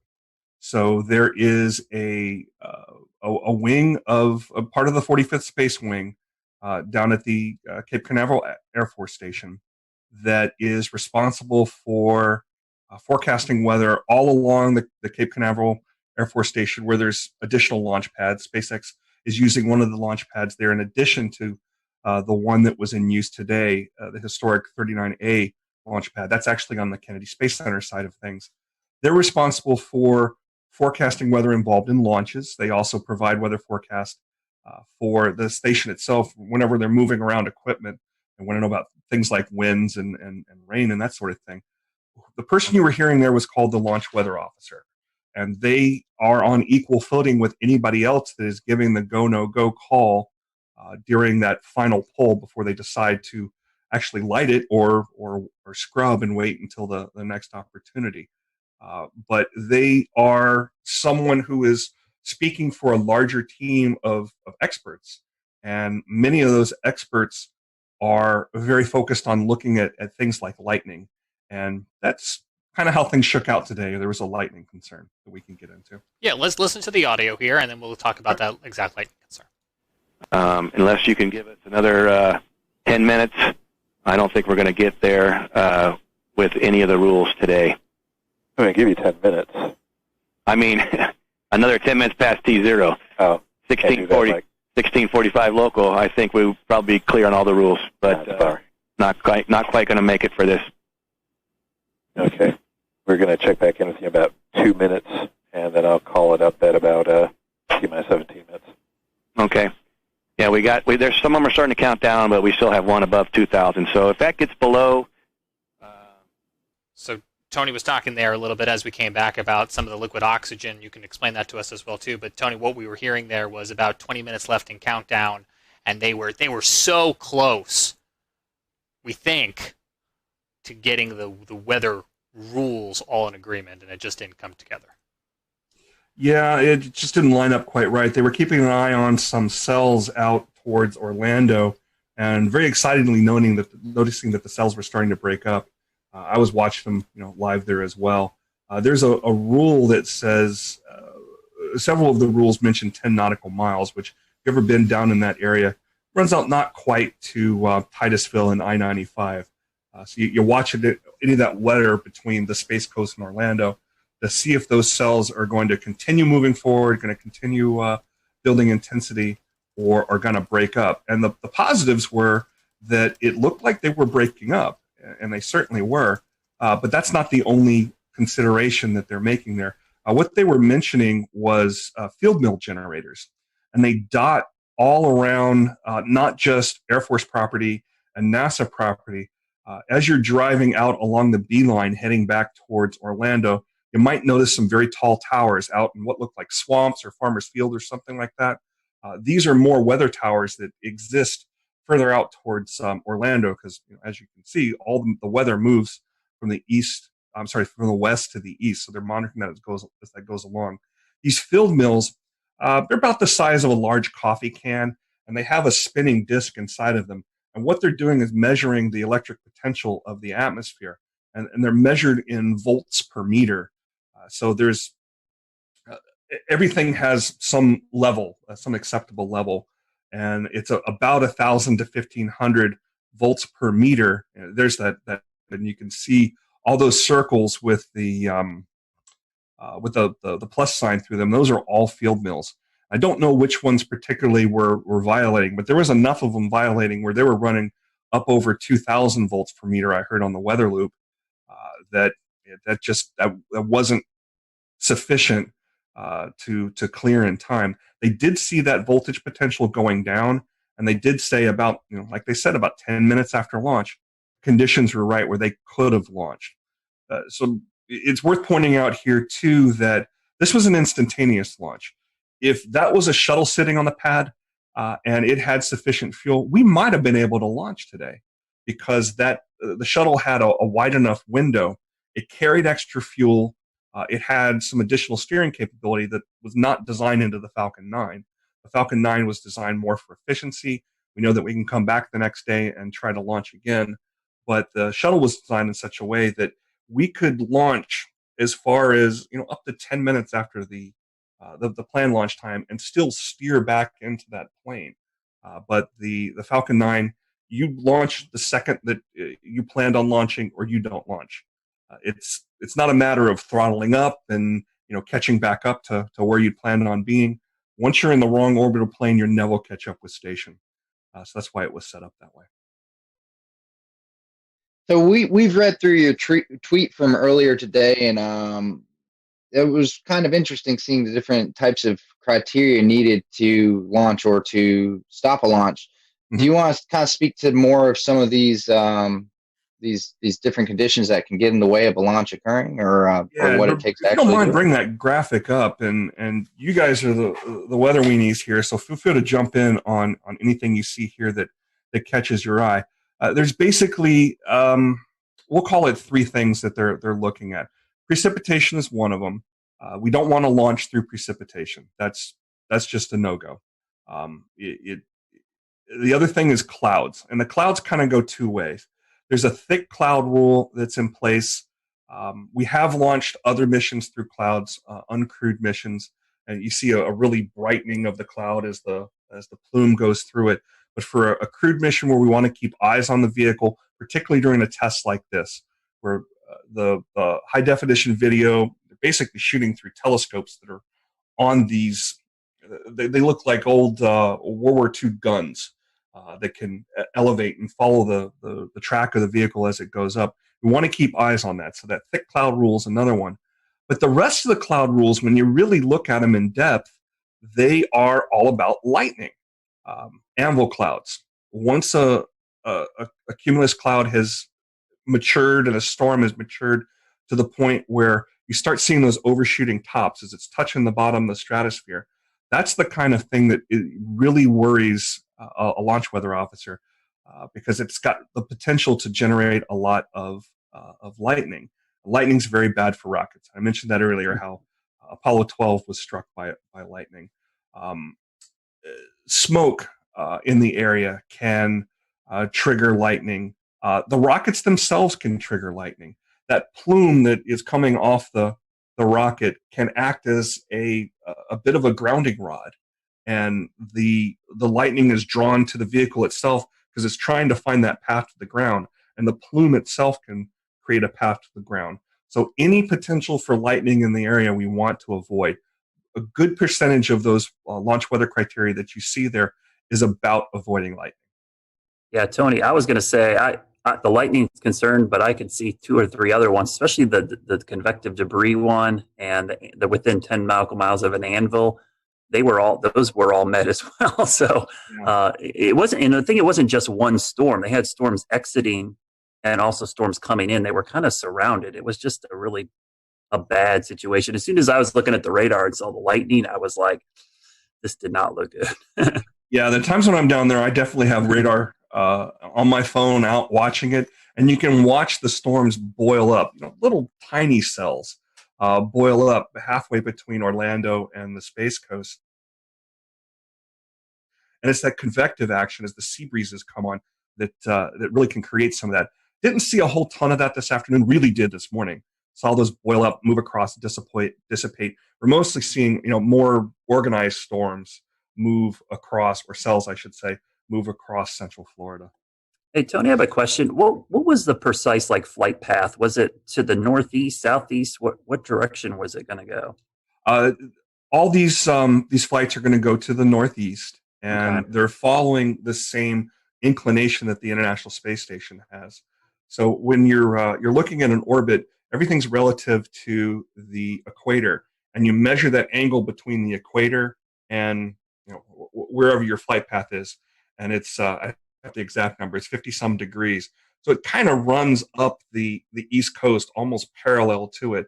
So anybody out in eastern North Carolina, the next time we have a good launch, especially one at night, it's easier to see these at night because you got that plume to look for.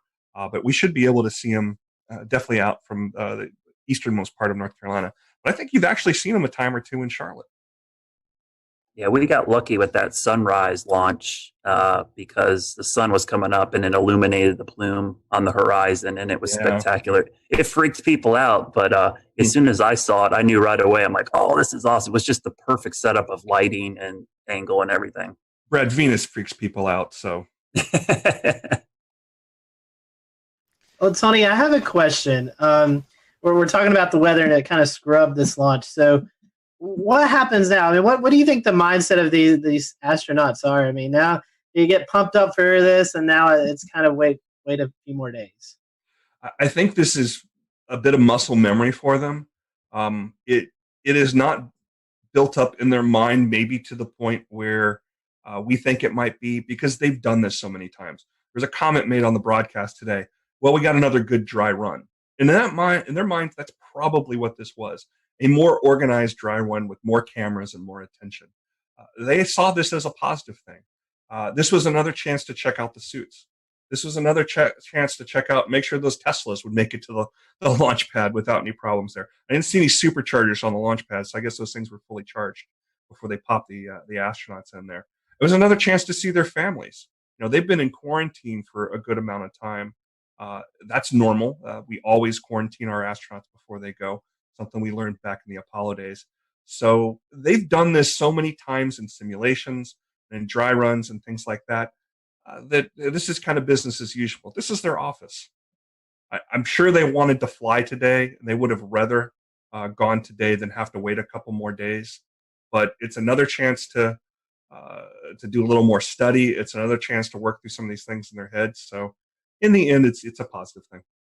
Tony, actually playing on the screen right now is some emotional video of them saying goodbye to their family, and it's most notable in these coronavirus times that they are 6 feet apart and social distancing.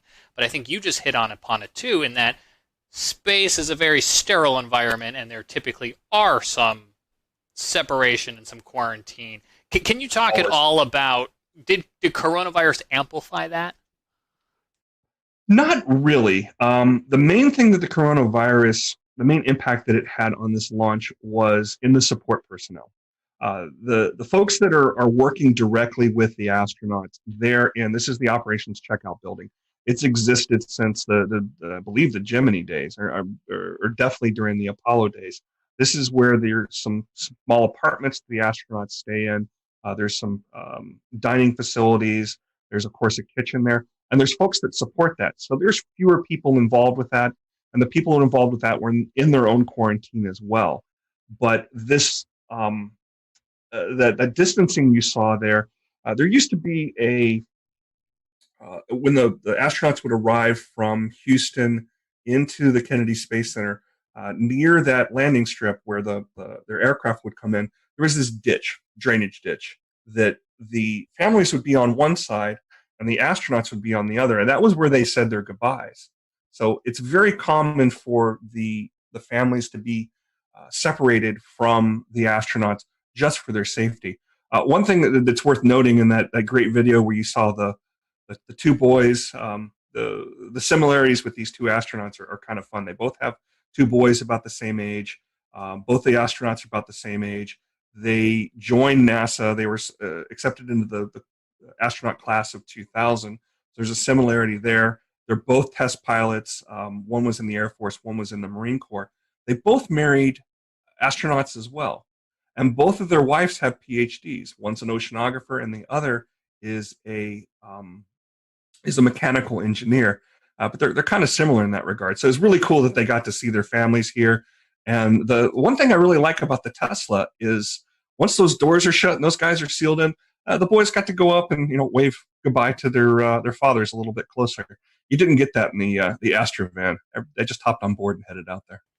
Kind of brings us right back around to that whole stylistic difference we're seeing now with SpaceX in 2020. Did we think Elon Musk was going to put them on a motorhome and send them out there?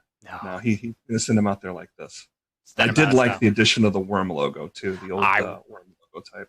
I was going to ask you that. That was going to be my end question. But is that your preference over what I learned today is otherwise called the meatball? The meatball, NASA has 3 logos. The meatball is what you see on the door there, and each one of those little items on there, the red swoosh represents aeronautics. You see some stars back there. Obviously, that's representing the space aspect of NASA. NASA's covering both aeronautics and space exploration. But the NASA logo, the stylized logo type, the worm logo we call it, I remember that from when I was growing up, so it's kind of nice to see it back. I don't have a preference personally. I think it's great to see them both. Tony, is there anything maybe we didn't ask you about that was on your mind today that you think would be important to include in tonight's conversation? Something to look for in the future. Well, obviously, we will keep an eye on the weather on Saturday and Sunday. The next launch opportunities, Saturday at 3:22 p.m. NASA's TV is going to start about 12:15 with coverage. So there'll be plenty of things to see there. There's a backup opportunity on Sunday at 3 o'clock. So hopefully we'll be able to get this thing off this weekend. But once that's finished, the next set of astronauts that go up on this Crew Dragon, I believe they're going to use all 4 seats. So we'll see this really starting to meet the demands that it was set out there for.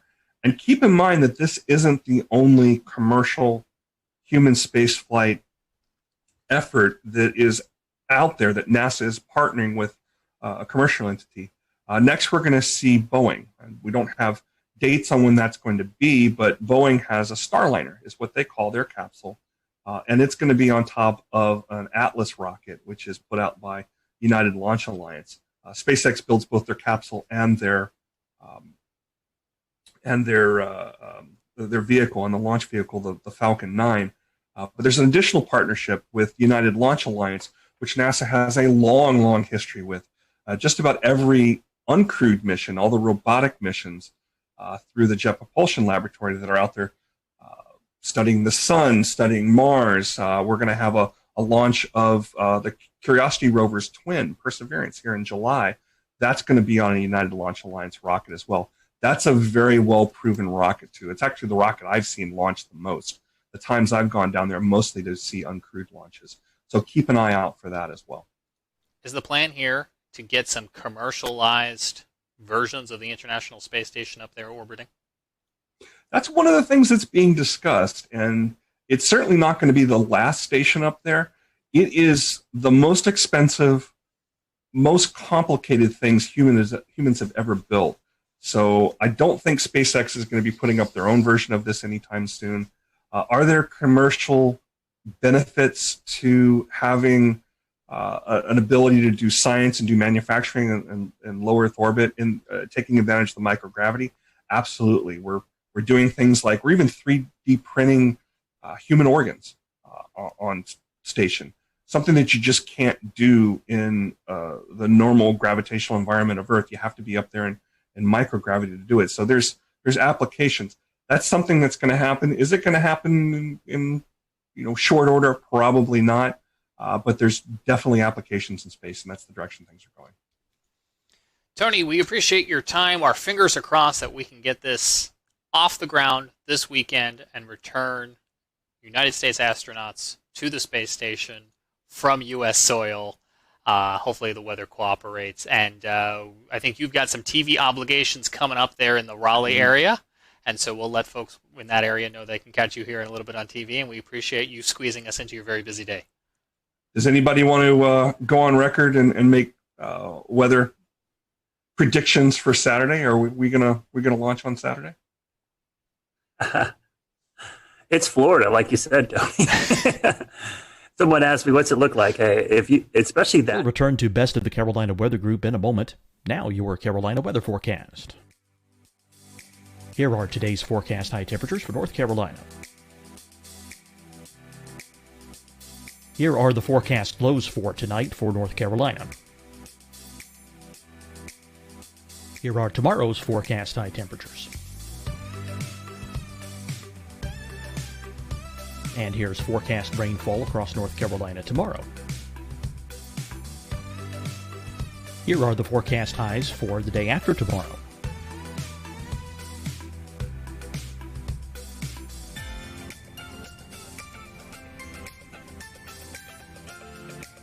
And here's the forecast rainfall across North Carolina for the day after tomorrow. This is the total rainfall forecast across North Carolina for the next 3 days. Here's the severe thunderstorm outlook for today from the Storm Prediction Center.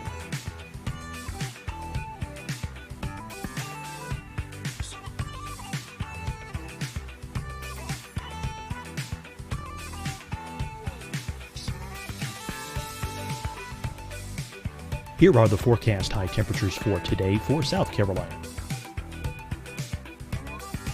Here are the low temperatures for today for South Carolina. Here's the probability of precipitation forecast across South Carolina today. And here are the rain chances across South Carolina tonight. Here are tomorrow's forecast highs across South Carolina. Here are the forecast low temperatures for tomorrow for South Carolina. And here is the probability of precipitation across South Carolina tomorrow. Here's the precipitation chances across South Carolina tomorrow night. Here are the forecast highs for the day after tomorrow in South Carolina.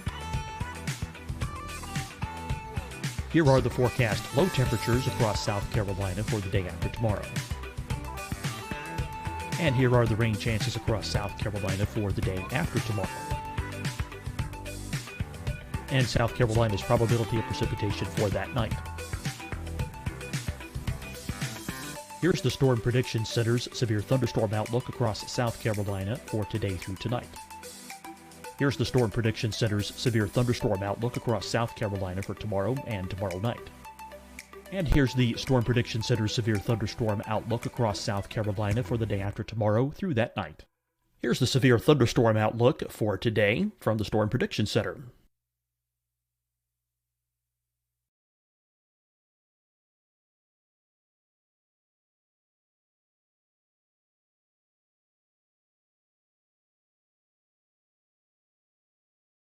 And now, here's a live look at weather radar across the southeast.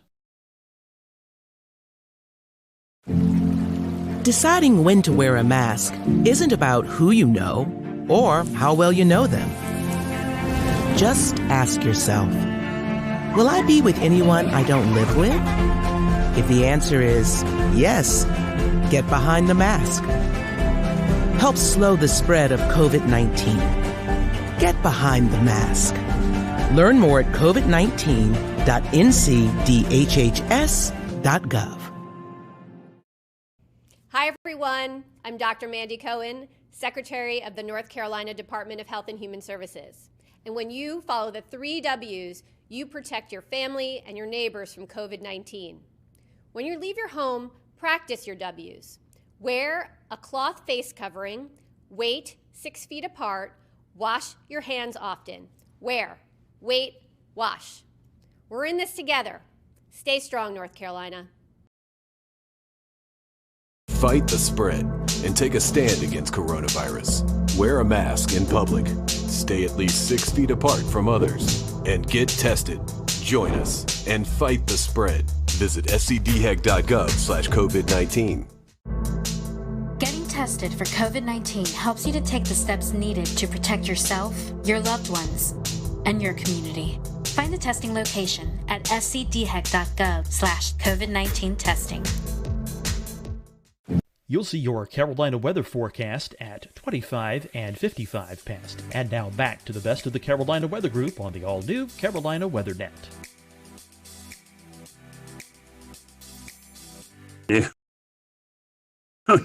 In Florida, basically at the end of May, early June, it's a 30-40% chance you can pretty much, write it down. I think it'll be a lot like today. I think, they just got to get lucky that they'll be in between storms right at that time. And the weather's very different in Florida than it is here in the Carolinas, in that stuff will spin up and it'll move through. Florida's not a very wide state, so it can move through in just 2 hours time from coast to coast, and it'll be a bright sunny day. Yeah, so it's the same reason I always cringe when people have trips to Florida and they look at their app and go, "Oh, looks like it's gonna rain every day," and I'm that's every single day during the summer. And like you said, Tony, it'll pop up. Yeah, it'll pop up and be gone. You just got a 30-minute shower. Our challenge again with these instantaneous launches is the weather's got to be right at that time. So what I tell folks, there's going to be another launch weather forecast that comes out here. The 45th Weather Squadron will put another one out probably on Friday. We'll definitely see one on Saturday.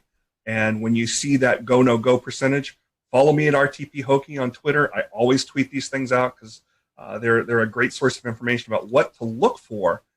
Don't get too wound up if the no-go percentage, is too high. I've seen things be canceled for weather, again, because of what you described with Florida weather, in the high 90s for go.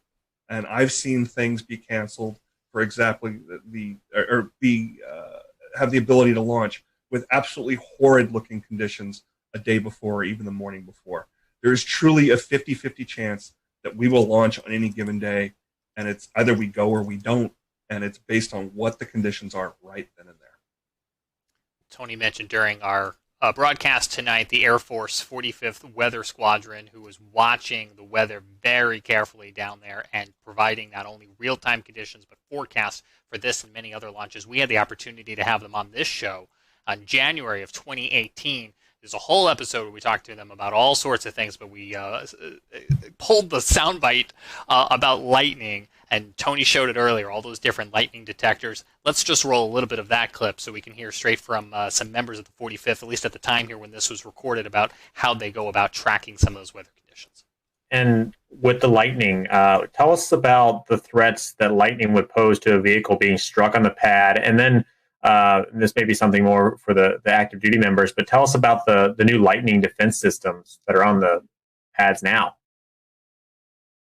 So one of the major threats, again, for the range is lightning. And the reason why this is a threat is it poses a risk to the electrical system of the rocket. And it can actually cause a threat to the steering system. And so we want to make sure, and every time there's a lightning strike close to a pad where there's a rocket exposed, they have to kind of take it back into the hangar and run several tests to make sure that none of the circuits of the rocket got closed circuit or there was any damage to tropical storm system because, again, and we have a sensor of 10 or a network of 10 sensors, very, very strategically positioned. And they are using the radio frequencies to be able to localize the different lining step leaders.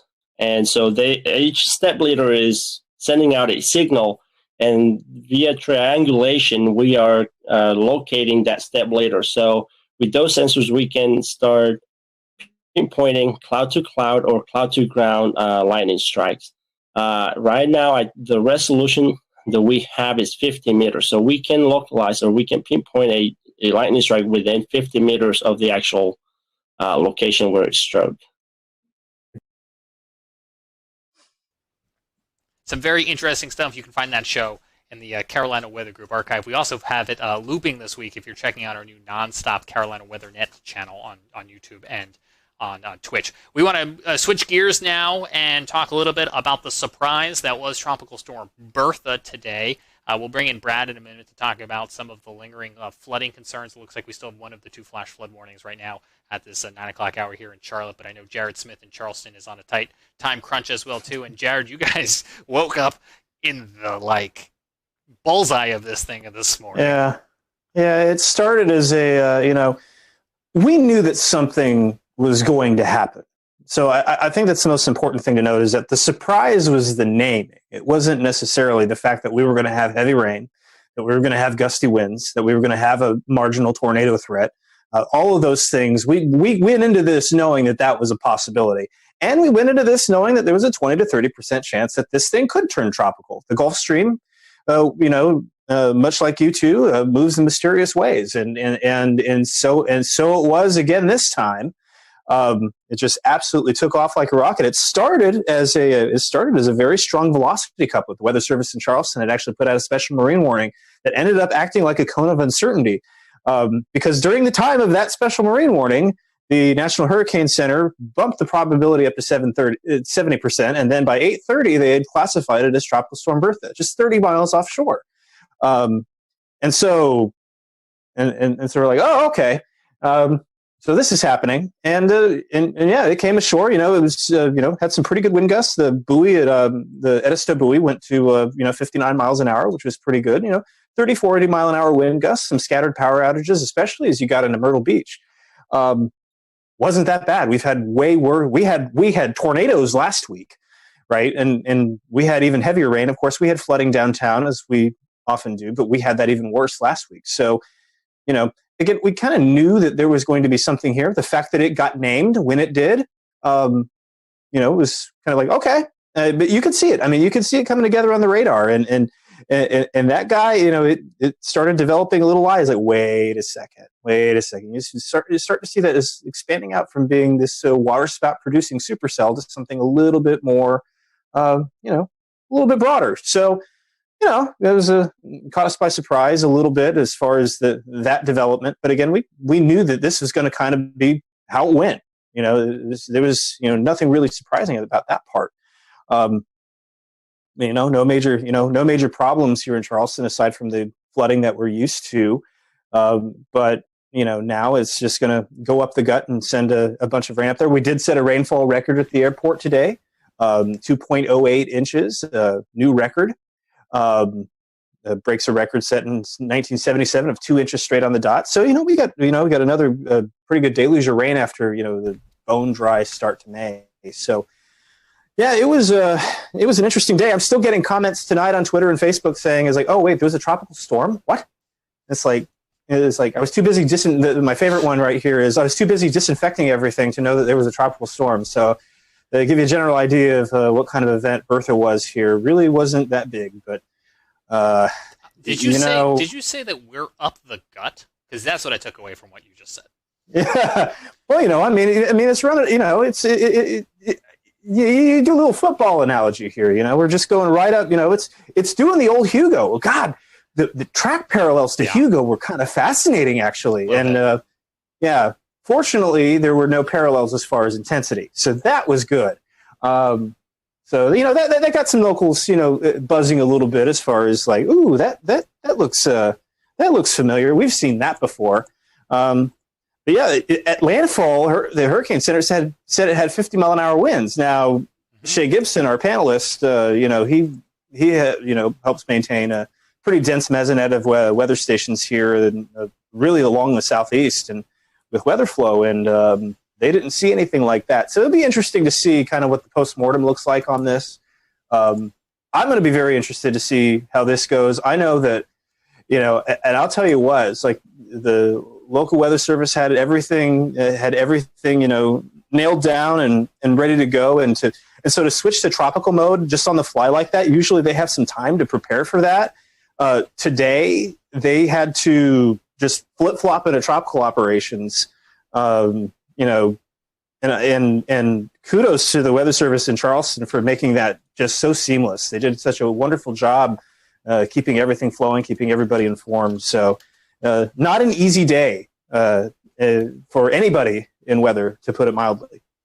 Well, Brad, your colleague to the south, Chief Meteorologist Efron Afante at WLTX, had a graphic. I was just looking to see if he tweeted it. I saw it on the air earlier that kind of just did a timeline, and I'm going to paraphrase because I don't have it in front of me, but it was essentially 5:30 advisory, 20% chance, 7:30 advisory, 70% chance, and then somewhere at like 9:30 it was like landfall. Jared mentioned the tornadoes. I think when that 70% came out, it was probably already a tropical system. Probably. They needed to get a little bit closer for all those sensors, I guess. Yeah. It brings up a good point. I think Jared was exactly spot on. It's funny how this just getting a name makes a big deal of it, but literally the forecast and impact, nothing changed. It's like, I joked all day. It's like, hey, our rain now has a name. It's like pretty much, we were forecasting the flood threat. The timing was exact. I was calling it a tropical low for the last 3 days. I really wasn't referring to it as a tropical wave because it looked like it was going to have some spin to it. All those short range guidance had some rotation. But it is interesting that it gets a name, and it's, the B storm. It's weird. It's the third time in the last 10 years we've had the B storm before June 1st. So that is rare, but it's happened a lot more frequently in the last 10 years. And I looked it up today, and I'm pretty sure, I think it tied for the third or fourth earliest B storm on record, at least formation-wise. But it's probably going to set a record for the shortest duration tropical system, because I think it was last year we had the A storm. Was it Andrea? Only like 3/4 of a day did it maintain tropical characteristics. So this will be interesting to see what kind of longevity stats it's going to come up with. But the thing to remember about these is, I think as a communicator with the public, is the name really isn't important. It's the impacts. And I think if people focus on the impacts more, the name is not that big of a deal. For instance, everybody was freaking out about this today, but it honestly did less damage and issues to us than a cutoff no-name low last week, which plagued us with flooding for 4 days, tornadoes, straight line winds. So it's a really good wake-up call about how we communicate weather impacts. I know for insurance purposes, especially on the coast, that the naming is a big deal for deductibles and stuff. But in the grand scheme of things, the overall impacts did not change at all just because we gave it a name today. Can you talk about how last week's weather, and I don't mean to make any assumptions in the question, set us up for the flooding risk today, how it all kind of came together? Oh, I've been fascinated by watching the flooding. We had a lot of flooding in Charlotte, a lot of creeks, and I saw a couple creeks come up with only 1.25 inches of rain. That's almost, I never seen that happen. The problem was everything's saturated. That 1.25 inches of rain went right into the creek. Nothing soaked in. So we had several creeks flood almost instantaneously because of the 4 to 6 inches of rain we had last week. There's just, it's like a wet sponge, trying to clean up a wet table with a wet sponge. You just spreading the water around. You're not really soaking anything up. And so today we actually set a rainfall record as well. I'm glad Jared brought that up because I had to check. In Charlotte, we did set a rainfall record for today as well. 1.55 broke, or 1.64 broke the old record of 1.55 in 1981. So I think that's the 9th or 10th 1 inch or more rainfall in a day this year. I think that's a record for this early in the year as well. So yeah, last week's rain really set the table for the flooding issues today. And we're going to see a lot of the creeks and streams continue to rise in the next 24 hours because this is all running off back into the Catawba, the Rocky River. It's flowing into the PD. I bet you're going to see some pretty substantial and surprising crest on some of these rivers because people don't expect the little bit of rain we got today to cause a quick jump in water levels. And just watch any of the storms that pop up the next 2 days. They'll be more scattered, but any one of those is probably going to produce flash flooding pretty quickly. I've been doing a lot of talking in this episode. I want to just pause for a moment and see if anyone else wants to hop in so I don't steal all the questions.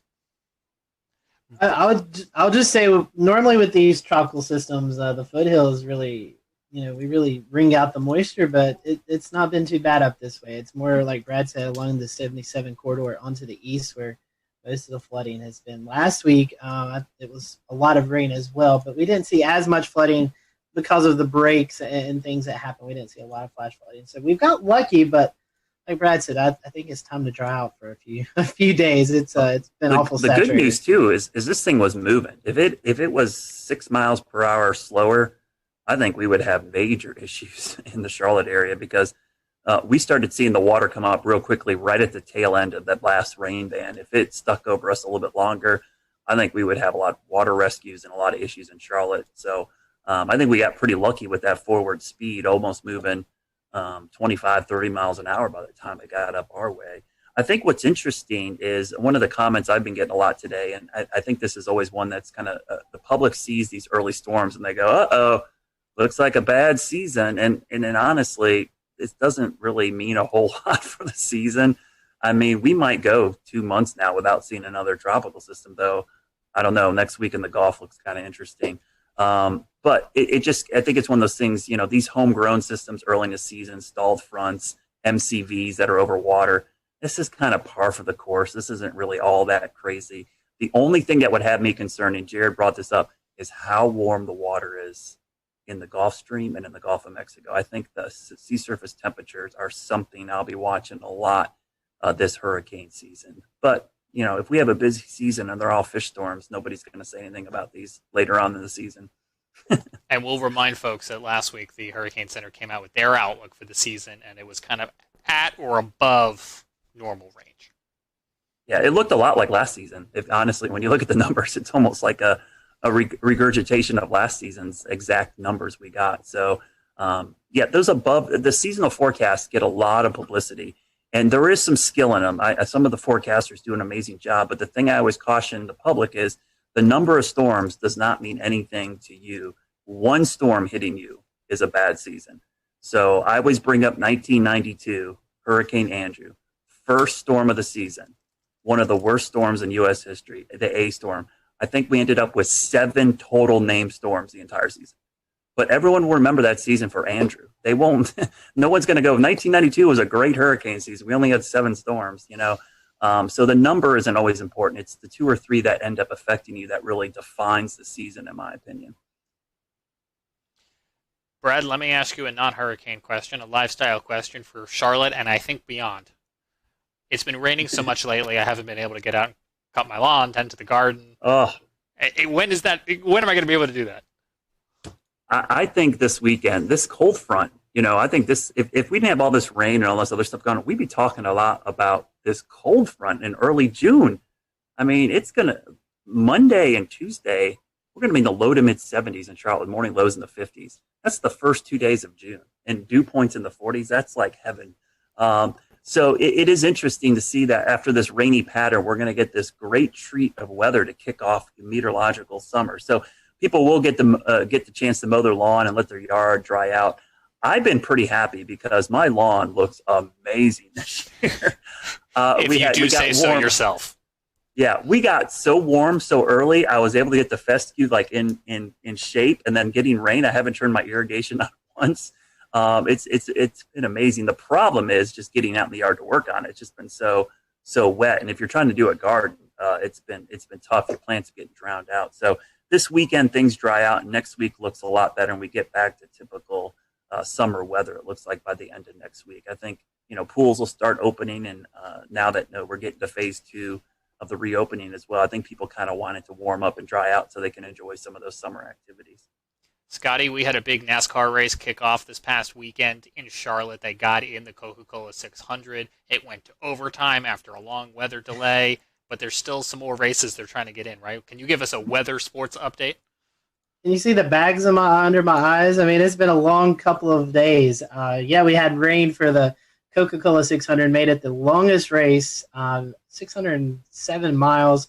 I think it was almost a 6-hour race with that hour and about 15-minute rain delay. Tuesday and Wednesday, we got off without a hitch. Tonight, tonight we had rain ending around the 8 o'clock start time, but the problem was it's going to take about 2.5, 3 hours to dry the track with all the humidity around. So that would be a start time of about 11:30, and that's just not the best for folks who are wanting to watch on TV. So we're going to try again tomorrow evening at 7 p.m. out at Charlotte Motor Speedway. Weather looks good, unless we get one of those pop-up thunderstorms around the area. So I'll be watching for some storms in the vicinity. Hopefully they all stay away from the track and we can get this race in, because they turn around in their shops on Friday and they head to Bristol, Tennessee on Sunday and Monday for this very condensed, every other day it seems like, racing right now for NASCAR to get caught back up from all the missed races. It's like the baseball schedule, but for NASCAR. It is. I mean, and I was on a chat with the team out at Charlotte Motor Speedway, and they were all just dragging because it's long days. Teams come in early in the morning. They have to go through all the COVID screenings, and just makes for a very long day out the track, and then you have to deal with the rain. So I know they are ready for it to clear out and get the racing back underway. So yeah, we'll try again tomorrow night. Scotty, I think I was cracking up. We do a lot with NASCAR, and it's just so funny. We're going to cram all these races in the Carolinas in a 2-week period, and the 2 weeks we have it's like the wettest 2 weeks of the entire spring. It's funny. One of the folks we work with at the track, Brad, they said maybe this is God telling us we shouldn't have started this early. I mean, it all made sense to have all these races regionally, but it's like, what a horrible time. It's like we've been just getting soaked and washed out. I did want to tell you one thing about Bertha, guys. I was just looking something up real quickly because I was thinking about it. The accumulated cyclone energy for Bertha. Look at this chart. The named storm day for Bertha was only half a day. I believe that is going to be a record for the shortest duration name. And 0.4 accumulated cyclone energy. So if you look at the chart here, it shows observed versus climatology. Even though we've had 2 early season storms, it's barely above climatology. So I've always liked looking at this metric because if you're not familiar with this metric, it basically shows intensity of storm and duration of storm. It comes up with a calculation called accumulated cyclone, or ACE.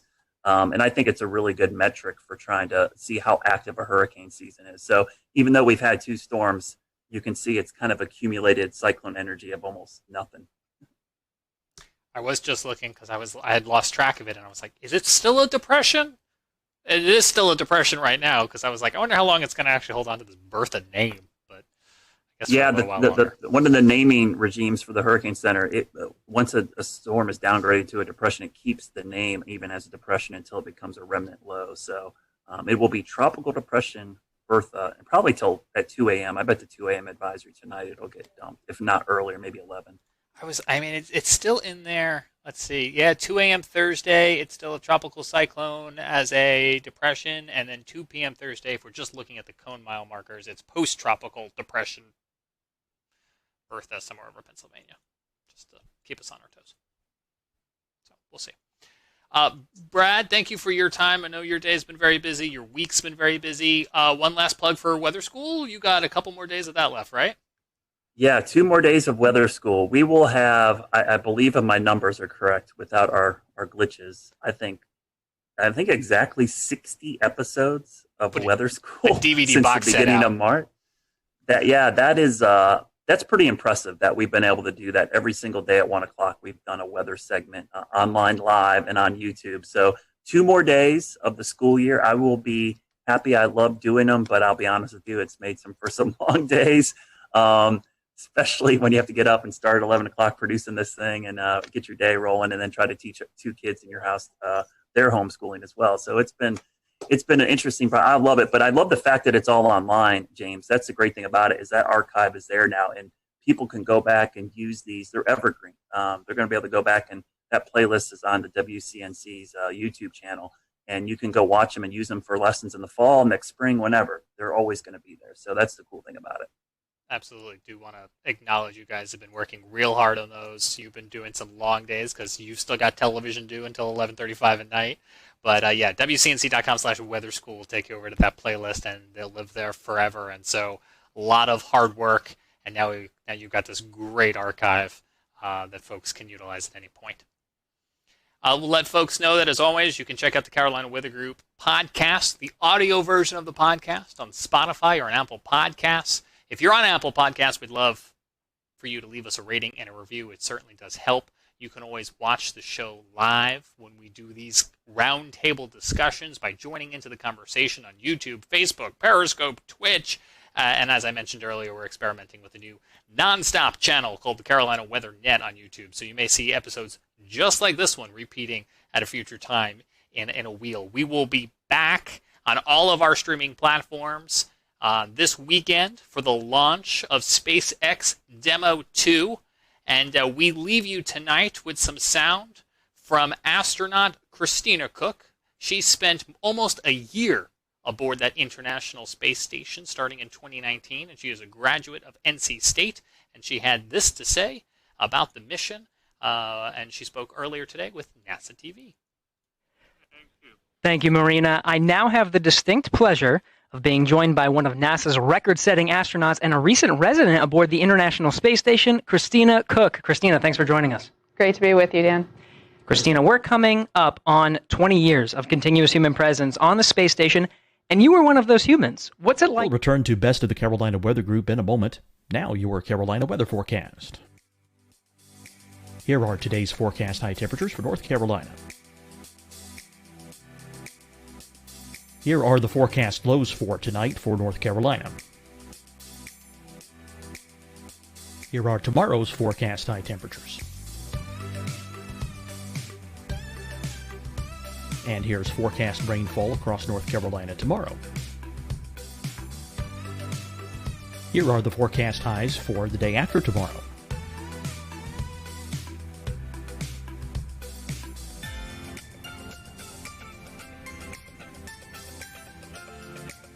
And here's the forecast rainfall across North Carolina for the day after tomorrow.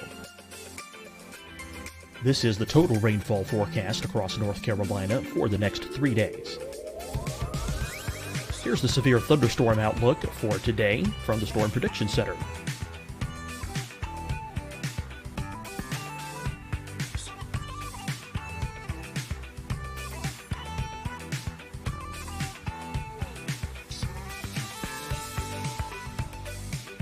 Here are the forecast high temperatures for today for South Carolina. Here are the low temperatures for today for South Carolina. Here's the probability of precipitation forecast across South Carolina today. And here are the rain chances across South Carolina tonight. Here are tomorrow's forecast highs across South Carolina. Here are the forecast low temperatures for tomorrow for South Carolina. And here is the probability of precipitation across South Carolina tomorrow. Here's the precipitation chances across South Carolina tomorrow night. Here are the forecast highs for the day after tomorrow in South Carolina. Here are the forecast low temperatures across South Carolina for the day after tomorrow. And here are the rain chances across South Carolina for the day after tomorrow. And South Carolina's probability of precipitation for that night. Here's the Storm Prediction Center's severe thunderstorm outlook across South Carolina for today through tonight. Here's the Storm Prediction Center's severe thunderstorm outlook across South Carolina for tomorrow and tomorrow night. And here's the Storm Prediction Center's severe thunderstorm outlook across South Carolina for the day after tomorrow through that night. Here's the severe thunderstorm outlook for today from the Storm Prediction Center.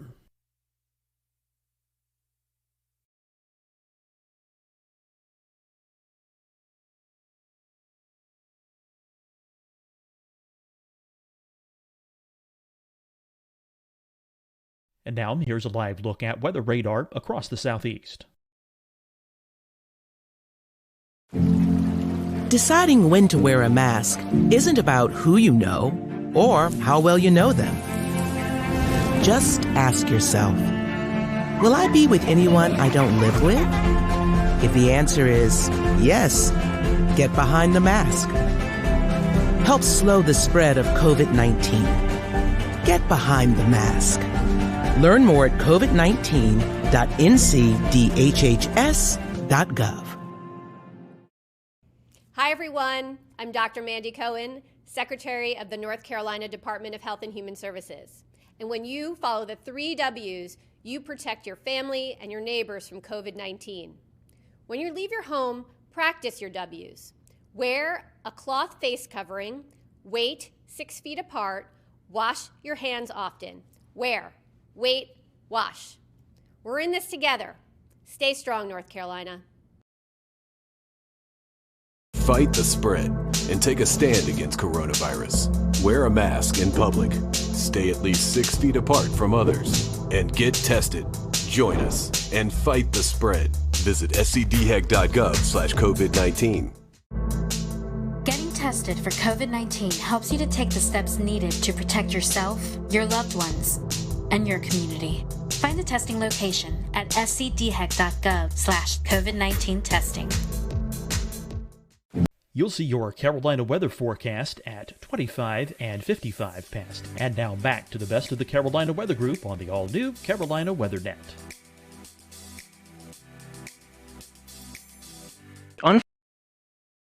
Unfold after so much history already. So much history indeed. It is really just such a testament to NASA. Not only are we pushing the boundaries of knowledge and discovery and exploration, but we're pushing the boundaries on how we accomplish that mission. We're bringing in commercial partners. We're fostering a space economy. So we're making sure that we're always pushing forward, always taking that next step.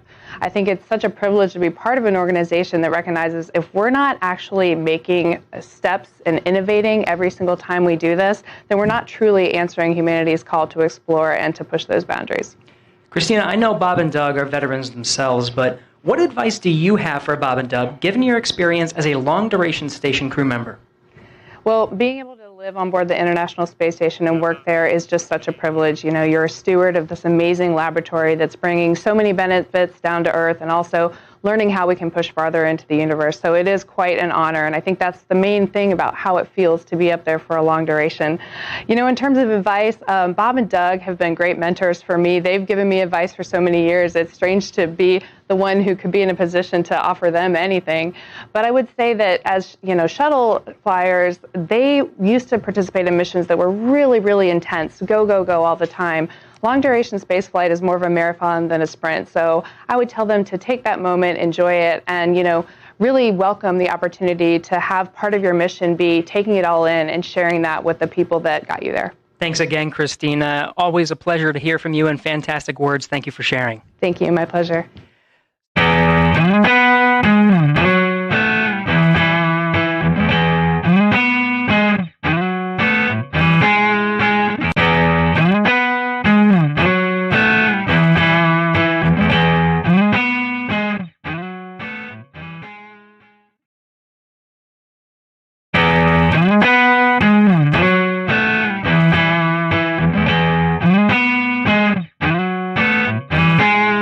Welcome, everyone, to the Carolina Weather Group. We continue part 2 with the Weather Channel's Jim Cantore.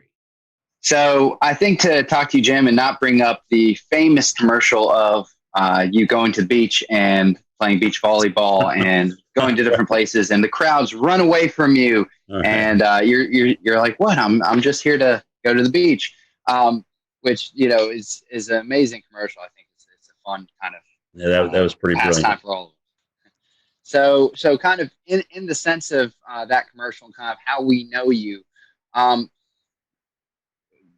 how are the actual kind of emotions and reactions of communities when you do show up and they do see you? Is there sometimes some mixed emotions, or is it usually kind of just people are excited to be meeting you and in an area that is going to be on TV, or is it more of a thing where people are kind of sometimes a little bummed?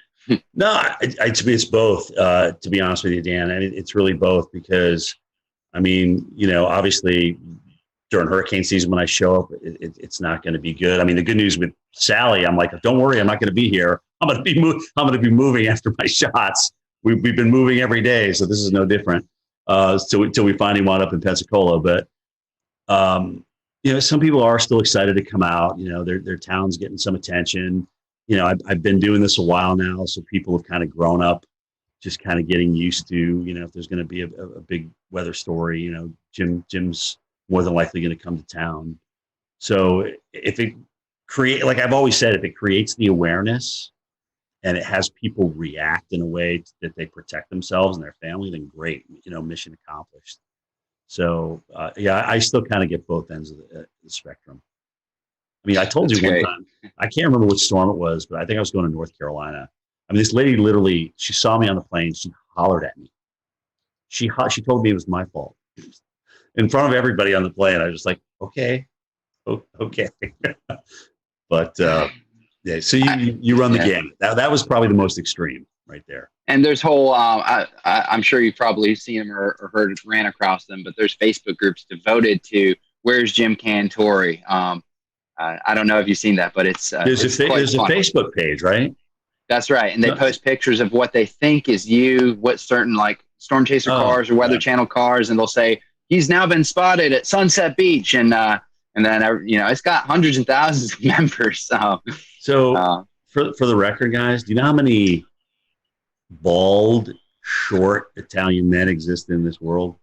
A lot. And I'm just one of them. Okay, so yeah, I get spotted a lot in places. I'm like, and I sometimes I read those in my Twitter, and I'm just like, I'm sitting right here at my house looking at this, and who is playing me, or who do they think is me?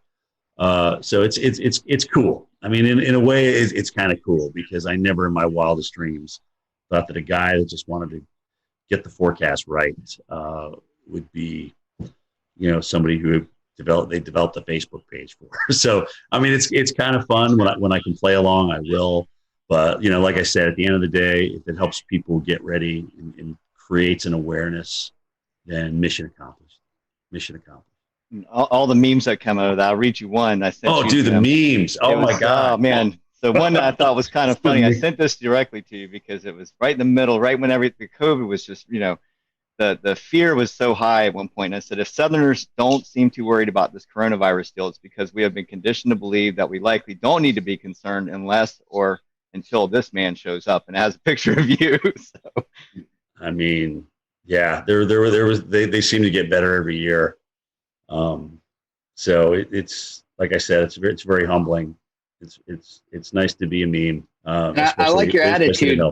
I like your attitude on it a lot. I mean, the idea is if you can bring attention in a positive light to the storm, then you're doing a good thing no matter what, and that's great. It's really weird.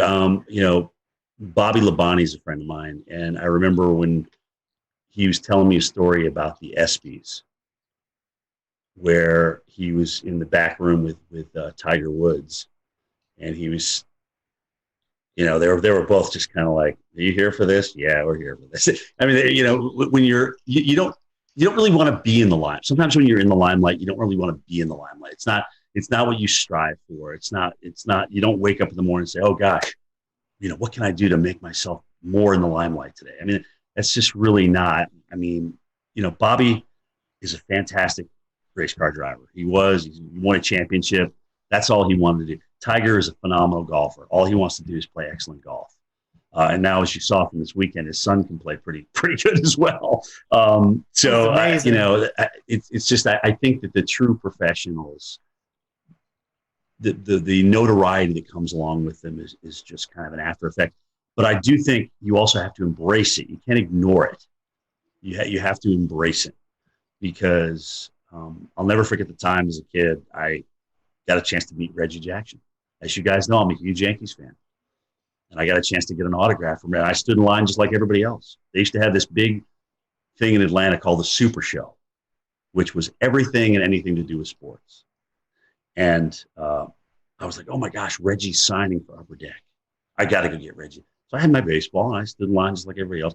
So when I finally got up there, which was, you know, probably 45 minutes, I was like, oh my gosh, I handed my baseball. I said, Mr. Jackson, what a pleasure to meet you. I mean, you've been my, you know, you've just been my hero. You know, you took the Yankees to a world championship. And he turns around and looks at his publicist or whatever. He goes, hey, how much time we got left here? 15 minutes. All right, here you go.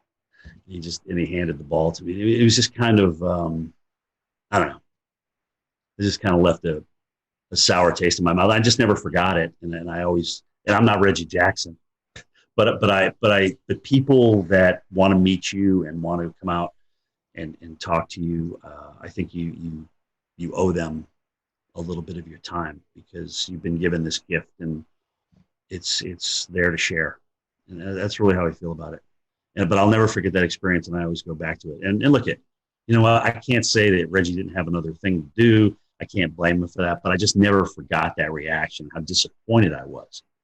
Now, if I'm out to dinner with my girlfriend or if I'm with my kids and we're talking and having a good time, and if you want to come up and talk about climate change or what we should do about NextRad, I'm like, hey, can we like save this for another time?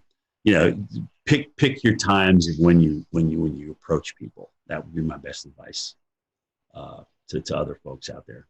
But I'm happy to talk to you. I am a true weather geek. I love talking about it. I'll give you my opinion. Sometimes it's going to be good. Sometimes it's going to be bad. Sometimes it's going to be right. Sometimes it's going to be wrong. But that's me in a nutshell. Speaking of NextRad, could you talk to those folks in Washington and get us a radar in Charlotte? Yeah, I mean, I you know, look at if we wait around for phased array, we're going to have more tornadoes missed. We're going to have more gaps. They told us not to really talk about this, but you know, now that I'm on with you guys, yeah, let's fill the holes. Let's fill the gaps. Long overdue. I mean, we got a nice system down now, and I know this data needs a lot of maintenance, and it's very, very expensive. And if that's the case, then come up with a great, you know, new phased array, and let's roll that out. Let's just roll out phased array. But until we get there, let's fix the stuff that we got. Maybe add a few mobile radars here and there to fill in the gaps, especially when you're talking about large metropolitan areas and cities. I mean, at this point, the NWS radar, the guys that are operating the radar and monitoring the radar, they know where the gaps are. They've been doing it for years. I mean, it's not like they're just coming out with this out of nowhere. So, yeah, I'm pro filling the gaps all the way. Do it. It's long overdue, guys. It's long overdue. So I have just one follow-up question here about how you deliver your message and the best way you can kind of connect with your viewers and stuff. So really in a perfect world of your day-to-day, you know, big storm comes around or whatnot, would you rather spend more time actually kind of doing on-camera storm action coverage where you're in the heart of the storm, or would you rather spend more time kind of in some instances being from a safe location where you can spend better time broadcasting, have clearer messages, and work more on the communication side? So studio versus non-studio, I think that's what you're asking me, right? I mean, I like a mix. I've got to have a blend because I still need, like when I was told I was going to go out to the snow the other day, I was like elated because A, it wasn't a hurricane, and B, it was just, I just love getting out in it because here you are, you spend all this time looking at model data and this, that, and the other thing and reading this and reading that, but you to go out and experience it and then to kind of bring it home to the viewers. That's the win. That's the home run. I don't want to live in the field and I don't want to live in the studio. I got to have a blend of both, and hopefully I'll be able to carry that to the end of the career. But it is getting exhausting out there. I won't lie. When you go through an eye wall, guys, and then you got to get up the next morning and do it, you know, kind of tell everybody what happened.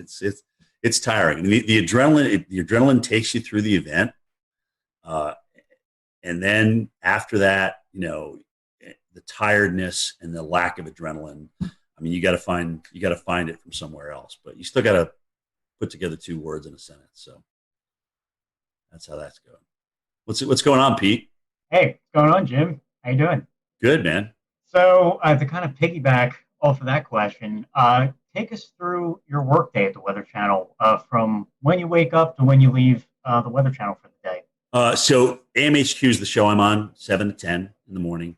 Get up about 4:15, come down to this very computer that I'm on, jump on it, see what's going on. Like I said, Twitter is nice not only for us to communicate with each other in the enterprise, but also it kind of helps me centrally get my thoughts together. What do I really want to say about this? What do I think about it? And I can put it down right there and go from there, because more than likely I'm going to be talking about one or more of those things when I get to the Weather Channel. So, I'll get in about an hour before my show. I'll slap a little powder on, put my mic on, go meet with my weather producer, talk about any interviews that are coming up with my show producer, and boom, here we go for 3 hours. Strap in and enjoy the ride, and be ready for whatever Stephanie has to throw at you, because it's usually something you didn't expect. But it's great. She makes it fun. She really does. She makes the whole 3 hours go by. I mean, when her, Jen, and I aren't there together, it's definitely different. And that's not to say other people aren't talented, because Felicia and Tevin and Jordan and Chris, those guys are all incredibly talented. But it's just we've been working together so long now. We kind of got this little routine. We kind of know each other's quirks and things like that. So it's very fun. After the show, we have a meeting at 10:30. A call in, kind of talk about the evening show, Mike's show, Bettis' show, and then what's going to happen the next morning, who we may have as guests and things like that. And that is my day. And tell us, like, behind the scenes, who's in the studio during the show, and how many people are working on the show every day. So in the studio, it's either 2 or 3 talent. Sometimes they'll have somebody from home. Like if Steph or Jen are on the road and they just get back, they will have them home for a couple of days. Again, this is all about a part of the COVID thing. It's been weird. I've actually been lucky, because when I've come back from the field, it's been a Friday. So I just go into my weekend and I just come back into the studio. I think I'm the only guy who doesn't have a home studio. I said, look, I will come in. I have no problem in coming in. They have me in this area where nobody's around. I have my own desk. It's literally yards and yards away from anybody else. So I'm nowhere near anybody. And it's literally as soon as you walk in the door. There's a couple floor directors, 2 weather producers in the studio, but we're all spread apart. I mean, that studio that we have downstairs that we're doing the immersive reality on is huge. It's kind of like a half a gym, if that gives you an idea of the size. So ceiling wise and width wise. So we just have everybody spaced out perfectly. And, a lot of the cameras are run from inside the production booth, so they can run those from upstairs with the joystick. So we don't need people down there moving cameras, even though sometimes you have to move some of the cameras. It's really the jib operator who's got to move this big jib and this big teleprompter so that we're out on the new augmented reality set. That's got to be there for you. But let me tell you something, guys. As you get older, that prompter doesn't change size. It's still the same old TV, 15-inch TV. So you're kind of like, why is that thing way far away? Why can't I see that? It doesn't get any easier to read, is my point. So that's really been the biggest change. A lot more reading versus just ad lib, especially with video and stuff like that. And you're kind of bridging different things together. That's what it looks like in the studio. It's cool. It's really cool. I enjoy it. I really do. Guys, it's still a thrill to get up in the morning and go to work every day. It is. And I don't even consider it a job. It's still fun. It's still fun to look at the weather and get it right. It really is. That immersive reality technology that you were talking about, I know we discussed it last year, but 12 months later, I'm still fascinated by it, as many others are. Tell us about some of the challenges of working with a piece of technology that's maybe new. Well, so remember I just said this is like the size of a small basketball court, or half a basketball court. So with prompters way over here and monitors way over there that can't get close to you, some of the data on the graphics is really hard to read. So when we walk along and we see those little candlesticks there with the high and the low and the precip, one of them looks like a little crystal ball. So I can't see those numbers unless I'm looking at a monitor. And sometimes that monitor is just far enough away where I can't quite read that number. So if I don't preview those graphics first, it's definitely an beep moment out there and sometimes I'll turn the wrong way because you're so far away, you forget which side it's actually on in the real world. So it still takes some getting used to, and I'm absolutely not as comfortable as I am with a telestrator and a monitor in front of me or right next to me where I can touch it. So I'm out in no man's land, really. Well, another one of the neat things you've been a part of at the Weather Channel is the local on the 8s. Your voice is on there. Tell us a little bit about that process and how cool it is to be that person. So local on the 8s. Oh my gosh, when did I do that now? Maybe 10 years ago. But it took about 18 hours to record all. I mean, you have to record each number. There's different phrases that are coded. And so they put those codes together based on the forecast, right? And so partly cloudy will come up with winds increasing to 25 miles per hour. Those are two different things that I would record. I don't record all that in one thing. But so I thought, oh my gosh, so I get a chance to do this now. I'm going to be fancy with it. I'm going to like, if it's 108 degrees, I'm going to like really, it's 108 degrees. Heat index, 108. Wind chill, minus 55. So I went through and I did all that. And, that was about 3 hours worth of recording. And so then they got back to me and said, Jim, you can't really do that. You need to be kind of monotone here because we're going to marry all these different phrases and words and numbers together based on code. And you can't like be way up here and then but winds will be calm. Winds are 0 to 10 miles an hour. So it just won't sound right. So you need to be so I had to go and record all that again. But so much for trying to be different, right? So that's the story behind your local forecast. Well, and it's crazy, dude, because when I here I am with my mask going through an airport, and somebody will look at me, and they'll be like, "I know who you are. I know I recognize that voice, and I know it's from the local forecast." So not even being able to see my face, just from the local forecast, I get recognized now. It's great. Well, it sure sounds a lot better than it used to before that. Yeah, well, it's HD. It's got a little bit more resonance to it, reverb to it. And yeah, it's not the National Weather Service radio, that's for sure. Well, Jim, I had a question about what it's like to do your road trips. You've already talked about this a good bit, and we know that no two road trips are alike for sure, especially when some are go to severe weather events, some go to hurricanes, some go to winter storms. Right. But what is a typical road trip like for you? What's the advanced planning like? What's it Frank, like to actually cover it? Yeah, the hardest thing for me is that I want the ball when the game's on the line. Okay, so what that means is in the morning before I travel, I don't like if we have a pending hurricane, I don't want to not be on the air. I want to be able to go in there and talk about it.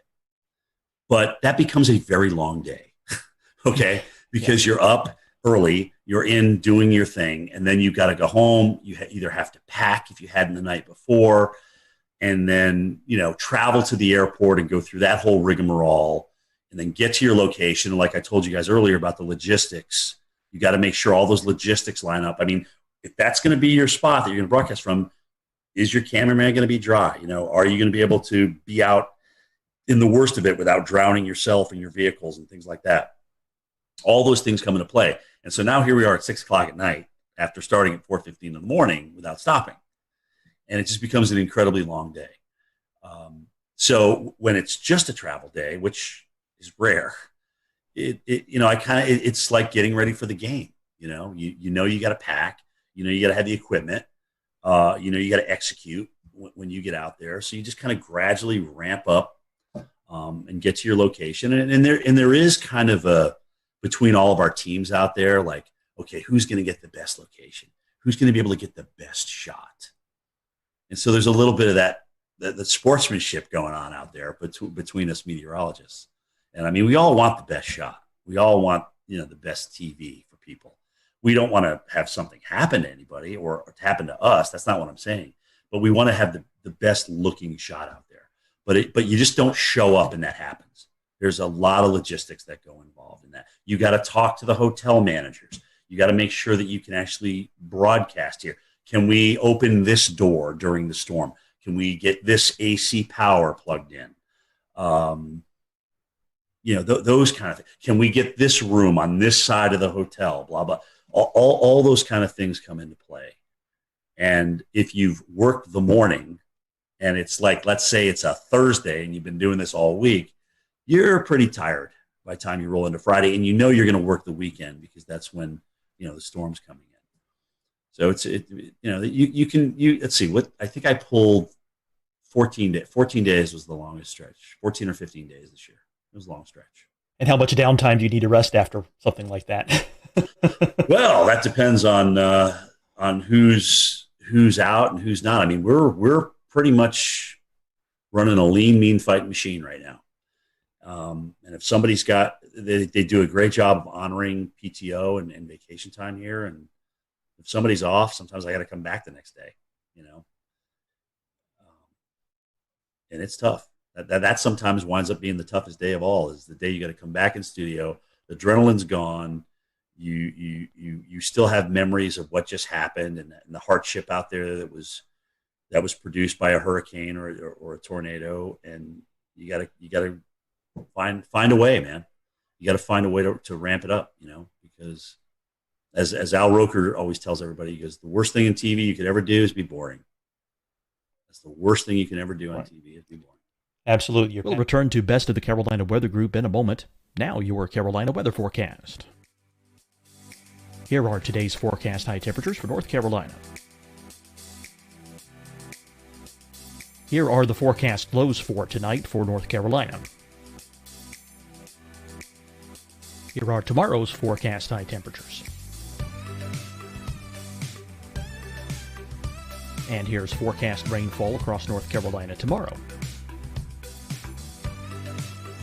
Here are the forecast highs for the day after tomorrow.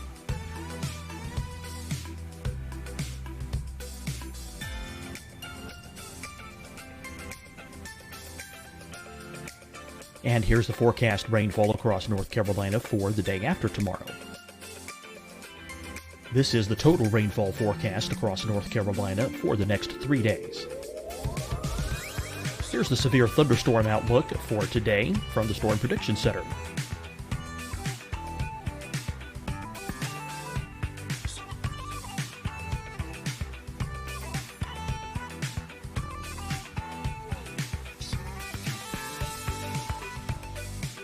Here are the forecast high temperatures for today for South Carolina. Here are the low temperatures for today for South Carolina. Here's the probability of precipitation forecast across South Carolina today. And here are the rain chances across South Carolina tonight. Here are tomorrow's forecast highs across South Carolina. Here are the forecast low temperatures for tomorrow for South Carolina. And here is the probability of precipitation across South Carolina tomorrow. Here's the precipitation chances across South Carolina tomorrow night. Here are the forecast highs for the day after tomorrow in South Carolina. Here are the forecast low temperatures across South Carolina for the day after tomorrow. And here are the rain chances across South Carolina for the day after tomorrow. And South Carolina's probability of precipitation for that night. Here's the Storm Prediction Center's severe thunderstorm outlook across South Carolina for today through tonight. Here's the Storm Prediction Center's severe thunderstorm outlook across South Carolina for tomorrow and tomorrow night. And here's the Storm Prediction Center's severe thunderstorm outlook across South Carolina for the day after tomorrow through that night. Here's the severe thunderstorm outlook for today from the Storm Prediction Center.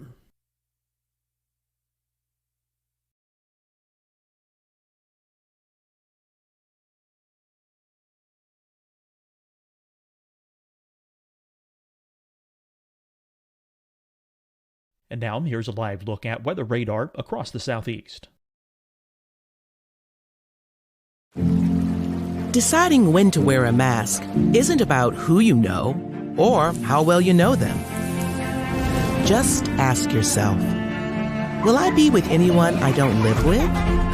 If the answer is yes, get behind the mask.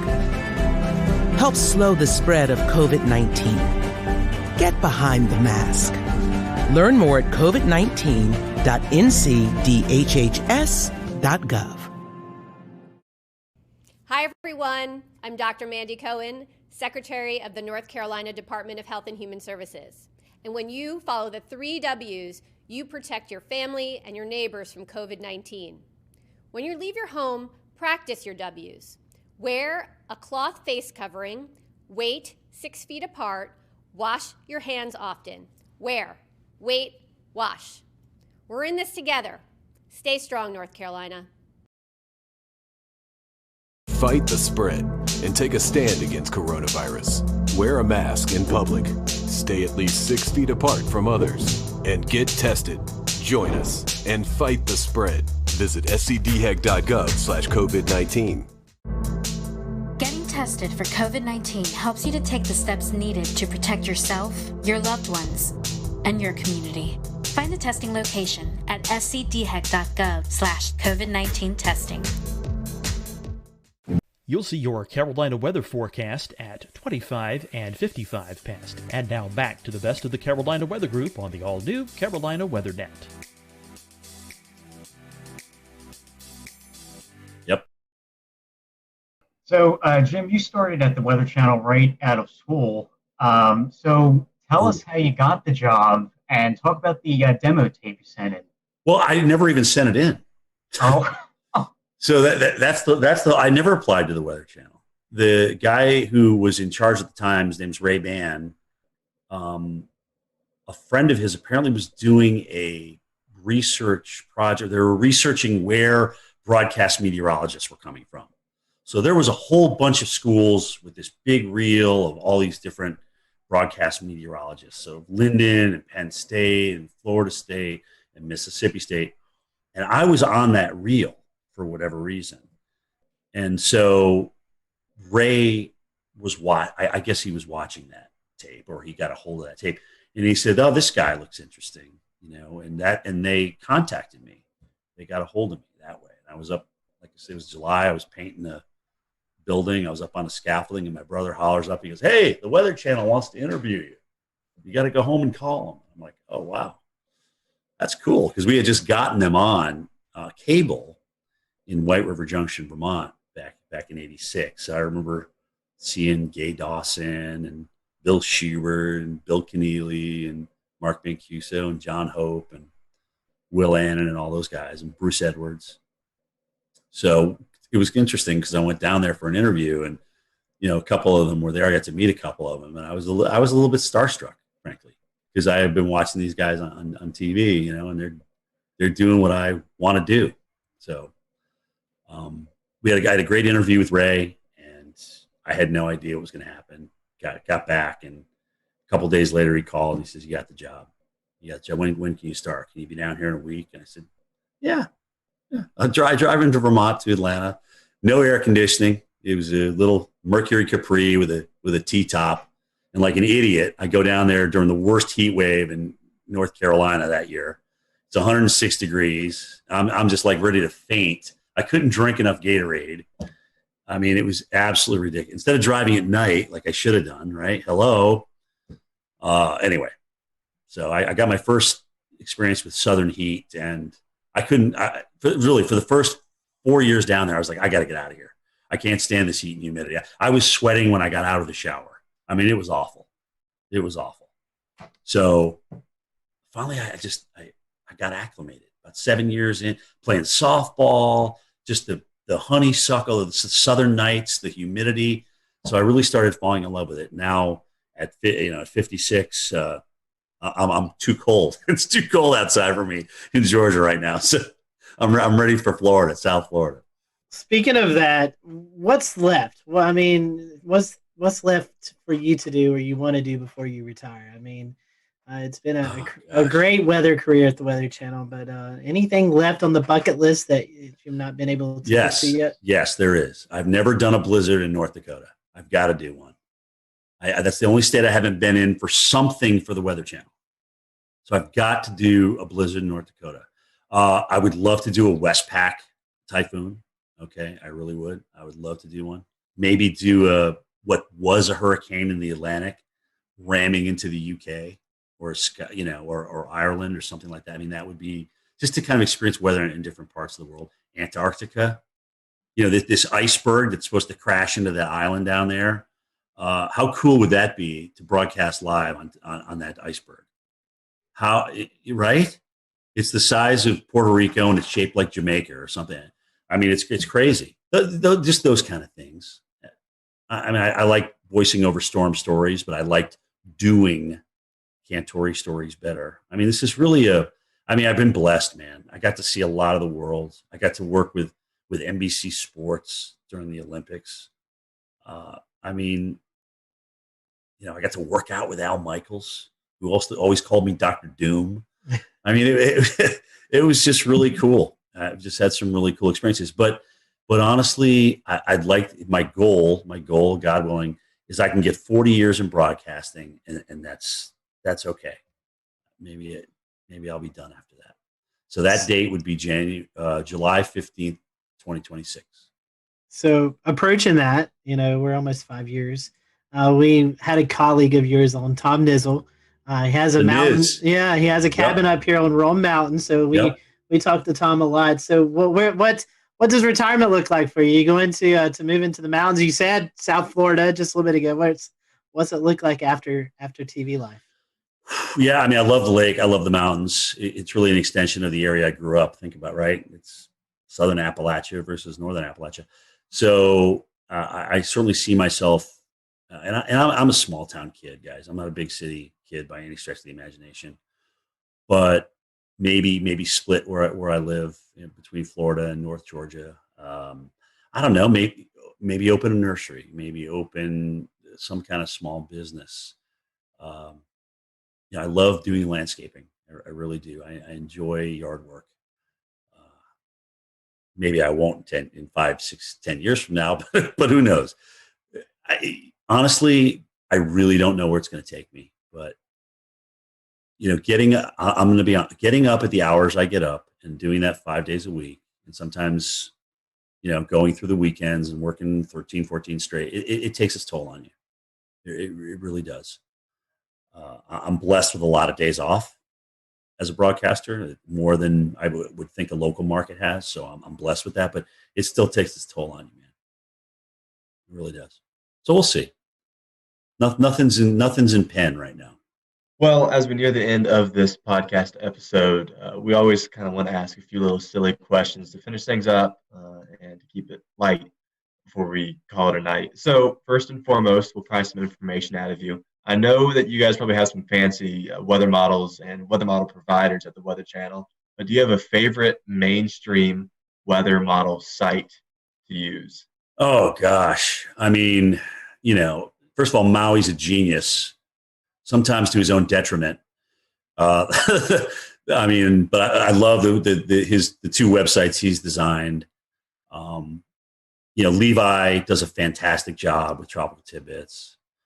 I don't know the guys that are in charge of Pivotal Weather, but I think they've done a great job. Weather Nerds, there's just so many. I mean, Weather Tap, I still go back to Weather Tap, look at the radar, especially now that they've changed the radar site. But anyway, I mean, it's still, WSI Energy Cast is still one that we can access too. So dude, it's endless. I have literally 60 tabs open. 60 tabs. It's ridiculous. It's absolutely ridiculous. I totally get that. I think I think I have probably somewhere around there, 60 to 80 bookmarks. Just So I'm not alone here. Good. Oh, thank God. No. You're not alone by any means, and especially when you have hurricane updates. When we all know the madness of how often those models update, so which site you're going to is really important. So yeah, they're lined up across the top. They're just lined up, endless. I guess I'll take the second one here. And favorite weather apps. Do you have any favorites? I mean, I know all of us use Radar Scope that's religiously, it. but is that your favorite one? That's my go-to. I mean, when everything's on the line, or if you want to see a storm that's gone tornado warned for yourself and make your own opinion on it, it's definitely Radar Scope. I actually wish I bought that company back when it was for sale, because oh my gosh, they're just doing great things. It's just consistent. It's always there for you. They're always upgrading it, always doing tweaks to it. There's different levels that you can obviously purchase, different subscriptions and things like that. So that is my absolute go-to. I love Storm. That's a good one. Anything that puts down the center point of the cone with the cities on it, I'm in favor of. Because then I get to see, where, if I'm out in the field and I'm not sitting by a computer, I can get a quick look at, okay, well, where they move, how do they move the cone with with the 11 o'clock or the 5 o'clock advisory, whatever, and I can get an idea of where I may need to position myself down the road in the eye wall. What about weather movies? The good, the bad, the ugly in the weather movie industry. I mean, there's probably more bad and ugly than good, but what are your favorites and least favorites? For weather movie, my favorite tornado is still The Wizard of Oz. I won't lie. To be able to create that, hokey as it was back in the 1930s, and have it look, like a roping out tornado in the plains, it was just amazing to me. I feel the same way about that. I mean, it seemed like you look back and you're talking 1930s, film industry, and you're like, man, they actually did a pretty good job on that. Right. I mean, if they did one thing really that kind of, gave you some goosebumps, right? When you were a kid watching that, I mean, that was pretty intense. I remember I met Bill Paxton when he did the first Twister, because they premiered it in Atlanta. And I remember seeing him again at a Kentucky Derby that I was doing for NBC Sports. And he was telling me that they were talking about a Twister 2. Now, granted, he's not around to do it, which is incredibly sad. And he was he was the movie, in my opinion, but that's just me. Would I like to see another Twister out there? Sure. Because when you think of how many young people it influenced to get into our enterprise and maybe have a better understanding for what we do or look into what we do, I don't think you can lose from that. So I'd love to see another Twister. I agree. I don't think Sharknado cuts that. No, I didn't bring that up. I'm always a glass half full kind of guy. I didn't want to bash anybody, but that was a little ridiculous. Well, this last question, and promise it's not loaded. Do you listen to podcasts? I'm not gonna put my career in jeopody on this answer. Right. Exactly. Good. Do you listen to podcasts? And if you do you have a weather podcast that you enjoy listening to? Marshall does some good stuff with our Weather Geeks podcast, and occasionally I'll listen to his stuff. Of course, you guys, come on, you're killing it right now. Jennifer Watson, and occasionally she'll jump into a weather podcast as well. Weather Brains has always been great, and I know it's nice when you know the people that you're talking to a little bit, so you kind of know what to expect. Guys, honestly, anytime that we can educate people that are either interested in meteorology or even our own people that people probably didn't know the Reggie Jackson story before I brought it up tonight, and whether that furthers your weather education or not, no, but it's just something, if you've been watching me for a good chunk of my years, you know what is behind me when people come up to me in the field, kind of how I react now. So yeah, I mean, and I think it's good for the enterprise. It's just all good. It's good to talk about things. You know what? Sometimes subjects aren't great. The radar thing's is a touchy subject, right? I mean, but we got to talk about it because radar save lives. Early warning save lives. We know that. So yeah, it is. It's definitely another fun topic just because I think I can only speak to Evan and Peter, at least on our panel right here. We are avid TikTok followers, and I've seen you appear in a few TikToks with Stephanie. That's all Stephanie. That's all Stephanie. Trust me.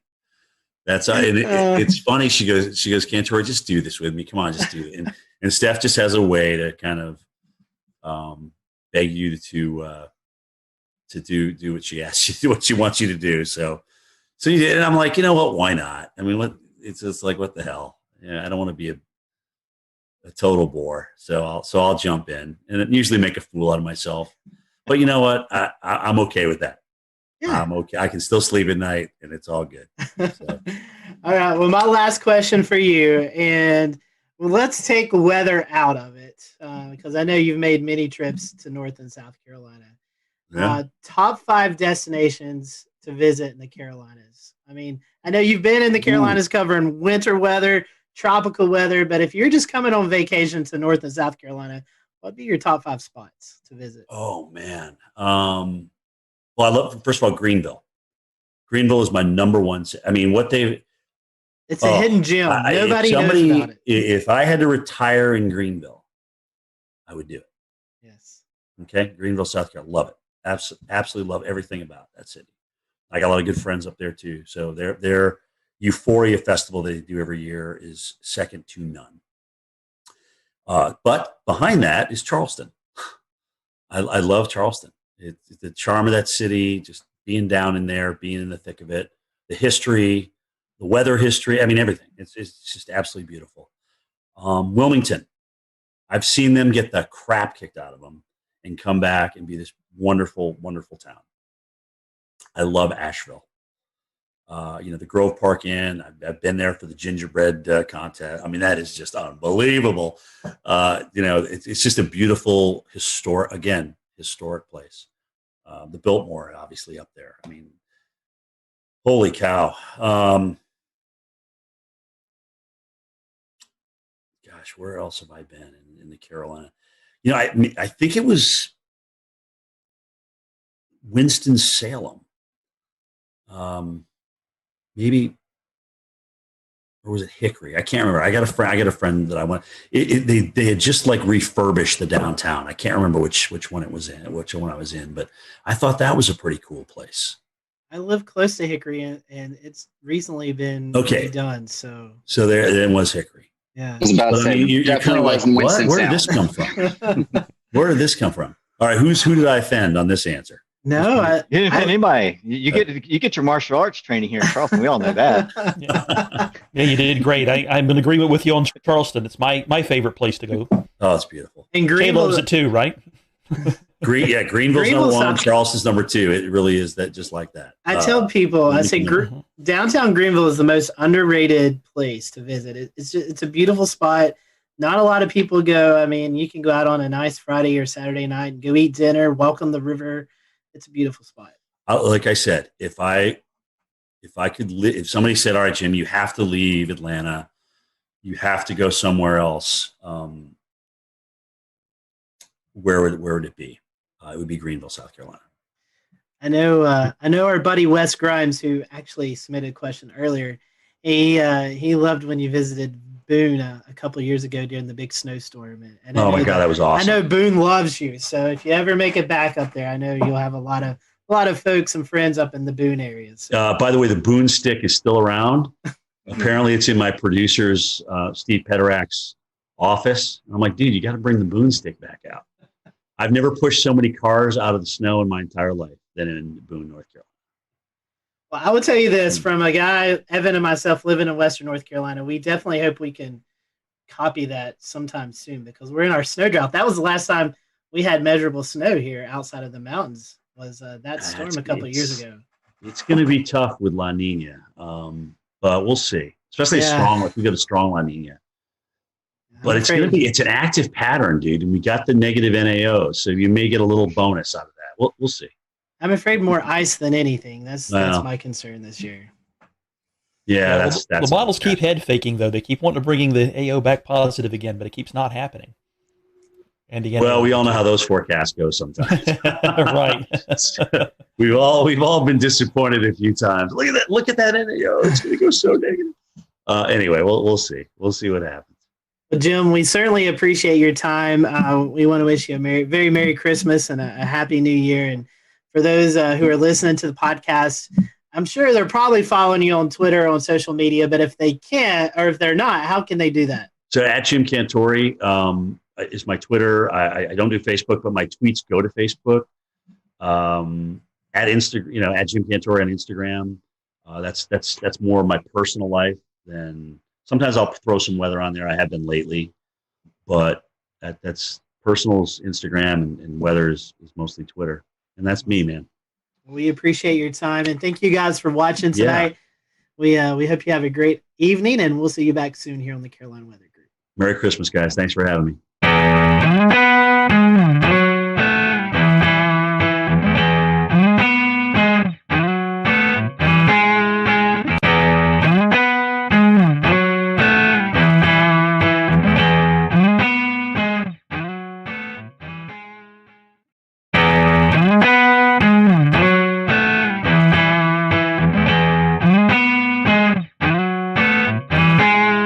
Good evening, everyone. Welcome to the Carolina Weather Group. We're happy to have you this evening, and we have joining us tonight Jim Cantore, our good friend Jim Cantore from the Weather Channel, Mr. Storm Tracker, who has been busier than ever, I believe, this year, Jim. It's been a busy year for you. Tonight, we're going to be talking about reviewing 2020 and just all the crazy things that's happened in the weather community with storms and hurricanes and how we battled it with COVID as well. So a really interesting conversation tonight that we're looking forward to. So Jim, we were just talking a little bit before we started tonight. How are you doing? It's been a busy year. Are you getting any rest here recently? Yeah, I mean it's been good. Obviously it was quite a run in September, and then November, where we're usually just not doing much at all, was cranking up. And obviously it wasn't so much being in the field, but being in the studio, talking about the threats to Central America. But then there was Ada, where I went and the system was far enough offshore where it didn't really affect us in Marco. And I said, guys, you sure you don't want me to stay? Because there's a chance this could be coming back toward Florida. No, I'll just come home. So Thursday morning, here we go with the hurricane watches out for Tampa, and it's like, they had to fill in that one spot, right?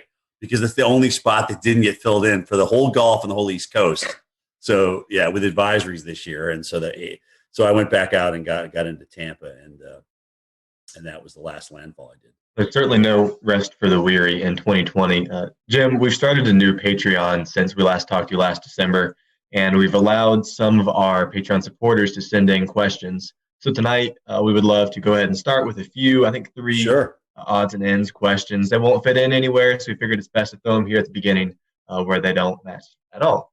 So first and foremost, from an anonymous Patreon supporter, if you could point to a single piece of technology that has changed our field over the past 20 years, what would it be? I mean, it's got to be numerical weather prediction. I mean, as much as they're not perfect, and trust me, I just did a snowstorm in Pennsylvania that I wish I was in Binghamton, New York for. Okay.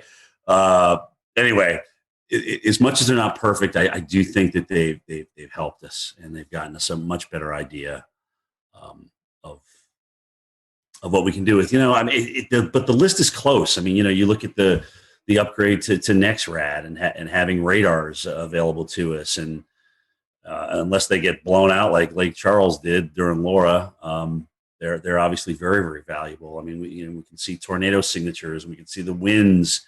I came in for the Mississippi tornadoes, the twin EF4s there, and I mean, just to see the width. Here's the width of this thing. You're like scratching your head. It's like, is that right? Is that really like 1.5 miles wide or whatever? So the radar is certainly a close second. The new GOES and what we can do with GOES. There's just so many things that are available to us. And honestly, guys, social media wise, I think a lot of us are communicating with each other. A lot of us are getting to know each other better on Twitter and Facebook, especially Twitter. I really like Twitter for us because it's quick, it's to the point, and you kind of know now, if you follow certain people, where they stand and where they're going to go with what they're thinking. And I will say, for me, certainly being a veteran, to learn from you guys, from the younger generation of stuff that I didn't go to school for, but yet I'm going to school through you. I mean, I never even heard of PV streamers before Philip Pepin talked about them many, many moons ago. So it's like, wow, that's pretty cool, and it makes sense to me. So those would be my top four without question. All right, two more. Both of these coming from Wes Grime, and the first one's kind of an interesting one. So, is it possible? And he said he's heard this before as maybe a wives' tale. Is it possible to forecast low temperatures overnight using the dew point in the evening if it's relatively tranquil weather? Yeah, that's what I did in college. That's what I did at Linden, because I would get look at the dew point and what it was going to be like the night before, and I'd be like, okay, well we're going to kind of settle back down toward that, all things being equal, and it was usually within about 10 degrees of what that dew point was. So it's part of the equation. It's not all of it, but I thought it was part of the equation. It's a neat little forecasting tip. Yeah. And last but not least, a favorite topic of yours, when you go out and you go storm chasing, how do you end up in the right place at the right time? Well, dude, sometimes it takes a lot of work. Like Sally, oh God. So I'm like, you want me in New Orleans, but the models are trending east. I'm like, we're flying into Gulfport. We could really stay right there. So we went all the way to New Orleans because that's where they wanted me. I'm like, all right, whatever. I just do what I'm told, And then we made our way back to Gulfport the next day, and I'm like, okay, well, you realize though we'll go back to Gulfport, but it's probably going to go even farther east than that. That's what the models are trying to do. So the next day after Gulfport, we went over to Pensacola and finally kind of found a home there on the eastern side of that thing with the storm surge. But it's not easy because there's a lot of... We'll return to Best of the Carolina Weather Group in a moment. Now your Carolina weather forecast. Here are today's forecast high temperatures for North Carolina.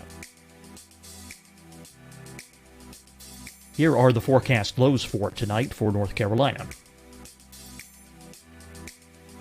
Here are tomorrow's forecast high temperatures.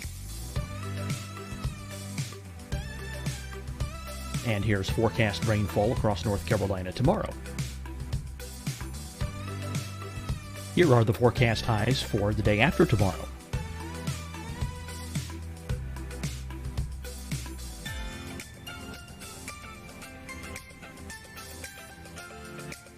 And here's the forecast rainfall across North Carolina for the day after tomorrow. This is the total rainfall forecast across North Carolina for the next 3 days. Here's the severe thunderstorm outlook for today from the Storm Prediction Center.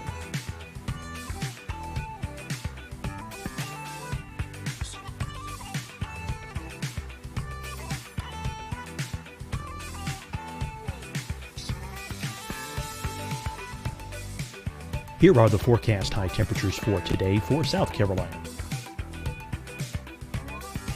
Here are the low temperatures for today for South Carolina. Here's the probability of precipitation forecast across South Carolina today. And here are the rain chances across South Carolina tonight. Here are tomorrow's forecast highs across South Carolina. Here are the forecast low temperatures for tomorrow for South Carolina. And here is the probability of precipitation across South Carolina tomorrow.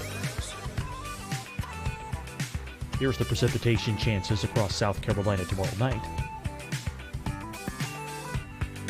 Here are the forecast highs for the day after tomorrow in South Carolina. Here are the forecast low temperatures across South Carolina for the day after tomorrow. And here are the rain chances across South Carolina for the day after tomorrow.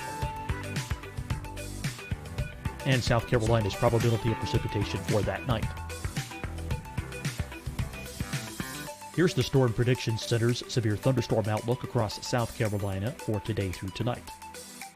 Here's the Storm Prediction Center's severe thunderstorm outlook across South Carolina for tomorrow and tomorrow night. And here's the Storm Prediction Center's severe thunderstorm outlook across South Carolina for the day after tomorrow through that night. Here's the severe thunderstorm outlook for today from the Storm Prediction Center.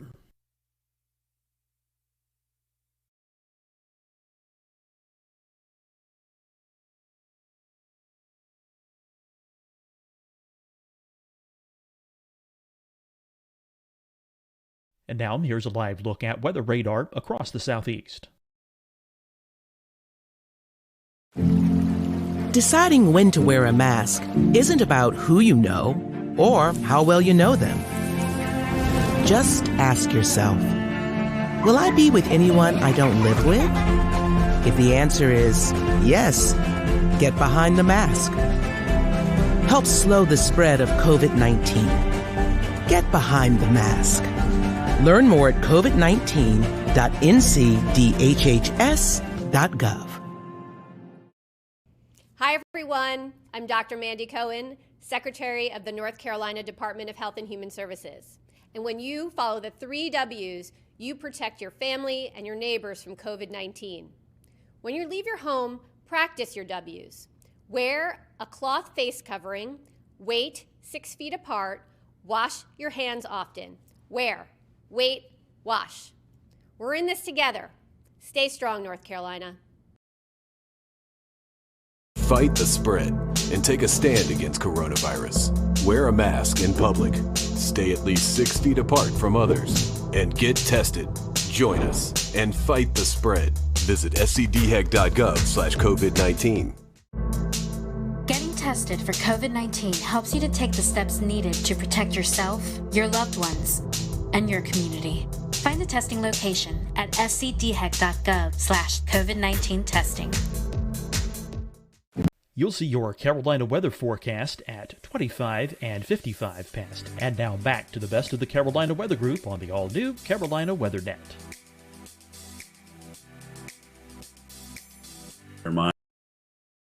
Minds of where we should go and where we shouldn't go. And, I appreciate the fact that they let me chime in with my opinion. It doesn't always get me far, but the most exhausting part about travel is not necessarily broadcasting for the hurricane. It's doing the morning show and then having to pack everything up and move to another location.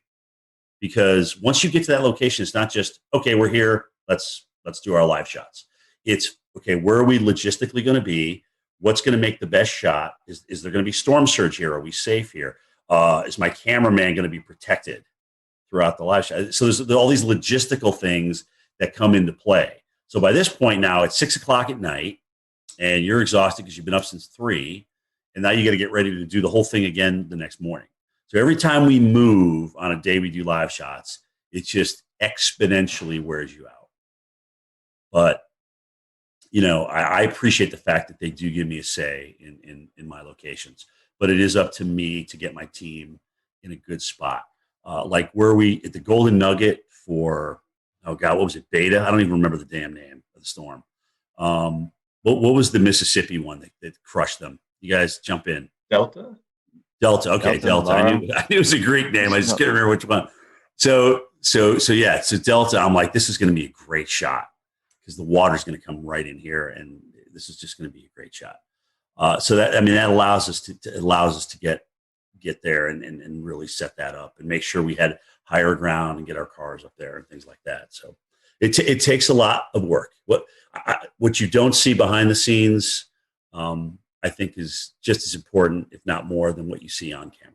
And Jim, this one's coming from me, man. I'll tell you what, this year has been interesting with the tropics. I mean, we've cleared over a third of the Greek alphabet, and it's just been an unreal season. I mean, when we talk about, will we ever see something like this again? Is this going to be the norm going forward? What ingredients come into it? Tell us what your take is on. Do you think a strong signal in La Nina was a triggering factor? Do you think our warm pool in the Atlantic has a lot to do with it? I mean, kind of give us some ideas of why you think we had such a hyperactive season. I mean, it was off the charts. If somebody would have told me we were going to have 30 storms this year, I would have been like, no. I mean, we're going to have an above average season, but that's a pretty bold forecast. I think you hit the nail on the head. I mean, La Nina, certainly coming in and when it did, getting into the mid to strong range. So what that tends to do is just, cut the shear, and the whole basin was warm. There was plenty of warm water.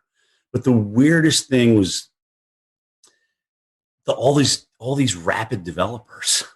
I mean, we had all these storms that had developed either late before landfall or developed at some point over the Paulette and whatnot, kind of a rapid developer over the ocean and things like that. So a lot of, we just had so many rapid developers this year, and that's kind of the oddity to me, because you can get certainly strong number of storms if you get a warm basin and light shear, but all of a sudden, what's kicking these things into overdrive? And in some cases, at the last minute, when normally the continental shelf will weaken them, we already had a bona fide cold front come through the Gulf of Mexico and South Florida, and here's Ada. Now, granted, I think that did weaken it as it made its approach toward the west coast of Florida, but still, to even get something. I mean, that John Hope was our tropical expert, way back when, and one of his rules was, once you get that cold front through, that's it. That shuts down the Gulf. And we had a couple of storm threats after that. So, I guess in 2020, the 2020 factor kind of applies here. Yeah, but I think it's really interesting how many rapid developers we had, and so many of them close to land. I mean, even look at Iota and Zeta down in Nicaragua. I mean, we had to wait till the last storm of the season to get the Cat 5. I mean, goodness gracious, that's crazy. Yeah, there was definitely a lot of RI this year, and what I felt was interesting is you didn't see a lot of rapid dissipation over land. I mean, these things stayed strong over land for some time, whether it can be attributed to brown ocean effect or whatnot. But you brought up a good point. When it got wrapped up along cold front, usually when hurricanes enter into a baroclinic environment, they fall apart pretty quickly, or they get pulled up along it and stretched out. And these storms defied odds this year. Some of these just they did. They never got like dry air intrusion. It was like they were like protected from this cocoon. And that's the other thing too. If you get a rapidly developing system that comes ashore and is accelerating onshore, moving onshore, it's going to take a lot longer to wind down. I mean, you should see the mess that Zeta did in northern Georgia. I mean, there's a lot of trees down up here. And it reminded me of Opal back, I think was it 95? Was that Opal?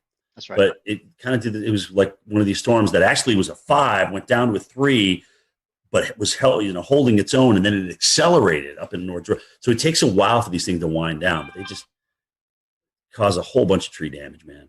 It's a mess. I think I remember seeing the power outages. It was more in Georgia than Florida, than Louisiana per se. It was like over 1 million without power in northern Georgia. So that was, And it kept going too. I mean, we had a lot of trees down in western North Carolina and up into Virginia too. That's true. Once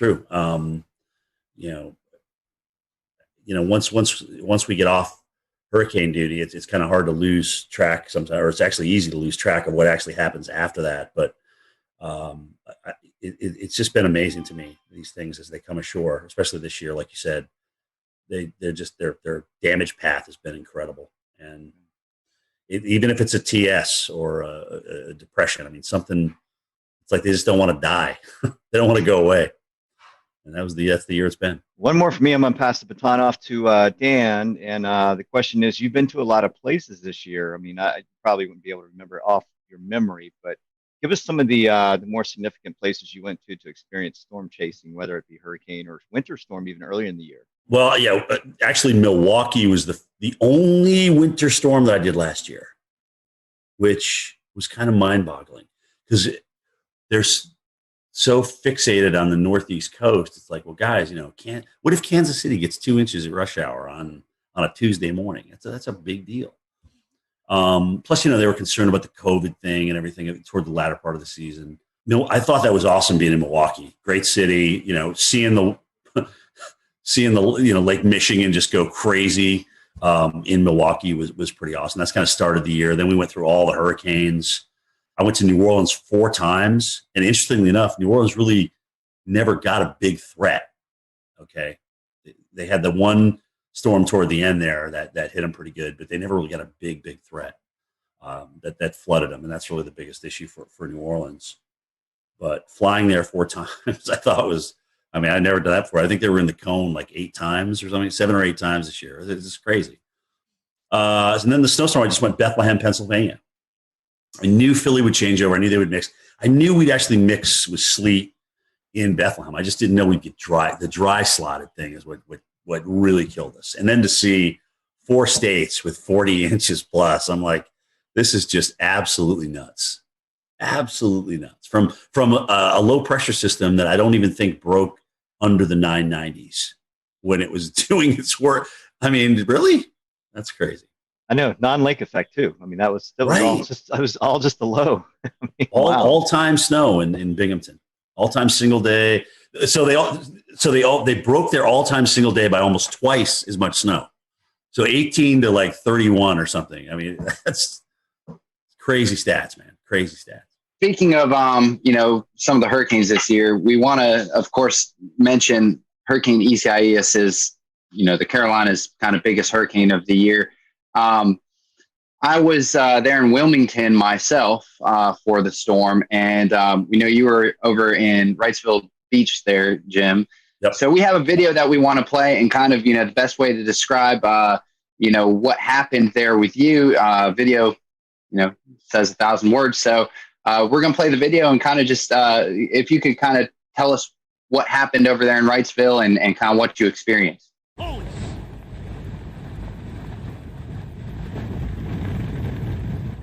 Well, I should remind everybody of kind of the new norm in broadcasting as we're doing this. So we used to come out at the tops and bottoms of the hour, even in a hurricane, and give everybody an update on what's changed.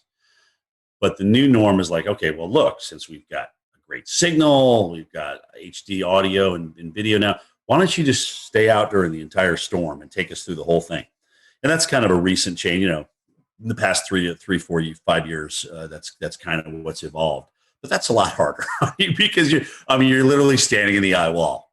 And granted, you're talking about something that was on the high end of Cat 1 and borderline Cat 2 strength here. It's just hard to stand out in winds that strong. And I mean, you see me struggling there.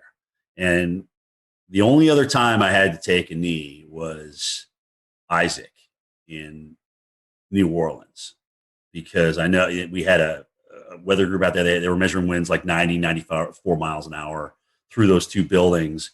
And this was very similar to that. And it's just hard to stand there. I mean, you're literally, guys, you go to the gym, you do squats or you do leg presses and things like that. It's hard to hold a press for that length of time.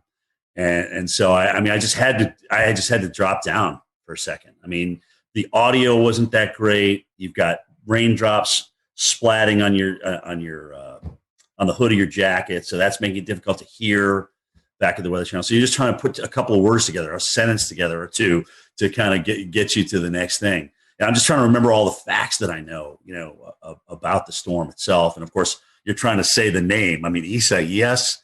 I mean, goodness gracious, it took me about 3 days into that just to learn how to say it right. So that was a tough storm. I mean, it was, those winds were up there, 80, 90 miles per hour coming around the side of that building. And it was just tough to stand through it. But again, it's like, take us through the eye wall. That's my job. That's what they're asking me to do. I'm going to do it to the best of my ability. The good news that, I didn't get hit by anything. The good news, the wind was essentially coming off the water, and whatever was being blown off the top of the building was being blown inland and not down at me at ground level. I probably should have had a helmet on, frankly. I definitely should have had a helmet on for that storm. Well, Jim, we've all faced the coronavirus pandemic. Yeah, I know, 2020. So how has this pandemic affect your job? Well, I mean, first of all, you got to wear a mask everywhere you go. And, people still come out and want to meet you and take pictures with you and things like that. And, my producers Steve Pederak has had to police that the entire summer. It's where people get so excited about taking a picture for whatever reason. I don't know why, but they do. And then they're like, well, you got to stay 6 feet apart. We got to stay 6 feet apart. And I got to put my mask up and things like that. Sometimes somebody will come around the corner. You don't have your mask on. You're just taking a breath, looking at weather data, and they'll just grab a picture without saying anything to you. And then management gets upset with you. So that a lot of that to tell people to kind of like, well, take a picture with me, but you got to move away. You got to stay 6 feet away. But I get it. I totally get it. And we played by the rules as best as we could the entire summer. and even into this first winter storm that we've dealt with. But that certainly made it more difficult. You know, you got to get more rations because restaurants and things aren't opening. They're closing down a lot earlier. Some of them never even are open. So we got to make sure we can eat for 3, 4, 5, 6 days. You know, we know we're going to lose power, so it's going to be hot in the rooms and things like that. You just got to the pre-planning was a lot different. We had to make sure everything was buttoned up in terms of being able to eat, being able to follow the COVID guidelines. You know, remind people that, look, at the shelter that you went to last time may not be the one that you go to this time because they're only taking half the people. All right. You may have to go and be bused farther north. And in people that were in the surge zone, it was like, how do you convince people? Oh gosh. Okay. Look, it's one thing asking me to evacuate. I know this shelter. I've been there before. It's okay. But now I don't really feel like going on a bus and being shipped to northern Mississippi or northern Louisiana to get out of harm's way. So that took some convincing for folks. But I think the fact that if there was one good thing, if you can call this good, the fact that Louisiana and Mississippi were kind of in the bullseye and were dealing with this so many times, they kind of had the system down. So they just put it back in motion every time we got a new storm. So we didn't have to test so many different areas. That area dealt with some of the worst storms, but they really had it down. That's a very good point. Yeah. Wow, nice. That's the one silver lining. Well, Jim, we're talking about COVID, and I think pre-COVID, this has lost, in my opinion, a lot of attention. And I guess, you know, with as crazy the years has been, but we had a pretty active early spring severe weather season.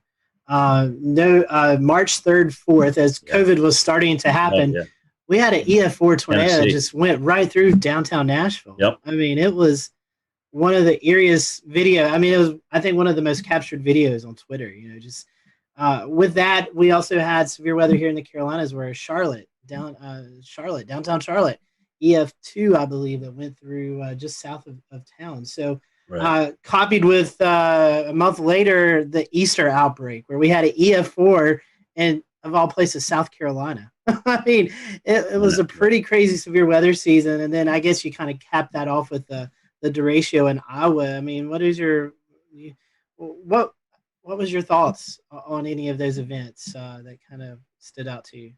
I mean, the record for billion-dollar disasters stands at 16, but that's going to be broken this year. Okay, we are going to have more than 20 billion-dollar disasters. I don't know if it's going to be 21, 22, 23. I'm not sure, but that's just. I mean, this was just an off-the-charts year for big weather. And you're right, it was everything. It was the severe, you know, with the tornado outbreaks, especially in metropolitan areas. It was the number of hurricanes that we had. It just the fires. You know, we haven't even touched on the fires out west. I mean, goodness gracious, just again, and there was no stopping it. It literally started at the beginning of the year and just kept on going. And, you know, La Nina, as you guys know, especially in the Southwest, does not favor big rainfall.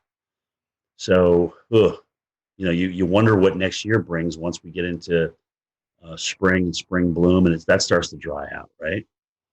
So yeah, it's crazy. And I mean, look at the drought growing right now. If you take a look at the drought monitor, it's almost kind of scary seeing it kind of creep out of the Southwest into the central United States and the northern, you know, Omaha.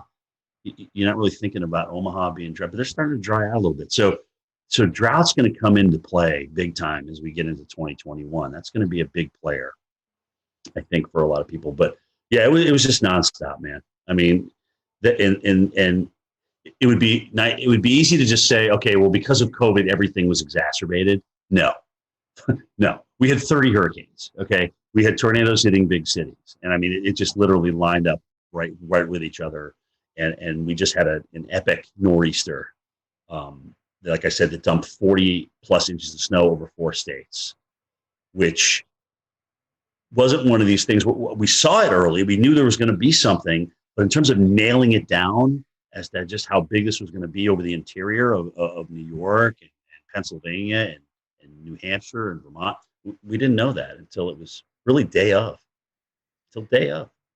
And I guess it's a sore topic for some, but it's something that really needs to be addressed. Is I think we can contribute the climate change, global warming, to some of these bigger events that's taken place. I mean, they're only getting worse, and the climate the climate continues to warm. So I mean, it seems like they're going hand in hand. I mean, what's your Yeah, I mean, it's time to accept it. It's time to accept we have a warmer planet. We have warmer water as a result of that, which helped us obviously crank out 30 hurricanes, 30 named storms this year. And honestly, just like we like to operate at 98.6, the planet likes to operate at a comfy temperature. And when you thrust something that's uncomfortable to it into it, then it's going to react. Extremes breed extremes, and I think we're seeing that. So, I mean, here it is. I mean, now that saying that we're not going to have 30 hurricanes every year, we're not going to burn 5 million acres in California every year, but I think these are the kind of things that we can expect, and you kind of wonder what's next, right? I mean, when we come out of this drought that we may get into here, do we flood everywhere? I mean, you wonder if you're just going to flood everywhere to get out of it, because it's always like yin and yang. But it's happening like one right after the other. It's almost like you go from drought to deluge, or deluge to drought. It's just crazy. Another thing to tie onto that, as of this taping, December 22nd, the Carolinas, Greensboro, North Carolina, is 1.2 inches, I believe, from being the wettest season on record. So the opposite of the dryness, the drought. And quite frankly, we've not really had a major tropical system that's moved through the area that's dumped 6, 8, 10 inches of rain that we can see from landfalling tropical systems. So think about that. As dry as it is over a huge chunk of the West, and now building into the central U.S., the Southeast and of Florida has been absolutely soaked. And, the Northeast is probably going to come out of drought before we end 2020. When you count the snow and the rain they're about to have with this next system on Christmas Eve and Christmas Day, I mean, they're probably going to come out of drought. And that was getting to exceptional. You start depleting reservoirs in the Northeast with that population concentration, and that's a really big deal. Okay, they've always kind of come out of it recently, but there's a lot of people up there that depend on reservoirs and water. So you dry it out up there in an extreme level, and it's bad. So they got lucky, but they just literally, once we got into fall, boom, all of a sudden we just started erasing these droughts and starting getting some nice, tropical moisture into some of these systems that came north. So they lucked out, in my opinion. It is actually good to see that there's been some rain and snow up there through the fall. I can tell you firsthand, it was a long, it was hot, also dry beautiful summer fall. at State College. Right, and actually it was a beautiful fall too. So they got the best of all worlds. Right, Jim, we're going to transition over. Speaking of wildfires to the west, so again, another crazy year with the 2020 wildfire season. What are your thoughts on the wildfires going along the northwest Pacific coast, like Oregon and Northern California? Yeah, I'm glad you actually asked that question, because a lot of times it's easy to just focus on California because they had so many acres burned, right? But it was Oregon. Was it Oregon, Washington, and Colorado had like their biggest fires in each of their states? Yeah, I think you're right. This year, in addition to what happened in California. So yeah, really, really, really severe season. Really dry, really hot. There was, again, monsoon didn't seem to show up in the Southwest at all. So that was certainly a player in that. But yeah, man, it's crazy. I mean, not only do you get dry and hot, but these normal seasonal rains like that, like the monsoon flow that comes in, just didn't even show up again this year. And that's just crazy. A lot of us haven't experienced that. Has it happened before? I don't know. They say that California used to have really, really long droughts. And you can see that in the tree rings and things like that. But, the fact is a lot of people have moved into the wildland interface, and Right. there's a lot of structures in there, people's livelihoods and things like that. But but here's the deal: knowing that we know that, we have to build to our natural disaster. We have to do a much better job of building to our natural disaster. And frankly, in some places like Barrier Islands and maybe the deep woods of the West, we don't need to move there. Let's just leave that alone. Let's leave that to nature's preserve. There's plenty of other spots to live in. And we've also seen just phenomenal weather with dealing with fires. Like I think there was a fire NATO out in California this season, and it's just it's another crazy. one. Yeah, another right. one. Wasn't it Yeah. the campfire that they had the EF3? Do you remember that? I can't remember which fire it was, but they literally had an EF3 tornado. It's the strongest tornado in California history, and they had what would have rated probably EF2, right? Yeah. With this one, yeah. So the strongest, isn't that amazing? The strongest tornadoes in California history have actually come from fire nados. Wow. Yeah. Using the term pyro tornado at a conference I attended. Right. Alex Hoon, one of the incident meteorologists out there, coined that. Are they acknowledging that as the strongest tornado, or are they kind of putting an asterisk by that and just saying? I'm not sure if they're calling that the strongest tornado or whether they're had the asterisk like you said, but it certainly has been recognized as a fire generated tornado. Right. I mean, well, there's video of it. You can see it on the radar signature. I mean, the damage. Right. Signified EF3 damage. I mean, I don't know what else you need, really. I think that was the Loyalton one, right? Is that the Loyalton NATO? Fire NATO? We'll return to Best of the Carolina Weather Group in a moment. Now your Carolina weather forecast. Here are today's forecast high temperatures for North Carolina. Here are the forecast lows for tonight for North Carolina. Here are tomorrow's forecast high temperatures. And here's forecast rainfall across North Carolina tomorrow. Here are the forecast highs for the day after tomorrow.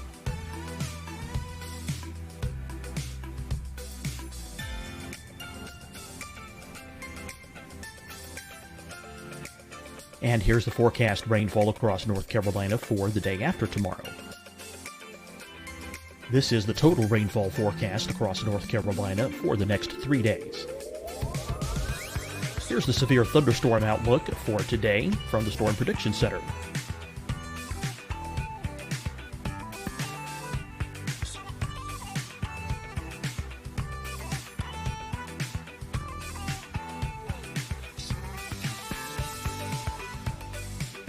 Here are the forecast high temperatures for today for South Carolina.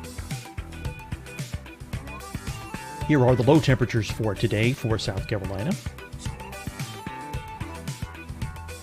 Here's the probability of precipitation forecast across South Carolina today. And here are the rain chances across South Carolina tonight. Here are tomorrow's forecast highs across South Carolina. Here are the forecast low temperatures for tomorrow for South Carolina. And here is the probability of precipitation across South Carolina tomorrow. Here's the precipitation chances across South Carolina tomorrow night. Here are the forecast highs for the day after tomorrow in South Carolina. Here are the forecast low temperatures across South Carolina for the day after tomorrow. And here are the rain chances across South Carolina for the day after tomorrow. And South Carolina's probability of precipitation for that night. Here's the Storm Prediction Center's severe thunderstorm outlook across South Carolina for today through tonight. Here's the Storm Prediction Center's severe thunderstorm outlook across South Carolina for tomorrow and tomorrow night. And here's the Storm Prediction Center's severe thunderstorm outlook across South Carolina for the day after tomorrow through that night. Here's the severe thunderstorm outlook for today from the Storm Prediction Center.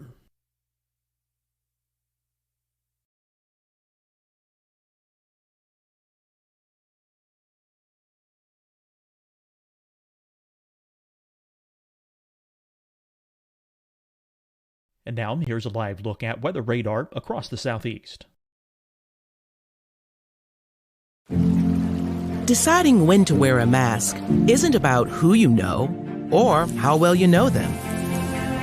Just ask yourself, will I be with anyone I don't live with? If the answer is yes, get behind the mask.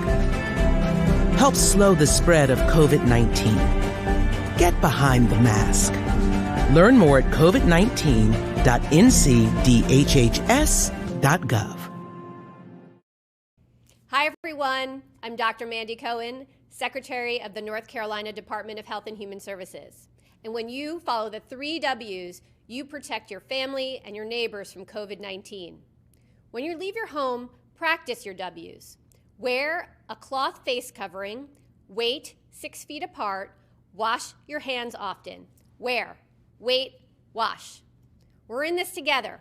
Stay strong, North Carolina. Fight the spread and take a stand against coronavirus. Wear a mask in public. Stay at least 6 feet apart from others. And get tested. Join us and fight the spread. Visit scdhec.gov/COVID-19. Getting tested for COVID-19 helps you to take the steps needed to protect yourself, your loved ones, and your community. Find the testing location at scdhec.gov/COVID-19 testing. You'll see your Carolina weather forecast at 25 and 55 past. And now back to the best of the Carolina Weather Group on the all-new Carolina Weather Net. With the campfire, I'm pretty sure. Yes, the camper was the big one. That was the big one. Right. That was really wild. I'll say one other thing about the fires was seeing the difference in smoke. You know, when you have your Diablo winds, your Santa Anas in California, the sagebrush, right? You have the white smoke that goes up. But further north you went, it was more peaty. So there, you know, just the fact that fires could burn in these wet environments was a feat of itself. But you could see the different, like the greenish colored smoke and the real dark gray. It was really gnarly on satellite. You know, it was wrapping out over the Pacific Ocean, and boy, that was intense to see. Yeah, you're right. Some of those satellite pictures and the type of pollution that they had in San Francisco for days and days and days. I got a nephew out there. He's just like, you can't even breathe. You don't even want to go outside. It was really bad. Even inside your home, you could smell the smoke. That's how bad it was. So, yeah, man, we need a break. Yeah, that's how I'll remember it, is just day after day of smoke covering almost the entire western half of the country. Yeah, you remember those pictures? Yeah. Remember those pictures of San Francisco, like orange? Right. Just, literally orange. That's all you can see is an orange glow. You didn't really see sunlight. It was just an orange glow. No. Exactly. It's felt like you're on another planet. Everyone, thank you for watching this episode of the Carolina Weather Group. Stay tuned for part 2 with Jim Cantore coming soon.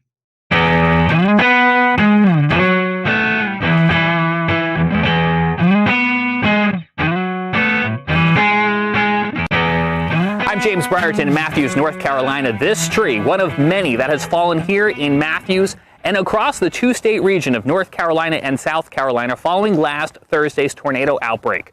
10 tornadoes in all confirmed by the National Weather Service, who then spent Friday going out and surveying damage like this here at the playground of Matthews Elementary School. The school closed on Friday with power still out and trees like this still down. School was closed in Charlotte, Mecklenburg. Now, the National Weather Service happened to be celebrating its 150th anniversary this week. We're going to be talking about that coming up. The important life-saving mission they played today was all created over a century and a half ago. But first, let's talk more about the recovery efforts here in Matthews and across the region. This tree, the EF1 tornado coming through here on Thursday, caused damage across the region. 95-mile-per-hour winds knocking down trees like this, and also, unfortunately, taking down some homes where the roofs were damaged when big trees like this fell. All in all, we had about 2 storm deaths across the region, and that's too many. But it could have been a lot worse, and that's why we're going to spend some time in this episode talking about the very important life-saving role the National Weather Service played, because none of those deaths came inside of tornado polygons, and I think that has a lot to do with the role that the National Weather Service plays, getting those warnings out on TV, on radio, to NOAA weather radios, and now to our cell phones, wireless emergency alerts, alerting people like myself that they were in the path of danger.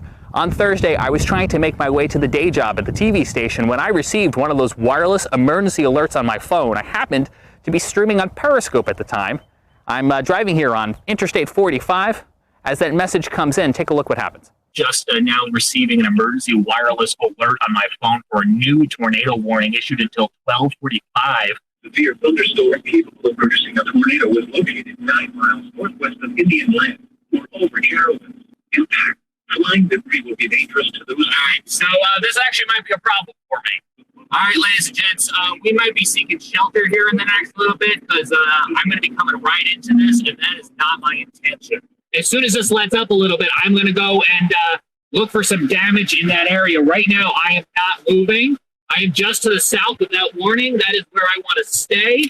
I do not want to be in the thick of it, but I want to be able to move quickly afterwards to take a look at what might be going on around there.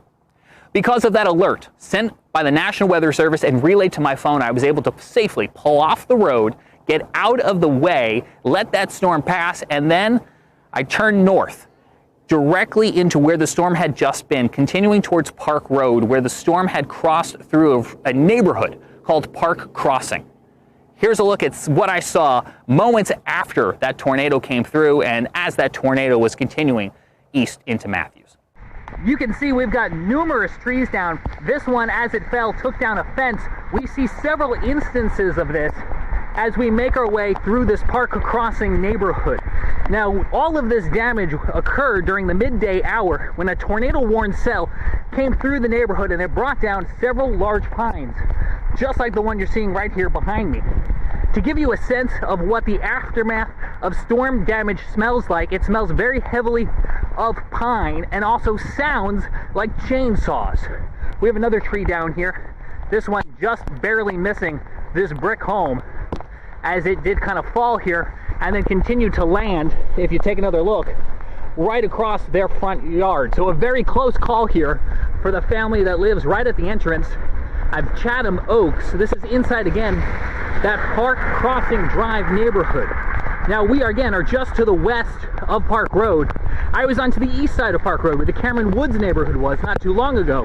Whatever came through here then immediately went through there, brought down several trees as well too. Neighbors out there trying to clear the way with chainsaws. About 10 minutes before the trees started falling, so I was able to be here to help out. How many trees are down besides what's behind us? I'm not one for hyperbole, but it's countless at this point. There's trees on houses, there's a lot of roads that are blocked. We're just trying to get cleaned up so people can get through. And also clear those storm drains, because as you can see, the rain is continuing to fall here at this hour, and so all of this water is going to need a place to run off. So you can see neighbors trying to also clear those drains as well. Back out here in the Park Crossing neighborhood, you can see this fence was no match for whatever came rolling through here a little bit earlier on, knocking down not only the wood sections of the fence, but also tearing it right from the brick pillar. The National Weather Service will be looking at damage like this and like the tree laying across the road to determine what exactly rolled through here during the height of the severe weather. The EF1 tornado that came through Mecklenburg County, not even the strongest of the storms we saw. This EF2 tornado caused damage in Gaston County near Kings Mountain, where it toppled 4 of those huge metal transmission towers that Duke Energy runs to bring power into the region. It took 150 workers this past weekend to get all of that cleaned up and back up and running. And when they twisted and laid on the ground, I mean, it just, the structures were twisted. If you go look at the footing of that, you'll see where it was a twist. It wasn't a break, it wasn't a bend, it just twisted the structures and they came down together. So it was a very severe wind that caused these structures. From Gaston County to back here in Mecklenburg County, those were just 2 of the tornado warnings that were issued here for the greater Charlotte area. Numerous storms across the region, a lot of them in that greater Charlotte area. Joining us now from his home in Morganton, North Carolina, is Scotty Powell with a look at some of the other storms. Scotty. One of the first tornado warnings to be issued was for Cleveland and Lincoln County. The National Weather Service was able to confirm an EF1 tornado touchdown 1 mile west of Lawndale in northern Cleveland County. The end location was 3 miles northeast of Fallston, right near the Cleveland and Lincoln County line. One of the stronger tornadoes that we saw occur on Thursday was an EF2 tornado that occurred just outside of the city of Kannapolis, North Carolina, in Cabarrus County. The tornado began just west of Interstate 85 near Lane Street. The awning of a service station was damaged. The strongest damage was found just east along Pless Road, where several homes were damaged from this tornado. This damage suggests wind speeds of 125 miles per hour. The tornado weakened as it moved east, snapping and uprooting trees as it went, and it ended in Rowan County. Again, no fatalities or injuries from this tornado. I'm Carolina Weather Group panelist Scotty Powell. Thank you so much, Scotty. Continuing our coverage now with even more of those storm survey results from the National Weather Service. Here's Evan Fisher. One of the first tornadoes to occur last Thursday happened in Spartanburg, South Carolina. Now, this one touched down pretty early in the day, before noon. It had a path length of 10.26 miles, so the second longest of the day, and a rating of EF1. This tornado did the most damage near the mall, just to the west, Westgate Mall in Spartanburg. As you can see here, there's a bunch of EF1 damage indicators near the mall area. However, as it tracked closer to Spartanburg, it did weaken a bit, and as it passed through downtown, there was minimal tree damage with just EF0. We had a pair of tornadoes in Stanley County, North Carolina, the first of which was pretty short-lived, only 0.4 miles long, the maximum width of 100 yards. Peak winds around 100 miles an hour, only did some minimal tree damage. However, the other one was a little bit longer with a path length of 7.3 miles, albeit discontinuous damage. But you can see here that there was damage indicators on the eastern side. And then again over here where there was a little bit more civilization. This tornado occurred just to the west of Albemarle, out in kind of a rural area.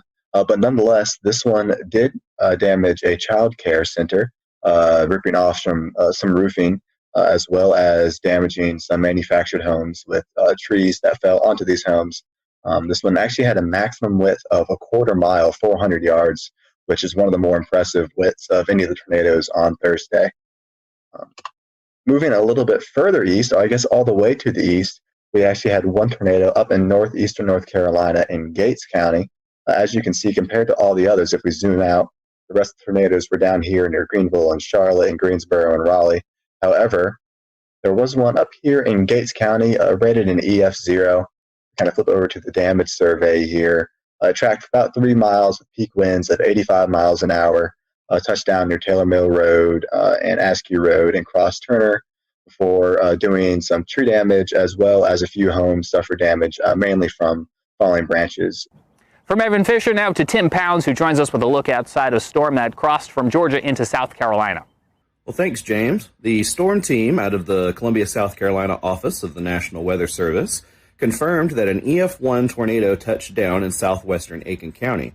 This occurred near Vaucluse in the Springfield Church Road area near Stableview Farm. Luckily, there were no injuries or fatalities indicated with this storm. And it was a pretty short-lived storm with maximum wind speeds of 105 mile an hour. The tornado only had a path length of about 1.15 miles and a maximum width of 75 yards. Another area of concern in the Augusta area was the Savannah River. The U.S. Army Corps of Engineers indicated that there was going to be a lot of extra flow from all the rain that occurred in the area, and they had opened the floodgates on the Strom-Thurmond Dam, releasing almost 30,000 cubic feet of water per second. So it was going to be a lot of water going down below the dam in the next few days. But other than that, that's about the extent of the storm report here in Augusta. James? So it had a lot of water that fell. A lot of water that fell from the sky, making it possible for big trees like this to fall in very spongy soil, but also challenging the water systems, the watersheds, the rivers, the creeks that now have to take all of that water that fell and eventually funnel it out to the Atlantic Ocean. We're watching rising waters along rivers and creeks and waterways that are now having to try to cope with all of that water. When you take a look at the debris that remains days after the tornado outbreak of last week, you have to pause and think for a moment and realize that it could have been a lot worse. But if it wasn't for the folks who who tirelessly put in long hours at the National Weather Service, not only forecasting and warning about storms like this, but then spending hours and days afterwards going out into the field and looking at debris and conducting their storm surveys. Well, frankly, if we didn't have the National Weather Service, we'd be in a lot of trouble. Now, the National Weather Service celebrated 150 years on Sunday. We, of course, wish them a very happy birthday. Now, we had Tom Nizzle on our program a couple weeks back. Now, Tom spent years at the National Weather Service in Buffalo, New York, before coming south to work at the Weather Channel. He now resides just across the border in Tennessee, and he's a bit of a National Weather Service buff, you could say. And he was very happy to spend some time with us to enlighten us on the history and the important role that the National Weather Service has played in its first 150 years and counting. Tom, you got to know the National Weather Service from the inside. What does this 150th anniversary mean? Well, I'm old. I'm not quite that old, but man, I look back. I have 32 years in the National Weather Service. They're celebrating their 150th anniversary. So do the math, man. I've been there for 1/5 of their entire history. I am old. But I'll tell you, I love going back and look at the history of a National Weather Service for the United States. And a lot of it has its roots back to my hometown, Buffalo, New York, which was one of the original 24 forecast offices in the U.S. when the National Weather Service, under a different name, began back in 1870. It's amazing when you think about the United States and think about the roots of weather and weather observations. My gosh, when our forefathers came here to the U.S., think about the fact that everything they did in their lives had some connection to the weather. I mean, they spent most of their time outside. It was an agrarian society. So two of our most famous weather observers and our most famous original weather people in the United States were two of my favorites, a guy by the name of Ben Franklin and Thomas Jefferson, right? Franklin was amazing. He was one of these Renaissance men that was interested in everything, and he was a great scientist. Franklin, by the way, was the first person to really study and chart something that's right offshore of the Carolinas, known as the Gulf Stream. That really was actually discovered in a way in a scientific basis by Ben Franklin. Franklin also took weather observations every day. How about Tom Jefferson, another Renaissance man? This guy took weather observations on a regular basis, and he shared those observations and developed a network with people that were around him. In fact, the cooperative weather observers in the United States today, their top honor that they can get is the Jeffersonian Award for them taking weather observations. So those are two of the guys that really started things off. You know, we get into the 1800s, and as the country began to expand out to the west, all right, now the beginning of the 1800s, Weather Service actually went into a national operation in 1870. So 70 years before that, the U.S. was moving out and expanding to the west, and based on Thomas Jefferson's suggestions, the Lewis and Clark expeditions, they wanted to take science observations. Most of the Army surgeons who were trained as scientists would take weather observations on a daily basis, and they would mail them back in. They would, arrive months later into places like the Smithsonian, where they would gather this information and bring all this information together, begin to plot it onto maps and try to understand this array of data that we were gathering across the country. But my gosh, none of it was timely. It took months to get that information. So you come across to about the mid-1840s, and we had this amazing invention that takes the science of meteorology and rockets it forward. And it was called the telegraph. Because once you got the telegraph, you could get this data from around the country that these surgeons were taking, and in almost real time, you could get it to one central area where that data could be compiled. You'd have the data quickly, you could analyze it, and then understand what was going on a more real-time basis. And this was all done at a place called the Smithsonian Institution. And Joseph Priestley was the guy that was there that was gathering all this information and beginning to plot weather maps. Well, we get into the Civil War, and that kind of detoured in some way the expansion of science as far as weather was concerned. But boy, the Civil War brought a lot of technical expertise and other inventions that would then help propel all of this technology and science forward. So let's get into the late 1860s now. And we're a couple of years beyond the Civil War. And the railroad transportation really wasn't coming into its own at that point. So a lot of the transportation that occurred between the inland parts of the country and getting out to the coast in the northern half of the United States occurred on the Great Lakes. There was a tremendous amount of shipping that occurred on the Great Lakes and moving not only goods and materials, but moving people and passengers around. And in 1868 and 1869, in 2 consecutive years, there were over 1,100 shipwrecks on the Great Lakes. Think about that, 1,100 shipwrecks and hundreds of fatalities on the lakes. Well, now I go into 4 cogs in the wheel that I think were most important people that were responsible for the development of a national weather service. Because of all the fatalities that were occurring on the Great Lakes, due to weather, by the way, due to severe weather, there was an amazing guy by the name of Increase Lapham, Lapham. This guy was, again, another Renaissance man. He was a geologist, and he was, at that point in Wisconsin, very interested in the weather.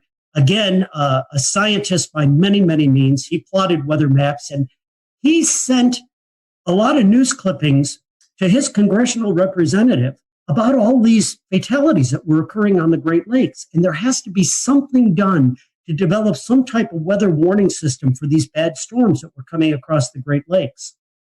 So in 1869, I believe it was, Increase Lapham sent this letter out to his congressional representative, another second cog in the wheel by the name of Halbert Payne. And Payne took this information and introduced a resolution under Ulysses S. Grant to the United States Congress. And on February 9th of 1870, the resolution was passed to then bring into service a national weather service for the United States. And it was under the direction of the U.S. Army Signal Corps at that point. Why the Signal Corps? Well, it now brings in our third character. Our third guy that was in big responsibility and a big part of developing a national weather service was a guy who was in charge at one point for the Signal Corps in the U.S. His name was General Albert Meyer, and Meyer has a connection to my hometown of Buffalo, New York. But Meyer actually developed a signaling system during the Civil War of using flags to send signals between military installations. And this signaling system, or wigwag system, was in play, and it was in place during all of the Civil War. Meyer was an amazing character because he had a great military background. He had the ability to organize, and he also was in charge of this signaling system that they were using at that time. And so when Ulysses S. Grant signed the orders to bring into law a national weather service across the United States, Albert Meyer was brought in as the first head of the National Weather Service. And Meyer then brings in the fourth cog in the wheel, the guy that really made this happen from a scientific point of view. His name was Cleveland Abbey, and this guy was a scientist by every stretch of the word. He is the person who first began to issue forecasts, actual weather forecasts across the eastern part of the United States, and he had a tremendous, tremendous science background. And when he came into that first beginnings of the National Weather Service, it was Cleveland Abbey who introduced science, who introduced coursework, who introduced the theory of meteorology and the science of meteorology to those employees who were hired to man the 24 original offices across the United States. It was really, really a fascinating time. And from there, the ability to bring in weather data and weather observations led very, very quickly to production of weather forecasts.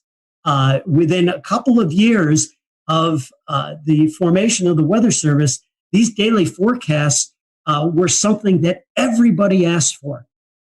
People understanding that they might not be all that accurate all of the time, they weren't able to do the kind of detailed forecasting that we can do these days, but they had an understanding of the basic concept, in most cases, of weather moving from the west to the east across the United States.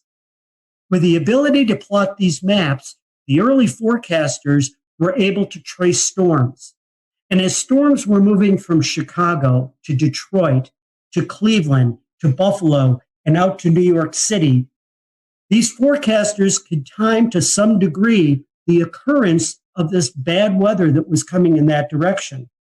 And as they would do that, they would put these signal flags outside of places like post offices and other places where the public would frequent within these towns and cities. And so a quick walk down the street, someone would look at the flag and they would understand that the red flag with the black on it, okay, again, if you were in a coastal area, could mean a hurricane warning that was out. There were other types of flags that they used to get this information out. But it was amazing how quickly the science grew and how quickly the Weather Service expanded as we went through that time frame right after the Civil War. Tom, if you think back to what they started with and what we have today, if you could imagine, what do you think they would make of all the tools we have today? But it'd be like being on a different planet. I mean, you think about the fact that, yeah, they were getting weather observations, but there was no such thing as a satellite to monitor the weather from space, a radar to look at precipitation, even heaven forbid, a computer model, something that would actually predict, foretell by using basic laws of mathematics what the weather would be like several days or maybe even into weeks in advance. It would be like a different world. And by the way, because I'm such a senior person at this point with a history of being in the National Weather Service. We'll return to Best of the Carolina Weather Group in a moment. Now your Carolina weather forecast. Here are today's forecast high temperatures for North Carolina. Here are the forecast lows for tonight for North Carolina. Here are tomorrow's forecast high temperatures. And here's forecast rainfall across North Carolina tomorrow. Here are the forecast highs for the day after tomorrow.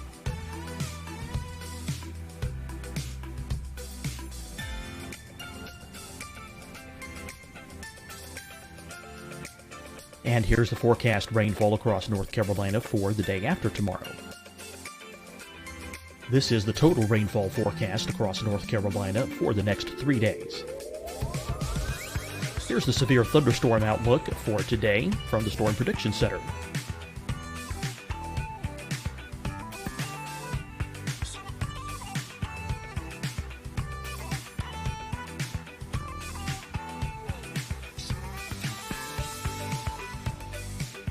Here are the forecast high temperatures for today for South Carolina. Here are the low temperatures for today for South Carolina. Here's the probability of precipitation forecast across South Carolina today. And here are the rain chances across South Carolina tonight. Here are tomorrow's forecast highs across South Carolina. Here are the forecast low temperatures for tomorrow for South Carolina. And here is the probability of precipitation across South Carolina tomorrow. Here's the precipitation chances across South Carolina tomorrow night. Here are the forecast highs for the day after tomorrow in South Carolina. Here are the forecast low temperatures across South Carolina for the day after tomorrow. And here are the rain chances across South Carolina for the day after tomorrow. And South Carolina's probability of precipitation for that night. Here's the Storm Prediction Center's severe thunderstorm outlook across South Carolina for today through tonight. Here's the Storm Prediction Center's severe thunderstorm outlook across South Carolina for tomorrow and tomorrow night. And here's the Storm Prediction Center's severe thunderstorm outlook across South Carolina for the day after tomorrow through that night. Here's the severe thunderstorm outlook for today from the Storm Prediction Center.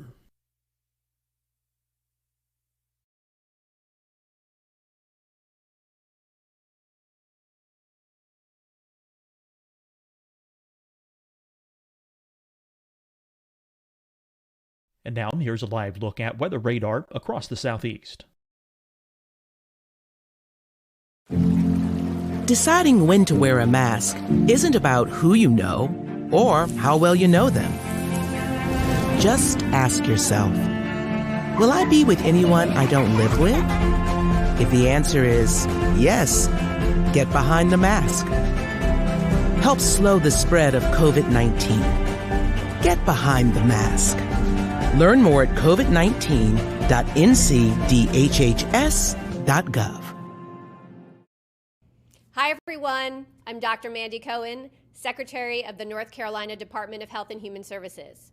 And when you follow the 3 W's, you protect your family and your neighbors from COVID-19. When you leave your home, practice your W's. Wear a cloth face covering, wait 6 feet apart, wash your hands often. Wear, wait, wash. We're in this together. Stay strong, North Carolina. Fight the spread and take a stand against coronavirus. Wear a mask in public. Stay at least 6 feet apart from others. And get tested. Join us and fight the spread. Visit scdhec.gov/COVID-19. Getting tested for COVID-19 helps you to take the steps needed to protect yourself, your loved ones, and your community. Find the testing location at scdhec.gov/COVID-19 testing. You'll see your Carolina weather forecast at 25 and 55 past. And now back to the best of the Carolina Weather Group on the all-new Carolina WeatherNet.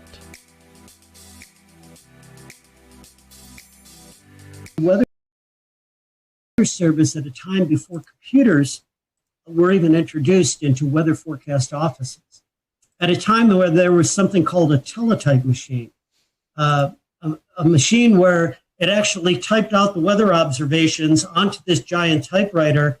And as weather forecasters, we would rip that information off of this machine and sit down and hand plot and draw weather maps.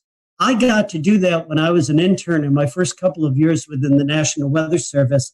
And to go from that to what we have today is amazing. So I can't imagine what someone like Cleveland Abbey would be thinking if we were able to place him into a science office like we have within the National Weather Service today.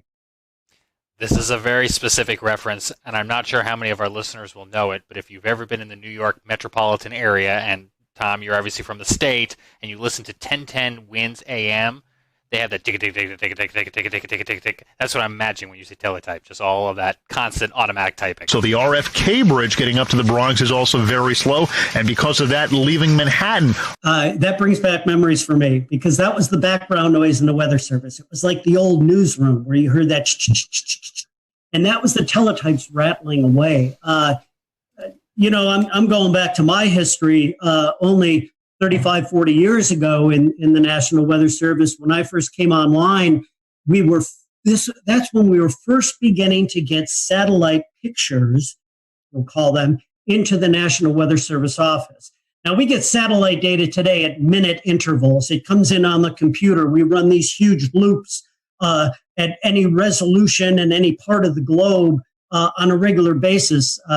Everybody can do that online these days. In the weather office back then, we would get one image that would come in every hour. And if you wanted to do an animation of what was going on, all those images were placed on a clipboard. And you literally would take your fingers and take the pictures and let them go, and you could see the clouds moving across the eastern part of the United States. That was our animation back then. And that was after a tremendous increase in science and technology. And, you know, it's fascinating because, as we all know, wars are terrible. You know, war is hell. But wars also bring out tremendous advances in technology. And, you know, World War II pilots, they were responsible for discovering the jet stream. as we got into World War II and immediately after, we developed the first large-scale upper air network across the United States with the launching of radiosonde balloons twice a day to get that information from the upper atmosphere, because weather occurs on 3 dimensions, right, throughout that depth of the atmosphere. The advance of weather radar. My gosh, you took military radar, again, developed in World War II, and then after that war, they not only saw airplanes when they were looking at the radar, but they saw these features that kept getting in the way of them looking at airplanes. It was precipitation from storms. And, we turned that into the ability to monitor weather systems and then get into the tremendous science of severe weather and understanding tornado genesis and tropical storm formation from all of that technology. So it's just been amazing to watch the history. And it all began back there in 1870 when there was concern for the loss of life on the Great Lakes and of course, along the coastal areas from shipping as well. Tom, you're talking about the advances in technology. One thing that kind of comes to mind is the advances in the warning process. Trying to explain to the younger generations that we didn't have things like cell phones, right?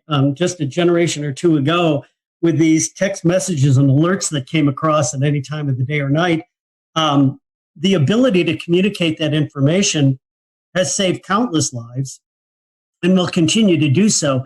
And the ability now to be able to put out 911 messages to a huge area, an entire community, to get that information out, has been married with the technology that allows us to be more confident to get those warnings out by being able to use something like a Doppler radar to understand what we should be warning on and what we should not be warning on. Because in the early years of issuing severe weather warnings in particular, but certainly all types of warnings, much of the public was very frustrated with the fact that the weather forecaster may, for lack of a better term, cry wolf a lot of times and send these warnings and watches out and not be able to verify them because we just didn't have the technology to do that. We've got that technology now. And to be able to then marry that to the ability for people to get warnings anywhere at any time, day or night, it has just gone a tremendous way to save lives across this nation. Talking about communication, and then I'll toss it off to someone else. One of the biggest tools that I think we all in this chat utilize is NWS chat, and the ability for the forecasters and the weather office to communicate with TV, radio, storm spotters out in the field. I mean, just the instant communication that we have, I think, is pretty cool, and it's cool to see the advances in the National Weather Service with that.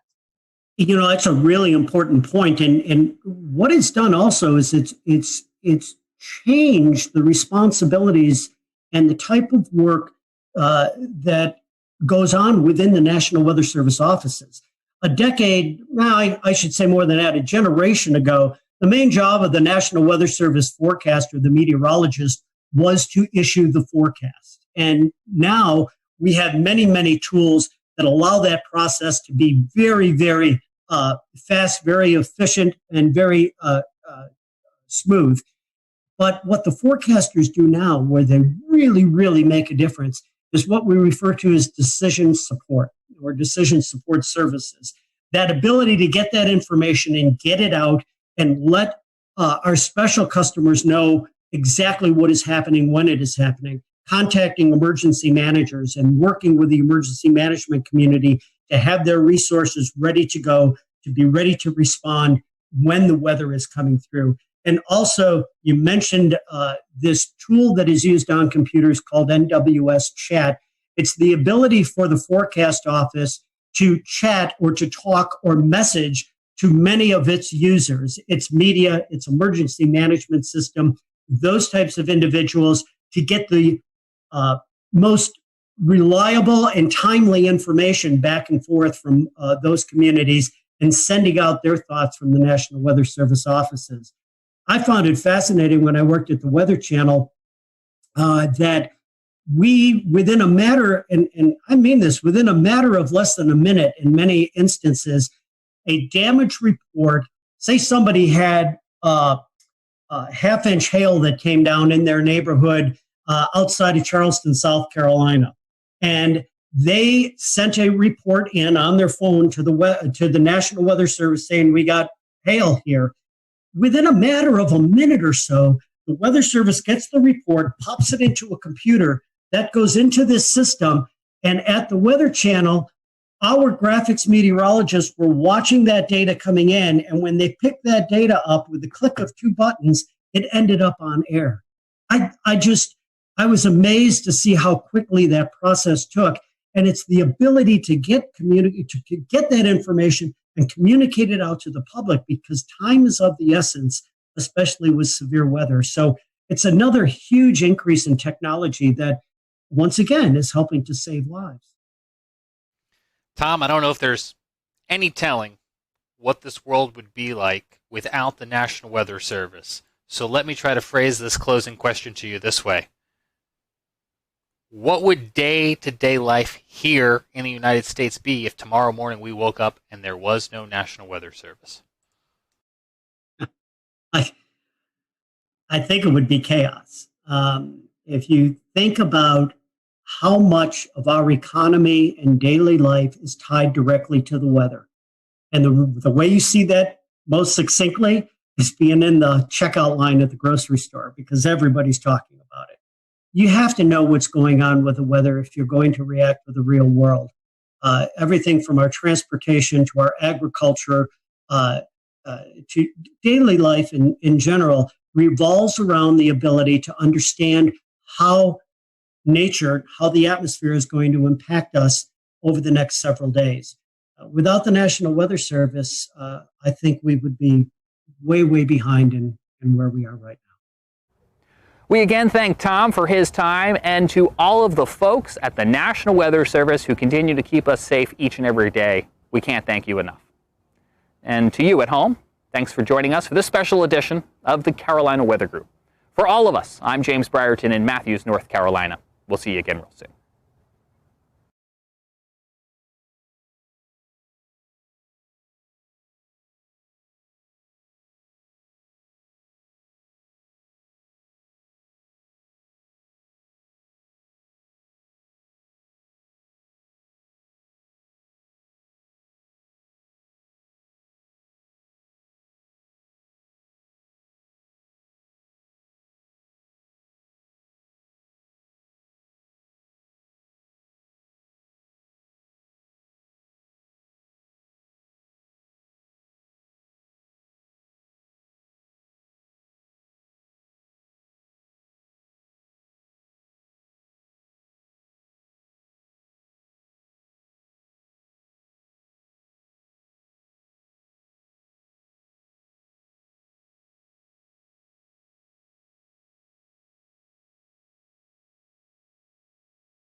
We'll return to Best of the Carolina Weather Group in a moment.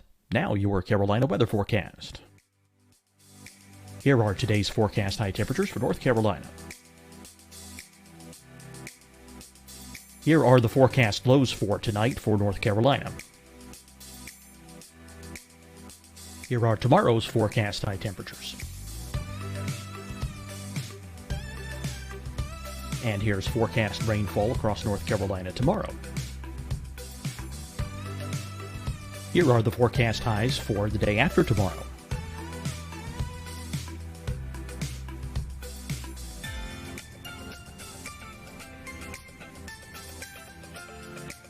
And here's the forecast rainfall across North Carolina for the day after tomorrow.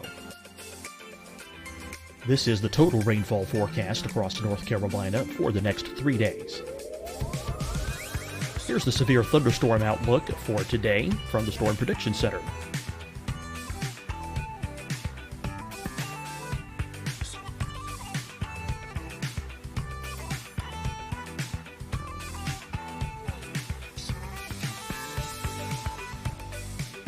Here are the forecast high temperatures for today for South Carolina. Here are the low temperatures for today for South Carolina.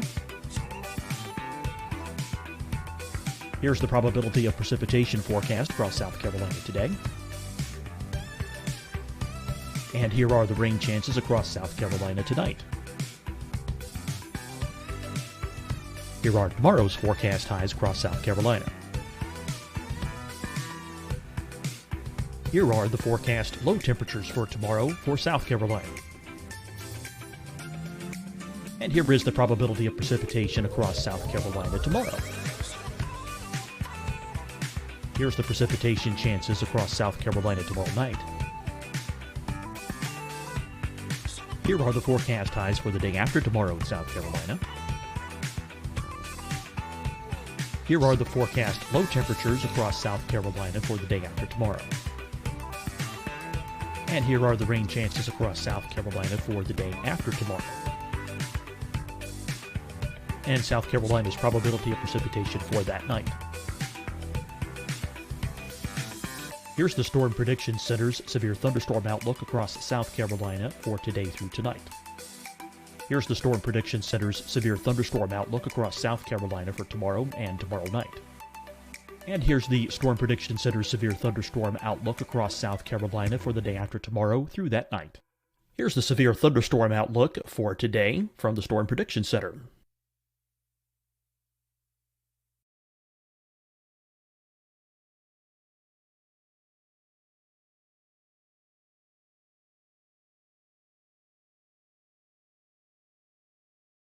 And now here's a live look at weather radar across the southeast.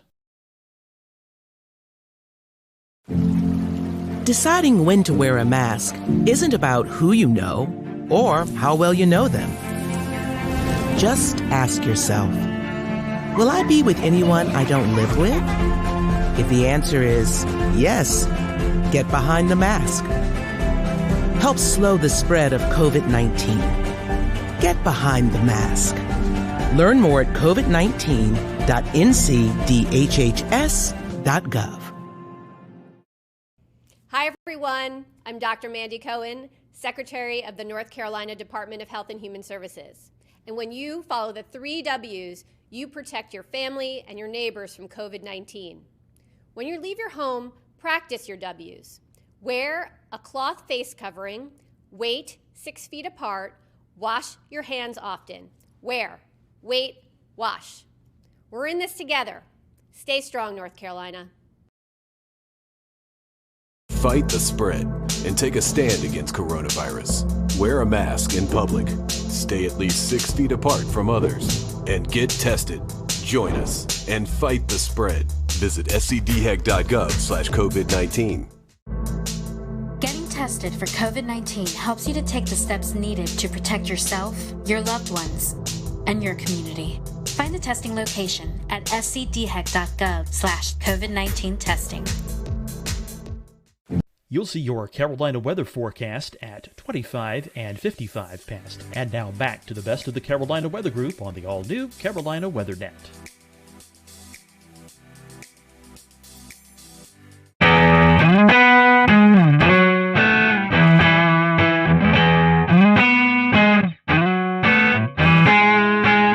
Hello, everyone. Welcome to the Carolina Weather Group. We're happy to have you this evening. Tonight, we have a very special guest with us. Former FEMA Administrator Craig Fugate is joining us. And Craig, we welcome you to the show. We're happy to have you this evening. Appreciate you wanting to spend some time with us to talk all things weather. You've experienced a lot from your journey in Florida to all the way up into Washington, D.C., being the FEMA Administrator. So we look forward to hearing your conversations tonight. For those who are watching, feel free to follow along with us on social media. Tell us what you think about the show. Let us know if you have any comments. So, Craig, welcome to the show. Our first question to our guests who've never been on is, what is your weather journey? Do you have a weather story? But I'm just going to ask you, what is your journey? I know you started off in Florida where a lot of weather affects you, but did you have a little bit of a weather bug growing up, or was it all in emergency management? No, I can remember as a kid, you used to get the hurricane tracking maps at the grocery store, and there'd be storms out there, and you'd turn on the NOAA weather radio and wait for the tropical forecast to come through, and you'd listen and get the coordinates and chart the map where the storm was, well before the internet and a lot of other tools that we just take for granted. With that, a young age, living in Florida, always keeping your eyes on the tropics.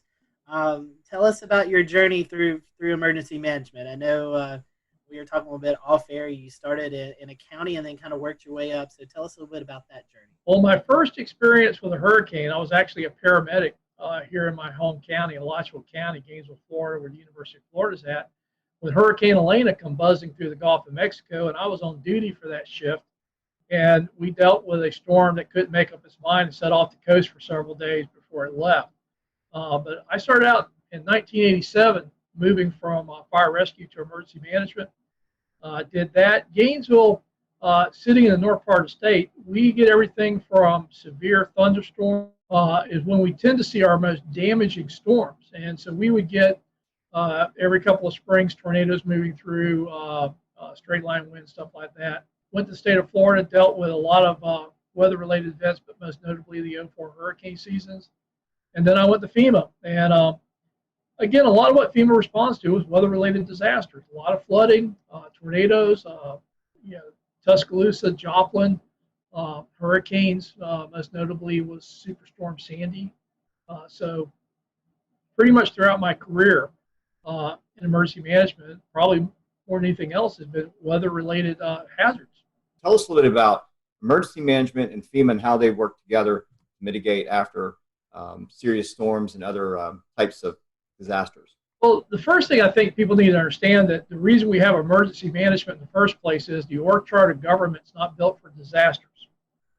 And that's true at the local, state, and federal level. So what's happened in the late 70s was the National Government Association began to realize that every one of these big events was almost reinventing wheels. It was never clear who the federal agencies were, what the roles were. It constantly changed. And that really drove the formation of FEMA under a reorganization order that President Carter issued. But the relationship is the way states are set up is they're the primary response to all disasters. Depending upon how that state's organized, generally our first line is local governments, mutual aid, state mutual aid with the federal government in case of FEMA, supporting governors. So every time I hear somebody saying, well, FEMA ought to be in charge, I remind folks our government's actually a federal government where states have the primary role in domestic emergencies with the federal government supporting them. And I like to point out that if FEMA was in charge of everything, it would have been hard to imagine an agency that could have responded to all the disasters that we saw during my term there without the leadership role of the governors, because FEMA just couldn't have handled all that. It really is this idea that all disasters are local. It doesn't mean we're abandoning everybody, but there are key roles and responsibilities. But like I like to tell people, when the disaster hits, we all work as one team. And so, Craig, how hands-on were you with some of these departments, like the Storm Prediction Center, the National Hurricane Center? Well, I'll give you an example. Both at the state of Florida and at FEMA, our practice was when we had storm threats, we would have the National Hurricane Center Storm Prediction Center. Sometimes, once we saw the rainfall forecast, Weather Prediction Center, relevant river forecast, and the affected National Weather Service offices all on those briefings. And I think, one of the things that I found when I got to FEMA was they were only talking to the Hurricane Center. And I'm like, you guys do realize there are other hazards, that there are forecast centers that deal with that. And the Weather Service in general, I think, really appreciated the fact that they finally had somebody that understood that the Hurricane Center isn't the only products that are being issued during these storm threats, and that, if we were seeing a significant flood risk from heavy rainfall, having the Weather Prediction Center now talking about that and amplifying that message. What do you envision a response might look like to a hurricane in the age of coronavirus? If you listen to what Mike said, and you go back several years ago and listen to him talking about hurricanes, he said the same thing. We've always recommended that people evacuate their friends and families, hotels and motels, and shelters as a last resort. So I think I'm less concerned about that messaging as the messaging we've been hearing, that people have been told to stay home, socially isolate, the risk of COVID, and not understand that if you're in an evacuation zone, you still need to evacuate. I think it gives more emphasis to the fact that we've always said friends and families are a much better option than shelters, that you don't have to go hundreds of miles. You just need to get inland, away from the storm surge areas. And the other message, which is kind of a tricky one, is particularly in Florida, we've seen a lot of evacuations that aren't in evacuation zones. Essentially, people are trying to run away from the storm itself versus the storm surge.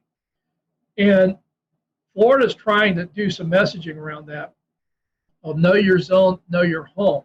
That if you're not in an evacuation zone and your home's relatively in good shape, built to current codes, to consider staying home and putting up your shelters and riding the storm out. Again, reducing the number of people evacuate.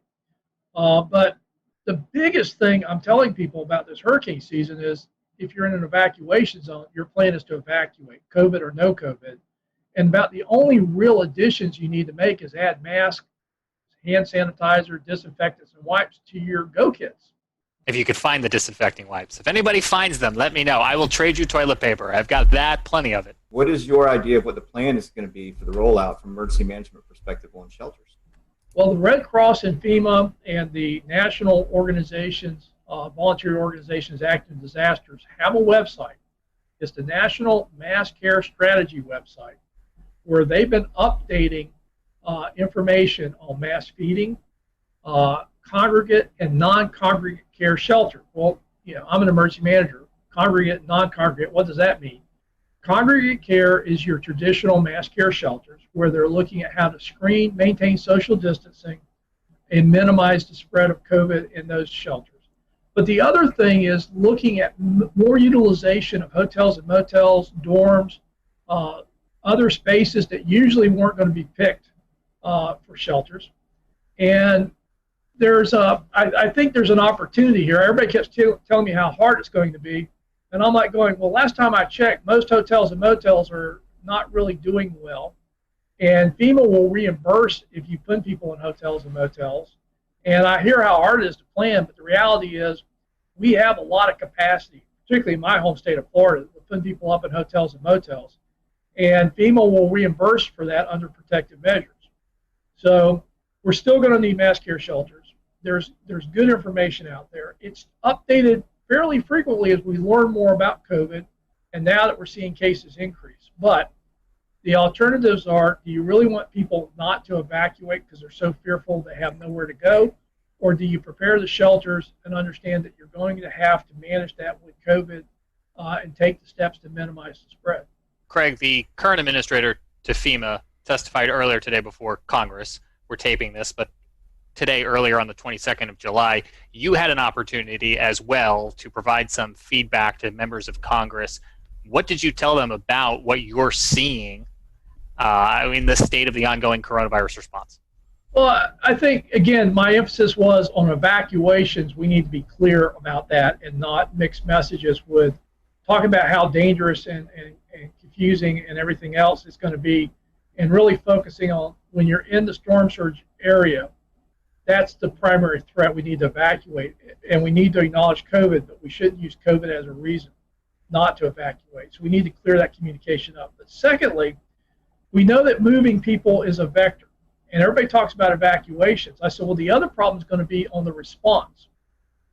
We're still going to need to move utility crews. We're still going to need to move search and rescue crews. But if you think about a lot of these disasters, we see a lot of volunteers moving. And that may not be our best tool. And everybody says, well, what are you going to do? I says, well, I don't know about you, but we got pretty high unemployment rates right now in Florida. So my question is, and having done this for a long time, there's not that much that requires people to have extensive training to be able to help in a disaster. And again, it's reimbursable. Why don't we hire people and put them to work locally? We've already seen this with COVID in states where local governments had actually hired restaurants to cook and prepare meals under contracts to feed people that were shut in or isolated or couldn't get to stuff.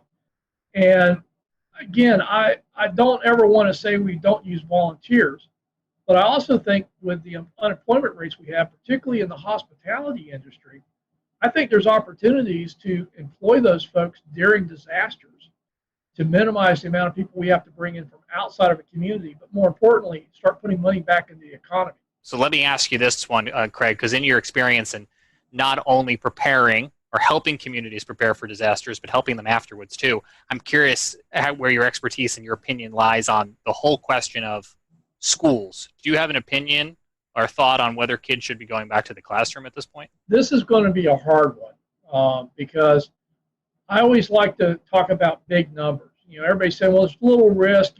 Kids don't generally get that sick.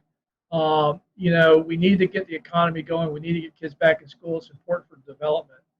And I'm like, nobody's really answering this question. If the rate at which kids get sick and potentially the rate at which kids have serious complications or deaths are even like small percentages, like less than 0.1%, you're talking about thousands of children going back to school. Those are real people, and those are real numbers.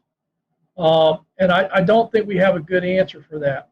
I also think that there is opportunities to look at how we go back to the classroom setting.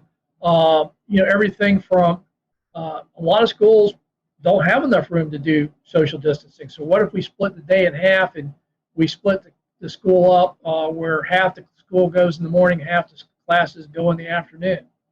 What if we started doing more classrooms, weather permitting, outside? And again, because we're learning more about this is airborne and why masks are so critical in minimizing spread. How is that going to all happen? And I'm not sure we have enough answers because in Florida, some of the schools will open up, in the middle of August. So I think it would be prudent to think this through, get some consensus on ways to do this. And again, I just don't think saying you're going to open schools is the answer. But I also don't think that keeping schools closed indefinitely is going to work either. Shifting gears a little bit, you're passionate about the resilience divide. I see this here in Charleston a lot where we have, sunny day flooding, and it often affects places that are less affluent than places that are more affluent. A lot of the more affluent places are getting, they're getting some of the things like check valves. They're getting a seawall at the battery. But meanwhile, at the corner of Haggard and Fishburne, where there's low-income housing, you see at 6.8 feet tides, you start to see the creek overflow and start flowing across the road there. Several, we had 80-something coastal flood events last year. So let's talk a little bit about that resilience divide and how we can maybe bridge that. Well, the resilience divide is really how I'm trying to talk about the current process of using cost-benefit analysis to make decisions about investing in mitigation and building projects, particularly for future climate impacts as well as the existing impacts we're already seeing. And so much emphasis is on how many tax dollars we save. You probably heard this, that for every dollar we invest, we save anywhere from $4 to $9. And so if you're looking at dollars, you'll actually save more money the more valuable the homes are that you're trying to protect.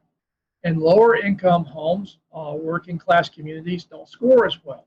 So the bias, I don't think, was intended to short the most vulnerable communities, but by only looking at the cost benefit analysis of dollars saved versus dollars invested, we're going to see that divide go towards the more affluent communities, particularly those that can afford the cost share match of, in many cases, a minimum of 25% against the federal dollars.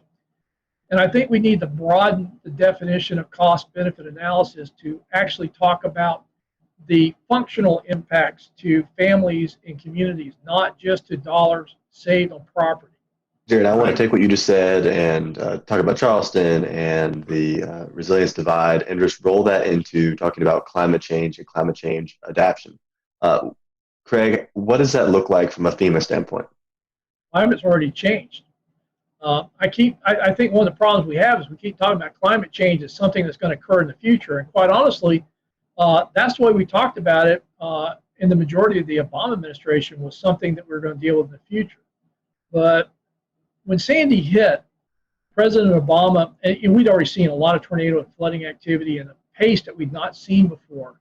And we kept getting these record-setting events, which I remind people, if it's record-setting, we've never measured it before.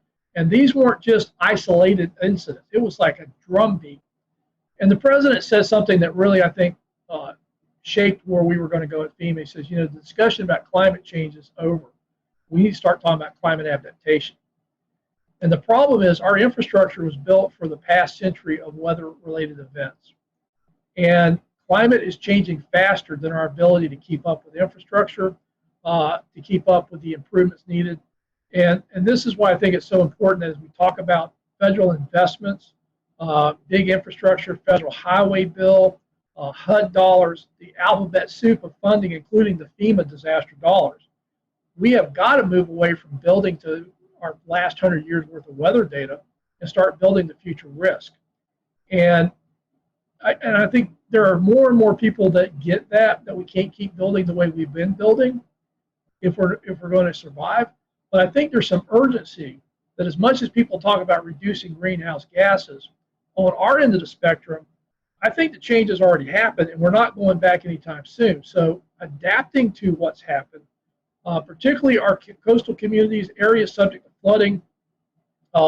We know that the extreme rainfall events is one of the clearest signals we've seen in the last decade from climate impacts. And we are way behind on both identifying, mapping, and explaining that risk, and then making the investments to start bending that curve. And I want to kind of back up a step in keeping that same direction.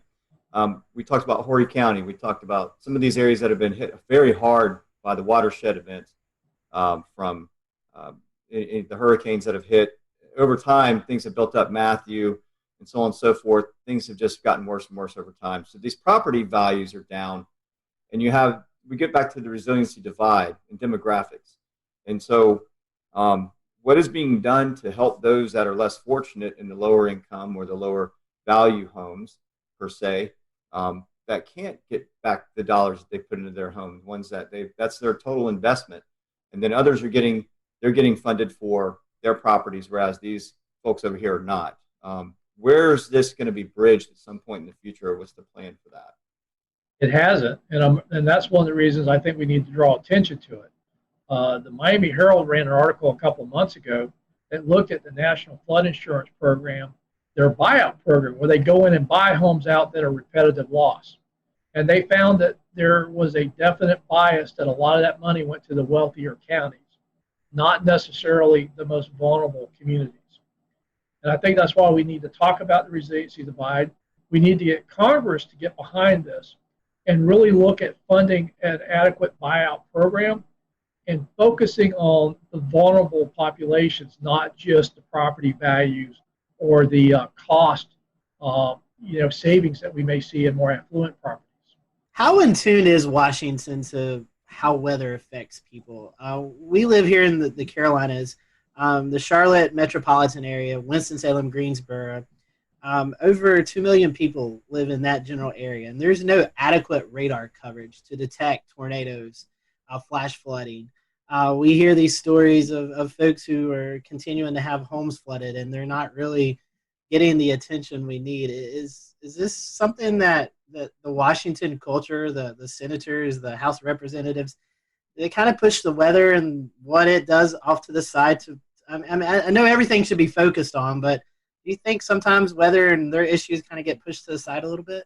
A little bit. The only time they get serious about weather is when there's a catastrophic failure in their district. I mean, think about it. The Weather Service couldn't even get a supercomputer to run better models until after Hurricane Sandy or Superstorm Sandy showed how inadequate their computational powers were. So unfortunately, everything from getting WSR 88s, which was the result of several airplane crashes due to microshear, to the latest funding for the Weather Service in this Superstorm Sandy stimulus package, Washington tends to be reactive, and so until a member gets hit in their district, then it becomes a big issue. But overall, most people treat the weather, and again, it was always amazing to me, members of Congress that thought you could defund the Weather Service because you had other private meteorologists issuing forecasts, and the Weather Service shouldn't be competing with them. And they actually were promoting defunding the Weather Service and letting other organizations do it. Craig, do you think we have a radar crisis on the horizon? I think if we're serious about being able to rapidly detect fast-moving tornadoes, particularly now the warning systems have caught up with the forecasting.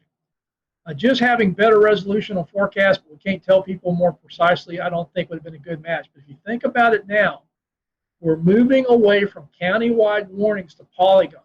We now have, with the weather, the wireless emergency alerts, the better ability to geocode cell phones, and now moving past the original 120 characters to start including links in that, we can actually now issue across cell phones more detailed warnings from the Weather Service than their current technology can really do, and they've been migrating that way. So now they can do polygon warnings, yet they're still basing it upon radar technology that will miss part of that. There's still gaps in that coverage, and everybody forgets, unless you're in severe storm mode, those things are scanning. Everything you're seeing is delayed. It's not what's actually happening. So, we've seen this before where the tornadoes will actually drop, hit, and pop back up before the radar completes its circle and it gets the updated forecast information. So by the time you see a hook echo, it's already done its business and dropped back in the sky. Well, Craig, I want to transition us away from this last topic, and as we're kind of running short on time here, talk about something that is near and dear to all of our hearts here at the Carolina Weather Group, the Waffle House Index. That's something that we've talked about before. We had the PR director, Pat Warner, from Waffle House on last year in 2019 to discuss what exactly it is from the Waffle House perspective, but I'd like to hear about it from the FEMA perspective and how the Waffle House Index works its way all the way up to the president. Well, FEMA will tell you that the Waffle House Index really isn't their index, and that was just me trying to be folksy. But it actually started in Hurricane Charlie.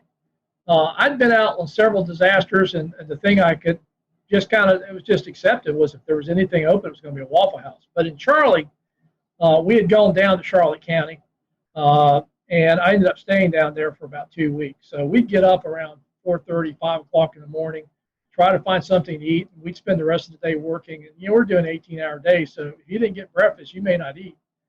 The first morning we get up, we were down near Fort Myers. We had to get on the interstate and head south because there was nothing open where we were at. And the first thing we get to is Waffle House. We go in and sit down, and this lady comes out with a mimeograph menu. You're so used to the big plastic menus. I already knew what I was going to order. But she says, the only thing we have is on this. And that was like, well, okay. And so we ordered, but, we got coffee, we got our eggs, we got a good breakfast.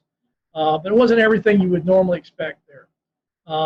Next morning, we get up, and the actual interchange we're at, now Waffle House was now open. Went in there, same deal, mimeograph menu. So the folks I was with, Ben Nelson, who was our state meteorologist in 2004, he's now with the Jacksonville Weather Service office as the forecaster there. And at that time, Major Tad Warner